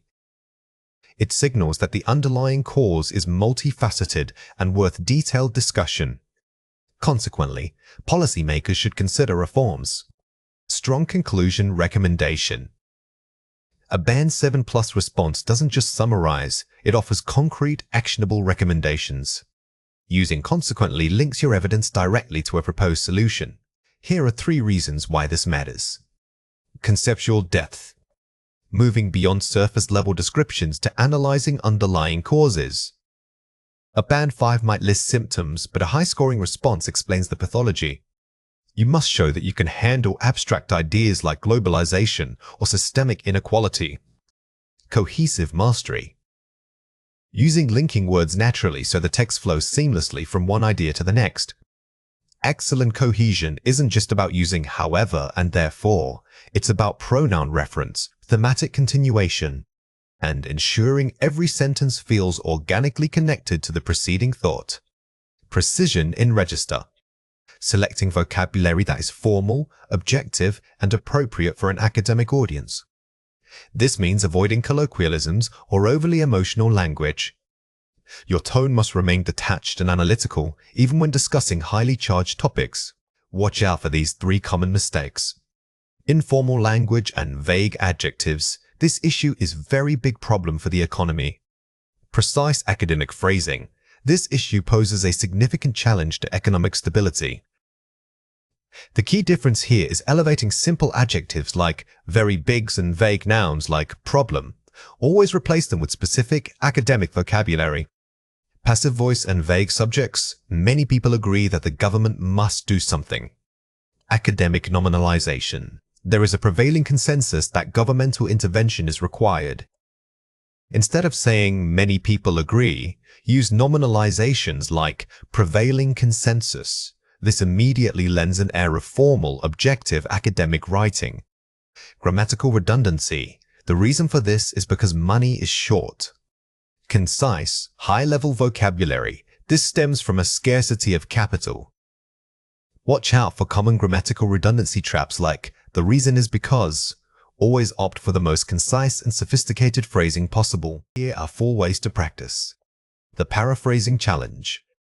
Take 5 complex sentences from academic articles and rewrite them 3 different ways without losing the core meaning. This exercise forces you to manipulate syntax and vocabulary simultaneously.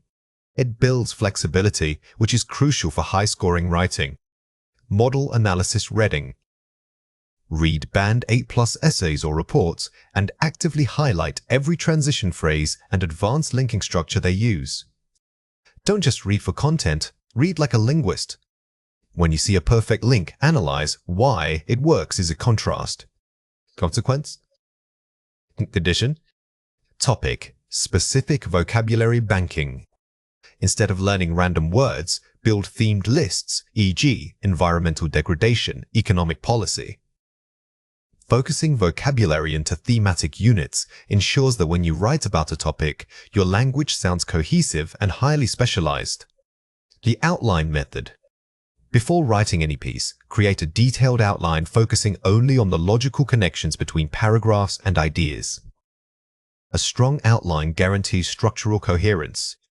If your argument flows logically from point A to B, the examiner will reward you with a higher score in organization. The IELTS test is a marathon, not a sprint. Effective time management means knowing exactly how much time to allocate to each of the 4 skills. For example, in the listening section, you must balance careful note-taking with anticipating potential distractions. In reading, don't spend too long on one difficult passage, move on and come back if necessary. The writing module requires pacing, enough time for planning, writing the body, and crucially, reviewing your grammar and cohesion. Even speaking needs timing. You must fill the allotted minutes without rambling or falling silent. By treating time as a resource you are actively managing, you greatly reduce stress and improve performance across all sections. Many students approach the test reactively, letting one difficult section dictate their pace for the rest of the exam. Think of timing not just as speed, but as strategic allocation. Learning to move efficiently between skills is key to maintaining cognitive energy throughout the full test duration. Here are 5 examples. Listening, active prediction. When the audio plays a gap-fill question, immediately predict the word type and length. Instead of just writing down what you hear, pause mentally and categorize the missing information, e.g., it's a measurement or a proper noun. Prediction is your superpower here. It forces your brain to listen for specific sounds rather than just processing general speech. If you know it needs a date format, your ear will be primed for numbers and slashes. Reading, skimming the main ideas. Spend the first 2 minutes skimming all passages to determine topic flow and structure. Do not get bogged down in details initially. Your goal is mapping the article's overall argument before tackling specific questions. Skimming helps you build a mental roadmap of the material. When you encounter a question, you know exactly where to look because you've already mapped out the text geography. Writing Task 1. Time boxing data analysis. Dedicate no more than 5 minutes to analyzing graphs and charts. Focus only on the highest highs and lowest lows. Do not list every single data point presented. Task achievement relies on selection, not exhaustive reporting. High scorers select only the most impactful trends and comparisons to keep their report concise and analytical. Writing Task 2. The outline rule. Spend exactly 10 minutes planning your essay structure before writing a single sentence. Your outline should detail topic sentences for every body paragraph and the conclusion's key takeaway. Planning prevents writing paralysis. By having a solid structural foundation, you can write with confidence, knowing that every subsequent sentence serves a clear purpose. Speaking, the buffer phrase. Start complex answers using flexible introductory phrases like, to address your point, or I would argue that. This buys you valuable thinking time while sounding natural and coherent. These buffer phrases are linguistic safety nets. They give your brain a microsecond pause to organize the next idea without the examiner noticing any hesitation, maintaining fluency. Let's compare 4 pairs. Spends too much time on one difficult reading passage. Reads quickly for main ideas and allocates equal time across all passages. Pacing mastery. A weak candidate gets stuck in the details, which drastically lowers their overall score. The strong candidate manages risk by moving on, knowing they can return to challenging material if time allows. Ushers through writing tasks due to anxiety. Practice is a strict four-stage cycle: plan, draft, review grammar, polish cohesion. Structured drafting. The difference here is methodical effort. Rushing often leads to grammatical errors and structural collapse. The high scorer controls their output through intentional review stages. Stop speaking mid-sentence when unsure of vocabulary. Use a circumlocution describing a word or concept using simpler, known vocabulary. Maintaining flow. Fluency is more important than perfect vocabulary. When you can't recall the exact word, describing it effectively keeps your speaking momentum going and impresses the examiner with adaptability. Reads instructions multiple times, wasting precious minutes. Pre-reading strategies: quickly scan all question types first to understand the testing format. Or active preparation. Don't waste time figuring out how you are going to be tested. Before starting any section, quickly reviewing the instructions helps your brain switch into test mode, conserving valuable seconds. Here are 3 reasons why this matters. Reduces cognitive load. When you manage time well, your brain doesn't waste energy worrying about running out of time. Worrying distracts you from the actual task. By being efficient with timing, you free up mental bandwidth that can be used to focus purely on complex language features or nuanced meaning. Ensures comprehensive coverage. It guarantees that all 4 skills are addressed proportionally and that no section is left incomplete. A high band score requires balance. If you perform perfectly in 3 sections but fail to finish the 4th due to poor pacing, your overall score will suffer significantly. Builds test stamina. Regular time-pressured practice trains you to maintain peak focus for extended periods. Taking a test is physically and mentally exhausting. By simulating time conditions repeatedly, you build the necessary stamina to perform at your best even when fatigued. Here are 4 ways to practice. The timed simulation drill. Take a full passage or listening test section and strictly time yourself. Count down the minutes to force maximum efficiency. Do this at home using only your phone timer. The goal is not perfection right now. The goal is simply building the habit of adhering to rigid time limits. The micro goals technique for writing. Break down writing tasks into segmented mini deadlines: 3 minutes for thesis, 7 minutes for body paragraph 1, etc. By setting these smaller targets, you make the intimidating task of writing a long essay feel manageable. Success in one micro goal builds momentum toward the next. Speed reading game. Find articles on topics you like and practice reading them aloud while strictly timing yourself to see if you can maintain speed without losing comprehension. This bridges your reading skills with your speaking stamina. It's a fantastic way to build the automaticity needed for fast, accurate output under pressure. The Zero Distraction Mock Test. Take at least 1 full past paper mock test in an environment where phones are off and you cannot take breaks. Treat it like exam day. Consistency is key to performance optimization. Simulating the real-life, uninterrupted pressure of the actual exam helps normalize the time constraints and build true confidence. Effective goal setting is much more than just wishing for a higher score. We need to make our goals highly specific and measurable. Think about applying the SMART framework: specific, measurable, achievable, relevant, and time-bound. Instead of simply saying, "I want to improve my IELTS score," we must operationalize that desire into clear academic targets. This detailed approach turns vague hopes into actionable plans, giving you a true roadmap for success. Remember that the goal isn't just getting a high band, it's about mastering specific skills. By making your goals measurable, you create checkpoints that allow you to track progress objectively.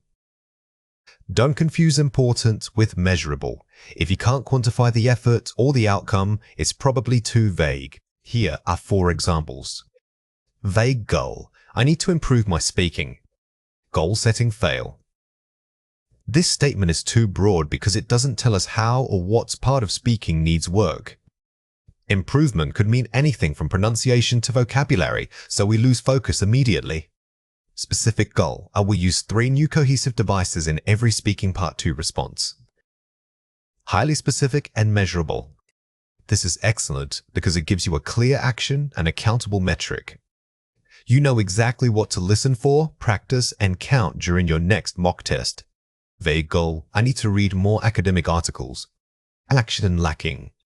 While reading is great, simply saying more doesn't guide your practice. We need to link the activity to a specific IELTS skill requirement, like understanding complex arguments or identifying main ideas. Actionable goal: I will read 3 articles from The Economist this week and summarize the core argument for my writing task 2 practice. Integrated and time-bound. This goal is powerful because it integrates multiple skills: reading comprehension, summarizing, and writing. It connects a routine activity directly to an exam requirement. Here are 3 reasons why this matters. Provides direction and focus. A roadmap keeps you from wasting time on low-impact activities. When you have a defined target, every study session has a purpose. This structure helps eliminate drift, which is when studying feels busy but unproductive. You are moving toward a specific destination. Boosts motivation and momentum. Seeing small victories builds confidence more effectively than just aiming for the final score. Achieving micro goals, like mastering one complex grammar structure or scoring highly on a single writing task, provides immediate dopamine hits. This positive reinforcement is what sustains your motivation over months of study. Allows for targeted review. It forces you to identify and prioritize the areas that need the most attention. Goal setting naturally acts as a diagnostic tool. If your goal is high in vocabulary, but you keep failing practice speaking tests on idiomatic language, you know exactly where to focus your next week of effort. Your roadmap needs to be cyclical, not linear. We must allocate time and energy across all 4 skills: listening, reading, writing, and speaking, while also focusing on the systemic gaps we identified in our earlier diagnostic modules. Dedicate specific skill days rather than just vague study blocks. For example, one week might focus 60% of your effort on academic vocabulary acquisition, while another focuses intensely on essay structure and coherence. The most crucial element is reviewing and adjusting your goals every 2 weeks. Testing yourself against these revised targets ensures that the plan remains realistic as your proficiency grows. The biggest mistake students make is treating their roadmap like a rigid contract. Life happens, and sometimes you get stuck or bored. Treat it more like a flexible guided consensus between you and your goal. If one area feels too overwhelming, break it down into even smaller steps to make the load manageable. Here are 4 ways to practice. Start with a minimum viable goal. Identify the one single most impactful change you can make in the next 7 days. Don't try to fix everything at once. That leads to burnout. Instead, pick one small area like expanding your linking words or mastering a specific article type and commit fully to it for 1 week only.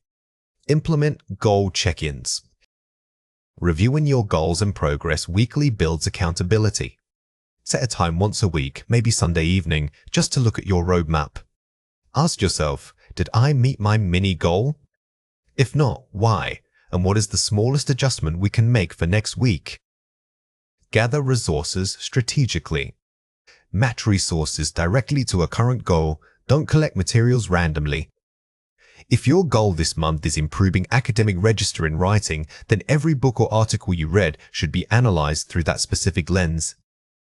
This prevents information overload and maximizes efficiency. Celebrate the process. Acknowledge effort and consistency, not just final scores.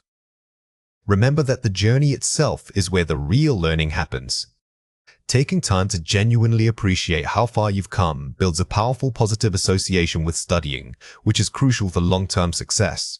Advanced listening isn't just about hearing words, it's an active process of constructing meaning. It requires focused attention and the ability to predict what comes next based on context clues. Instead of passively receiving sound, you must engage critically with every segment of speech. These strategies include anticipating shifts in topic and monitoring for subtle changes in tone or emphasis. Remember that sometimes the most important information is conveyed through inference, not explicit statements. Think of listening as detective work, where you are gathering clues rather than just taking notes. When a speaker pauses, don't assume they finished their thought. Instead, use that moment to predict what logical points might follow. This predictive skill keeps your brain engaged and ready for complex information. You are about to hear a listening passage. Get ready to listen and take notes. The lecture today focused on the concept of cognitive load in professional learning environments. It's crucial that trainees aren't simply overloaded with theory, they need practical application immediately. We observed a significant discrepancy between self-reported knowledge and actual performance during simulations. Therefore, I recommend structuring modules to incorporate short, mandatory breakout sessions every 30 minutes. These breaks allow the brain time to consolidate recent information without losing momentum. Furthermore, using real-world case studies rather than abstract hypotheticals will greatly enhance comprehension and retention rates among participants. Question 1. What is the main problem identified regarding trainee learning? Pause the video now and try to answer before we reveal it.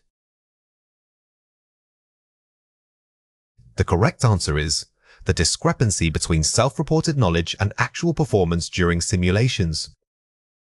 This question tests your ability to pinpoint the central conflict. Often, advanced listening passages bury the key finding within descriptive language, so listen for contrasting ideas like discrepancies or however. Question 2. According to the speaker, what is the optimal break structure? Pause the video now and try to answer before we reveal it. The correct answer is short, mandatory breakout sessions every 30 minutes. This requires precise listening for specific numbers and recommendations. Don't just hear breaks, capture the timing recommendation because that is the core actionable data point. Question 3. What type of learning material does the speaker suggest using to improve comprehension? Pause the video now and try to answer before we reveal it. The correct answer is real-world case studies rather than abstract hypotheticals. This tests your ability to distinguish between general suggestions and specific recommendations. The phrase rather than is a major indicator that a contrast or preferred method is coming up. Here are 5 examples. It's crucial that means it is essential or vital. Use this when making a strong recommendation. When you hear crucial, the speaker is elevating the importance of the following statement. It signals that the information coming next is a core takeaway point for you to remember. Significant discrepancy. A notable difference or inconsistency between two things. This phrase is common in academic reports. It alerts you that the speaker is about to compare two variables that do not align perfectly, which is often where the main argument lies. Without losing momentum, maintaining pace or energy, continuing smoothly. This type of idiomatic phrase relates to process management. It helps you understand that the goal isn't just rest, but effective, rest that keeps productivity high. Enhance comprehension, to improve or deepen understanding. Instead of simply saying help you understand, using enhanced signals a more formal academic context. This is vocabulary that will elevate your own speaking and writing. Abstract hypotheticals. Theoretical scenarios that are not based on reality. This phrase helped you categorize the type of example being given. If they contrast this with real-world case studies, you know exactly what kind of evidence is preferred. Listen again and fill in the missing words. It is crucial that trainees aren't simply blank with theory. They need practical application. Pause the video now and fill in the blank before we reveal the answer. The correct answer is overloaded. The verb overload here describes an excessive amount of input. When you hear a warning about too much information, training your ear to catch the root word will help you grasp the meaning quickly. A significant blank was observed between self-reported knowledge and actual performance. Pause the video now and fill in the blank before we reveal the answer. The correct answer is discrepancy. This noun is used for inconsistencies. If a passage mentions two things that don't match, pay close attention to nouns like gap, variance, or discrepancy. These breaks allow the brain time to blank recent information without losing momentum. Pause the video now and fill in the blank before we reveal the answer. The correct answer is consolidate. Consolidating means making something stronger or more stable.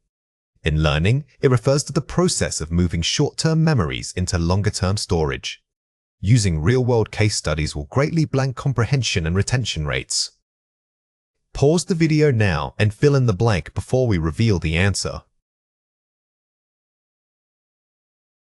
The correct answer is enhance. To enhance means to improve quality or value. This word is key for describing how a method improves the learning outcome, making it perfect for summarizing findings. Here are 4 ways to practice. Shadowing technique. Immediately repeat what you hear, mimicking pronunciation and rhythm. Shadowing is highly effective because it forces your mouth muscles to keep up with native speed. It bridges the gap between understanding speech and physically producing it. Targeted dictation. Listen for specific phrases or vocabulary, writing them down word for word. This technique builds auditory accuracy. Instead of transcribing everything, pick a challenging phrase like cognitive load and drill that one until it feels automatic. Pre-reading prediction. Skim the topic or article title before listening to guess key vocabulary. Never listen with zero context. By predicting the general theme, you prime your brain for related vocabulary and structures, making the actual input much easier to process. Summarizing in your head. After a paragraph, pause and internally summarize the main idea before moving on. This is pure active listening. It prevents mental drift where you hear words but don't connect them logically. You are constantly self-testing your comprehension. Now it is your turn to practice. Read or listen to the following passage carefully. Effective communication in a professional setting requires more than just grammatical correctness. It demands clarity and conciseness. When drafting emails or presenting data, always assume your audience is time-poor and highly intelligent. Therefore, the opening lines must immediately state the purpose of your message. Avoid unnecessary jargon unless you are certain everyone understands it.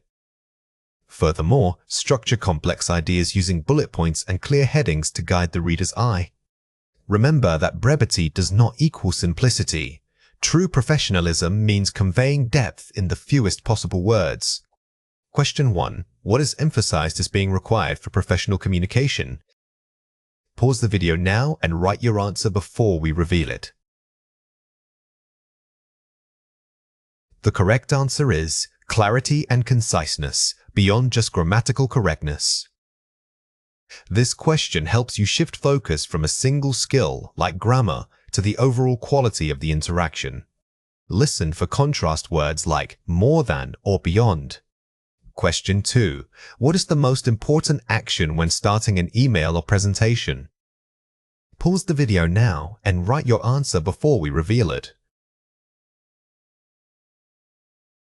The correct answer is immediately stating the purpose of the message. This tests your ability to identify a crucial, actionable piece of advice. The phrase must immediately state signals this non-negotiable requirement for professional writing. Academic lectures are designed not just to test your comprehension, but also your critical thinking. A distractor is any piece of information presented in the lecture that sounds plausible or even true on its own, but which ultimately contradicts or fails to fully address the core question being asked. Identifying these false answers requires you to listen for implication rather than simply listening the key words. You must determine if the speaker's full intent supports the initial idea you picked up on. This process moves beyond simple note-taking and into active cognitive filtering. Think of a distractor as an excellent decoy. It looks real, but it's designed to throw you off course. Your goal isn't just to capture every word. Your objective is to track the main argument thread. Always keep asking yourself, is this the most important point the speaker wants me to remember? Here are 5 examples. Listen for keyword overload, the too specifics trap. If a speaker uses highly technical or very specific vocabulary to describe an example, take caution. Sometimes they use excessive detail simply to make the point sound authoritative, even if that detail is irrelevant to the main academic conclusion. The generality of the concept usually outweighs the specificity of the supporting fact. Track speaker pivots and transitions. The change point. Speakers rarely stick to one idea. Pay close attention to transitional phrases like, however, on the other hand, or what is more important. These markers signal that the speaker is explicitly correcting or refining a previous, possibly misleading, statement. Watch for qualifiers and caveats. The limitation clause. A qualifier limits the scope of an idea. Phrases such as, in most cases, under certain conditions, or generally speaking, are massive clues. They tell you that what was just said is not a universal academic truth, but rather an exception. Identify negation and correction. Direct reversal.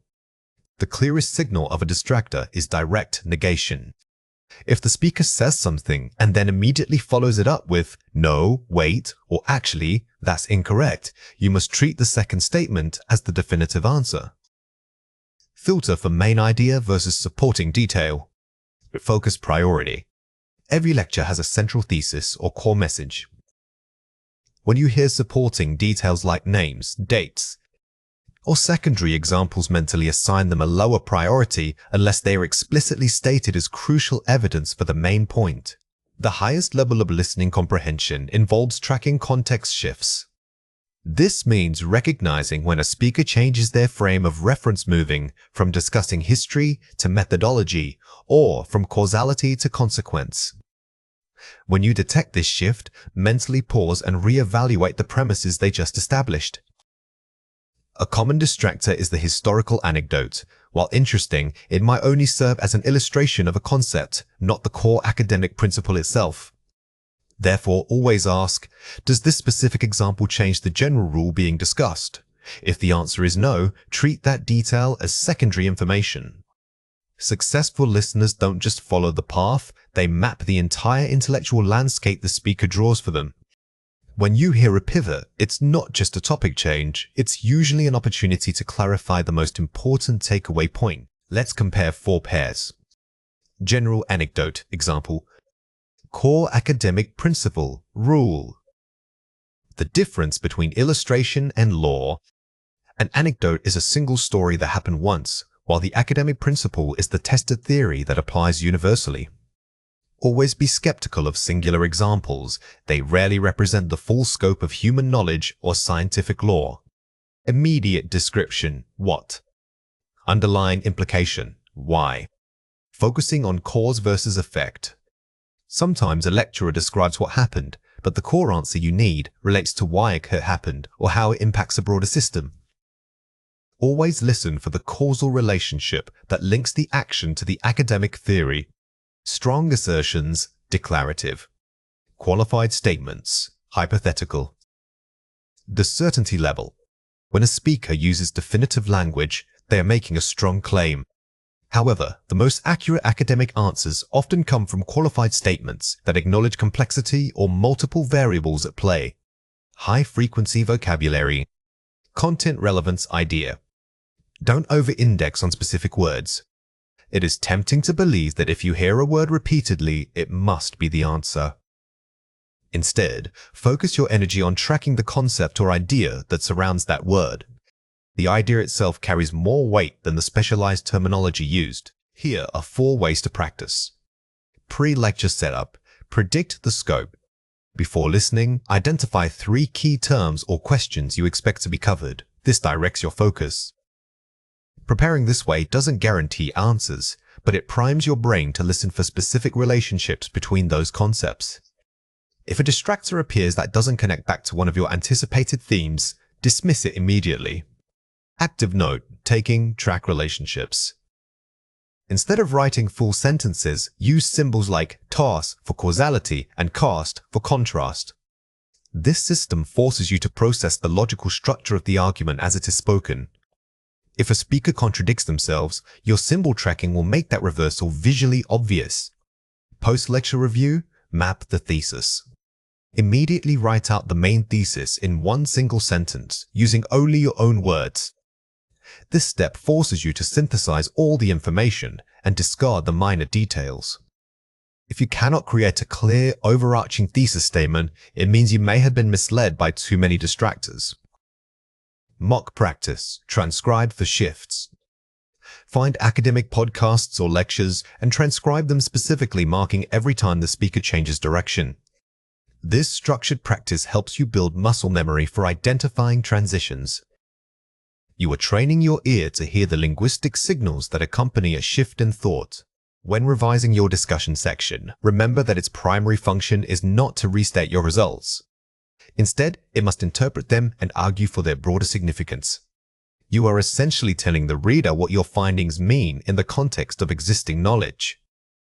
A high-impact discussion guides the reader through a narrative arc, from specific findings to general implications. Think of yourself as the expert guide leading the reader through the landscape of your research, pointing out where it changes the map. It is critical for students to understand that simply summarizing the results just repeats the findings section. The discussion needs to elevate the conversation by placing those numbers into a larger scholarly dialogue. Always ask yourself, so what? This question helps you transition from concrete data points to abstract, impactful conclusions. Here are 4 examples. Our study found a correlation between X and Y. Weak summary statement, don't use. This sentence is purely descriptive. It simply reports the finding. It tells the reader what was observed, but offers no insight into why this observation matters to the field. These findings suggest that X may mediate the relationship between Y and Z. Strong interpretive statement, aim for. This revised phrasing is much stronger because it moves immediately into interpretation. It doesn't just report, it proposes a mechanism or hypothesis, inviting further scholarly debate. The discrepancy between our results and Smith et al.'s work might be due to different sample sizes. Acknowledging limitations, differences. Don't just point out a difference, offer a plausible explanation. By suggesting methodological variance, you demonstrate critical thinking and preemptively address potential counterarguments. Future research should therefore focus on longitudinal designs incorporating genetic markers. Actionable future direction. Generic statements about future work are weak. Instead, specify how that future research must be conducted. Mentioning specific designs or variables makes your suggestions seem more authoritative and realistic. Here are 3 reasons why this matters. Establishes novelty and significance. The discussion must clearly articulate how your work fills a gap. A journal editor is looking for the "so what" factor. If you cannot concisely explain why this novel finding matters to human health or scientific understanding, the paper lacks immediate impact. Engages the expert reader. It invites scholarly conversation and critical thought. Unlike a simple report, an impactful discussion poses questions. You want your methods, results, and conclusions to prompt other experts to say, "We need to study that next." This showcases the value of your research. Provides contextual depth. Connecting findings back to established theory. Never let a result sit in isolation. You must constantly anchor it within the existing body of literature you mentioned earlier. This intellectual scaffolding proves that your work is not random, but part of an evolving scientific narrative. Many authors treat limitations as a section to apologize for. Instead, you must reframe them as guidance for the field. Don't just list what your study could not do. Explain how these limitations define the boundaries of your current knowledge. For example, if your sample size was small, don't just say that. Argue that this suggests a need for geographically diverse follow-up studies. This transforms a weakness into an opportunity for further research. This is one of the most advanced revision skills. We are moving from defensive writing to strategically persuasive writing. By acknowledging limitations in such a way that only your study can guide future efforts, you solidify your paper's place as foundational. Here are 4 ways to practice. Identify the single main takeaway. Can you summarize your entire discussion in one powerful sentence? Before revising, draft this single core message. Every paragraph that follows must support or elaborate on this central claim. If a paragraph doesn't connect to it, cut it. The 3-point test. Does your discussion cover 1. Interpretation, 2. Implications, and 3. Future work? Use this structure as a checklist. Dedicate space to each element, ensuring they aren't mixed together vaguely. Structure provides clarity, which leads directly to perceived impact. Strengthen transitions, the bridge effect. Use strong transitional phrases like consequently or this suggests that between ideas. Smooth transitions are the glue of a professional paper. They prevent your discussion from feeling like a list of disconnected thoughts and instead create a logical, seamless flow for the reader. Target your audience. Write 1 paragraph specifically addressing the journal's primary readership. If you know your paper is going into cardiology, frame your discussion using cardiac terminology and focusing on heart-related implications. This customization shows deep respect for the specific scientific community. Academic writing isn't one size fits all. The way you write an epidemiological report differs significantly from how you describe a mechanism in pharmacology. Epidemiology focuses on incidence rates, population cohorts, and risk factors, requiring descriptive, statistical language. Pharmacology theory, conversely, demands deep technical precision regarding molecular interactions, dosages, and metabolic pathways. Mastering this comparison means understanding the core rhetorical needs of each field. It's about matching your tone, the register, to your audience's existing knowledge base.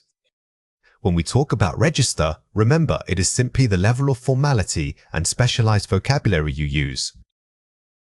For a science-heavy topic, precision trumps flowery language every single time. Always ask yourself, who needs to understand this? The answer dictates your word choice. Here are 4 examples. Case control study analysis reveals a statistically significant elevated risk of myocarditis among individuals with routine influenza exposure who also possess type 1 diabetes. Focuses on quantitative relationships in specific cohorts, EP. Notice how this sentence doesn't guess. It states statistical findings using terms like statistically significant. Epidemiological writing is highly objective, always pointing the reader toward data rather than interpretive claims. The compound exhibits potent antagonism at the muscarinic receptor, subtype 2. Inhibition of this pathway suggests a novel therapeutic window for managing acute cardiac distress.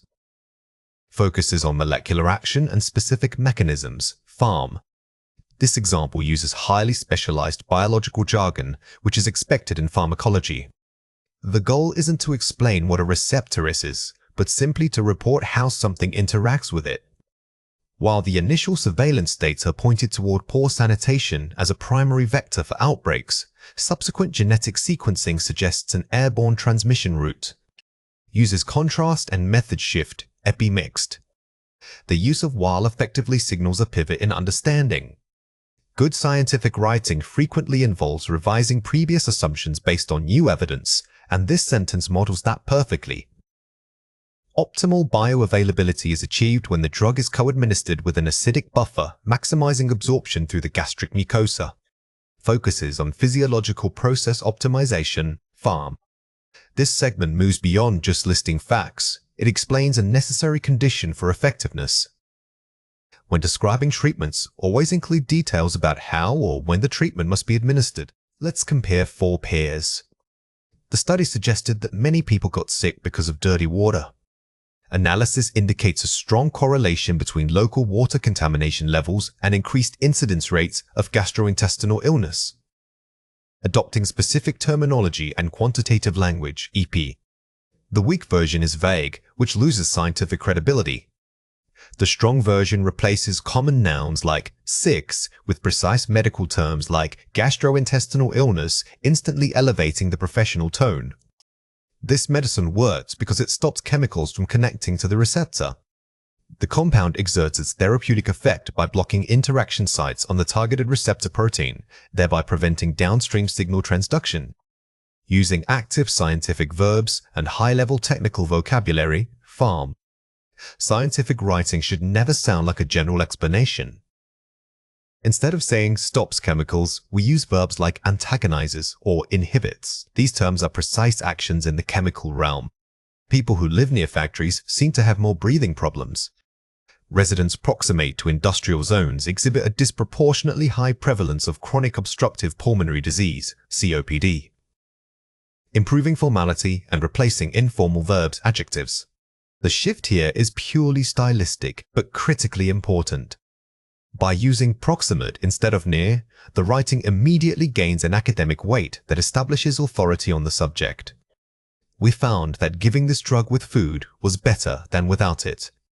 Oral administration of the agent demonstrated enhanced absorption rates when consumed concurrently with high-fat meals, suggesting improved bioavailability. Focusing on mechanism, bioavailability, instead of simple comparison. A crucial mistake is simplifying complex findings. Instead of just saying it was better, you must explain why it was better in this case. Enhanced absorption rates. Watch out for these 3 common mistakes. Weak causation. The study shows that people eat more vegetables and then they get healthier. Strong correlation. Increased vegetable consumption is correlated with improved health metrics, suggesting a dietary protective effect. This mistake assumes causation simply because 2 things happen together. In science, correlation does not equal causation. You must use careful phrasing like is correlated with or suggests a link to. Weak informal assumption. We think the fever is caused by bacteria that are attacking the body. Strong objective hypothesis. The febrile state is hypothesized to result from systemic immune activation in response to invading bacterial pathogens. When writing about scientific ideas, never use "we think." This undermines objectivity. Instead, frame it as a hypothesis or suggest that the evidence points to something. Weak, vague adjectives. The drug helped reduce blood pressure fast and easy. Strong, precise terminology. Pharmacological intervention resulted in a rapid reduction of systemic arterial pressure, demonstrating high efficacy. Vague words like fast, easy, and helped are meaningless in a scientific report. Replace them with measurable adjectives such as rapidly, high efficacy, or significantly. Here are 4 ways to practice. Audience mapping. Before writing, identify if your audience is general scientific peers or lay journal readers. This determines the required level of jargon. If you are writing for a non-specialist audience, you must prioritize clarity and analogy over technical depth. If it's for specialists, focus on novelty, not explanation. Vocabulary triangulation. Create lists of key terms specific to each discipline, e.g., risk ratio versus receptor binding. Practice switching between them. Don't just memorize definitions, practice using the words in complex, varied sentence structures. This active recall builds fluency across different scientific registers. The hypothesis statement filter. Start with your core hypothesis and write it 3 ways, 1 for epidemiology, 1 for pharmacology, and 1 general summary. This exercise forces you to see the same idea through different disciplinary lenses. It trains your brain to instantly switch between population health and molecular biology focus. Deconstructed abstract practice. Find 3 abstracts from wildly different journals, e.g., cardiology, public health, chemistry. Identify the core thesis statement for each. Abstracts are miniature academic reports. By analyzing how experts summarize complex work in a small space, you learn to be incredibly efficient and impactful with every single word. Scientific writing demands more than just accurate facts. It requires precision in language. This lesson focuses on advanced modifiers and intensifier swords that don't just describe something, but define the strength or natures of a claim itself. These words help you move beyond simple adjectives like good or big. Instead, they allow you to specify if a finding is truly universal, mostly likely, or merely suggestive. Think of these advanced vocabulary items as precision tools for your language. They don't replace basic English. Rather, they elevate it by allowing you to quantify the certainty or scope of your claims. Mastering them helps you sound like an expert who understands the nuances of evidence and interpretation. Let's go through 6 words. For each word, I will say it clearly, then explain how to produce it correctly. The word is ubiquitous. Say it again. Ubiquitous. When you use ubiquitous, you aren't just saying something is common, you are suggesting it is literally impossible to avoid. Be careful not to overuse this word or it will lose its impact. It works best when discussing phenomena or technological saturation. The word is paramount. Say it again, paramount. Paramount suggests that something is above all else, making it the highest priority. It is much stronger than simply saying important. If you are discussing ethical guidelines or core principles, this word adds significant weight to your statement. The word is ostensibly. Say it again, ostensibly. This is a powerful word for academic writing because it signals skepticism or qualification. Whenever you use ostensibly, you are signaling that what follows might be different from what appears on the surface. It's crucial when discussing potential biases or hidden agendas in research. The word is corroborating. Say it again, corroborating. Corroborating is ideal for the discussion section of a paper. It implies that multiple, separate pieces of data point in the same direction. You are not just finding related facts, you are confirming them through redundancy. The word is invariably. Say it again, invariably. Invariably is used when you are describing a consistent pattern or predictable outcome based on controlled variables. It takes your claim from it often happens to it mathematically and reliably happens. Use it with caution. True scientific claims should rarely be absolute. The word is tenuous. Say it again, tenuous. When you use tenuous, you are gently guiding the reader to understand that a connection is not robust. It suggests a potential hypothesis that requires much stronger evidence before it can be accepted as fact. This word shows intellectual humility, which is highly valued in publishing. Here are 5 examples.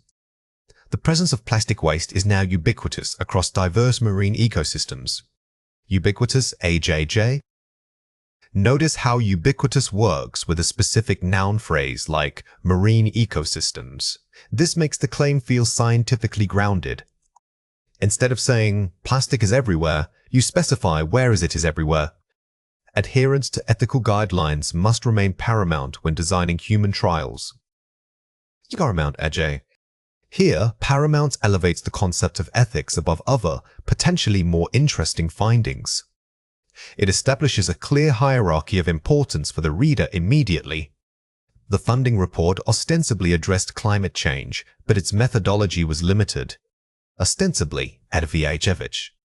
This sentence uses ostensibly to critique the source material. It allows you to challenge a claim without outright accusing the author of lying. You just point out the gap between appearance and reality. Further corroborating data from genomics will strengthen this theory significantly. Corroborating, AJJ. We see corroborating acting as an adjective modifying data. This is a common and effective pattern in scientific writing, showing that the data itself is doing the supporting work. The correlation between rainfall and crop yield invariably decreases after the 5th month of growing season. Invariably, add VBH. Using invariablies here suggests that this isn't just a trend you saw once. It's a predictable, systematic decline. This level of certainty strengthens your prediction model. Let's compare 4 pairs. First, important. Paramount, AJ. Level of necessity priority. While important is general, paramount implies that the subject must be addressed first, above all other considerations. It sets a standard of ultimate priority, which is key when discussing ethical mandates. First, appears. Ostensibly, Advyj. Implied versus actual meaning. Appears is a simple description of visibility, whereas ostensibly suggests that the visible appearance might be misleading or incomplete. This difference is crucial for critical analysis in academic writing. First, evidence. Corroborating AJJ. Type of confirmation. If you just say evidence, it can be vague. If you use corroborating evidence, you are claiming that the evidence is not just related, but independently supporting another claim. It raises the bar for accepted facts. First, weak. Tenuous adjage. Type of connection or argument. Weak can refer to physical objects, but tenuous is specifically used for abstract concepts like arguments, links, or relationships. It suggests fragility in the logic itself. Here are 4 ways to practice. Collocation mapping. Group the words with common scientific partners, e.g., ethical guidelines proves paramount. Don't just memorize definitions, memorize which words naturally sit next to each other. Creating these specific word maps helps you use the vocabulary correctly in high-stakes, professional writing contexts. Sentence replacement drill. Take a simple sentence and replace one weak modifier with an advanced one. Practice replacing common modifiers like veries or really's with words like ubiquitous or invariably. This immediately elevates the formality and intellectual depth of your prose. The buts test. When writing a claim, ask yourself, what might be contradicted? If you can name it, consider using ostensiblies or tenuous. This is a structural thinking exercise. Advanced modifiers are often used to manage uncertainty. By anticipating the counterargument and pre-qualifying your own claim, you sound more knowledgeable. Contextual recall flashcards. Instead of defining the word, write one complex sentence using it in a scientific context. Repetition is key, but context-specific repetition is better. By forcing yourself to build an entire academic thought around the vocabulary item, you internalize its proper usage and register. Now it is your turn to practice. Read or listen to the following passage carefully. While the initial study suggested a link between diet and cognitive function, this connection remains tenuous. Furthermore, the observed effects were only prominent in areas where smartphones are ubiquitous. Researchers must treat these preliminary findings with caution, understanding that any claim of universal benefit would be scientifically premature. The committee stressed that ethical consideration is paramount before moving to further research. Question 1. Find a word in the passage that means difficult to prove or confirm. Pause the video now and write your answer before we reveal it. The correct answer is tenuous. The passage uses tenuous here to immediately temper the reader's expectation. It signals that, despite what the initial study suggested, the link is fragile and needs more substantial evidence. Question 2. Use one of the target words in your own sentence describing a scientific finding. Pause the video now and write your answer before we reveal it. The correct answer is, the protein's presence was ubiquitous across all tested taxa, indicating a fundamental biological role. When forming your answer, remember to match the word's tone. Since ubiquitous suggests total spread, pairing it with a strong noun like protein makes the claim sound authoritative and comprehensive. Submitting a manuscript is much more than simply clicking upload. It represents the final packaging of your research story for peer review.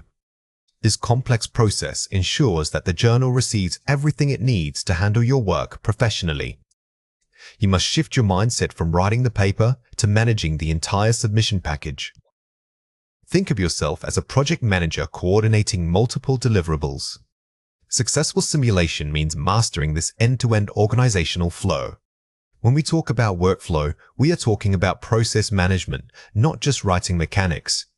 The journal system is designed for efficiency and reproducibility. Understanding these steps helps you anticipate potential roadblocks before they even happen, which is a critical skill in academic publishing. Here are 5 examples. Clean manuscript file, Word LaTeX, the main body of work, formatted according to the journal's specific template.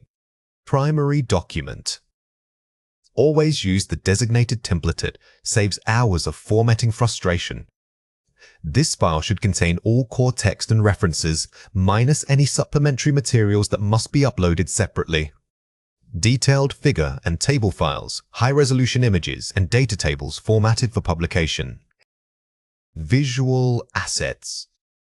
Do not embed your figures directly into the main manuscript if the system allows separate uploads. This ensures they scale correctly across different platforms and maintain high resolution. The cover letter, a brief, persuasive summary addressed to the editor-in-chief. Letter of intent. This is your single chance to sell your paper immediately. It needs to state the novelty, its importance, and why this specific journal is the perfect home for it. Data availability statement, a clear declaration of where underlying data can be accessed. Transparency requirement. Modern journals mandate this to promote reproducibility. If your data is in a repository like GEO or Figshare, provide the direct link here. Conflict of interest statements, formal disclosure regarding financial or personal ties. Ethical disclosure. This is a non-negotiable ethical requirement. Every author must sign off on these statements to maintain the journal's integrity and your credibility. Here are 3 reasons why this matters. Maintaining journal efficiency. A complete package allows the editorial office to minimize back-and-forth communications. Journals process hundreds of submissions. Every time you send a file that is missing or incorrectly labeled, you introduce friction into their already complex system. Adherence shows professionalism and respect for their time. Ensuring ethical vetting. Completing all required disclosure forms protects the integrity of your research claims. By proactively filling out conflict of interest sections, you are safeguarding yourself and your co-authors. It demonstrates that you take ethical research practices equally seriously. Streamlining reviewer assignment. Providing accurate keywords and potential reviewers helps the editor match your work to experts. The editor relies heavily on these metadata fields. If they are vague, the editor might assign a reviewer who isn't specialized enough, slowing down the entire review process. Watch out for these 3 common mistakes. Don't say, writing the cover letter to the journal itself. Say, addressing the letter directly to an editor-in-chief or designated associate editor. The editor is a specific person, not just a title. Personalizing your salutation makes it feel less generic and more targeted to their expertise. Incorrect. Submitting the manuscript with placeholder text for ethics statements. Correct. Finding the journal's dedicated form or section and completing all ethical declarations up front. Never assume you can fill in required fields later. If there is a mandatory declaration, it must be completed at the time of submission to avoid rejection. Don't say, attaching all files into one large zip archive. Say, uploading each component, MSR, figures, tables separately through the journal's online system. Whilst modern submission systems are designed to handle individual components. Combining files can confuse the indexing or formatting software they use. Here are 4 ways to practice. Create a comprehensive checklist. Build an itemized checklist that includes every document type and required metadata field. Use it before every submission attempt. This checklist should become your habit, the safety net for all your work. Reviewing this list forces you to check not just if you have something, but if it meets the specific formatting rules. Peer review your package. Ask a colleague or mentor to act as an editor and review your entire submission package and not just the text. They should check the coherence of all files. Having someone else look at the package helps you spot inconsistencies, like when the figure resolution doesn't match the required standard, even if you think it looks fine. Time block for submission logistics. Do not submit your manuscript on the same day you finish the final draft. Allocate a separate 2-hour block just for formatting and uploading. Taking a cool-down period allows you to approach the submission checklist with fresh eyes, preventing last-minute errors born of exhaustion. Or SMOC guidelines. Identify 35 target journals and download their specific author submission guidelines. Practice formatting your paper against these varying rules. The best way to learn journal variation is by comparing them directly. This exercise will make you highly adaptable, which is essential for a career researcher. Mastery writing isn't just about accurately reporting the data you collected, it's about interpreting that data for maximum impact. The goal is to guide the reader from your findings right to the global implications of those findings. Think of yourself as an expert who is speaking to other experts, but they might not know exactly what you know yet. You must bridge that gap using precise and authoritative language. This means moving beyond simply stating what happened and instead explaining why it matters in a larger scientific context. When we talk about mastery here, we are talking about shifting your voice from passive reporting to active argumentation. Instead of merely describing results, you must frame those results as evidence supporting a grander narrative within the field. Remember that every sentence should contribute not just information, but also momentum towards your ultimate conclusion. Here are 4 examples. Our study suggests a correlation between X and Y observation. Weak claim, too descriptive. This sentence is factual but utterly devoid of punch.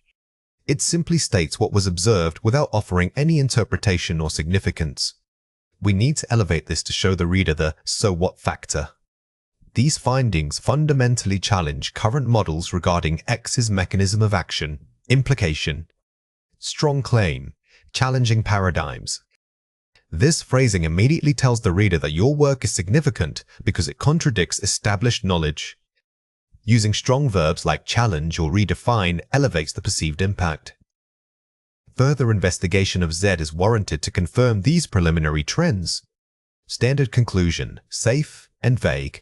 While polite, this phrase is so general that it doesn't guide the reader. A truly strong conclusion points directly to specific next steps or gaps in knowledge. The observed synergy between X and Y necessitates a re-evaluation of current treatment protocols, call to action, mastery conclusion directive.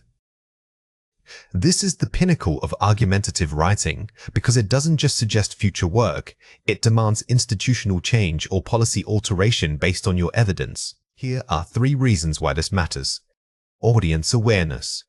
Knowing who will read your paper dictates how much background information you need to provide. You must always write with the reader's knowledge level in mind. If you are writing for specialists, use precise jargon. If you are writing for a broad medical journal, define that jargon immediately. Concision and precision. Every word must carry weight. Eliminating filler phrases is key to maintaining momentum. Overly long sentences can dilute your main point, making the argument feel rambling or uncertain. Short, declarative statements often possess more authority than complex, meandering prose. The so what test. After every major section, ask yourself, what is the immediate global significance of this information? If you cannot answer that question simply and definitively after writing a paragraph, it means the argument is incomplete. Always tie your data back to its real-world or theoretical consequence. Let's explore the topic of Phase 4B, review, consolidation, and mastery. This is an important concept to understand for learning English effectively. This is a foundational concept when learning English. Understanding Phase 4B, review, consolidation, and mastery deeply will unlock many other areas of the language. Think about how often you encounter this in real life and try to notice it in the English you hear every day. The more you engage with this idea, the more natural it will feel. Here are 4 ways to practice. The flow check macro level, read the paper aloud, or use text-to-speech software. Listen specifically for any abrupt shifts in tone or topic. Reading it out loud is incredibly helpful because your ear will catch awkward transitions that your eye might skip over when reading silently.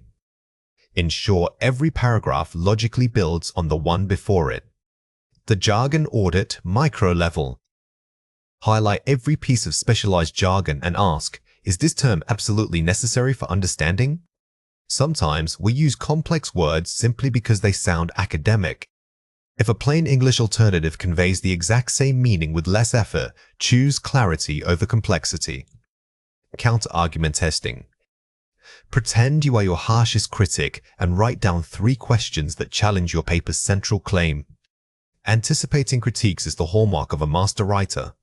By preemptively addressing these counter-arguments in the discussion, you build credibility and preempt potential reviewer comments. The impact statement review. Ensure your introduction's last paragraph and your conclusion's first paragraph mirror each other perfectly in their ultimate goal. Your introduction sets the promise, and your conclusion must deliver on that promise. If you promise to solve X problem, the final words must confirm how you approached solving X. Today, we are focusing on distinguishing between 2 common vowel sounds. The first sound is the short I, represented by a quick, relaxed mouth position. For this sound, your jaw should remain relatively loose and unspread when you speak. The second sound is the long E. To make this sound, you must stretch your lips into a wide smile and keep that tension throughout the syllable. Think of it like holding 2 different mouth shapes, For the short vowel, imagine quickly naming something simple, almost like a clipped word. When you transition to the long vowel, actively pull the corners of your mouth outward and hold that stretch for an extra beat.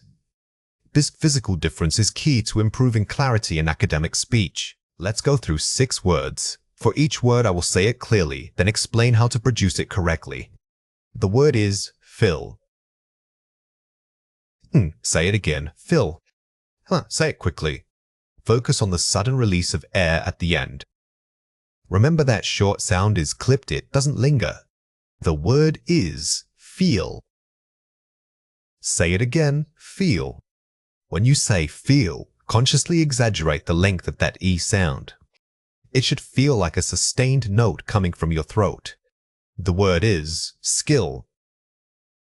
Say it again, skill. Notice how the tension in your face decreases when you transition to this short I sound. It requires very little effort from the mouth muscles. The word is still. Say it again, still. The movement should be smooth and consistent. Don't let your jaw drop too much. Keep the central focus on that quick, neutral vowel. The word is lipid. Say it again, lipid. The key here is maintaining consistency throughout all 3 short vowels. Practice linking the sounds together as if they were one continuous, rapid thought. The word is leeway. Say it again, leeway. When you hit that long E sound in leeway, ensure your lips are fully spread. This sustained tension helps differentiate it from the short vowel. Let's compare 4 pairs. First, brief. Compare it with brief. The mouth must open wider for the long sound. It involves more forehead muscle movement. Many learners struggle with this pair because they naturally want to stretch all sounds. Remember that brief is quick and contained, while brief requires a distinct expansion of the jaw. First, system. Compare it with seam. Focus on reducing mouth tension when pronouncing the short vowel sound. In medical contexts, these words are common. When you say system, keep your lips relaxed and slightly neutral. Don't let them pout or widen unnecessarily. First, patient. Compare it with peasant. The initial vowel sound must be clearly defined. Do not rush the start of the word. Listen closely to the initial vowel in both words. The difference dictates a slight shift in your tongue's placement and jaw movement at the very beginning. First, signal. Compare it with seal. The final consonant sounds are often muffled. Keep your articulation crisp and clear. This pair tests both the vowel length and the ending sound. Make sure you pronounce that at the end of seal distinctly rather than letting it trail off. Watch out for these 3 common mistakes. Wrong, missed, right, mished. A common error is pronouncing the short I sound too softly. When you say mished, ensure that the vowel has enough projection and clarity to be heard clearly. Wrong, facility. Right, facility. When speaking academic English, it is easy to rush the middle syllables. Take a micropause between the stressed syllable and any unstressed ones to maintain rhythmic clarity. Wrong, detail. Right, detail. Many speakers incorrectly substitute a long vowel sound here. Remember that the correct pronunciation requires keeping that first syllable quick and unextended. Here are 4 ways to practice. Minimal pair repetition. Repeat words like pitch and peach, focusing only on the vowel difference. This drill isolates one single contrast. The goal isn't speed, it is maximum discrimination between the 2 sounds, forcing your mouth muscles to make the necessary change each time. Shadowing an expert. Listen to a native speaker presenting complex medical data and repeat immediately after them. Shadowing is fantastic for intonation as well as pronunciation. By mimicking natural speech, you absorb the rhythm and flow that textbook drills often miss. Tongue twister focus. Use phrases like, she sells sea salt to force rapid switching between short and long vowels. These tongue twisters are designed to overload your articulators. If you stumble, that is fine. It simply means the muscle memory needs more reinforcement. Mirror technique. Watch your lips and jaw in a mirror while saying target words slowly. Visual feedback is incredibly powerful. Watching yourself physically adjust helps connect what you think the sound should be with what it actually looks like when produced. Synthesis is much more than simply summarizing what different studies have found. It is the intellectual process of weaving those individual findings together to create a single, overarching argument. Instead of presenting article as conclusion and then article B's conclusion, you are showing how both articles together paint a complex picture of global health reality. Your goal is to move from gathering data points toward generating insight. You must show the reader what these connections ultimately mean for policy or practice. Remember that summarizing simply lists facts, synthesis creates meaning. When writing, always ask yourself, so what? What does this collective evidence imply? By answering that question, you transition from being a reporter of data to an expert guide, leading the reader toward a crucial conclusion. Here are 5 examples. Study A shows increased incidence of malaria in rural areas. Study B details poor sanitation infrastructure in those same regions. Pattern recognition, environment-health linkage.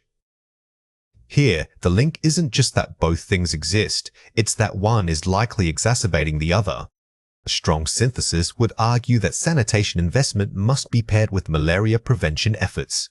Vaccine uptake rates are high in urban areas, but drop significantly in remote tribal communities. Disparity analysis, social determinants. This example is perfect for discussing equity. Instead of listing the two numbers, you synthesize by arguing that geographical barriers combined with cultural mistrust are systemic failures requiring social policy intervention. Research on nutrition shows vitamin A deficiency rates vary greatly among different age groups in one country. Layered interpretation, multifactorial cause. A skilled synthesis doesn't just state the variation, it proposes a model. For instance, connecting malnutrition to economic instability, which then impacts child development. Drug resistance patterns are changing rapidly in Southeast Asia, outpacing current antibiotic guidelines. Trend prediction, future policy needs. This moves beyond just reporting a finding. By synthesizing the rate of change with global travel data, you are recommending proactive policy shifts before the crisis peaks. Climate models predict increased extreme weather events, which correlate with outbreaks of waterborne diseases. Causality mapping, broad system impact. This type of synthesis forces you to look at complex systems. You are demonstrating that the problem isn't just disease, but rather the environmental instability creating conditions for disease. Here are 3 reasons why this matters. It translates data into actionable policy. Policymakers need a clear narrative that points to solutions, not just problems. Raw statistics are passive, synthesized arguments are active. When you can synthesize, you are giving the reader a roadmap solution they feel compelled to act upon. It highlights systemic gaps and inequities. Global health issues rarely have single causes. Synthesis reveals interconnected failures. The most impactful research exposes weak links in global systems. By connecting poverty, climate change, and disease vectors, you elevate the discussion beyond simple treatment to root cause reform. It builds credibility and persuasive authority. Demonstrating synthesis proves that you have mastered the material and understand its implications at scale. In academic writing, mastery is shown through connection. When your arguments are highly synthesized, the reader trusts your interpretation more than they trust isolated facts. Watch out for these 3 common mistakes. Listing findings, furthermore, the study indicated a correlation between poor diet and high blood pressure. Integrating argumentatively, coupled with this dietary finding, it is clear that insufficient local food security exacerbates chronic disease rates. The common mistake here is merely listing findings using words like furthermores or. Additionally, great synthesis requires connecting those points with strong transitional phrasing that builds a single, cohesive logical chain. Making a broad conclusion, disease X is bad. Also, sanitation issues are serious. Therefore, we need more money. Proposing specific action, given the compounding threat posed by disease X and inadequate sanitation infrastructure, immediate multi-sectoral investment targeting both health and water resources is critical. A common pitfall is leaping to a vague conclusion like, we need more money. Instead, synthesize by proposing specific, targeted interventions that directly address the interwoven problems you have identified. Overgeneralizing results, the intervention worked well in country A and also worked well in country B. Adding nuanced caveats, while initial results show efficacy in both country A and country B. These findings suggest the local adaptation of the model is necessary to account for regional cultural differences. Never assume a one-size-fits-all solution based solely on two successful cases. The strongest synthesis acknowledges the limits of its own findings, proving that your understanding is sophisticated and cautious. Here are 4 ways to practice. Use the because framework. Identify a main finding A and then ask, why is A happening? The answer forms your synthesis bridge to another area of research, B. When you read an abstract, don't just note the result. Treat it like a question mark. The strongest argument usually follows a logical chain that starts with a premise and ends with a necessary conclusion. Create synthesis outlines. Before writing, map out your paper using boxes, finding 1 statius. Because of X impacts Y statius. Therefore, the recommendation is Z. This visual mapping process forces you to see the causal relationships between ideas. It's a structural exercise that guarantees your argument flows logically and persuasively from beginning to end. Focus on connective phrases. Practice using transitional phrases like consequently, conversely, or this suggests that. Your vocabulary must serve the argument. High-level academic writing relies heavily on these signaling words because they guide the reader through complex relationships you are establishing. Target a policy audience. Always write your conclusion, assuming the reader is a minister or funding body, not just an academic peer. This exercise changes your tone and vocabulary. You must shift from discussing literature gaps to advocating for concrete funding streams or legislative changes. Academic flow refers to the seamless movement of ideas within your writing. It's not just about using linking words like however or therefore. True academic flow is what makes a reader feel guided through your argument, rather than stumbling across disconnected points. It means that every sentence logically builds upon the one preceding it. Think of it as creating an invisible, sophisticated bridge between all your thoughts. When you achieve this polish, your writing gains immense clarity and authority. When we talk about flow, we are essentially talking about managing reader expectations. A native-level writer anticipates exactly what the reader needs to know next. This seamlessness gives the impression of effortless expertise, making your argument seem undeniable. Here are 5 examples. Initial study suggested a correlation between diet and gut flora. Topic sentence setup. Notice how this sentence establishes the core subject matter. It grounds the reader immediately in the area of research before you even present your counterargument or supporting data. However, recent epidemiological data suggests that lifestyle factors play an equally dominant role. Contrast and pivot. The key here is the immediate pivot. Instead of just saying but, we use a sophisticated transition to show a shift in focus or perspective, deepening the complexity of the argument. This suggests that future research must integrate nutritional analysis with activity tracking, synthesis, and direction. Here we move beyond simply reporting facts. We are synthesizing what the previous 2 points mean, thereby setting a clear agenda for the remainder of the paper. Furthermore, longitudinal studies examining pediatric cohorts confirm this trend. Reinforcement and scope expansion. Using furthermore signals that you are adding weight to the same general idea. It confirms previous points while expanding the scope of evidence. Consequently, a multidisciplinary approach is required to understand these complex interactions. Conclusion sentence. This final sentence wraps up the paragraph beautifully. The use of consequently ties all preceding evidence back to one overarching, conclusive takeaway message. Here are 3 reasons why this matters. Establishes authoritative voice. Writing that flows smoothly signals mastery of the subject. The reader subconsciously equates smooth, polished writing with brilliant thinking. If your transitions are choppy, the reader might question whether your ideas themselves are fully connected. Reduces cognitive load. A clear path minimizes the mental effort required for the reader to follow complicated concepts. Academic arguments are inherently dense. By guiding the reader with strong flow, you reduce their cognitive load, allowing them to focus on your brilliant ideas rather than struggling with your sentence structure. Enhances persuasive impact. Flow builds a logical momentum that drives the reader toward your conclusion. Persuasion is not merely presenting evidence, it's building an airtight case. By maintaining relentless flow, you create a cumulative effect, making the final conclusion feel inevitable and unassailable. Rhetorical signposting is the art of telling your reader exactly where you are going and what you have just finished. It's more sophisticated than a simple transition word. Use phrases that signal structural shifts, such as "in contrast to this finding" or "building upon Smith's model." This technique acts like internal signposts on a highway, giving the reader momentary reassurance about their mental location within your argument.